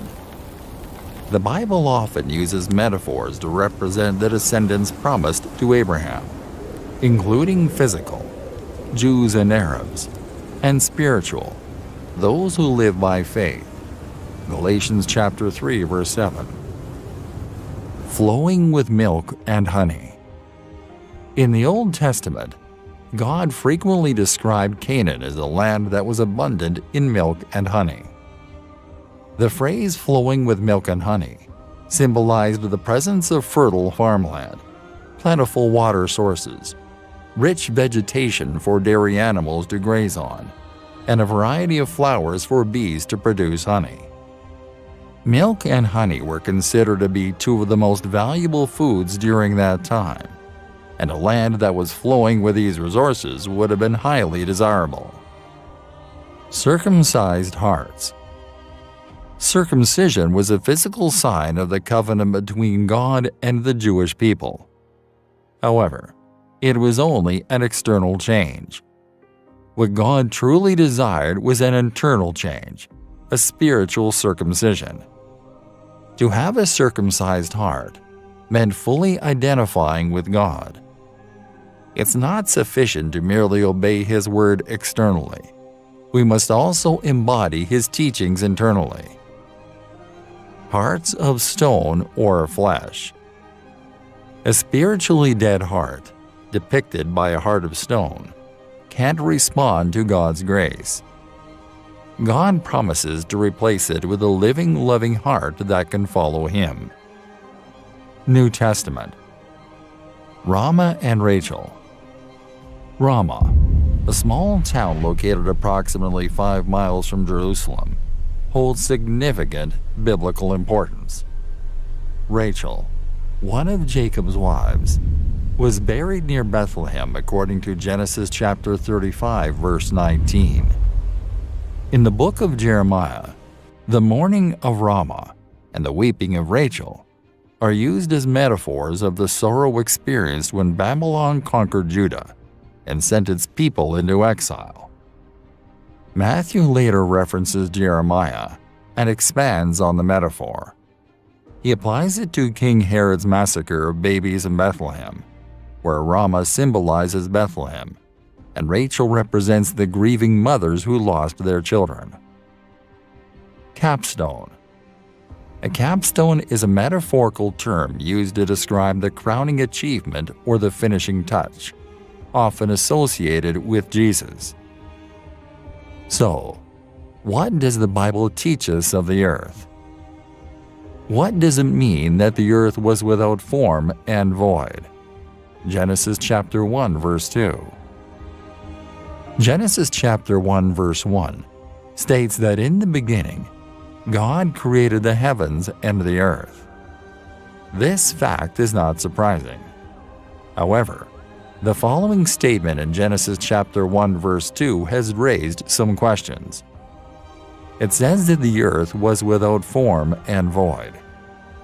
The Hebrew words used are tohu, which means without form or formless, and bohu, which is translated as void or empty. Therefore, Genesis chapter 1, verse 2 could be translated as it came about that the earth was without form and empty. Another truth that we know is the earth was judged before and will be judged again. Let us pray. Divine Lord, in your infinite wisdom and boundless love, we come before you seeking understanding of your sacred word, the Bible. As we embark on this journey of enlightenment, guide our hearts and minds that we may grasp the profound truths within its pages. Grant us the humility to approach your word with reverence, recognizing its significance in shaping our lives. Help us set aside preconceived notions and open our hearts to receive the messages you have for us. May your Spirit illuminate the words of Scripture, revealing their deeper meanings and applications to our lives today. Help us to see beyond the surface, to discern the timeless truths that transcend cultures and generations. Grant us the gift of discernment, that we may distinguish between your truth and the distortions of human interpretation. Let us not be swayed by popular opinion or personal agendas, but anchor our understanding in your unwavering truth. Strengthen our faith as we encounter passages that challenge our beliefs or understanding. Teach us to wrestle with difficult concepts, knowing that through struggle comes growth and deeper insight into your ways. Help us to approach your word with a spirit of humility and teachability, recognizing that we are but finite beings, seeking to comprehend the infinite wisdom of your divine revelation. Give us eyes to see and ears to hear, that we may perceive the hidden treasures within Scripture. Let its words resonate in our hearts and transform our lives, leading us closer to you and shaping us into the image of your Son, Jesus Christ. Grant us the courage to apply what we learn, to live out the principles of love, mercy, and justice that are woven throughout your word. Empower us to be doers of the word, not just hearers, as we seek to bring your kingdom values to bear in our daily lives. In moments of confusion or doubt, may your peace, which surpasses all understanding, guard our hearts and minds. Remind us of your faithfulness throughout history and in our own lives, reassuring us that you are always present to guide and sustain us. As we delve into the depths of Scripture, let us not forget the ultimate purpose of our study, to know you more intimately and to make you known to others.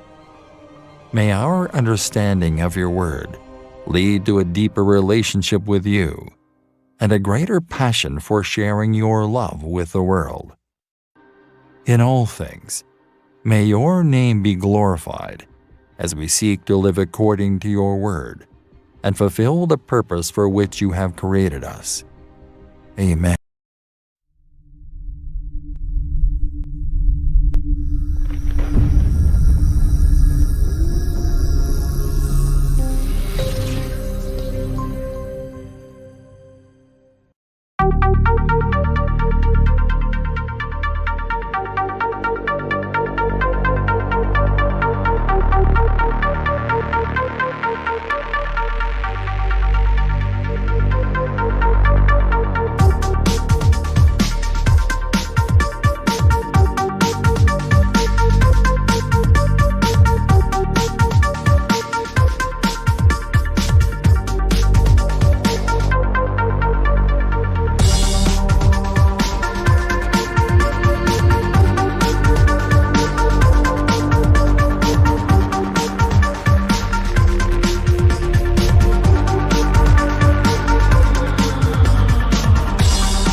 It took me over a year to come up with the final experiment.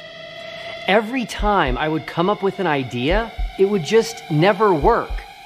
And then one day, I got it. But I should probably go back to the very beginning.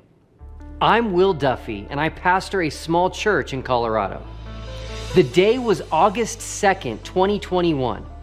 I was scrolling through Facebook, and a friend of mine, her name is Wendy, she posted something about flat Earth.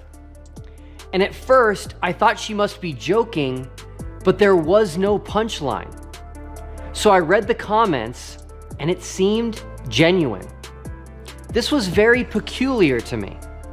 How could someone today, in the 21st century, think the Earth is flat?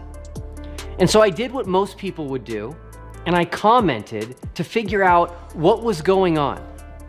And I quickly learned she was very serious in her position. Wow. And my first reaction was, well, this will be easy to prove her wrong. I'll just show her some proof that we live on a globe. She'll quickly change her mind, and we can go on our merry way. But that is not what happened at all. She was ready for my arguments. She had good, solid answers for the proofs I was giving her. To be brutally honest, she knew the globe arguments better than I did. Now, a lot of people at this point would just write Wendy off and move on and not deal with the new information presented to them. But that is not who I am. If you know me, you know I have to get to the bottom of things. I have to know the truth. One way or the other, whether I'm right or wrong, I have to know the truth. You can ask my wife. Certain things will even keep me up at night until I figure them out. So instead of ignoring Wendy, I decided I needed to look into this more. And she would send me information, articles, videos, things that I could digest that I had probably never heard of before. And I went deep into the flat earth rabbit hole. And I remember a huge moment for me. This was pivotal. A flat earther pointed out some duplicated clouds on an image of the earth from space. And you know what made this so incredibly interesting? It was on NASA's website. I went to NASA's website myself to verify this, and sure enough, it was quite obvious there were duplicated clouds on what I believed was a picture of Earth from space. This is that moment when you really have to check yourself. That moment where you have to make that decision. Am I willing to go where this might lead? Am I willing to continue down this path knowing what might be at the end? And I just had to keep going. I had seen too much now. I needed to know what else there was that I did not know. And in this pursuit of truth, the debates were intense. The arguments didn't seem to convince either side. Everyone was pretty firm in their beliefs, and the debate just raged on. I eventually got tired of hearing the same arguments over and over and over again from both sides. And that is when I had my light bulb moment. This moment will forever change my life, and I believe will forever change history as we know it. I was driving home from work, and driving is where I do most of my deep thinking. And I decided on that drive that I was going to come up with a way to settle this debate. Literally settle it once and for all. I didn't have a name for it yet, but this was the genesis of the final experiment. This would be the final experiment in the flat earth versus globe debate. I told my wife as soon as I walked in the door. She gets to receive the brunt of my excitement, not understanding why I'm so elated, and just gives me that look of, you know, what in the world are you talking about?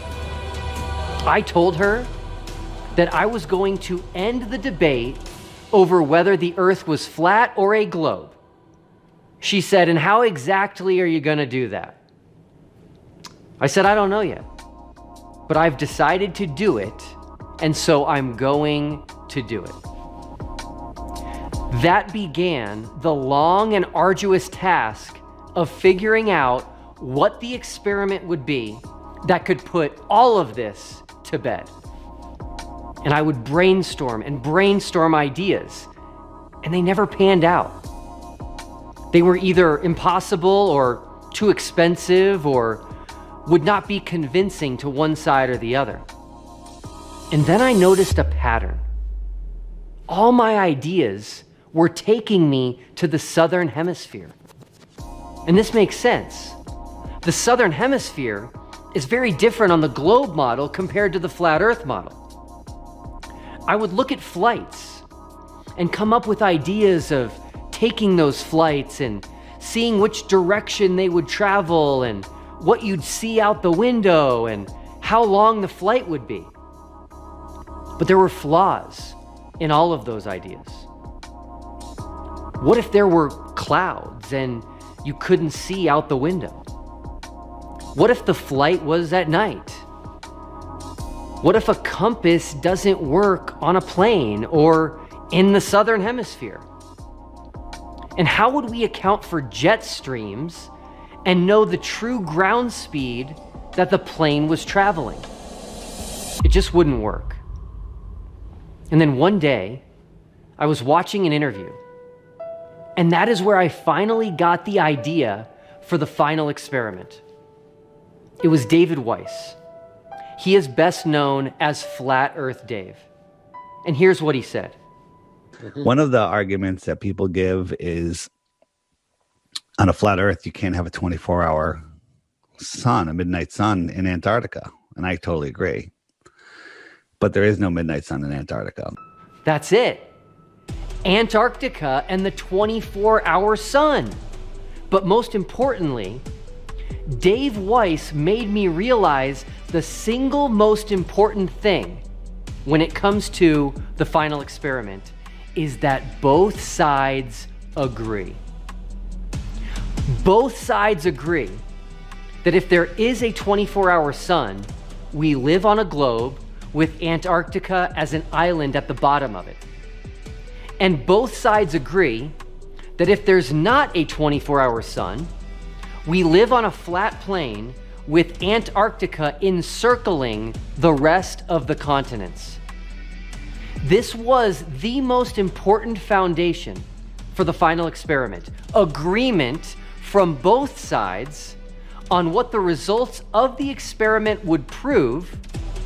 And what I appreciate about Flat Earth Dave is that he, possibly more than anyone else, is willing to put his money where his mouth is.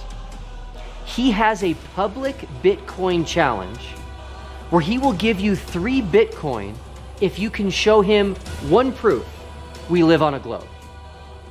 So this is how the final experiment came to be.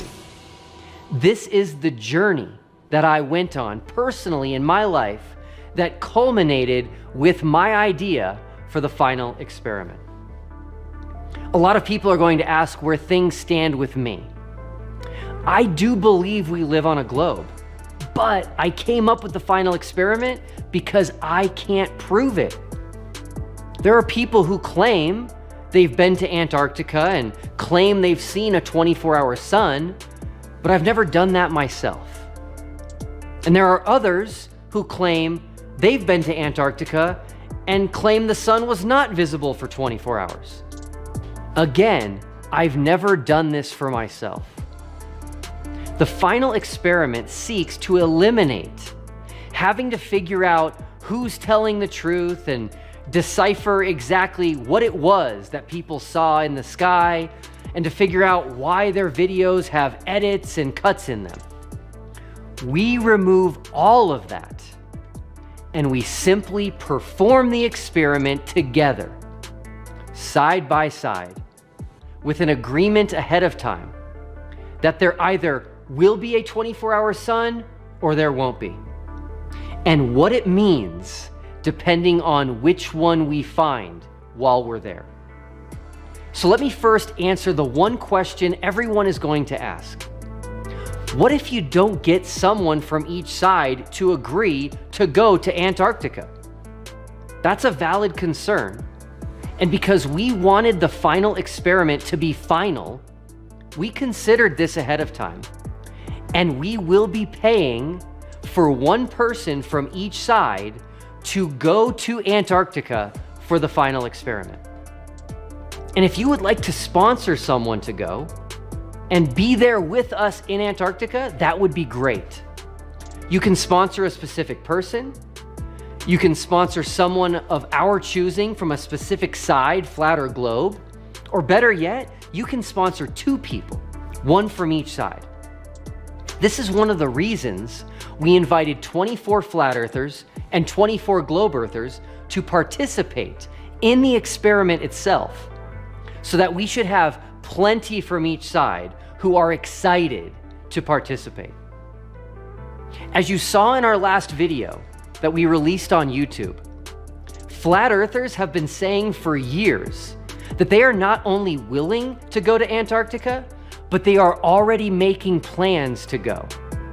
So I'm not worried about not having a flat earther join us in Antarctica, especially since we will be paying for one of them to go.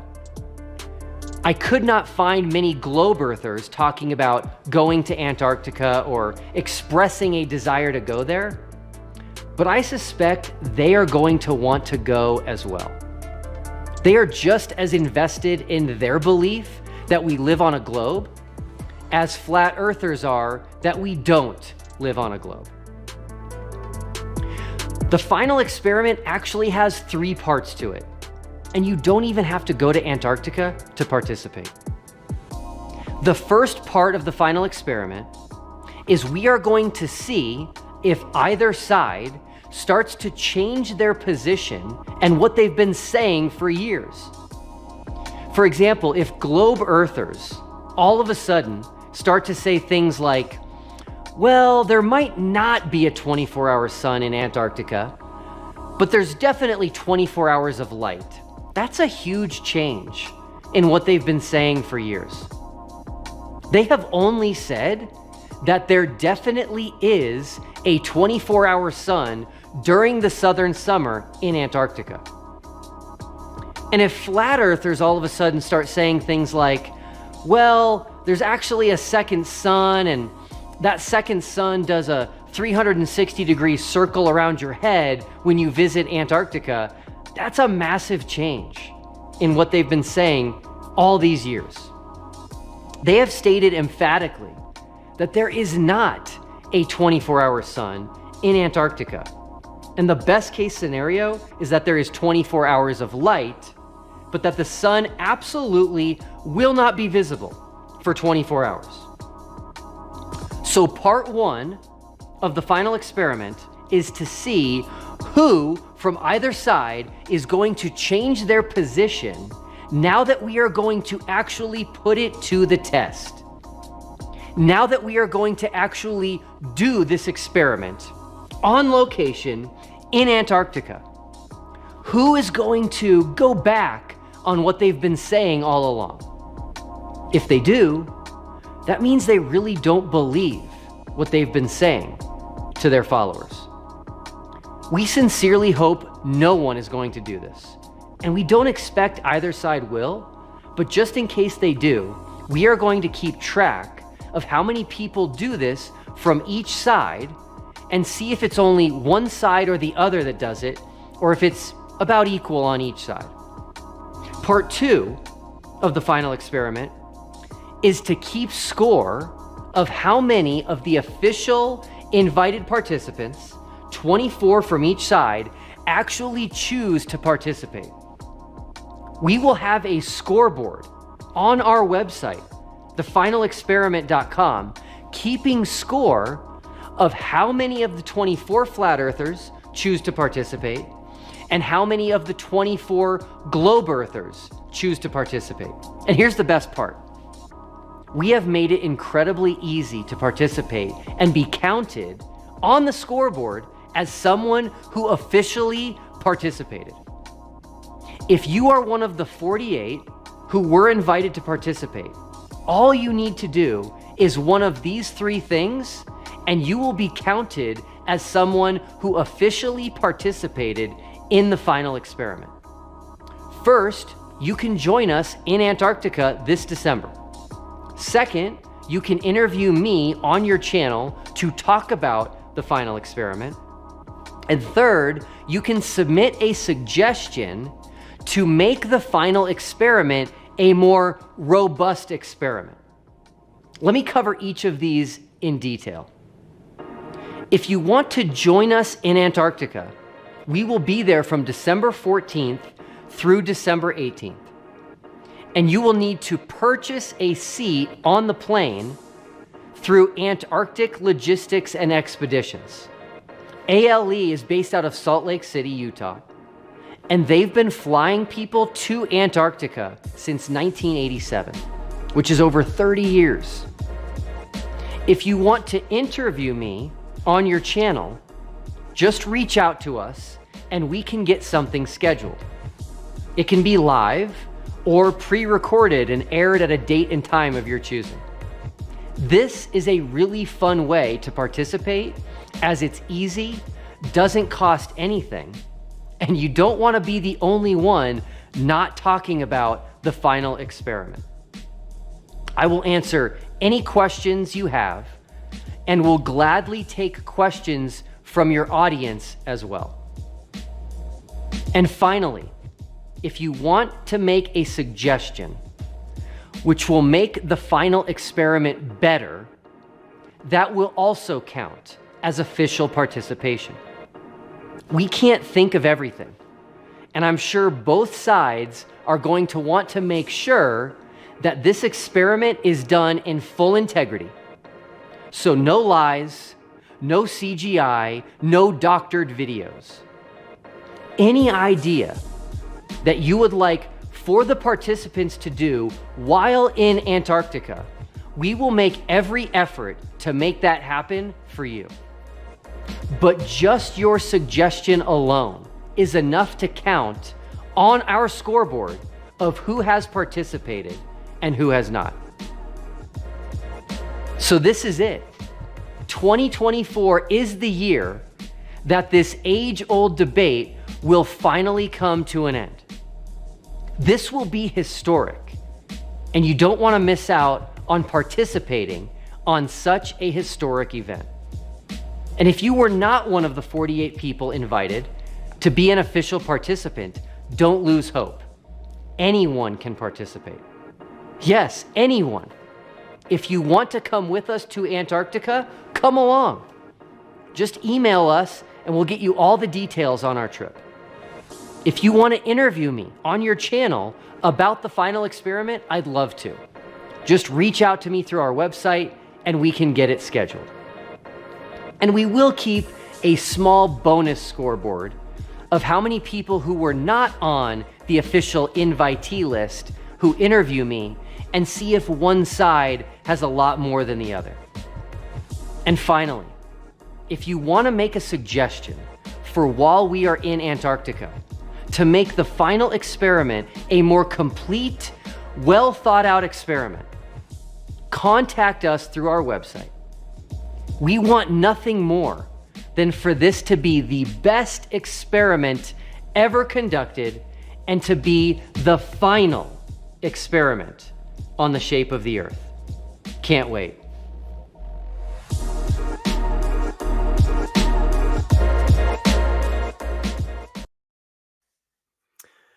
Welcome everyone. We are live.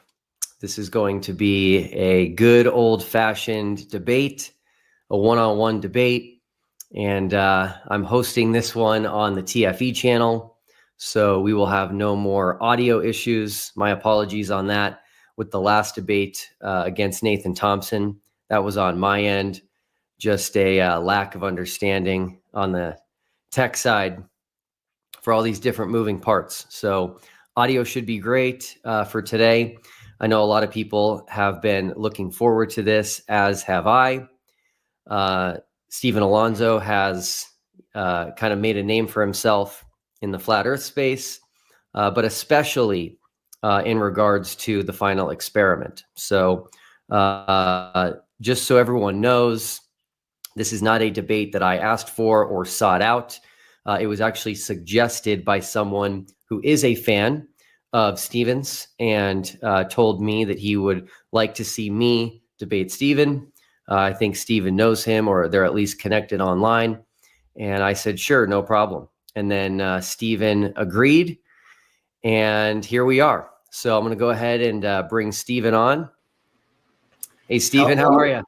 I'm doing wonderful. How are you, Will? Great. Thanks for being here. And why don't you just go ahead and start by introducing yourself, talk about your, credentials and accomplishments and whatever you want to say, so people know exactly who you are. So I'm Stephen Alonso. A lot of you probably know me mostly from Facebook, but also YouTube as well, which has been where most of my content has been.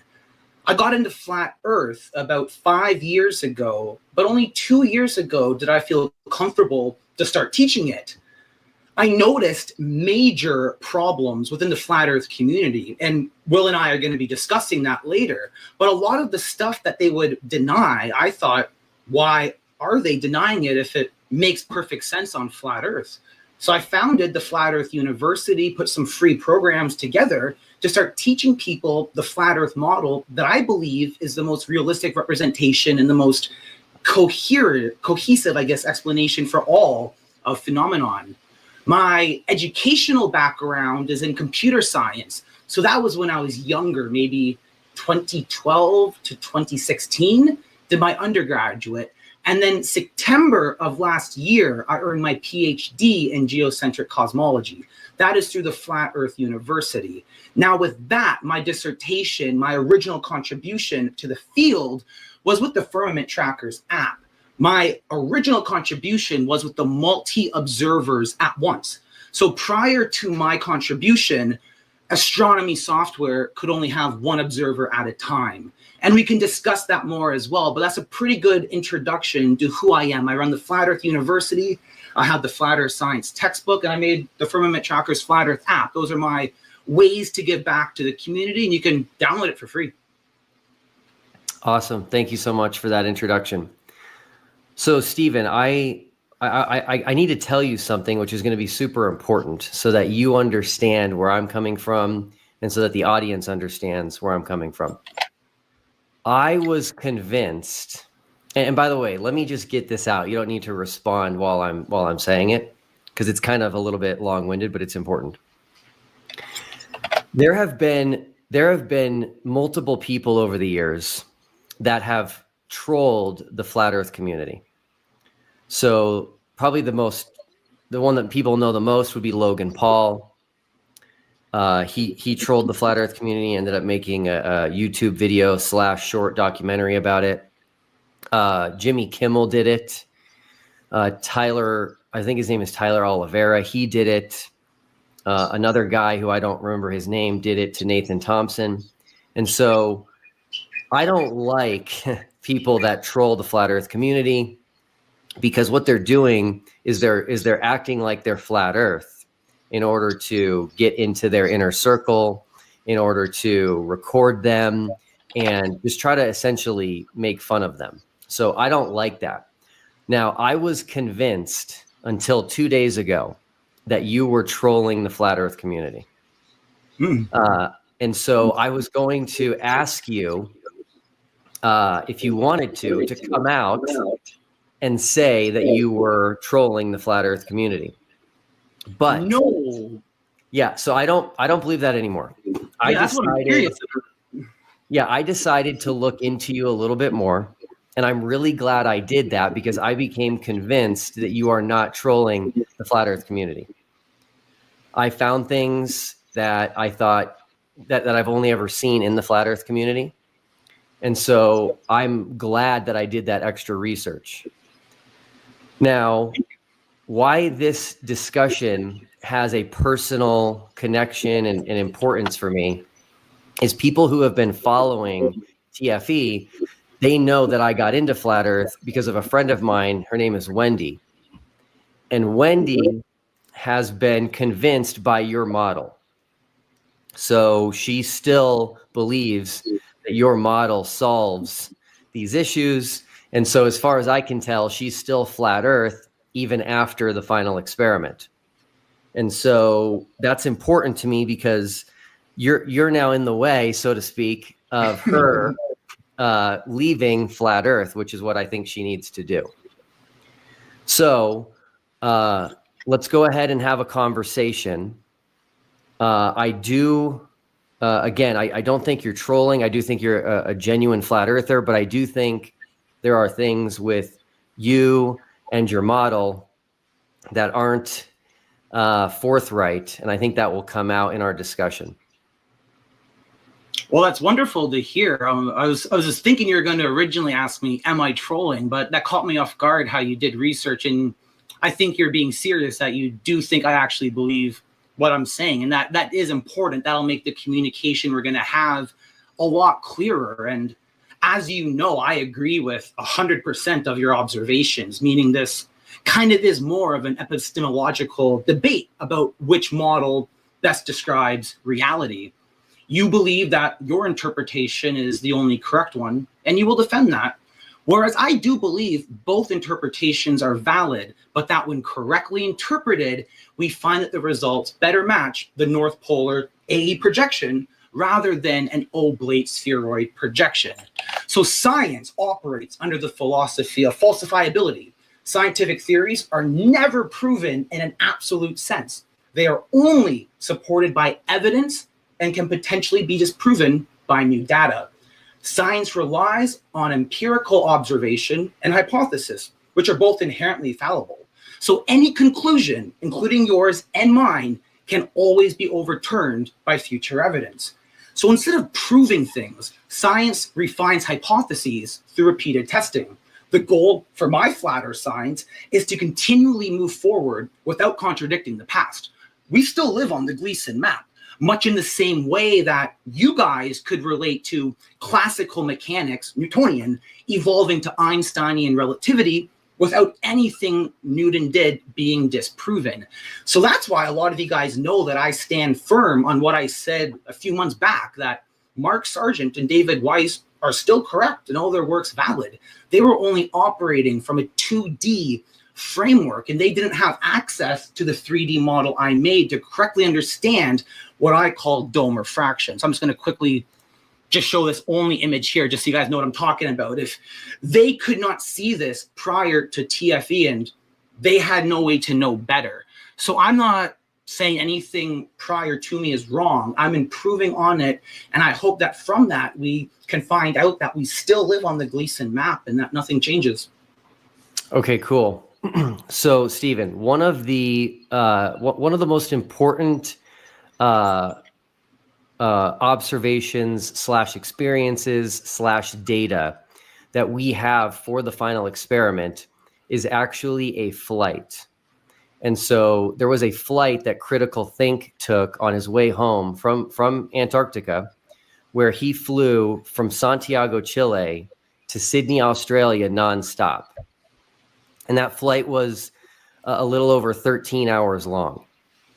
I would like to know what your thought is on that flight, how you think that flight is possible on a flat Earth, but more importantly, how you think that flight is possible on the Gleason's map. Yeah, absolutely. So a lot of people know that I believe we have an ether fluid framework that all matter essentially travels through, and it's within a dome structure. And the reason why this matters is that ether compresses measurements. It's called the Lorentz length transform. This is a real thing that special relativity would use. Now, I don't fully agree with that, so I reinterpret it to a way that works on the Gleason map. So I'm not sure if you remember TFE challenge number 1. Let me just see if I can put it up on the screen so people have an idea of what I'm talking about. I want to share challenge number 1. Okay, cool. Let me see if I can make it so you can still see my face. Wonderful. So what I did because of your challenge is I had to derive a formula using planar trigonometry. Now that's very important to understand, because with planar trigonometry, we are actually measuring distances on a flat surface, unlike the Haversine formula, which I wanted to make sure to show so that people know the difference. It's not as simple as just saying Steve used the Haversine formula. It's no, Steve is using planar trigonometry. And then to deny it, you got to go more advanced and look at the ether, the implications beyond that. But the practical approach is that the farther you get south, distances compress. So I actually believe if we could go up in space and look down, you would see Australia exactly like that. But because of the etheric compression, measurements end up exactly the same as the globe. So it's really, really hard to tell the difference from flights alone. Okay, cool. So I do want to get back to your submission for TFE challenge number 1, but this is a very specific flight. So if a pilot was going to make a flight plan for that flight using that map behind you, what exactly would that look like? You would have to, I guess, graph out the gradient compression to know the shortest distance. So it's no longer as if you're being on a sphere doing like a geodetic survey where the great circle is the straightest line. On flat Earth, you need to see where the etheric compression is the least. So because we have a parabolic dome, if you're right at the north, it's going to be a very different compression than if you're flying around there. So what happens is pilots will plot a flight pretty much the exact same as if it was a globe. So it's going to not be a straight line. because the distance is shortest that way. There's too much ether here, if that makes sense. Yeah. How would you know, like, how would the pilot know to have enough fuel, though, for that flight? Depending on what the distance is. And how do they calculate the distance? With the Lorentz latitude distance formula. So you have two options. You can use a globe haversine if you want, but you can also use the flat Earth model. And what I found was that the difference was only about, or is it the first slide where the distances are shown? Yeah, it's only about 20 kilometers difference. So that alone over these massive flights, I can't really tell the difference of which formula is more accurate. Should we use the flat Earth Lorentz latitude distance formula, which is number 2, or should we use the globe haversine distance formula? So I guess with your final experiments, I was kind of hoping you would be letting us have that data. So for the predictions made, we could then see which model is more accurate. For example, the flight from Los Angeles, is it actually 8,928 or is it 8,972? So we don't really know yet, but I'm hoping if you're able at some point to release that data, we could possibly then figure out what model aligns best to reality. But at the moment, they both work fine. Okay, now when you say distances are compressed, what does that mean? It's a Lorentz length contraction. So I guess there's two ways of looking at it. So, you know, in general relativity, you can go so fast that time slows down. There's a kinematic equivalence to that. So a lot of us don't at all believe in general relativity. The way to look at it is that the coordinate system is expanding or contracting. So either time speeds up, and me personally, that makes no sense. I don't believe time can change. I do believe that physical distances, though, can compress under ether. Scientifically, this is the Lorentz ether length transform. You can Google that quickly, or anyone in the audience can, to know that it's actually real. The problem is, or where we can debate about, is my application of the Lorentz length transform. Yeah. Now, I do think there's some serious issues with your formula, which we'll get to. But the issue I'm having here is I personally know 3 pilots.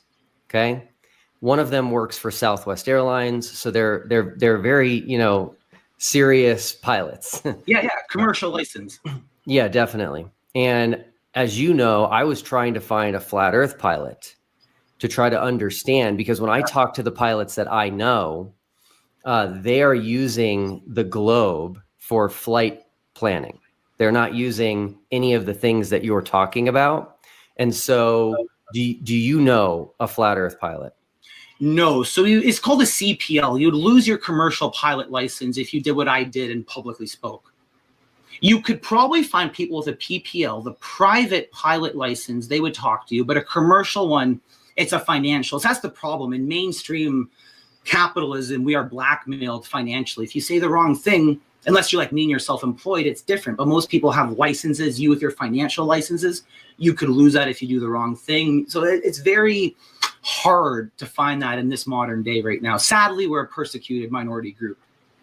That makes sense. And if you recall, I also said I would speak to a retired flat Earth pilot. So do you know any retired flat Earth pilots? No, I don't know. I also don't know how pensions work either, if it's possible to lose that. Okay. You have to see how they benefit from talking to you and see if it's a win-win for both of you. I don't have a commercial license, so it's hard for me to empathize fully with them. But the way I view it is, if I had some type of license that I could lose by speaking, I wouldn't want to. I see. So, Stephen, again, I'm glad that I did more research into you, because then I discovered I don't think you're a troll. But in my extra research, I came to the conclusion that I actually think you're an imposter. And that's the best word I can come up with. In my research, I went to Amazon and I typed in your name. Yes. And the first thing that came up is Flight to Truth, A Pilot's Journey to Flat Earth. And that's you. Yes. And so in this book, you claim to be a pilot. Yes. Now, that's a very good thing to point out. So let me share what I want to then show you. So as you know, I'm an author. I have several income streams. That is one of several books. So if you can see the screen I'm sharing right now, I have a book called The Bun in His Oven. It's about male pregnancy. As a lot of you guys don't know, men have to go through pregnancy, and we often aren't appreciated for the struggle that we have. So I wrote a book about me as a man, the tale of male maternity. Let's also take a look. Oh, and just so you know, these are actual books. You didn't want to click it to show them it because you know it would disprove your argument. But I am an author with several books. Let me see if I can expand this. So I also wrote one called The Encyclopedia of Woke. I have about 10 different books. So you might not want to click where it says Stephen Alonso at the top because it'd ruin your argument. But you'll get to see that I have about 10 fictional books that are not used at all for teaching. And it's free. That's just for fun. Okay, so here's the issue that I'm having is that I read your book, and I've also found comments you've made online, even recently, where you're claiming to be a pilot and that you were a pilot. And so I fear that you're an imposter and that you never were an actual pilot. So you'd want to look at the groups that I said that in. So I belong to both globe groups where it is just globe trolls, they're being toxic, and flat earth groups. So if it's a flat earth group, like the firmament trackers that you are in, that I'm an admin of with 28,000 people, I've never said that at all. Now, if it's a globe group where people are saying, Stephen, you should kill yourself, you should die, you're a terrible person, it's different for them. The content is more about engaging with them and trying to get the genuine people to come to the real groups. So look at where it was posted. Okay, now, am I hearing you right that you were never a pilot? No, of course not. Okay, I appreciate that because your book claims that you were, and it claims that that's actually how you came to be flat Earth was by being a pilot. Correct, but I have books that say as a man I can get pregnant. It's non-fictional, especially that outfit. Like no one dresses like that to be serious. Okay. Well, I appreciate clearing the air because I contacted people that have interacted with you, and they told me that you actually told them you were a pilot, that you answered questions, and so I'm glad that we can definitely clear the air there. Yeah, it would depend which group. So there are Facebook groups where like they're very toxic, and it is just for trolling. There's no actual genuine discussion like what goes on in the firmament trackers group that you're a part of. If you see the difference between a moderated flat earth group and an unmoderated flat earth group where it's only trolling, I participate in both because I actually genuinely enjoy the discussion, the psychology of it. It's very interesting.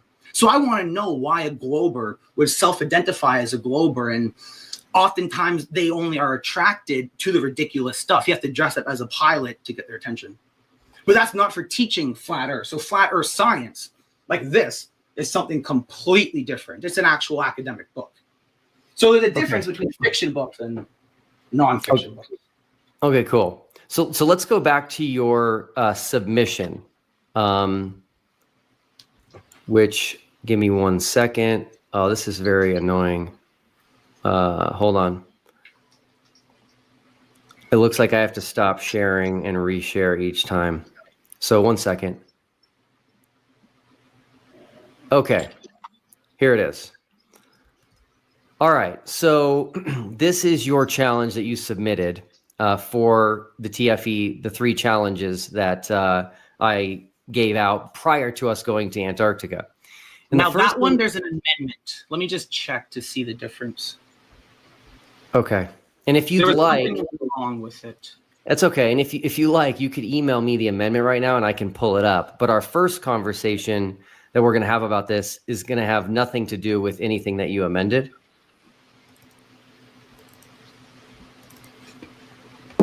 Okay, yeah, the amendment was published December 22nd when I've reviewed the math, but I'll have mine up on screen and I'll see if I notice any errors in yours.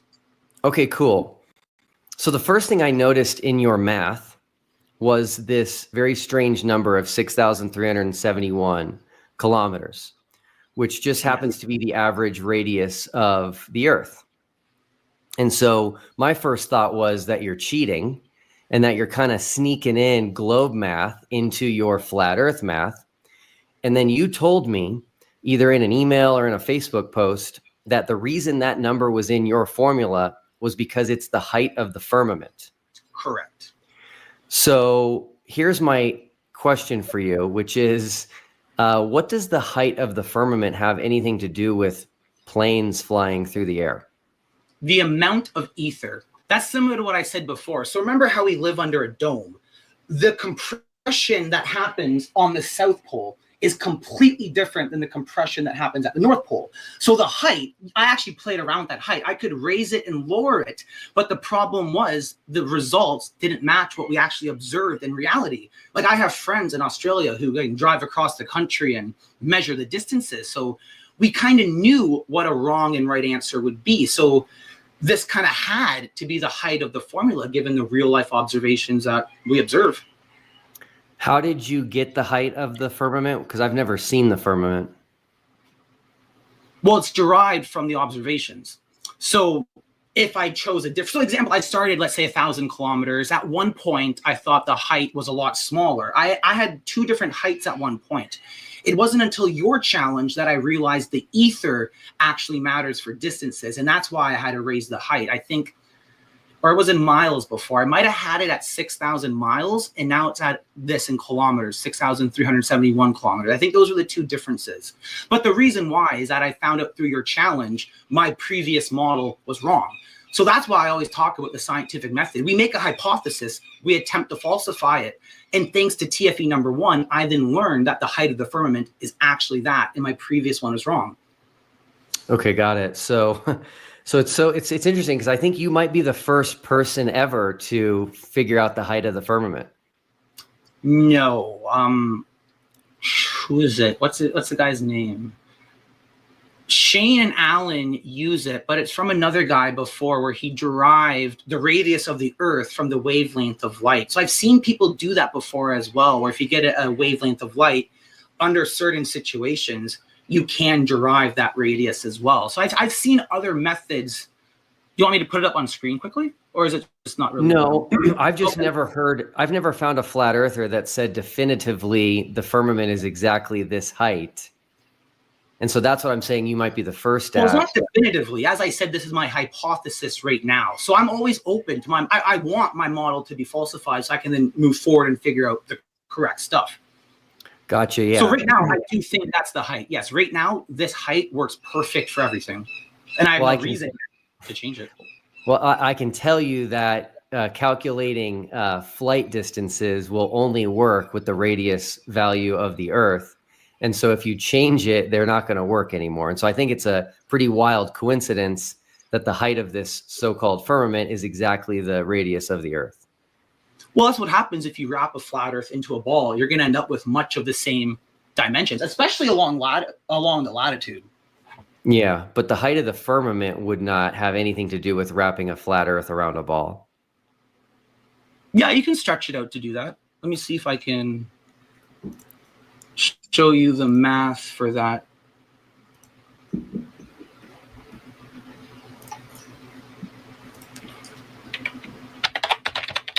Wrapping the flat Earth into a globe.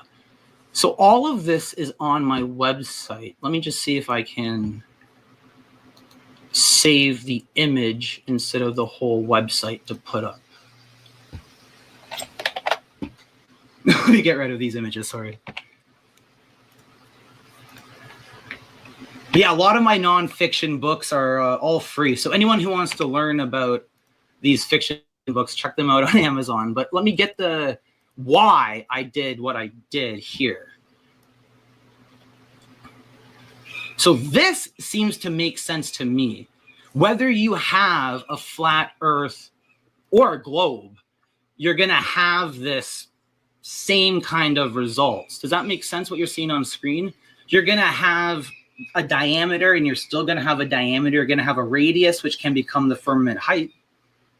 What's actually interesting to me is that the firmament has two values on the flat Earth model, where the globe only has one, which implies to me that the final result is more fixed.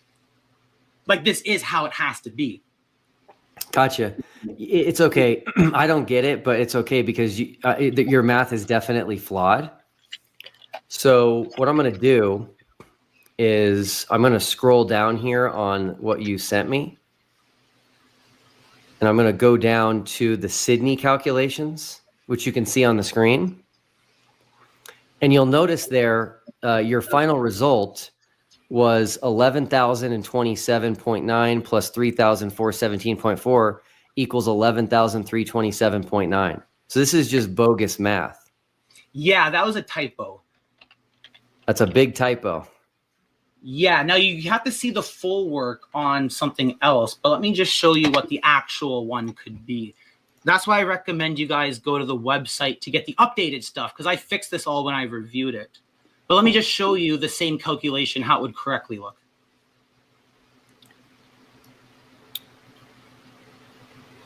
Let me see. Okay, so I see some problems here. Here, let me do this. I'm gonna take mine off to make yours bigger. Yeah. Is this Sydney? Yeah, this is for Sydney. Yeah, yeah. So the same number you're looking at in yours, 6.42 would be the same. Okay, great. So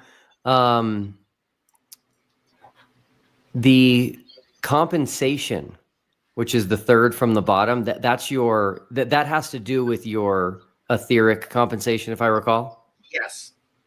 That number you just you just reduced it to what you needed. You see? No, I don't. Your etheric scaling. Mm-hmm. You just here, do this. Can you pull up London? London. Yes.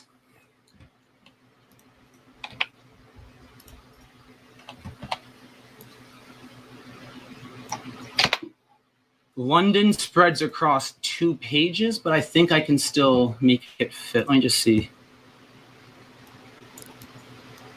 The bottom is what matters. Okay.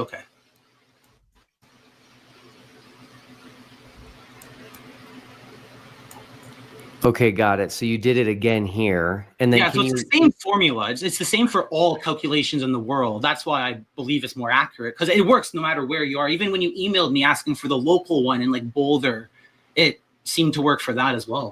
We'll get to that one next. Can you pull up Atlanta real quick? Yes. Atlanta is 6.2.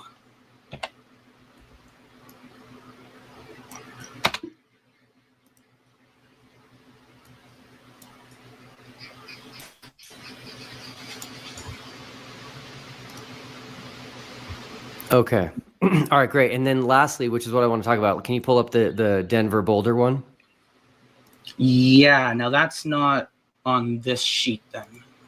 That's okay. No, I can still get it though. I have it, I think. That would be TFE number 1.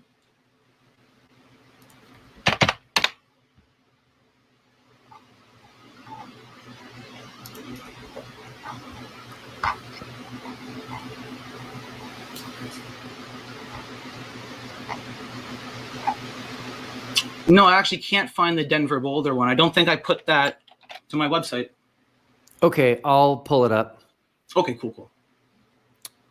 Oops, that's not it. 1 second. Okay, here it is.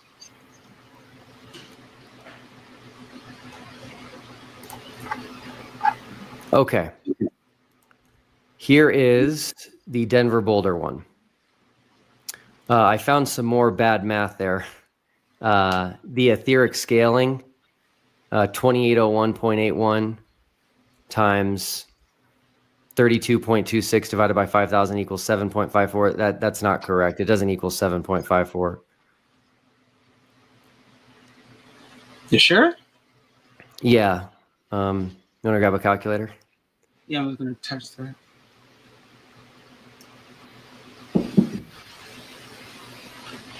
32.26. Yes. Divided by 5,000. Times that by 2,000.81 equals 18. Yeah. Yeah, that's wrong. Yeah, you're right. That's wrong. Okay. So as I went through this, I didn't understand everything, obviously. But the pieces that stood out to me were math issues. Now, you said you made corrections on the other one. I never knew that. So I'm glad you're telling me now.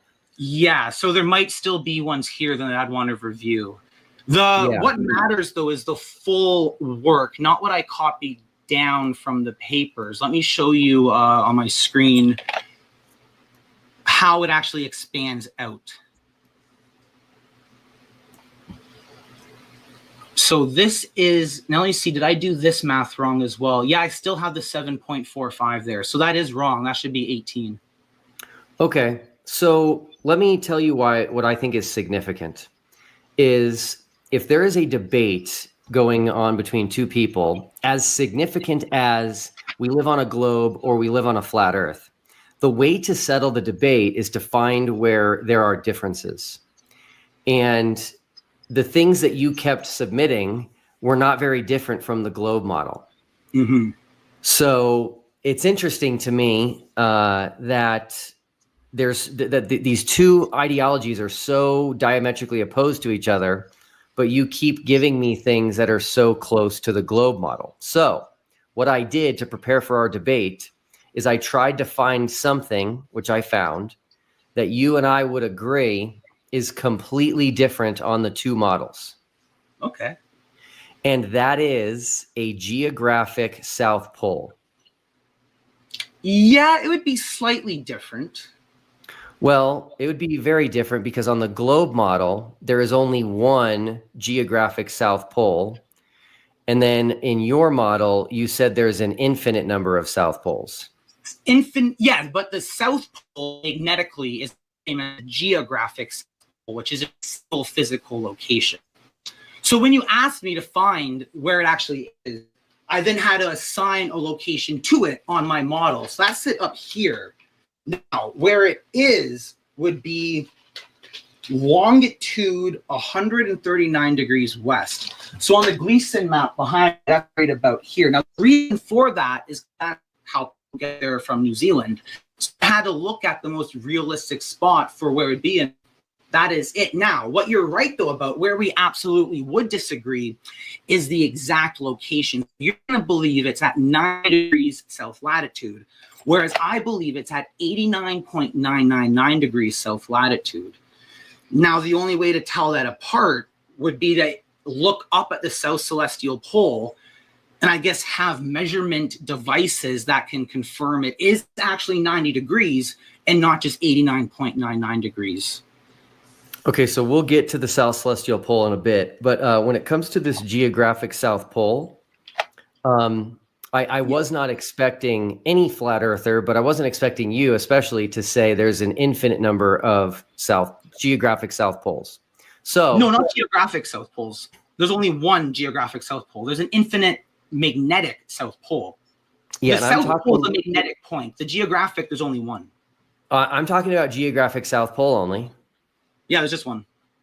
And you're saying there's only one on a flat Earth? Correct. One on a flat Earth, one on a globe as well. I assume they're at similar locations. You'd head south of New Zealand. Okay, so you're saying the geographic South Pole on a flat Earth is south of New Zealand? Roughly. You'd go down. So the exact longitude is 139 west. That's what I put in my model. That's the visualization up on screen. So it's going to look different depending on how you're looking at it. But you'd head south, southeast of New Zealand to get there? Okay, gotcha. Perfect. And then is that where you're saying the South Pole Research Station is located? Yes. I think it's called Amson Scott. Is that how you pronounce it? Yeah, that's close enough. Yeah, that's it though. That's where it'd be. Okay, great. So I'm glad you are stating this. This is very important. There is a company called White Desert. Are you familiar with them? Yeah, they do Wolf's Fang Runway, I think. Very good. I'm impressed. Yes, they do. Now, did you know they fly people to the South Pole Station? No, but I would assume they do. But Wolfsfang is down here, so I think I know where you're going at. But continue. Yeah. That's not where Wolfsfang Runway is. Oh no, they're over here actually. No, they're not over there. They're actually south of South Africa. Over here. Okay. Yeah.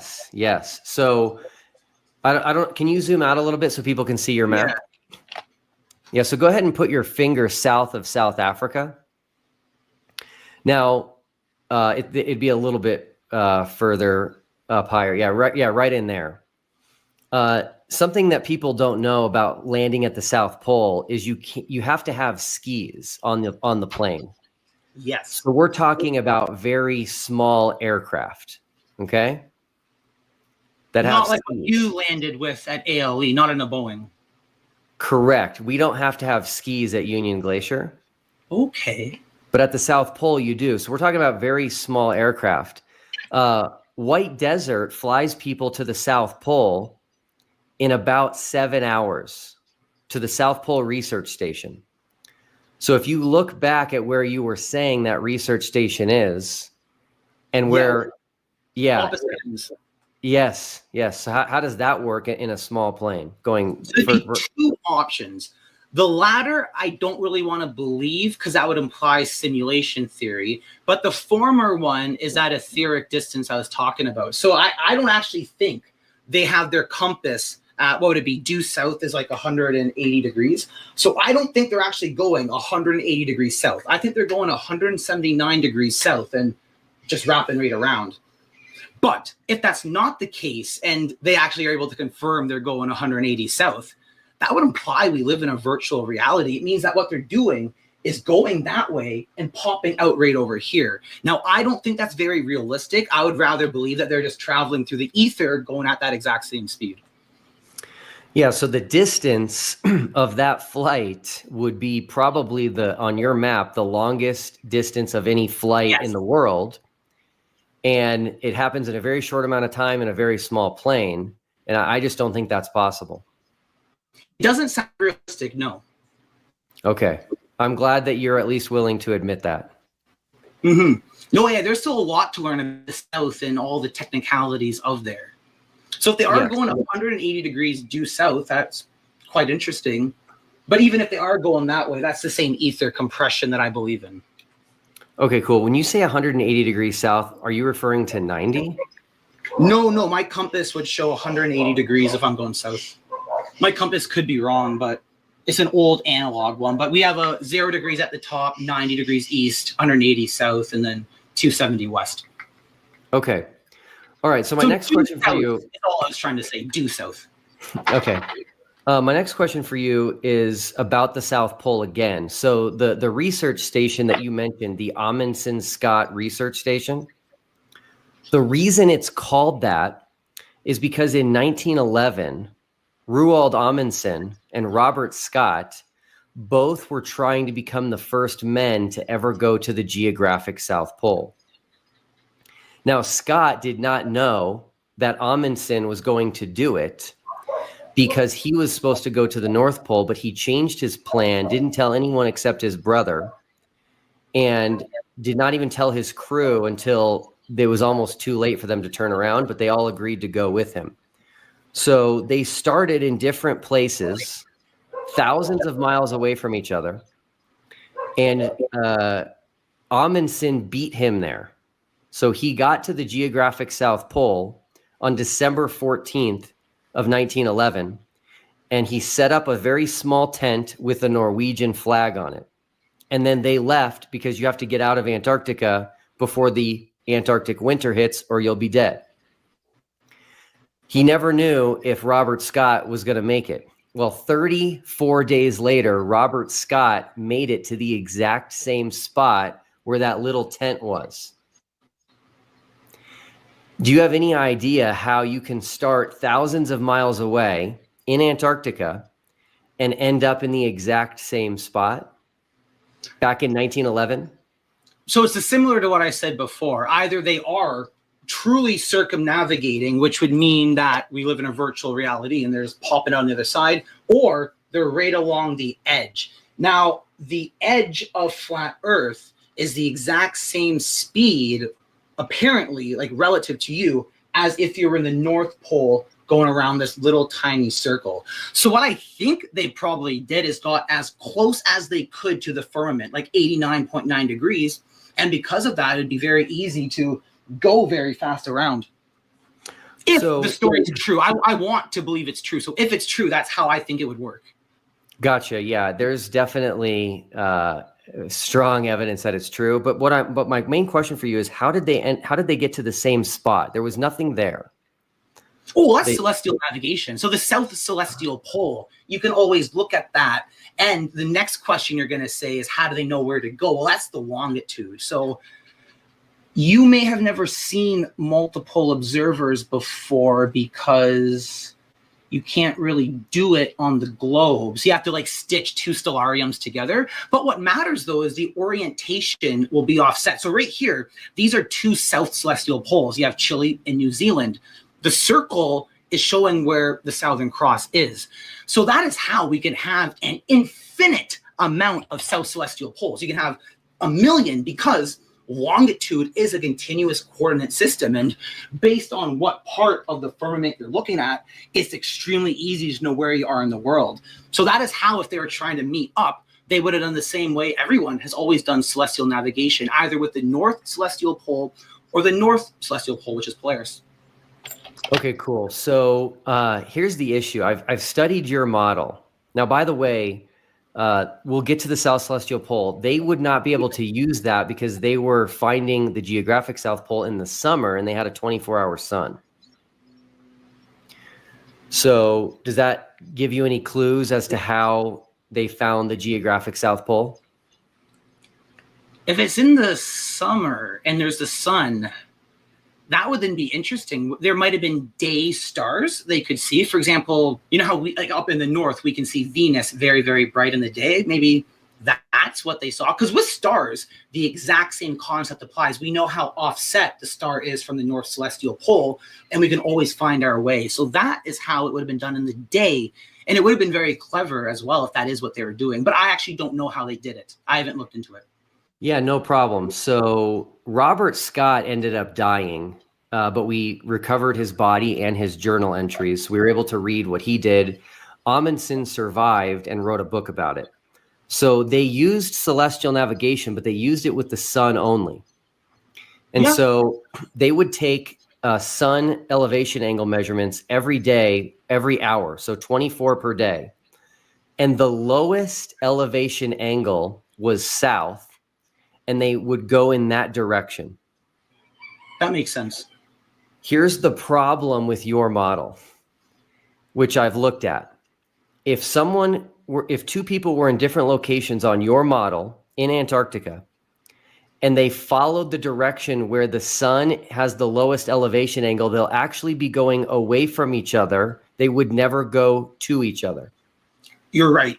So the difference then, you'd have to then look at something else. So you'd have to look at maybe sunspots or the time of day. Those would be the two variables you'd have to play with, because the sun's still circling around every 24 hours. So that's what you'd have to play with if they were doing celestial navigation with the sun. Okay, cool. I'm really glad that you admitted that, by the way, because this, I do think, is a very significant issue with your model. Is back in 1911, two men, they started at different times, thousands of miles apart, ended up in the exact same spot. By the way, that's stunning. So Antarctica is 1.5 times the size of the United States. And Robert Scott ended up where a tiny, small tent was 34 days later because they followed the same celestial navigation on a globe. Following celestial navigation will bring you to the same spot, which is the South Pole. On a flat Earth, including your model, it'll send them further and further away from each other. Correct. No, you're right on that. Okay, I appreciate your honesty. But I don't think that's what they did, though. Okay, but well, by the way, you're right. They would have went in completely separate directions, but I believe they used sunspots and the timing of the sun to correctly navigate. Because the sunspot still moves, similar to how you could use the South Celestial Pole and what I was saying with the Southern Cross. You can look at the sunspots as well. And so I was reading in Amundsen's book about what they did to protect their eyes from the brightness of the snow. And they had like leather with little slits in it to just let in just a little bit of light so they wouldn't get snow blindness. I have no idea how they were looking at sunspots back in 1911. Correct. So if the story is true, it does cause a problem for my understanding of how they would navigate. So that's something I definitely want to look into, because on my model, I did put 3 little dots for sunspots. So I can kind of play around with it and see if what I'm saying is even true. I never really attempted this yet, but you've given me now a project to attempt, and you'll see the results in the Firmament Trackers Facebook group. Okay, awesome. Let's get to the South Celestial Pole. So we conversed on this, and again, you said there's an infinite number of South Celestial Poles. Yes. And one of the things, if you want me to pull it up, I can, but one of the things that we talked about was you said that, I believe you said that no one would ever have the South Celestial Pole directly above them. Correct. And I don't believe that. So because 90 degrees south would mean the firmament is crushing you. It's not possible to actually go to 90 degrees south. As I said earlier, I do believe they're at 89.99 degrees. Now, we can't use GPS to verify that because GPS is closed source. I tried to look into it to see if we could look into it, and it's only an appeal to authority logical fallacy. So what I said is we need to look for the South Celestial Pole angle. If that is exactly 90 degrees, then they are at 90 degrees south latitude. But I think it's actually 89.99 degrees. Okay, do you remember why you told me no one could have the South Celestial Pole directly above them? No. Okay, I don't either. 1 second. Bring it up, though. Yeah, I can clarify if I said something weird. Oh, okay, here we go. Yeah, I'm starting to remember now. So let me pull this up. Okay. What I said to you was that there is only one place that you would have the South Celestial Pole directly above you. And correct. You did admit if that was true, then your model would be falsified. Yeah, that is correct. Okay, so of all of the people that have been to Antarctica, which is countless, who knows how many, and all of the photographers and video and pictures, there is only one place that anybody has ever been able to film the South Celestial Pole above them, and that is at the geographic South Pole. Oh, so no matter, I think I know what you're saying. Yeah, if I was to go 1 degree away, the geographic South Pole would still be within the area. Yeah, I think I know what you're saying. Yeah, what I'm saying is that of all the people that travel to Antarctica, regardless of where they go, whether they start in Africa, whether they start in South America, whether they start in New Zealand, the only place that you can film the South Celestial Pole directly above you is at the geographic South Pole. And so I do think that fact alone also falsifies your model. Well, are we able to go, though, to anywhere else? Because the way I understand it is they have the area set up where if you want to go to 90 degrees, it's this specific zone. And they have red markers and bamboo poles, I think, at the geographic pole. You can't go past an area. So I don't know how the permitting works. But if you wanted to go here and head south, would you be allowed to just stop somewhere there? And because as you said, you need special runways. So what you're saying makes sense. If there's only one place that's possible to land on, and that's the only tourist or research area around 90 degrees south, if they have nothing at 88 degrees south, then yeah. Okay. Yeah. So just so you know, and I'm sure you know this, but people make solo trips in Antarctica every year. They try to, go to the South Pole by themselves. They try to cross Antarctica by themselves. And so we have so many people that are there. They're freely and privately and independently traversing Antarctica. Yes. And the only place that anyone has ever seen the South Celestial Pole directly above them is at the geographic South Pole. But how would you tell the difference? Like, do you mean they're showing you a video of them at the geographic South Pole and pointing it up? That's what you mean? Like, Yes, there'd be that's no right. way for you to take a video without it and point it up. That's kind of what you're saying? Yeah, I'm saying if you film the night sky anywhere else in Antarctica, you don't have the South Celestial Pole directly above you.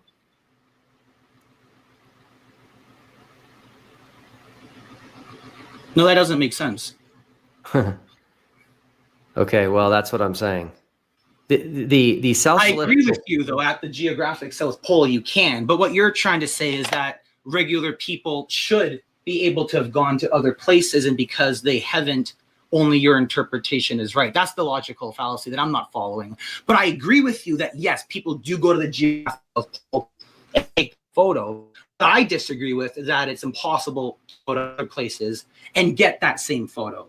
So I believe you could, on the opposite side of the geographic pole, go to 89.99 degrees, look up, and get the exact same photo that you got over there. The only difference would be you don't have that geographic marker around you. But I don't know why people would do that. Like, for me, if I'm going to go to the South Pole, I'm going to the Amundsen Scott Station. I'm not going to mess around over here where there's nothing.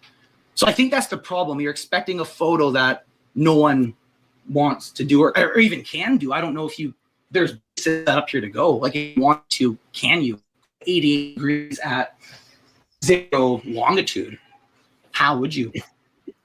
Yeah, it would obviously be very easy for a flat earther to refute this, because on the globe model, the only place you can be at the GP, the ground position of the SCP, the South Celestial Pole, is at the one and only geographic South Pole.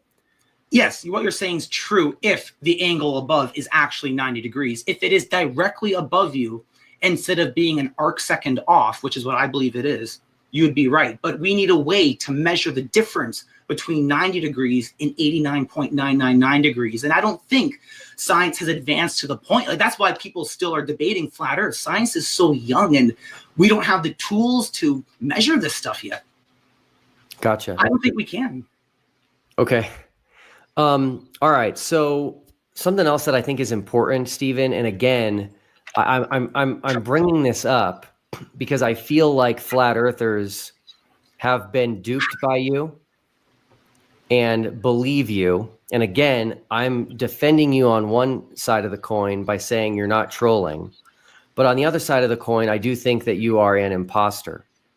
And so I have some issues that I'd like to bring up right now with the Flat Earth University. Yeah, sure. I'm going to share my screen here again.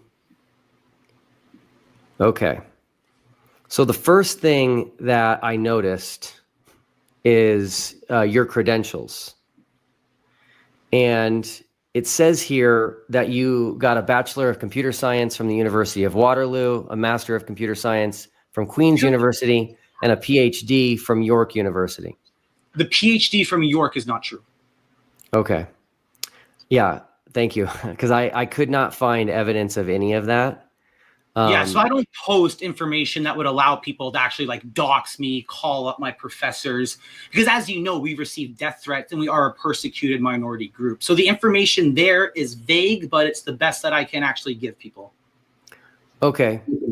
Yeah, I even searched for your dissertation there, Human Emotions in Large Language Models, Silicon versus Carbon, and I just couldn't find it. Correct. None of my past academic papers will ever be public for people. Because I don't want them calling up York University saying, hey, Stephen Alonzo, whatever. Okay. Sorry, I got to get better at presenting here.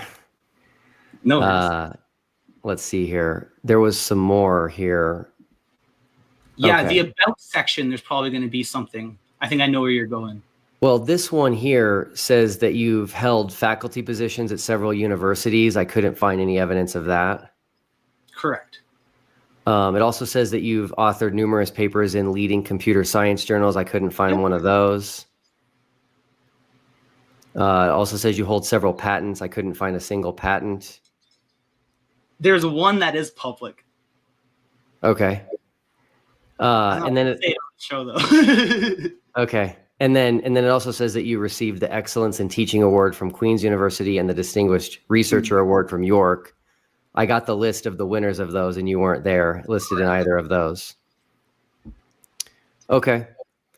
And then the next one here, let's see here. Okay. So this one was a little bit concerning to me, which was another professor at the school, Professor John M. Anderson. I have a feeling this is a fake person. Oh yeah, correct. Okay. Yeah, because it also listed his credentials, which I could not find, claimed he had a PhD from Stanford. Yeah, these were all AI teachers. There's another one, Dr. Mei Lei Zhang. That was when I was originally setting up the Flat Earth University, but it made more sense to have the students interacting with me directly.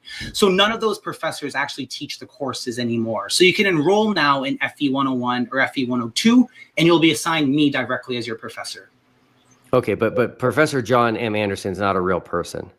Oh, no. I just got the license to use that through the clothing deal. If you notice they're wearing my clothing, that's the company that provided me to use those. Got it. So they're not real people at all, no. Okay, thank you. That's very helpful because, again, people have unfortunately fallen for this and they think that it's all real. Oh, I'd hope not. So I'm the professor at Flat Earth University. I'm the one who will actually be teaching people.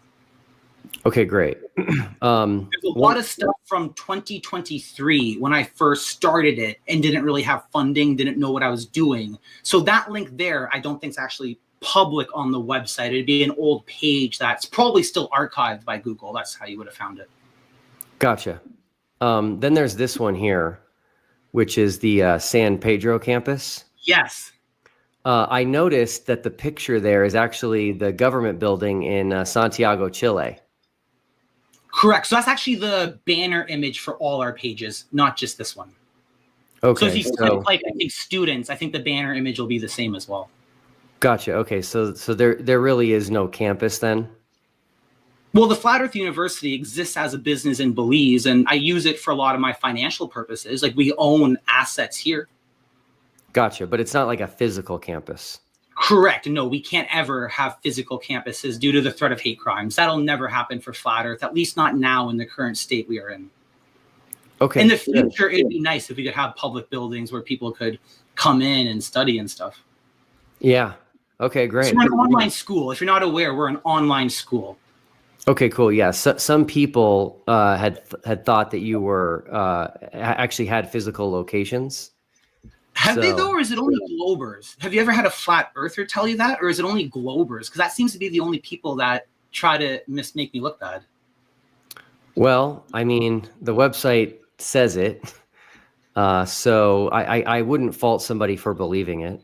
But it should be very obvious. Like, I have 400 students right now fully enrolled in the online program, and I never got one email saying, "Hey, where's the campus?" So I hope, like, it's not flat earthers messaging you. And I'm assuming based on your response, it is only Globers that are saying that. And if so, I'm okay with that. Okay. One other one here real quick, which I thought was interesting, is you mention here the last sentence of the first section says, Flat Earth University serves as the global epicenter for geocentric cosmology. Now, this is very important because it's a semantic logical fallacy. If people don't understand how a noun and an adjective can be different, that's why it's there. So I've been pointed this out several times, but I'm not changing it because it's very important. In Flat Earth, the meanings of words matter, but in all discussions, the meaning of words matter. So global means a great outreach, a wide audience. It doesn't mean on a physical globe. I see. Okay. So you're going to see a lot of that in this site, because my whole point is to help make flat earthers smarter. As you know, like, there's no reason to deny a 24-hour sun, no reason to deny all that. And it comes down to very silly reasons. And I hope through what I do with this, we're able to teach people in kind of a fun way. So this is the perfect example of how I would teach people about semantic logical fallacies and why the definitions and uses of words really matter. Okay. No, I appreciate that. I just wanted to make you aware of it as... Oh, yeah, I know it's there. Okay. And then this next one here, you actually did post in your group, the Firmament Trackers public group. So... Yes. I noticed, because again, like I was researching you, and I just noticed this pattern of you claiming things that I didn't think were true, that didn't seem believable. And this one here, you said in 2020 you did your ISSA certifications. Yes. Do you want me to get my textbooks? I called them, and they said you never finished and you were never certified. I don't know why they would say that. I don't even think they're legally allowed to say that. Well, people want to make sure that the people that are claiming to be ISSA certified are legitimate. So I think they are allowed to do that so that people can't just lie about it. And they definitely said you contacted them about doing the class, but that you never finished it and are not certified. That's interesting. So anyway, I do like that you're, take your health seriously. And yes, I'm down to 20% body fat now. So when I first started this 6 months ago, I was at 25% body fat, 190 pounds. I'm about 164. But it's body fat. And again, flat earth fitness. We're exercising on flat surfaces. So yeah, this is a wonderful program. If anyone's interested, we have a Flat Earth Fitness Facebook group where my work speaks for itself. So I'm not a big credentials guy. I don't want you to believe me because I have a PhD. Believe me because of the science and math, the exercise science, the proof of the results. That's all. Don't ever believe anyone because of a degree or a credential. That's just receipts for tuition. Yeah, that makes sense. Do you still consider yourself a doctor? Oh, yeah. So to have a doctorate, you have to contribute original work, make an original contribution. Now, if I didn't, then I would feel shameful for referring to myself as that. And to clarify, I'm not a medical doctor. So I don't want anyone to think I'm a medical doctor. A doctorate degree means you make an original contribution to the field. And for me, that was the Firmament Trackers app. Multi-observer software is something that was never done before. As you see, the best globe model possible is what I have above me, and you can only have one observer at a time. So my original contribution, which allowed me to earn my PhD, my doctorate in September of last year, was this software. And I'm really proud of it. You can download it for free, test out the basic features. We have many versions of it. So this is why I earned my doctorate, because even globe software cannot do multiple observers in real time. They got to do pre-made renders like in Blender, where my software is real time, which is insane that it took a flat earther to do this. Yeah. Now, I should tell you, Stephen, this is an area, I'm not a doctor. This is not an area I'm very familiar with, but I did have some people contact me when I announced our debate and I made the thumbnail, and they pushed back at you referring to yourself as a doctor. They said that it was disrespectful to people who are actually doctors, who actually got their PhD. And so I do think we should be careful in arguing that if we make an app that's new or novel, that we can call ourselves a doctor. Well, it depends what field it's in. So I'm not a doctor of philosophy or a doctor of biology. It's geocentric cosmology. So no one should feel offended unless they feel like they work in the same field as I do. And it's not just a new app. It's a whole new entire concept. No one's ever done this before. I don't even think you can do it on a globe. To have multiple observers on a globe, I don't think it's possible, but I'm willing to admit that it's more of a software limitation rather than a modeling issue. But yeah, it's not just an app. It's a whole new way to look at astronomy. No one has ever been able to plot infinite observers. Let me just see what we have. No, not this one here. Yeah, so the software is just so cool. And that's why with the software, I became so confident that there has to be a 24-hour sun. And I built this myself. So I was able to test what works, what doesn't. And yeah. Yeah, I'll give you credit. You've done a good job.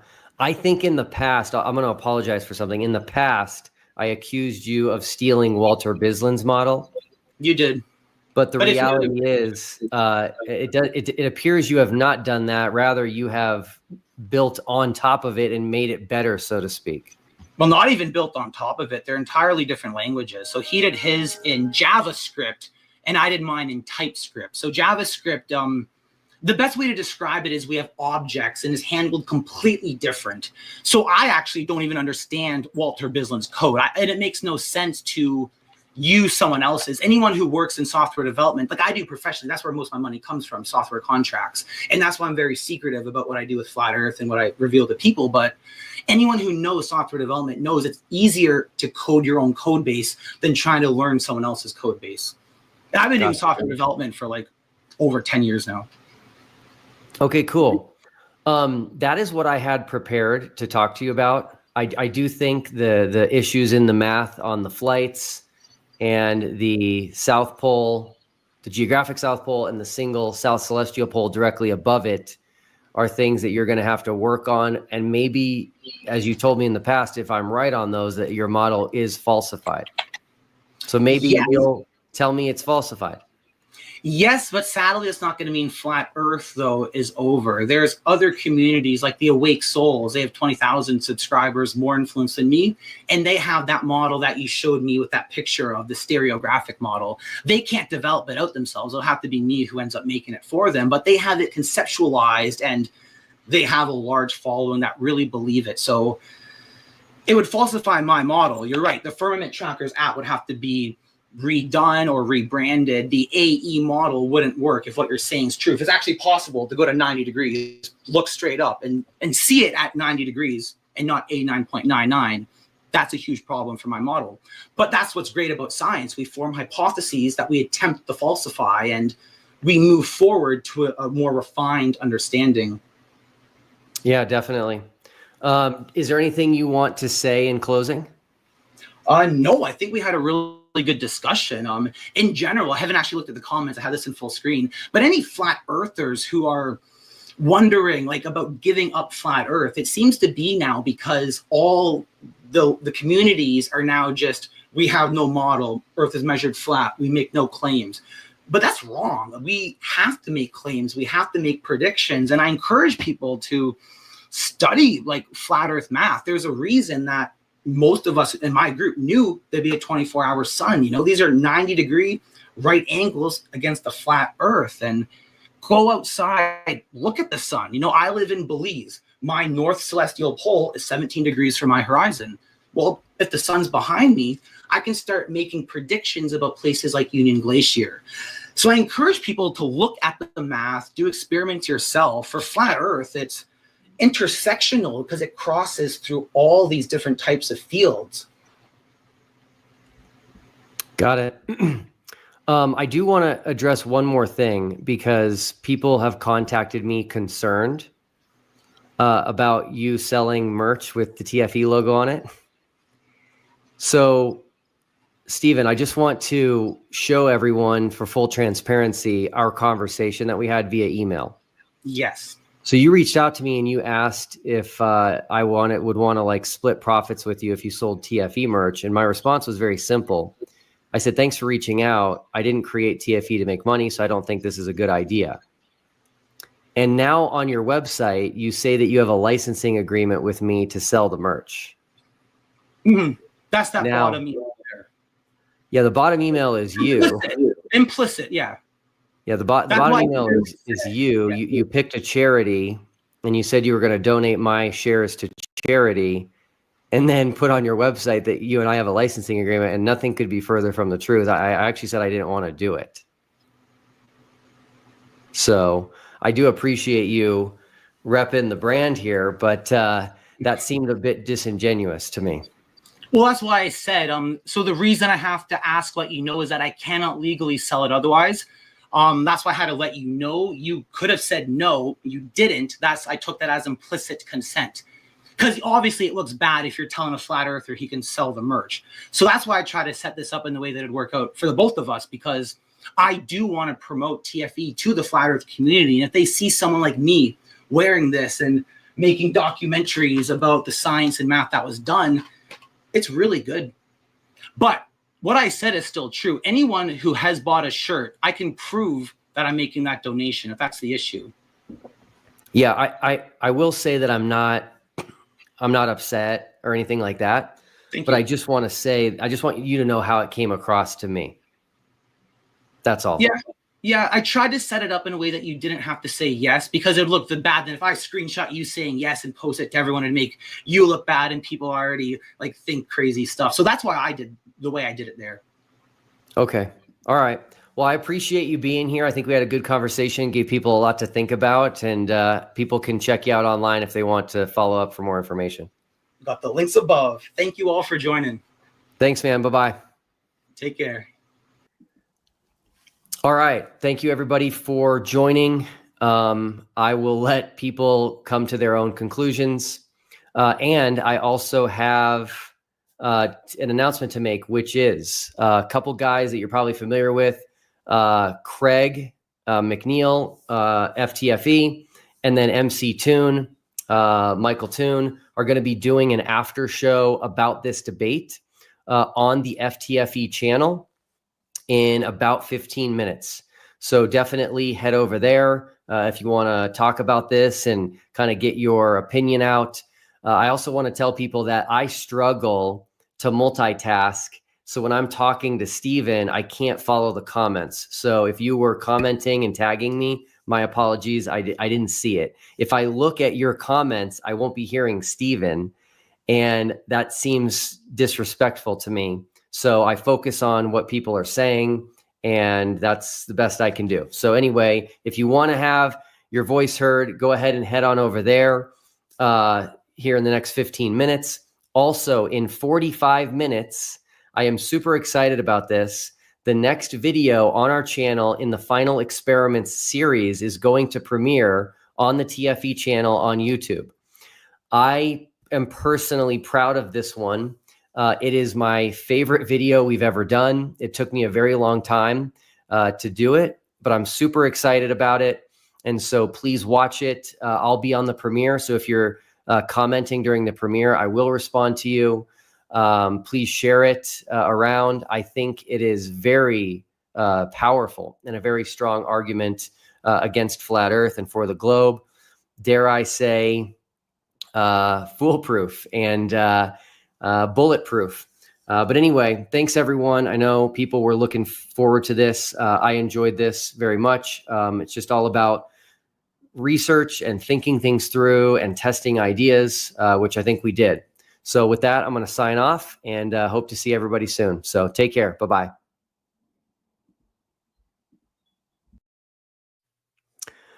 Okay, we are live. Welcome, everybody. Thanks for joining us today. Excited to have this conversation with Joe Hanvey, who I think everybody is probably familiar with at this point in time. Just mainly, I think, due to the Final Experiment and his models. So I am going to go ahead and bring him on now, and we will get this conversation rolling. Hey, Joe. Hey, how's it going? Pretty good. How are you? Doing well. Awesome. Thanks for being here. A lot of people are excited to have you with us today. So, so anyway, I want to tell people why we're having this conversation, which I think would be important. So the main reason we are having this conversation is because I told Joe that I did not think he was being honest about a couple of things. No, you called me a liar. Yes, I did. Okay. And just so everyone knows, I do not call people liars flippantly. In this whole world of the debate over flat Earth and globe, you can't listen to content from either side for very long without hearing them call each other liars. So that is thrown around a ton. But me personally, if you guys listen to my content, I will rarely say that. I'll say things like you're wrong, or that's false, or that's not true.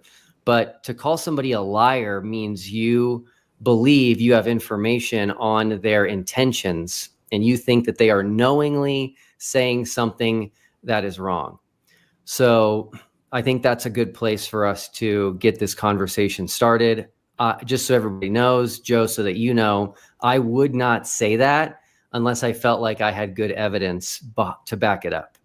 So you don't think lying and deceiving is wrong, so it's kind of funny. what makes you say that? Your sermons. And did you listen to them, or did you only hear like a small clip? Your summary is enough to know, bud. But yeah, I mean, as far as you talking about Rahab and other things within the scriptures, just because the scriptures record lies doesn't mean that God's okay with it. The scriptures also recorded David's adultery and his murder of basically his plot to murder his best friend in war. It doesn't condone it. It actually condemns David's actions. Exactly. And where was Rahab's lie condemned? In all the scriptures that say God hates a liar. That he hates lies. Okay, so this is important. You think it's always wrong, no matter what, to lie? Yes. Okay, great. So that's not my position. And you did misrepresent me. I've never said it's perfectly fine to lie or it's good to lie. I didn't say that. I said that you don't think it's wrong to lie, which you just admitted. That's also incorrect. So for anybody that wants to actually go listen to what I said, my position is that it's almost always wrong to lie and to deceive, but there are rare exceptions where it's okay and morally permissible. So that is my position. And I think it would be difficult for you or anyone else to actually take the position that when you are trying to save someone's life, that it would be wrong to lie to the person that is trying to kill them. And I guess that's your position? Yeah, I'm not going to get into crazy claims that you like to do these weird, like before when you're talking about what do you think about the Titanic, you like to divert, you like to play word games, you like to do all this weird stuff and create these weird scenarios that try to manipulate the situation to make things fit your narrative. And I'm just not going to play that game. Why don't we do this? Why don't you prove your claim that I intentionally lied about when I figured out that it did work? Okay, so let me. That's what we're here to talk about, Will. We're here to talk about your claim that you said that you could prove that I intentionally lied about when I decided that it did work. So prove that. That's what we're here for. Prove that, and then we'll move on, because that's what we're here for. Okay, let me catch the audience up, because this is going to be new to almost all of them. So I have made the claim, and again, I don't do this loosely and lightly, but I've made the claim that I think Joe Hanvey has lied about two things. The first one is when he became a flat earther, and the second one is what convinced him to change his mind on the 24-hour sun in Antarctica. So do you want to give your take so that everybody knows your position, and then I'll explain to the audience why I think you're not being honest? Okay, so this new claim, that's new to me. You've never said that to me. That first claim, you've never said that to me. So I thought I mentioned it. Dishonest right there. I thought I mentioned it with Vika, but yeah, you thought you did. See, you're being dishonest. This is what you do. Okay, so Joe, I'm telling you right now, I think that you have lied about when you first became a flat earther. So do you want to tell everybody what you've already told me and others as to when you became a flat earther? Yeah. I've already said it many times. I'm here for you to prove your claim. That's a new claim you're adding in. So I'm cool with that, because I'm not afraid, man. I haven't lied. Okay, so could you tell everybody when you're claiming you became a flat earther? Roughly sometime between, I think, 2009 and 2012, somewhere in that time frame. I don't remember exactly. However, I've always said that I was in the closet for many years. So, okay. And about 5 years ago is when I really started letting everybody know what I was doing, not what I was doing, that I was a flat earther, not publicly, like online or anything, but all my close friends and family. I really started talking about it a lot more and how important it was, and that we had been deceived on a level we can't even imagine. And then roughly 3 years ago, I started the modeling process. But 5 years ago, I started studying and doing actual research out in the field to learn and observe our Earth system so that I could try to model it.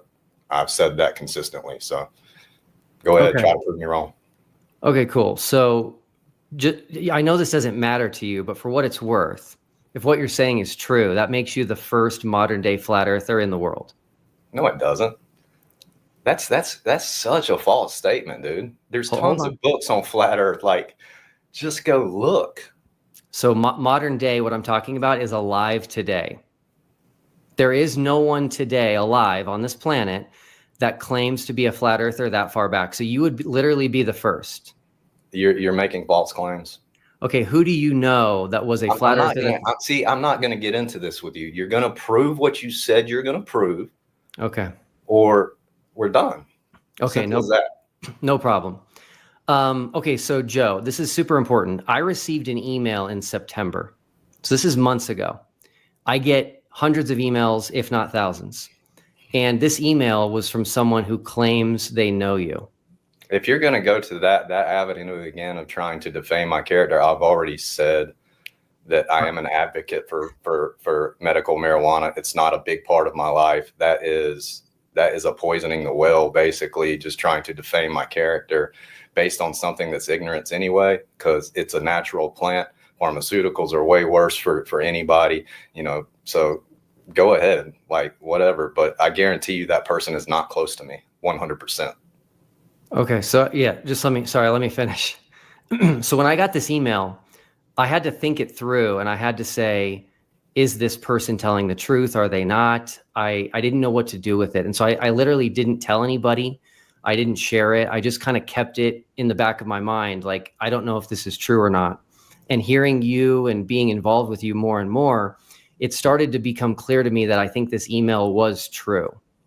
Now, I have redacted some of this email, which I think mentions things that are a little too personal about you that I don't think you would want publicly shared. So I'm doing that out of respect for you. But I am going to share this email with you and explain to you why I think that this email is right and is accurate, and why I decided that the person who shared this was telling me the truth and you were not. So I'm just going to read the beginning. It says, Mr. Duffy, I wanted to give you some info on Joe Hanvey and his background. I saw him on Facebook posting the video of his interview on your channel and a few other things in regards to you. I watched the video and I hope this message is informative for your information going forward in the future. I also want to add that what you're doing here and how you're approaching guys like Joe is by far the best I've seen. I have known Joe since we were kids. I was good friends with his older brother, who is not a flat earther, growing up. We know each other's families and have always had the same groups of friends for quite some time. Here's the important part. He smoked a lot of weed and still does to this day. But to make a longer story short, getting to the point of now, Joe did not become a flat earther until sometime in early 2021. He tried to tell everyone. Hold on. Let me say this.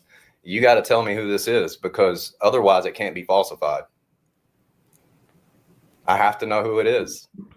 I would need his permission to share this with you. See, then this is inadmissible. Hold on. It's inadmissible. You can't use it because you're not gonna tell me who my accuser is. You can't use it.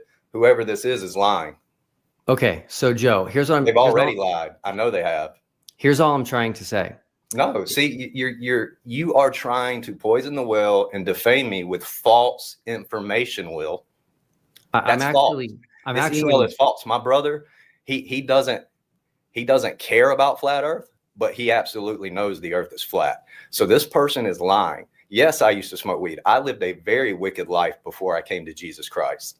A very wicked life. What do you want me to tell you about my past? I'll tell you any of it because I'm unashamed.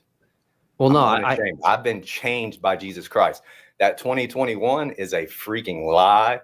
The whole me smoking pot all the time is a lie. Now, back in the day, yeah, absolutely. Not anymore. How long ago was that? How long ago was what? That you gave that up? It doesn't matter. Was it years ago? Was it weeks ago? You won't tell me who sent you this email. So it could be a complete fabrication and a lie. I guarantee you it's not anybody close to me. I guarantee it. If they grew up with me, they're pretending to know me today. They do not. You won't share whose name it is because that's your tactics. This wouldn't hold up in court, and you know it. So let's move on. Okay, it's not evidence. Okay, so I just want you to know, Joe. I don't care what you want me to know. Please don't interrupt me. I want you to provide real evidence, not fake, made up crap. Okay, that's fine. I just want you to know this is super important. I've sat on this since September, thinking about it, dwelling on it, trying to decide if I think this person was telling the truth. And I hopped on Vika and I asked you about the marijuana piece as just a way of trying to decide if I thought this email was true or not. And you immediately distanced yourself from the marijuana. And you mentioned that you support it for medical use, which I do too. Okay. But this person that you think is lying about you, I think they're a little bit closer to you than you realize. And they sent me your recent birthday cake. And that's not recent. Okay. How old are you? I'm 44. Okay. So anyway, they sent this to me. My family had that made for me because I am a huge advocate for medical cannabis, bud. Okay. So you're taking things out of context. You're trying to use something that is not bad to defame my character. It's weird, Will. Get off of it. Move on. You're trying to build a case with false information that wouldn't hold up in court. I've admitted that I am for medical cannabis. Do I smoke weed every single day of my life? Is it a big part of my life? No. Do I suffer from ankylosing spondylitis, an autoimmune disease. Do I, on occasion, use medical marijuana for pain relief? Yes. I'm not going to make any excuse for that. I advocate for medical marijuana extremely heavily and have for many, many, many, many years. So let's get off of that. Let's get to what you're here to do and prove me as a liar about when I decided that it worked, that the 24-hour sun could work in the biblical cosmological model. That was your claim. You're trying to divert and defame my character, and you're doing so with very, very poor evidence. Okay, I will move on, but I will just tell you that I actually support the use of medical marijuana as well. And despite the fact that I support it, no one would ever give me a cake like this, just for what it's worth. Okay. Well, your family's different than mine. Okay, cool. All right. So yeah, so I think a lot of the Final Experiment community and audience knows you from all of the different attempts you made to try to make a 24-hour sun work on a flat Earth. Can you tell the audience when you changed your mind? Because you took a definitive stance that there was no 24-hour sun in Antarctica. Then you changed your mind. Approximately when was that? I never took a definitive stance that there was no possibility that it could work. I did think, based on what we had, that it probably didn't happen. I had never tested it for myself. I had never really given it much thought. I admitted that I didn't even start trying to model it until after you brought up the Final Experiment. I said that plainly. So, but I started changing my mind when I started really thinking about it. I started thinking, well, truth fears no investigation. The earth is level, so there's got to be a way that it works. And then I talked to my friend in New Zealand, and he showed me how the sun rises and sets physically to him during the winter solstice. And we were going through an app, and I was like, wow, maybe the 24-hour sun actually does work. I've been modeling the system. Let me try to model it. So there's a difference in starting to change my mind that it probably didn't happen to, well, it can happen, and then deciding, oh, it actually does happen. See, there's a difference here. And I went through stages, and I've been clear about that. I've gone through stages the whole time. That's how growth happens. You go through stages. So when I physically decided, oh, it does happen, was after I had done it in the model. Okay, cool. So someone commented, and they heard you as well talk about in a conversation about there not being a 24-hour sun on a flat Earth. You added to that by saying, my friend is in Antarctica and says there's no 24-hour sun. So I think at that point... No, that's not what I said. I said she said the sun rose and set. Go watch the tape. Okay. And you falsely claimed that I bragged about it. I said one sentence. How is that bragging? See, this is what you do. Okay. You lie and manipulate because you are a master at lying and manipulating. And you do it with that little grin on your face like everything's good and everything's cool. And everybody knows it. Like people can go into X and read your interactions with Austin Whitsitt and see how big of a liar you are. I don't know what you're talking about. Yeah, of course you don't. Okay. So anyway, if I said bragged and I overstated my case, my apologies on that. But thank you. See, you're proving that you do manipulate. Okay. But I will tell you that saying that the sun rises and sets is the same thing as saying there's not a 24-hour sun. So if my friend was on a cruise in Antarctica and she told me that the sun rises and sets, and I repeat that statement, is that a lie? I never said you lied. Okay. What? All right. So not only is it not a lie, is that me bragging? No, you just admitted that. That is me simply making a statement that I heard from somebody else. That does not denote my stance. It does not denote what I think or any of that. So trying to speculate on my motives and intentions and beliefs based off of a single statement doesn't work, bud. Again, you don't have evidence. Okay. Show me your evidence of where you can prove that I lied about when I decide. This is what your claim was. You said you could prove that I lied about when I decided that it actually worked. I want you to prove that. You're not doing that. All you're doing is presenting false information. Okay, so Joe, all I'm pointing out is that conversation where you said this was about the fact that there is no 24-hour sun in Antarctica. That was the whole conversation in a room of flat earthers. And so anybody would interpret your statement of, I have evidence that you're right, that there is no 24-hour sun. Yeah, but I didn't ask for the mic. I had my friend sitting beside me. Dean was standing right there in front of us. When he was saying that, I looked over to my friend Chad and I said, yeah, I just recently had a friend there and she said the sun rose and set. And that's all I said. And then Dean walks over and says, can you say that again? And I said, yeah, I had a friend in Antarctica and she said that the sun set. She was outside the Antarctic Circle though.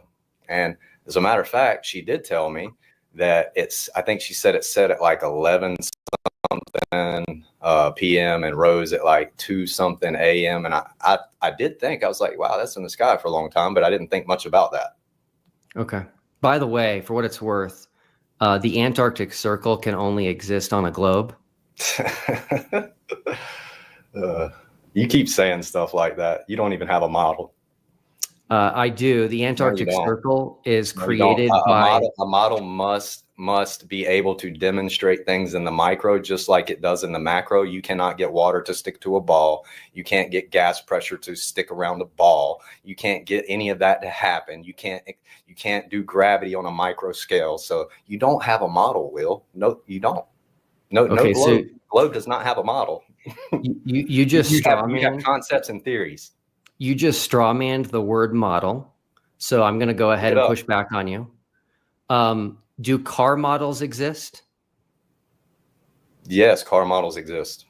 Do they have internal combustion engines in them? Many of them do, yes. Do all of them? No. Okay, are they still models? Yes. Okay, so what you said is false. No, it's a not. model does not have to be an exact representation of what it's representing. It has to physically demonstrate a phenomenon, right?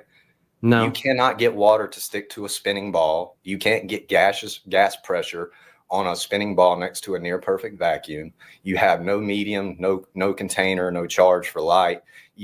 Fundamentally, from the start, the concept and theory of a flat earth or a biblical cosmological earth is better from the start. You don't even have a container. We do.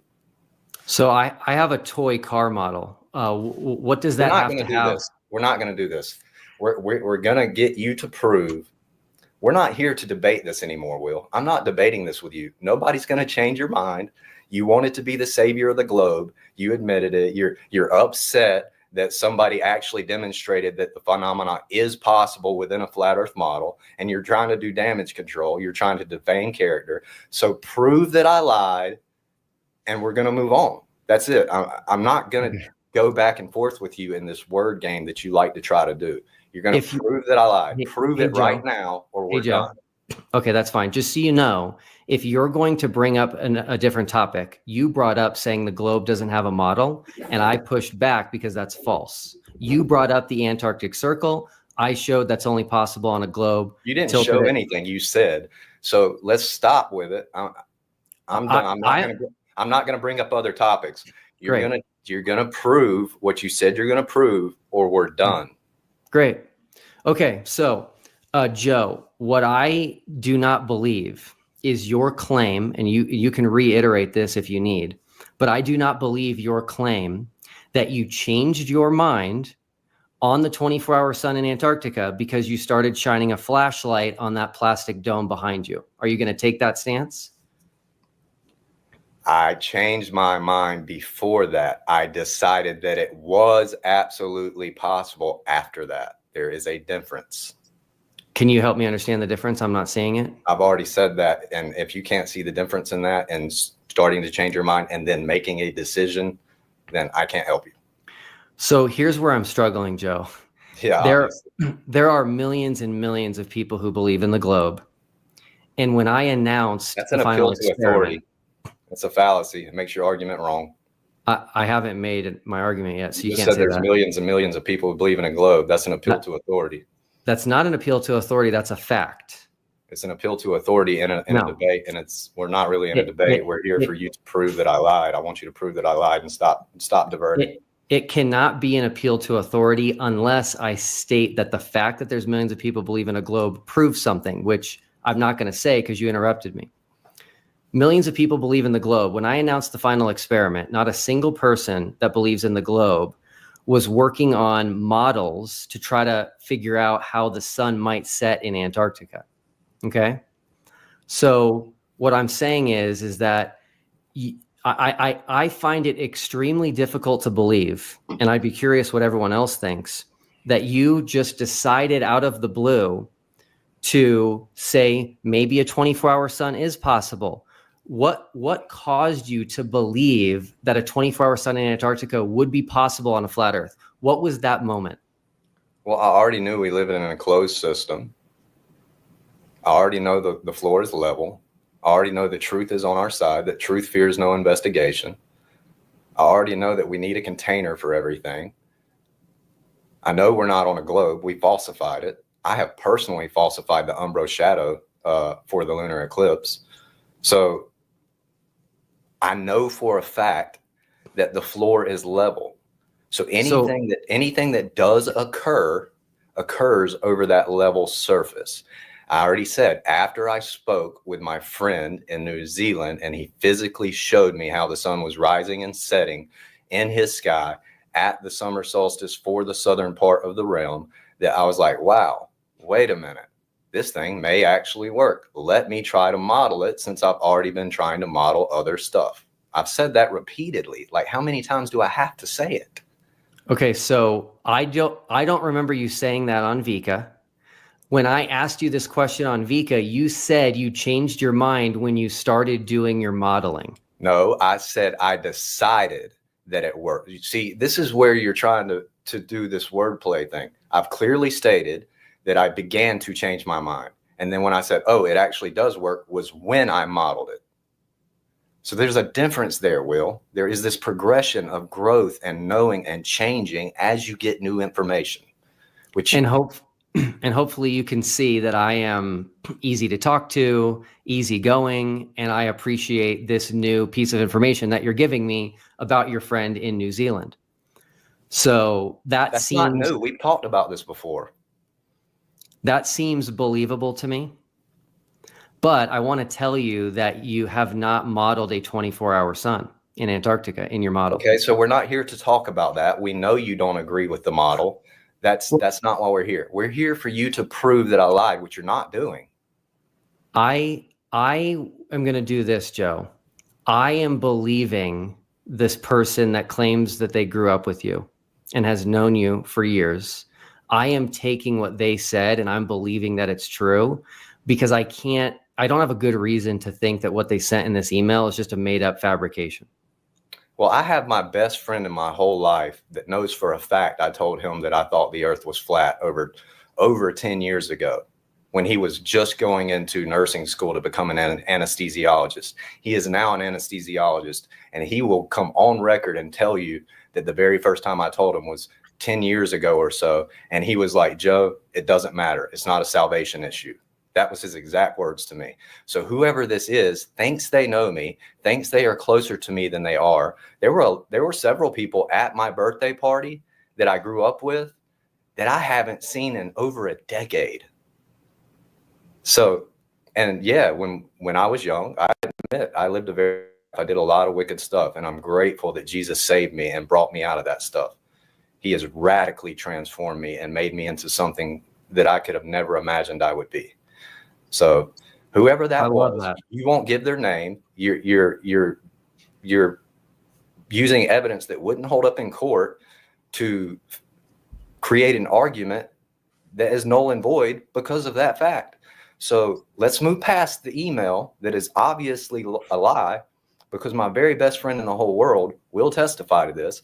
My brother, who has been with me a long time, can tell you that I was studying this stuff a long time ago. So okay, you're just wrong. And whoever that is, I'm going to find out. Okay. They'll tell me, because if they're really close to me, they'll tell me. So I'll find out who it was, and then I will make a video. But I'm not going to ever address you or any Glober ever again. No Globe zealot. I talk with Globe believers quite a bit, but Globe zealots like yourself, I'm not going to deal with anymore. And what I want you to do right now is I want you to prove your case. Let's get away from the email, because that's inadmissible in court, and whoever wrote that's lying. They don't know anything as well as they think they do.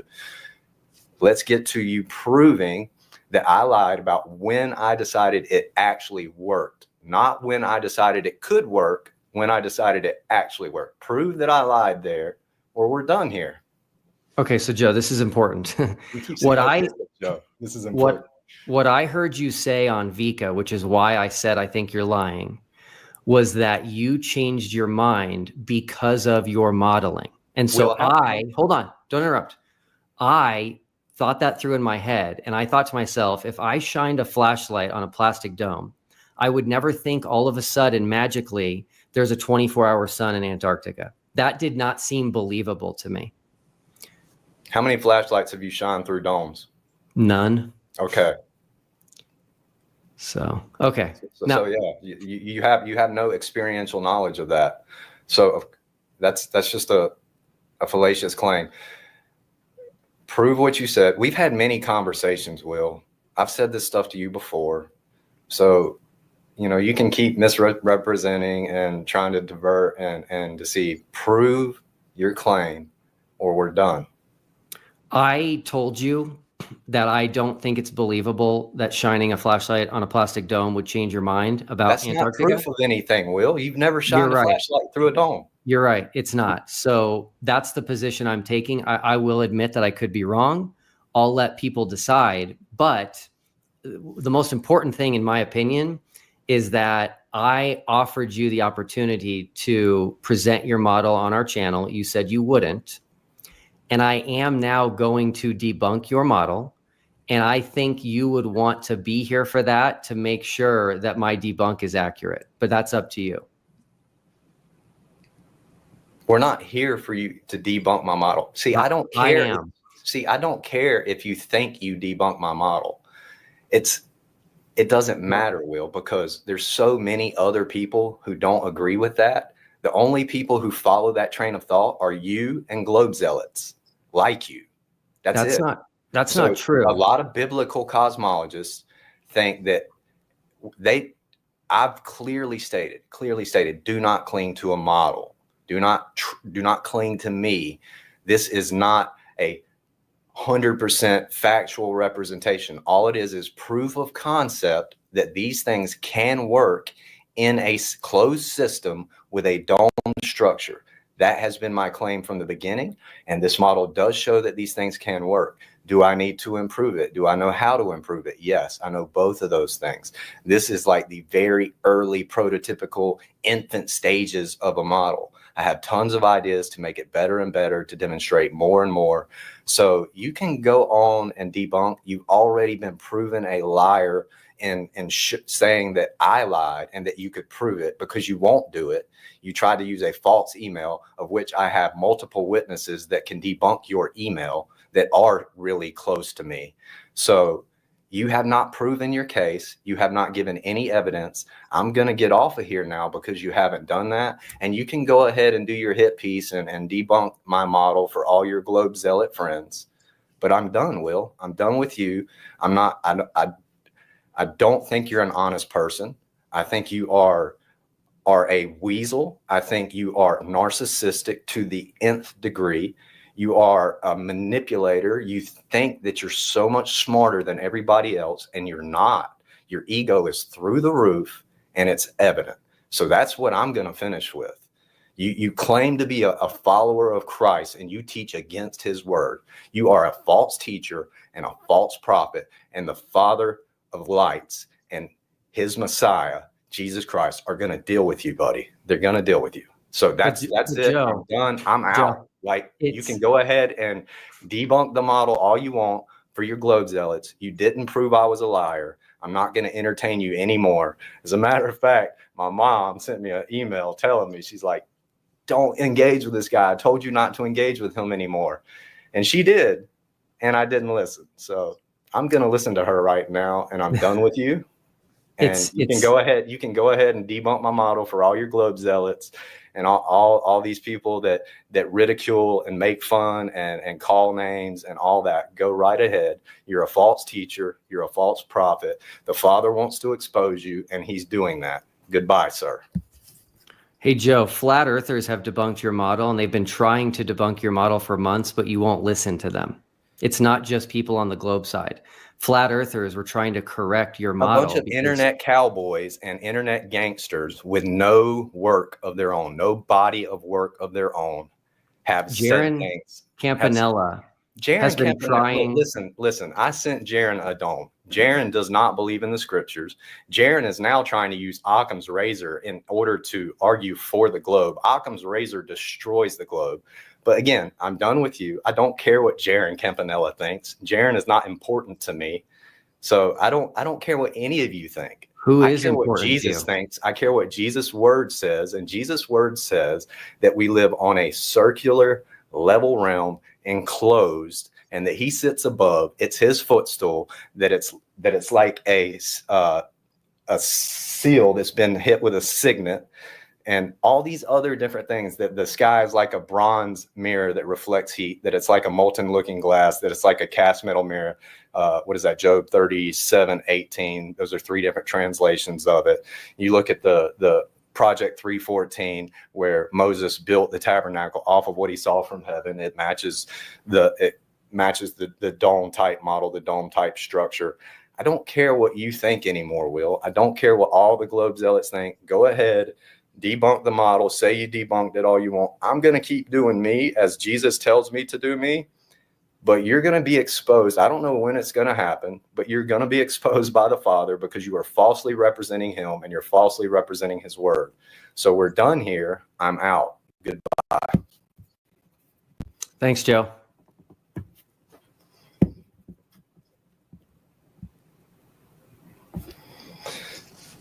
Are you able to leave, or do I have to do something?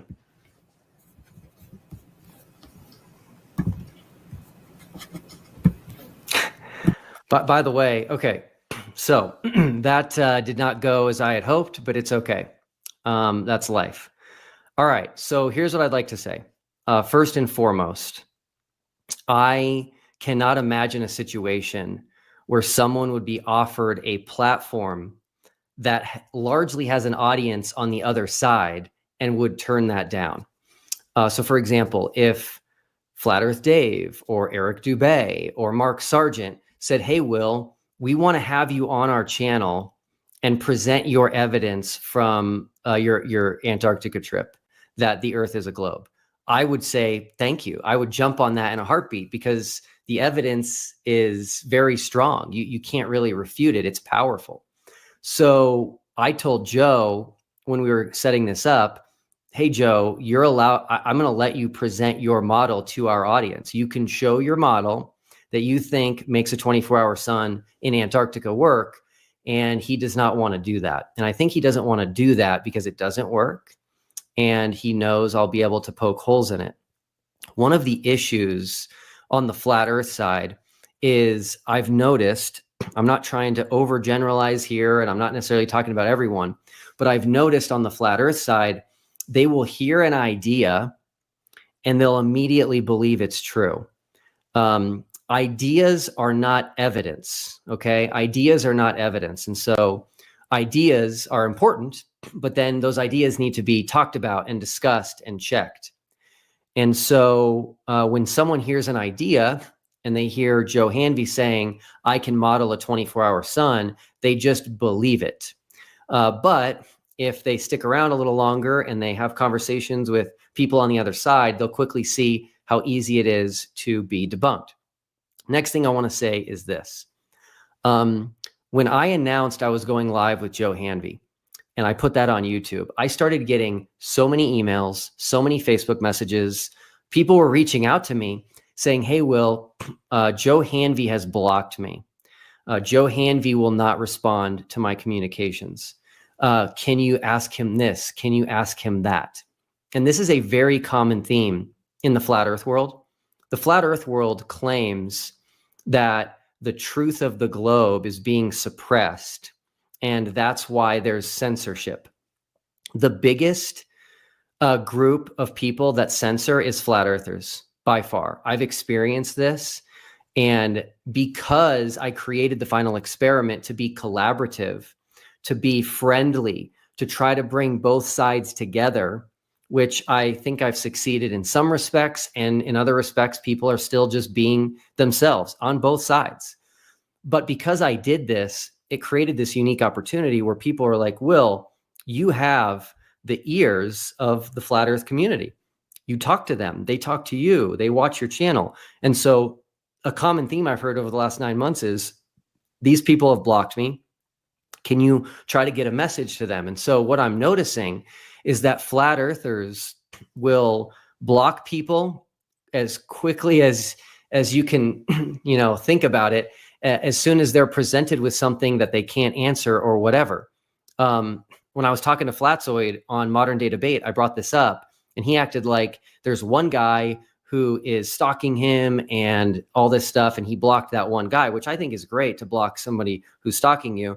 But then everybody in the comments started saying, Flatzoid, you've blocked me, you've blocked me, you've blocked me, you've blocked me. And so I heard from so many people that are like, hey, Will, Joe Hanvey has blocked me. A good example is Ruhif, right? A lot of you probably know Ruhif. If you don't, look him up on YouTube, Roohif. Ruhif has been trying to get a hold of Joe because he wants to help Joe create a 3D rendering of his flashlight on the dome model.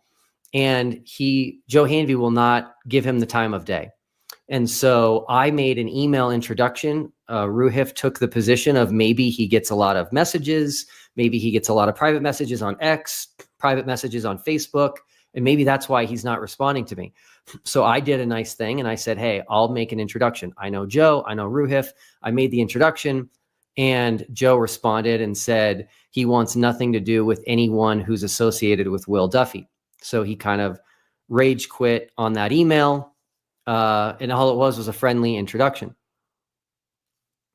Now, the reason I'm saying this is because Joe Hanvey has been attempting to make a 24-hour sun in Antarctica work for quite a few weeks now. I'd say it's probably even months at this point. And I noticed flat earthers were trying to help him, but he would just release his videos and they were clearly wrong. And flat earthers like Jiren Campanella, even Flat Earth Dave, got frustrated with Joe once because he published Joe's video on one of his channels and it was clearly wrong. And so him saying that it's just globe zealots is not accurate. Flat earthers have been trying to correct his model because his model doesn't work. And so I'm going to give everybody right now the main reasons that Joe Hanvey's model doesn't work. And please share this with anybody who thinks that his model does work. I've noticed a lot of flat earth channels like Mark Sargent and Kingdom in Context and Vika Draziv are having Joe on, which appears to me to be this knee-jerk reaction because we now saw the 24-hour sun with our own eyes, and we have time lapses, we have high definition video, we've got everything you could ever want. And so they're trying to quickly grab onto whatever they can grab onto and try to say, hey, this 24-hour sun works. Well, unfortunately, as the first 15 to 20 attempts that Joe made, which we've covered on our channel, which you can find if you go look at our old videos, he was wrong on all of those, and his current one is wrong as well. So let me explain why. Number one, his camera that he uses for his demonstration of the 24-hour sun is outside of his plastic dome. That is not accurate. So again, there is no dome. Let's make that clear. He's now added a superfluid, which he calls it. I don't know what that is. I don't know why he's added that. And I believe he's added a two-way mirror, and he has his plastic dome. So anyway, all of these things don't exist. And I actually think the globe side, I'm going to criticize the globe side a little bit. I think the globe side doesn't take the opportunity enough to remind the flat earthers that there is no dome, there is no two-way mirror, there is no superfluid. And so the reality is, can you imagine if us on the globe side appealed to something that's never been seen, can't be tested, there's no evidence for, as a way to explain the globe? They would be all over us, right? I was thinking about this driving home today before this interview, and the flat earth side likes to ask us all the time, show me the curve. I don't see curve. When I go to the ocean, I see flat. When I look at the horizon, I see flat. Imagine if I said that there was like some sort of a superfluid in the air that you can't see, no one's ever seen it, you can't test it, and it actually, this superfluid makes curves look straight. So when you look out at the horizon, it's actually curved, but this superfluid that I can't prove exists actually makes things look straight. Imagine if I said that, right? They would eat us alive, but that is what they're saying. They keep appealing to these things, domes and two-way mirrors and superfluids, which there is no evidence for. And so, in my opinion, you can't do science if you're going to appeal to things that don't exist, if you're going to appeal to things that you can't prove exists, etc. So his camera is outside his plastic dome. And so that right there is a non-starter. The sun that we observed and documented and filmed in Antarctica was going all the way around us, right? It was going all the way around us. There are no observers outside of a dome looking through the dome and seeing a 24-hour sun. A lot of people have mentioned this to Joe, how easy it would be to stick a camera in the middle of his dome so that we could actually see what an observer would see. And two of them have contacted me and said that when they suggested this, they were blocked by Joe. So first and foremost, his model does not work, and you would need to put the camera inside the dome. By the way, he has put cameras inside the dome. He's put his cell phone inside the dome on past videos. All of this is documented on our channel. And so you can go ahead and see how easy it would be for him to do. People are telling me, and it sounds right, that he won't do this because he won't be able to create a circling sun around the observer. Someone named Michael contacted me and sent me a graphic, which I'm going to show everybody real quick. And this graphic is very helpful because it's showing what Joe is doing with his model. So here's his dome, here's his flat earth. And you'll notice that in his model, this circling sun is on the dome wall. And in reality, the sun circled us in Antarctica.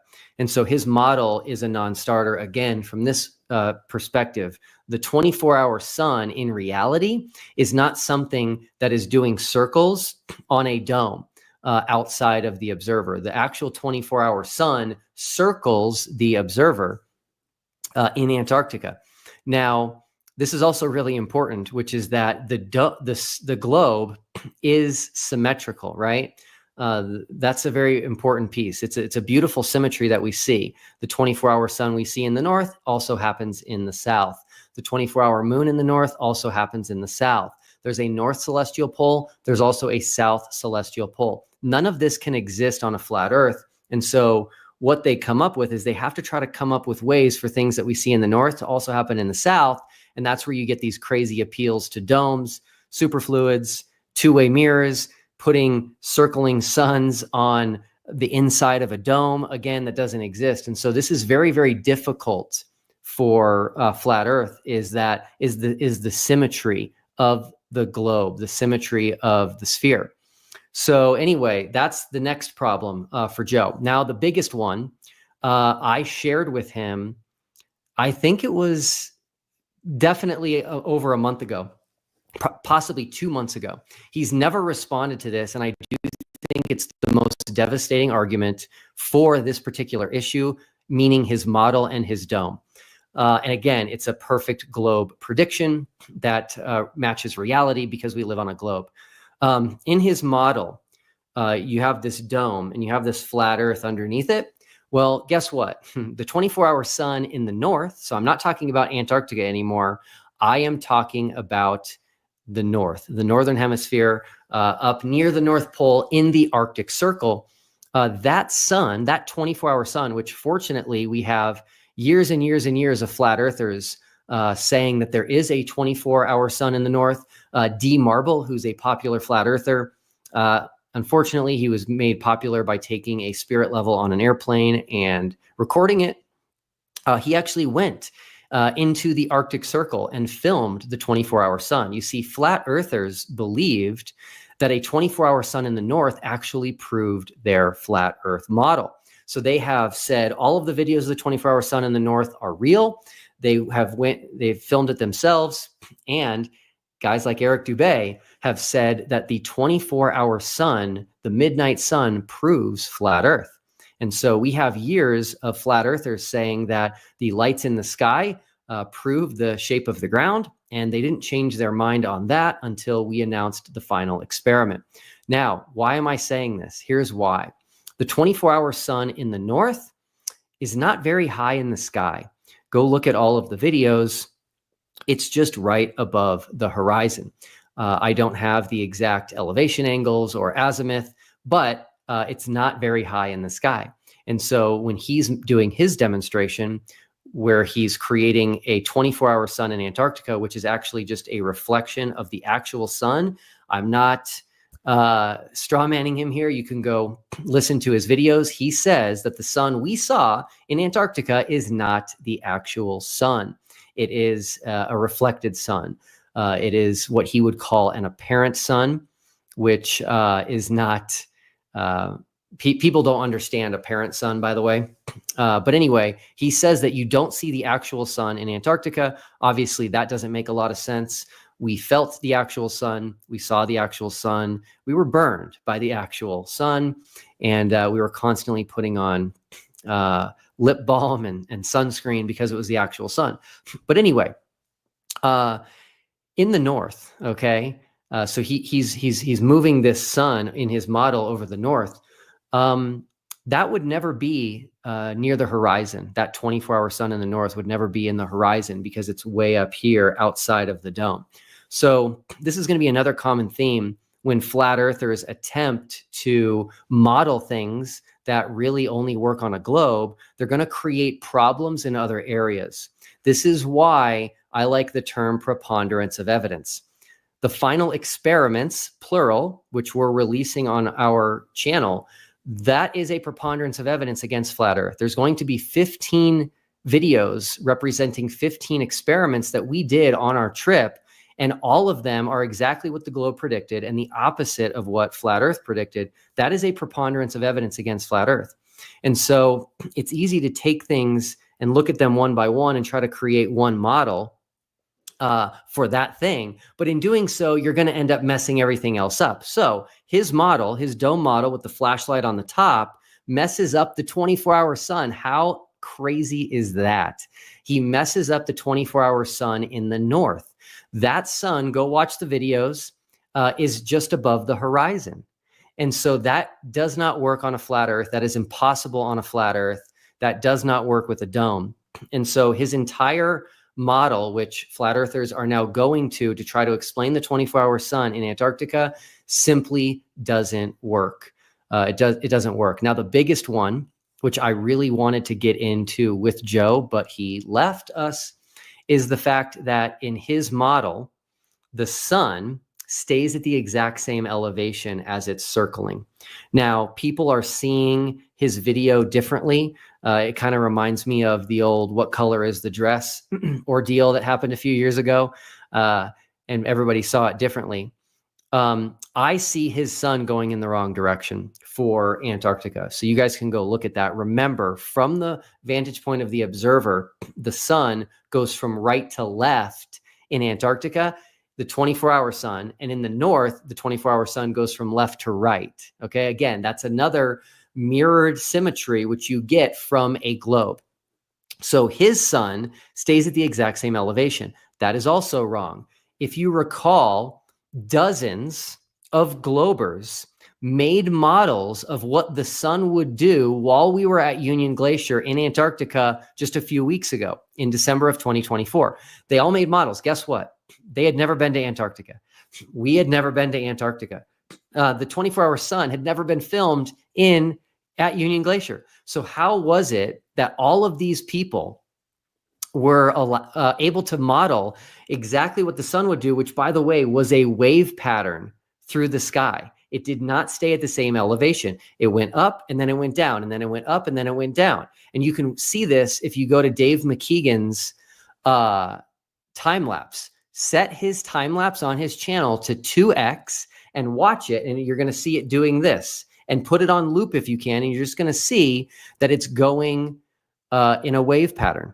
So his model does not do that. Not only is that what the sun did in Union Glacier, that's exactly what the globe predicted would happen at Union Glacier. The sun did exactly what the globe model predicted it would do, and we filmed it. So his model will never create a sun making a wave pattern for observers in Antarctica at Union Glacier, because it doesn't work. His model just simply doesn't work. Now, this is going to be a little bit heady, and you guys know me by now. We've spent practically a year together now. You guys know one of the things I love to do is make complex things easy to understand. When I talk to people who are smarter than me, which happens quite a bit, I am now a member of the Wolf Pack, and when I talk to the Wolf Pack, they are way smarter than me. And when they talk about things and I don't understand them, I am like disappointed, because I don't want to say I don't understand and ruin a great conversation. And then I also walk away not understanding better. Thankfully, guys like Ruhif, Wolfie 6020, Where's Wally, Critical Think, they are willing to spend time to help me understand it. But I'm taking my own personal experience in the world of being involved in conversations where people are smarter than me and not understanding, and I try to fix that. So I never want to be that guy that's talking about things and you guys don't understand it. So I'm going to try to talk about something which is going to be a little bit heady, but I think it will make sense. And if it doesn't, just dwell on it, and I think it will make sense eventually. The globe model says that the sun in the sky, the 24-hour sun in Antarctica, this would also be true in the north, but it's much easier to demonstrate in Antarctica. The globe model says that based on where you're standing and where you are geographically, the sun will either do a wave pattern or it will stay at the same elevation as it circles around you. Okay, this is big. This is something that's completely impossible on a flat earth, and it's fascinating.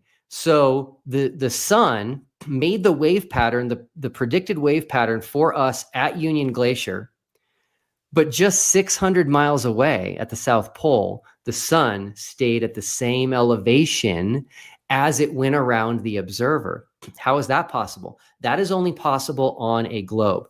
Now, my own wife did not understand this when I first said it. So what I did is I got excited and I said, okay, I think I can help you understand this. And I went and grabbed a globe. Okay, I went and grabbed a globe. I turned it upside down so that I could put Antarctica on top. And I explained to her that the tilt of the Earth is what causes that wave pattern. Because if you put an observer here, and then the Earth spins, and now the observer is here, you'll notice a difference of being up here versus down here because of the axial tilt of the globe. As soon as I did that, it made perfect sense to her. Now, at the South Pole, that wouldn't happen. You wouldn't have that rise and coming down due to the axial tilt of the Earth, and so the sun would never do that. So a proper flat Earth modeling of the 24-hour sun in Antarctica, which is impossible, would have the exact same light doing circles in the opposite direction of the north, but for where you're standing would either go through the sky like this or go through the sky like this as it's going around you. It's impossible, okay? It's definitely impossible. So anyway, I gave Joe the opportunity to come on here and show his model. He didn't want to do that. I gave him an opportunity to defend his model with the points I was just going to make. He didn't want to do that. And I consider myself, at least in these situations, humble enough to admit when I can be wrong. And I received this email back in September. I have not said a word of that. No one's ever heard me mention that. I've had interactions with Joe and I haven't brought it up, but hearing Joe more and more, listening to him on shows more and more, and hearing these claims that he's been a flat earther back to 2009, 2010, 2011, I just was struggling when I have this email from somebody who claims to have been with him since he was a child and says that's just false. It's just not true. I had to make a decision, and the decision I made was that he wasn't being honest. I have heard people before make claims of being a flat earther for so long, and it was later shown that they either wasn't true or they didn't have the evidence. And again, as I mentioned, this would make him the first modern day flat earther. I have spent time on this. Yes, it's a waste of time, but I have spent time on this, and I've utilized resources who have spent even more time than me trying to figure out who actually is the first flat earther. And I can only trace flat earth back, modern day flat earth, to the year 2013. I have no evidence whatsoever that anybody was before 2013. And so you've got Math Powerland, and you've got one other guy whose name is escaping me. And you can trace both of them back to either late 2013 or early 2014, but there's no one before then. So if he's telling the truth that he was a flat earther back then, he literally is the first flat earther, modern day flat earther that we have. And so, okay, it looks like MCToon just told me it was Mark Braun. So Mark Braun and Math Powerland, in my opinion, are the two earliest flat earthers modern day. And I see no evidence that anybody else was. So anyway, I am willing to admit I could be wrong. I am believing this email because this email has a flavor of realism to it. This guy has not been sending this email to other people trying to attack Joe. This guy has not been bugging me to say something. I thanked him for his email, and that's it, all the way back to September. And so we have to take the information that we're given, and we have to make a decision of what we're going to do with it. And I made the decision that the email was accurate, that Joe Hanvey was not being forthright about how long he's been a flat earther. And then I also, again, it sounds like now I misheard him, but I heard him say on Vika Draziv that he changed his mind, because we know he changed his mind. By the way, I didn't even have a chance to show this, but he has now deleted it. But Joe Hanvey has an old Facebook post, which I saved, where he played a clip, a video clip, where someone called a company that does trips to both the Arctic and the Antarctic. And on this call, they asked, can we see the 24-hour sun in the Antarctic? And the representative said, no, you can only see that in the Arctic. So flat earthers were like, we have a smoking gun here. This travel company is admitting, we're recording the call, they're admitting there's only a 24-hour sun in the Arctic. And so he put that on his Facebook. And he put it on his Facebook because he was trying to show, look, There is no 24-hour sun in Antarctica. This is evidence of that. Now, what's fascinating to me about this is that Vika Drazev just played that phone call that flat earther made to that tour company just in the last week. And they're playing the call because they're trying to figure out if they should believe that call or if they should believe Jiren Campanella and Austin Whitsitt and Lisbeth Acosta and Jonathan Morandi. Take this in, please. Take this in, flat earthers. I want you to hear me out right now. You guys believed a random person who was some sort of a call operator for a tour company who's probably never even been to Antarctica. You guys all believed that guy, that there is no 24-hour sun, and you are all now questioning whether or not you should believe Austin and Jiren and Lisbeth and Jonathan. Okay, these are people that you know. These are people that you're friends with. These are people that are in your community. These are people who have been talking about this for years. You're going to believe a random stranger over these people. That is how deep you are into this lie of flat earth, that you would do that. Austin and Jiren are right. They thought when they got back, you guys would immediately accept the results of what happened, immediately believe them that there was a 24-hour sun in Antarctica, and then work on figuring out how to make it work on a flat earth. But the fact that you guys are not doing that is making them question their community. It's making them question the community that they're in. Are we really truthers? Do we really care about truth? When you're going to say that they're lying and that it was faked, and that you're going to look at their every shadow and footprint and try to figure out why they're lying, that says a lot. You guys haven't even waited for all of the evidence to come out. I've been working on video for days. Dave McKeegan's been working on it for days. MCToon, Austin Whitsitt. It took days and days and days to process one video that we could release to everybody. We have terabytes upon terabytes upon terabytes of information that we still have yet to release, and you're all saying it's fake and that Jiren and Austin are lying and that all the flat earthers are lying. And then you're going to bring up a call with a guy who's a phone operator for a tour company. He probably works for other companies too. And so it's just stunning to me. It's confirmation bias in real life. You're only willing to accept evidence that confirms your preconceived idea. You don't have the ability to look at things objectively and say, hey, if I'm wrong, I'll admit it. So I want you to think about that. And by the way, this guy, I'll just go ahead and debunk this because I don't even know if it's been debunked. This guy saying you can't see the 24-hour sun in Antarctica is because the company that he represents does not go far enough south. It was a cruise company. And most cruises, there's at least one that I know of, most Antarctic cruises do not go far enough south to see the 24-hour sun. So this guy wasn't saying there isn't a 24-hour sun. He was just saying on our trips that we offer, you won't see a 24-hour sun in Antarctica. But again, you guys, the flat earth community as a whole, there are exceptions, of course. I'm not dumping everybody in. You guys are treating your own horribly. You're willing to believe random people, and you're going to call your own liars and shills and fakers. It's really sad to see. But it is the reality, though, of where you're at. And so I have to say that I am thankful for it. I am thankful that Jiren and Austin and Lisbeth and Jonathan are seeing what's happening to them. I had a call with Jonathan recently, and he told me that someone is now accusing him of being a shapeshifter. Like, this is just mind-boggling to me.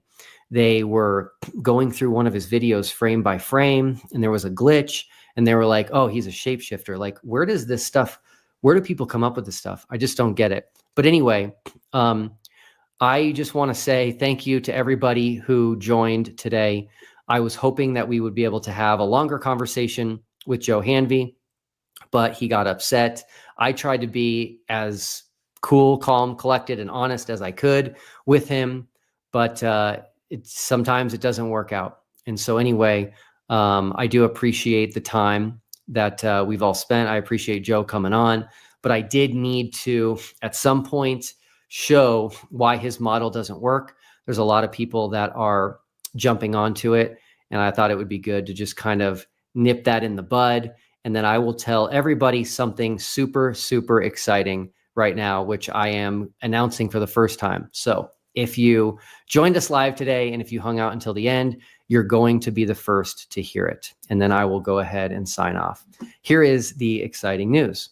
The exciting news is that the number one thing I am hearing from flat earthers since we've returned from Antarctica, since we have seen the 24-hour sun with our own eyes, since we've documented the 24-hour sun better than anyone's documented it in history. I don't believe there's ever been a non-time-lapse video ever taken of the 24-hour sun. I captured it at 5.7K, 30 frames per second. By the way, I did it on 2 different cameras in case one of them didn't work. So we have 2 sets of those. The number one thing I'm hearing is that, well, so what? You didn't prove curvature. You didn't prove rotation. You didn't prove gravity. So it doesn't matter. Okay, so here's my response to that. My response is, you can't just ignore the 24-hour sun, okay? Like, people can see past that. When you say for years, there is no 24-hour sun, when you say for years, the 24-hour sun would prove a globe, when you say for years, a 24-hour sun doesn't work on a flat earth, you can't just say, well, it doesn't matter, you didn't prove all these other things, okay? That's not the way we should do things. And people on the outside who are looking in or who are trying to make up their mind, they're going to see that as like a poor sport, as like a intellectual temper tantrum, right? You've got to be honest, and you got to be I'm still waiting for an intellectual response to TFE. An intellectual response is this: we saw a 24-hour sun. The globe predicted the 24-hour sun. Therefore, the globe might be real. That is the intellectual response to the final experiment right there. I'm still waiting for one flat earther to say that. All the other things are not intellectual responses. Okay, so here is the big announcement. The big announcement is we didn't just collect evidence of the 24-hour sun on our trip. We also collected evidence for gravity, Earth's rotation. And so this is very powerful. And the big one, which I can't leave out, is we also measured the ground to show curvature. So again, all these flat earthers that are coming out and making these claims before the evidence is released, it's gonna come to bite you, unfortunately, because we did it all. So we literally have covered all the bases that anybody could ever want.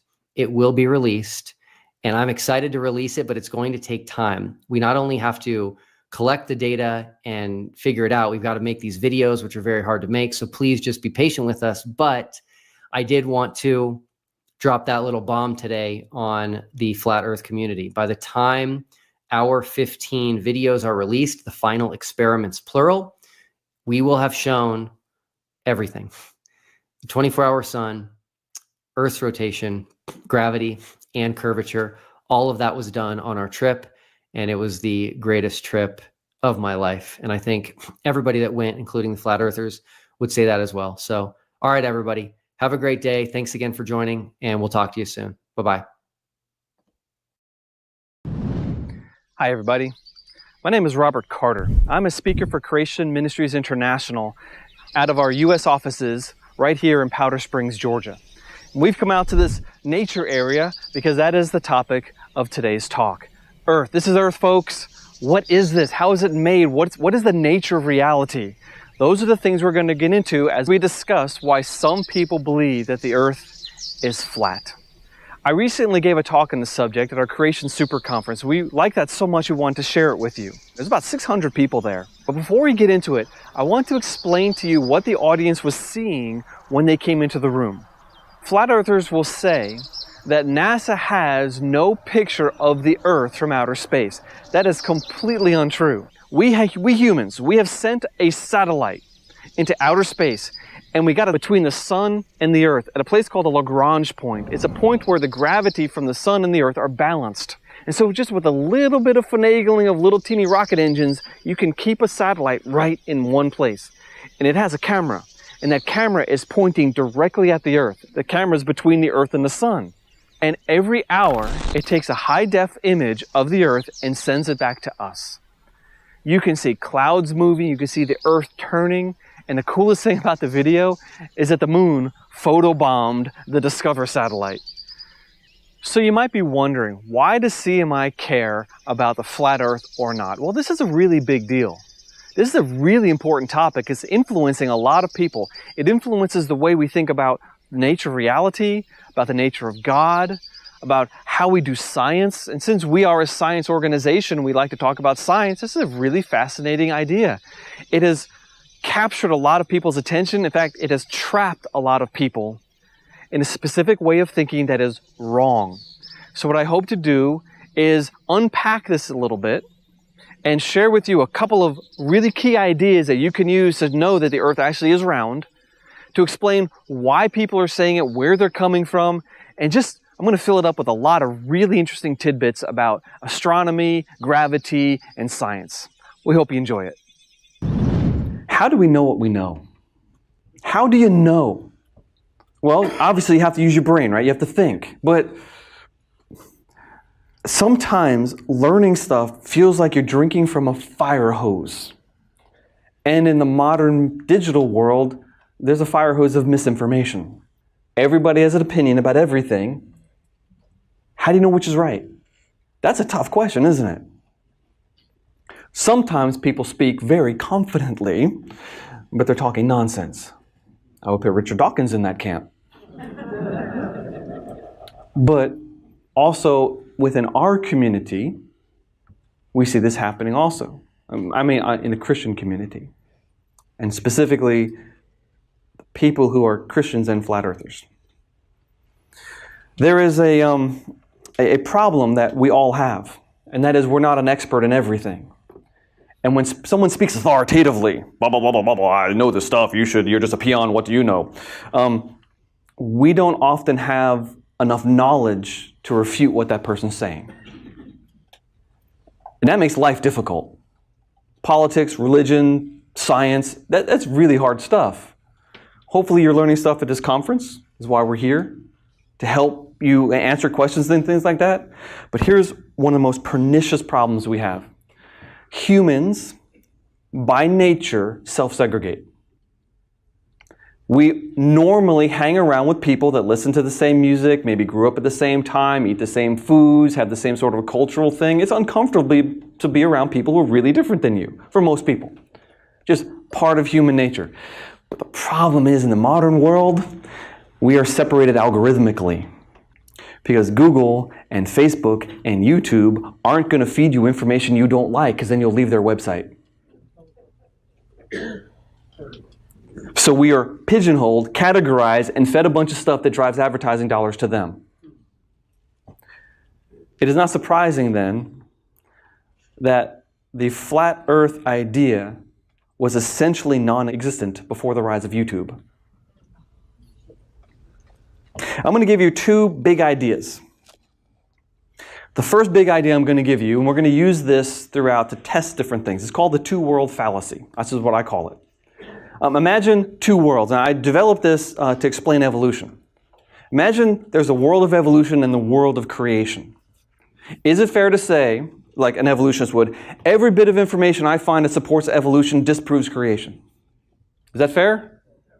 Is it fair for me to say everything I find that supports creation disproves evolution? No, because of this. Joel hinted at this in his last talk when he talked about natural selection. Natural selection is in both sides. I have no problem with natural selection whatsoever. It's just mathematical. It's kind of common sense. And natural selection is not evolution. You see, there is a zone of overlap between any two competing ideas. I call this non-discriminating information. It is information you cannot use to make a decision between the two theories. If you want to know which one is right, you have to ask the right question. The question has to be a question that's either right or wrong in one side or the other. Flat earth ideas have no supporting evidence whatsoever. Literally zero. Geocentrism is harder to refute because it's almost intuitive. It looks like things are going around the earth.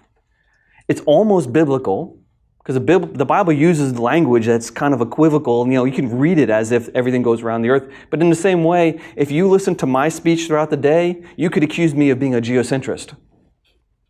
I talk about sunrise and sunset. I got my Google phone. You realize this is a geocentric reference idea, right? It's telling me how to drive on the earth as if the earth's not moving. It's not telling me, make sure you match the rotational speed of the earth or the motion of the solar system through the heavens, or else you're going to fall off. That's not part of our model.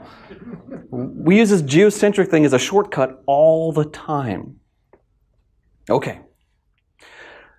As I raise up some points, I'm going to hark back to this. Remember the two-circle idea. Where does this fall on the spectrum? And I'm going to try to bring up a couple of very easy things that absolutely destroy the flat earth concept, and a couple that absolutely destroy the idea that things go around the earth. It's going to take me a while to get there, but just follow me. Okay, we okay with this so far? Here's another idea for you. Defining the word science is difficult. What if science, to use a definition I might attempt to try, what if science is just an interpretive filter of reality? It's a way of thinking, a way of taking information, categorizing it to try to make sense of it. Imagine that reality is these vertical red lines. Imagine that your concept of science is the diagonal lines. Can you see that even if you're kind of wonky in your understanding, you might get some things right? That's evolution. Evolution absolutely gets some things right. And that's all the evolutionists like to talk about, and it's all in the area of overlap between the two theories. I can listen to an evolutionist talk for a long time before I find something I disagree with them about. There's an awful lot of things they say. I'm like, yep, sure enough, true, Happens all the time. But it doesn't mean their entire theory is right. Starting from that idea of naturalism, they ran a long way before they ran into modern technology, which refutes naturalistic ideas of origins, the origin of information, the origin of life, the origin of complexity, the origin of the human mind. Evolutionary theory can't handle that. Now, I'm not claiming I have a perfect filter. I would not do that. That would be hubris. I'm not going there. I'm not claiming that I understand everything correctly. But can you see that the closer you get your filter to reality, the more you'll be able to explain? This is science. This is how science progresses. A scientific theory or idea or hypothesis that has a very high explanatory power is usually assumed to be correct. Okay? The reason why modern science has rejected geocentrism is because after centuries of work, it fell apart. The reason why science has never supported flat Earth is because there's nothing to support it. Now, I might be making some of you angry. Forgive me. I don't like calling people out. I'm going to have to, in a couple of slides from now, I'm going to say something maybe a little more harsh than I normally do. But it's for a reason. You'll see. There's a risk that any teacher runs. This verse troubles me greatly. Sometimes keeps me awake at night. James 3:1. Not many of you should become teachers, my brothers. For you know that we who teach will be judged with greater strictness. There is a danger to being a troll, a danger of judgment. I am actually doing this with a tremendous amount of trepidation. I've been worried about this talk for a long time. Not that I don't know my stuff, not that I haven't studied a lot, but if I'm claiming other people are trolls, I had better make sure that I'm being really careful with my words and really accurately saying this is what the person teaches and believes. I do not see any accuracy coming at me from the flat earth community. Completely misunderstanding, deliberately maligning my words and twisting things around, but I'm trying to be fair to the other side. Okay? There is some homework that anyone has to do before they engage in this topic. I've spent too much time on this, more than I should have. Jonathan Sarfati and I have done several very important and very long articles, very detailed, with lots and lots and lots of information. I cannot possibly regurgitate all this. It's there for you. In fact, I'm going to skip over some really important parts of this idea because there's some of the things I want to talk about, but it's all in these articles. Why the universe does not revolve around the earth. That was our first one we wrote together. That was like 32 pages on Word, and then we added more to it later. Second one, refuting absolute geocentrism. We waited till we got responses back, and then we addressed those specifically. Another one, and this is surprising because all of a sudden, it was like 2 or 3 summers ago, don't remember exactly, we had a whole bunch of CMI speakers all at the same time say, you know, I just ran into a flat earther. We had never heard of this. I mean, we kind of heard about it because we know that the secularists manufactured this flat earth myth that never existed. Columbus, the people in Columbus's day, nobody believed the earth was flat. It's an urban myth invented to try to discredit Christianity. Go to creation.com, you can look that up for yourself. I don't have time to deal with it here. But all these flat earthers started popping up, and people are like, yeah, this person asked me at a church, and they're like challenging me. What on earth is this? And so when enough of that happened, we realized there was a trend going on. So we wrote an article called A Flat Earth and Other Nonsense. And then I wrote an article that I actually used my children to help with an experiment, a direct test of the flat earth. Now, another article I want to highly suggest is called How to Think, Not What to Think. That 2-circle illustration I just showed you, that was first presented in that article. I think that's a very powerful test of any idea. Does it really cut the mustard? Does it really split the difference? Is it a valid question? Those are hard to come up with. There's 3 types of scientific experiments. Type 1, type 2, type 3. Sometimes people say type A, B, C. But type 1 is an experiment where it actually separates 2 theories. Yes and no for both. Those are hard to find. The second type of experiment is, yeah, it disproves this theory, but it really doesn't say anything about this other theory. That would be the Michelson-Morley experiment, where they point an interferometer in all directions and they notice that the light speed didn't change. What does that mean? Either the Earth isn't moving, or the light speed is the same in all directions. It disproved the ether, but it didn't prove the Earth is moving. The third type of experiment, and sadly, as a scientist, I will admit to you, I have done some of these before, is a faulty experiment where the conclusions have nothing to do with what you're testing. Scientists do this. Whoops, wow, that was absolutely ridiculous. Why did they even think that? Because science is a process and you learn as you go. Okay, so I'm admitting that I'm not perfect here, but those 3 types of experiments, we're going to try to find type 1. We're going to end up with a lot of type 2. Almost all the flat earth objections to the idea that Earth is round are type 3. And yet, in the age of information, I call this Carter's theorem of information contamination. As a young man in this room, I didn't ask permission to mention his name, but Jonathan, thank you. May you have a promising career in mathematics. He helped me formulate that formula. Basically, it's this idea, is that for every true postulate that exists, there will eventually be at least one YouTube video claiming it is not true. In mathematical terminology, as the limit, as time approaches infinity, of the probability of the false claim equals 1. For every false claim, you will be able to find someone who claims to believe it. The problem is you cannot separate the true believers from the trolls. It is not possible online to know if that person really believes what they're saying or not. And that's one of the hardest things about this whole thing. I know that there are trollish flat earthers out there who are just yanking people's chains. And there are some people who believe it.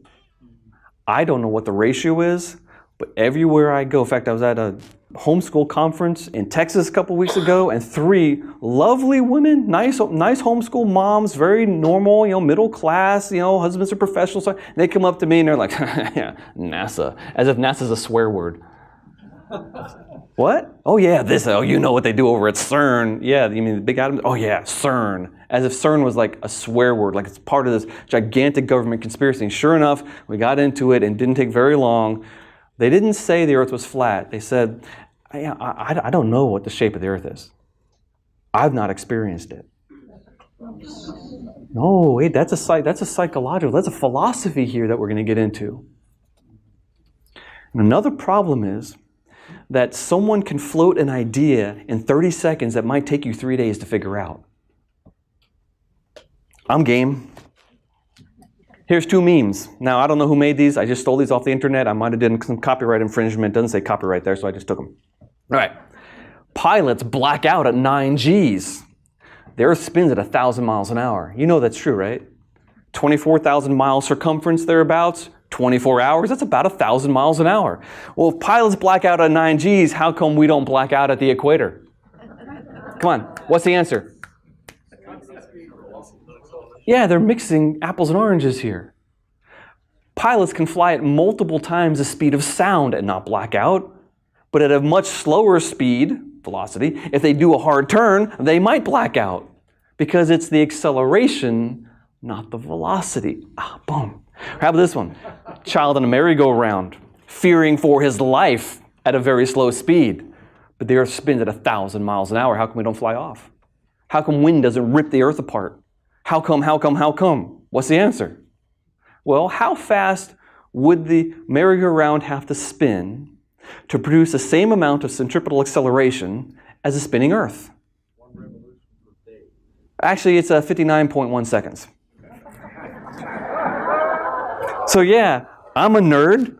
I like math. I like challenges. These sort of things are sort of things that like nerdy scientists, engineers, and physics majors throw at each other in the break room, and they all laugh. Ha ha! Yeah, the kid will fly up. Why don't we fly off the Earth? Ha ha ha! But then some people actually do it seriously. So the solution is a formula right there. I worked through it. It turns out that if you weigh 100 kilograms, that's 220 pounds, you would weigh 12 ounces less on the equator than you do at the North Pole. Whoop-de-doo.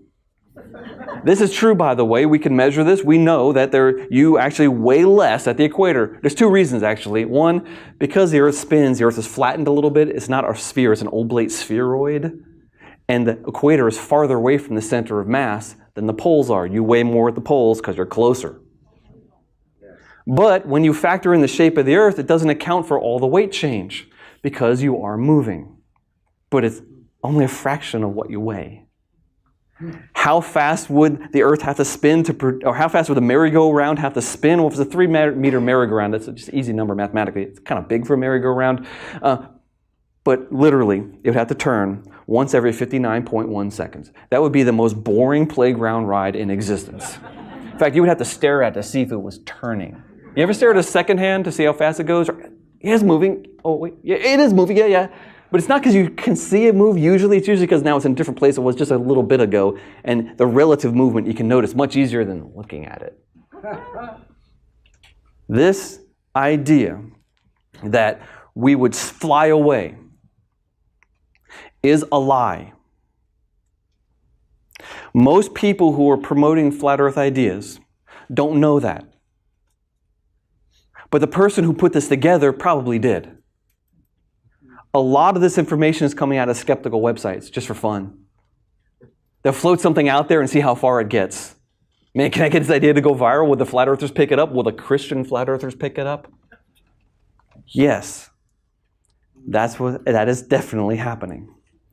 But I'm here to tell you that there is a better way. There is a place where we can have the Bible and science. It's a happy place. You have the Bible, history, science, all wrapped up into a nice, neat bundle. It's not driven by fear. It's not driven by conspiracy theory. It's not driven by distrust and authority. It's actually driven by trust. Trust in the Creator, who created a world that we can understand. We can know that some things are true. We can safely assume that some other things are true, but we have to learn where to draw that line, and that's often difficult, hence the creation-evolution issue. But there are some things we really don't have to struggle with. Here's my basic assumption. The universe behaves in a consistent, logical, and discoverable way because of the nature of God. He is consistent. He is logical. He is the one in whom there is no shadow of turning. He cannot and will not do anything against his own nature. Thus, when he created the universe, he would have done so according to his basic character traits. The universe is discoverable and knowable because God. That thought is what drove the scientific revolution. The modern science was founded by that kind of a philosophical idea. It's actually coming straight out of Christian philosophy. So men like Johann Kepler, amazing astronomer, he discovered the 3 laws of planetary motion that drive haul anytime we want to send something into outer space. We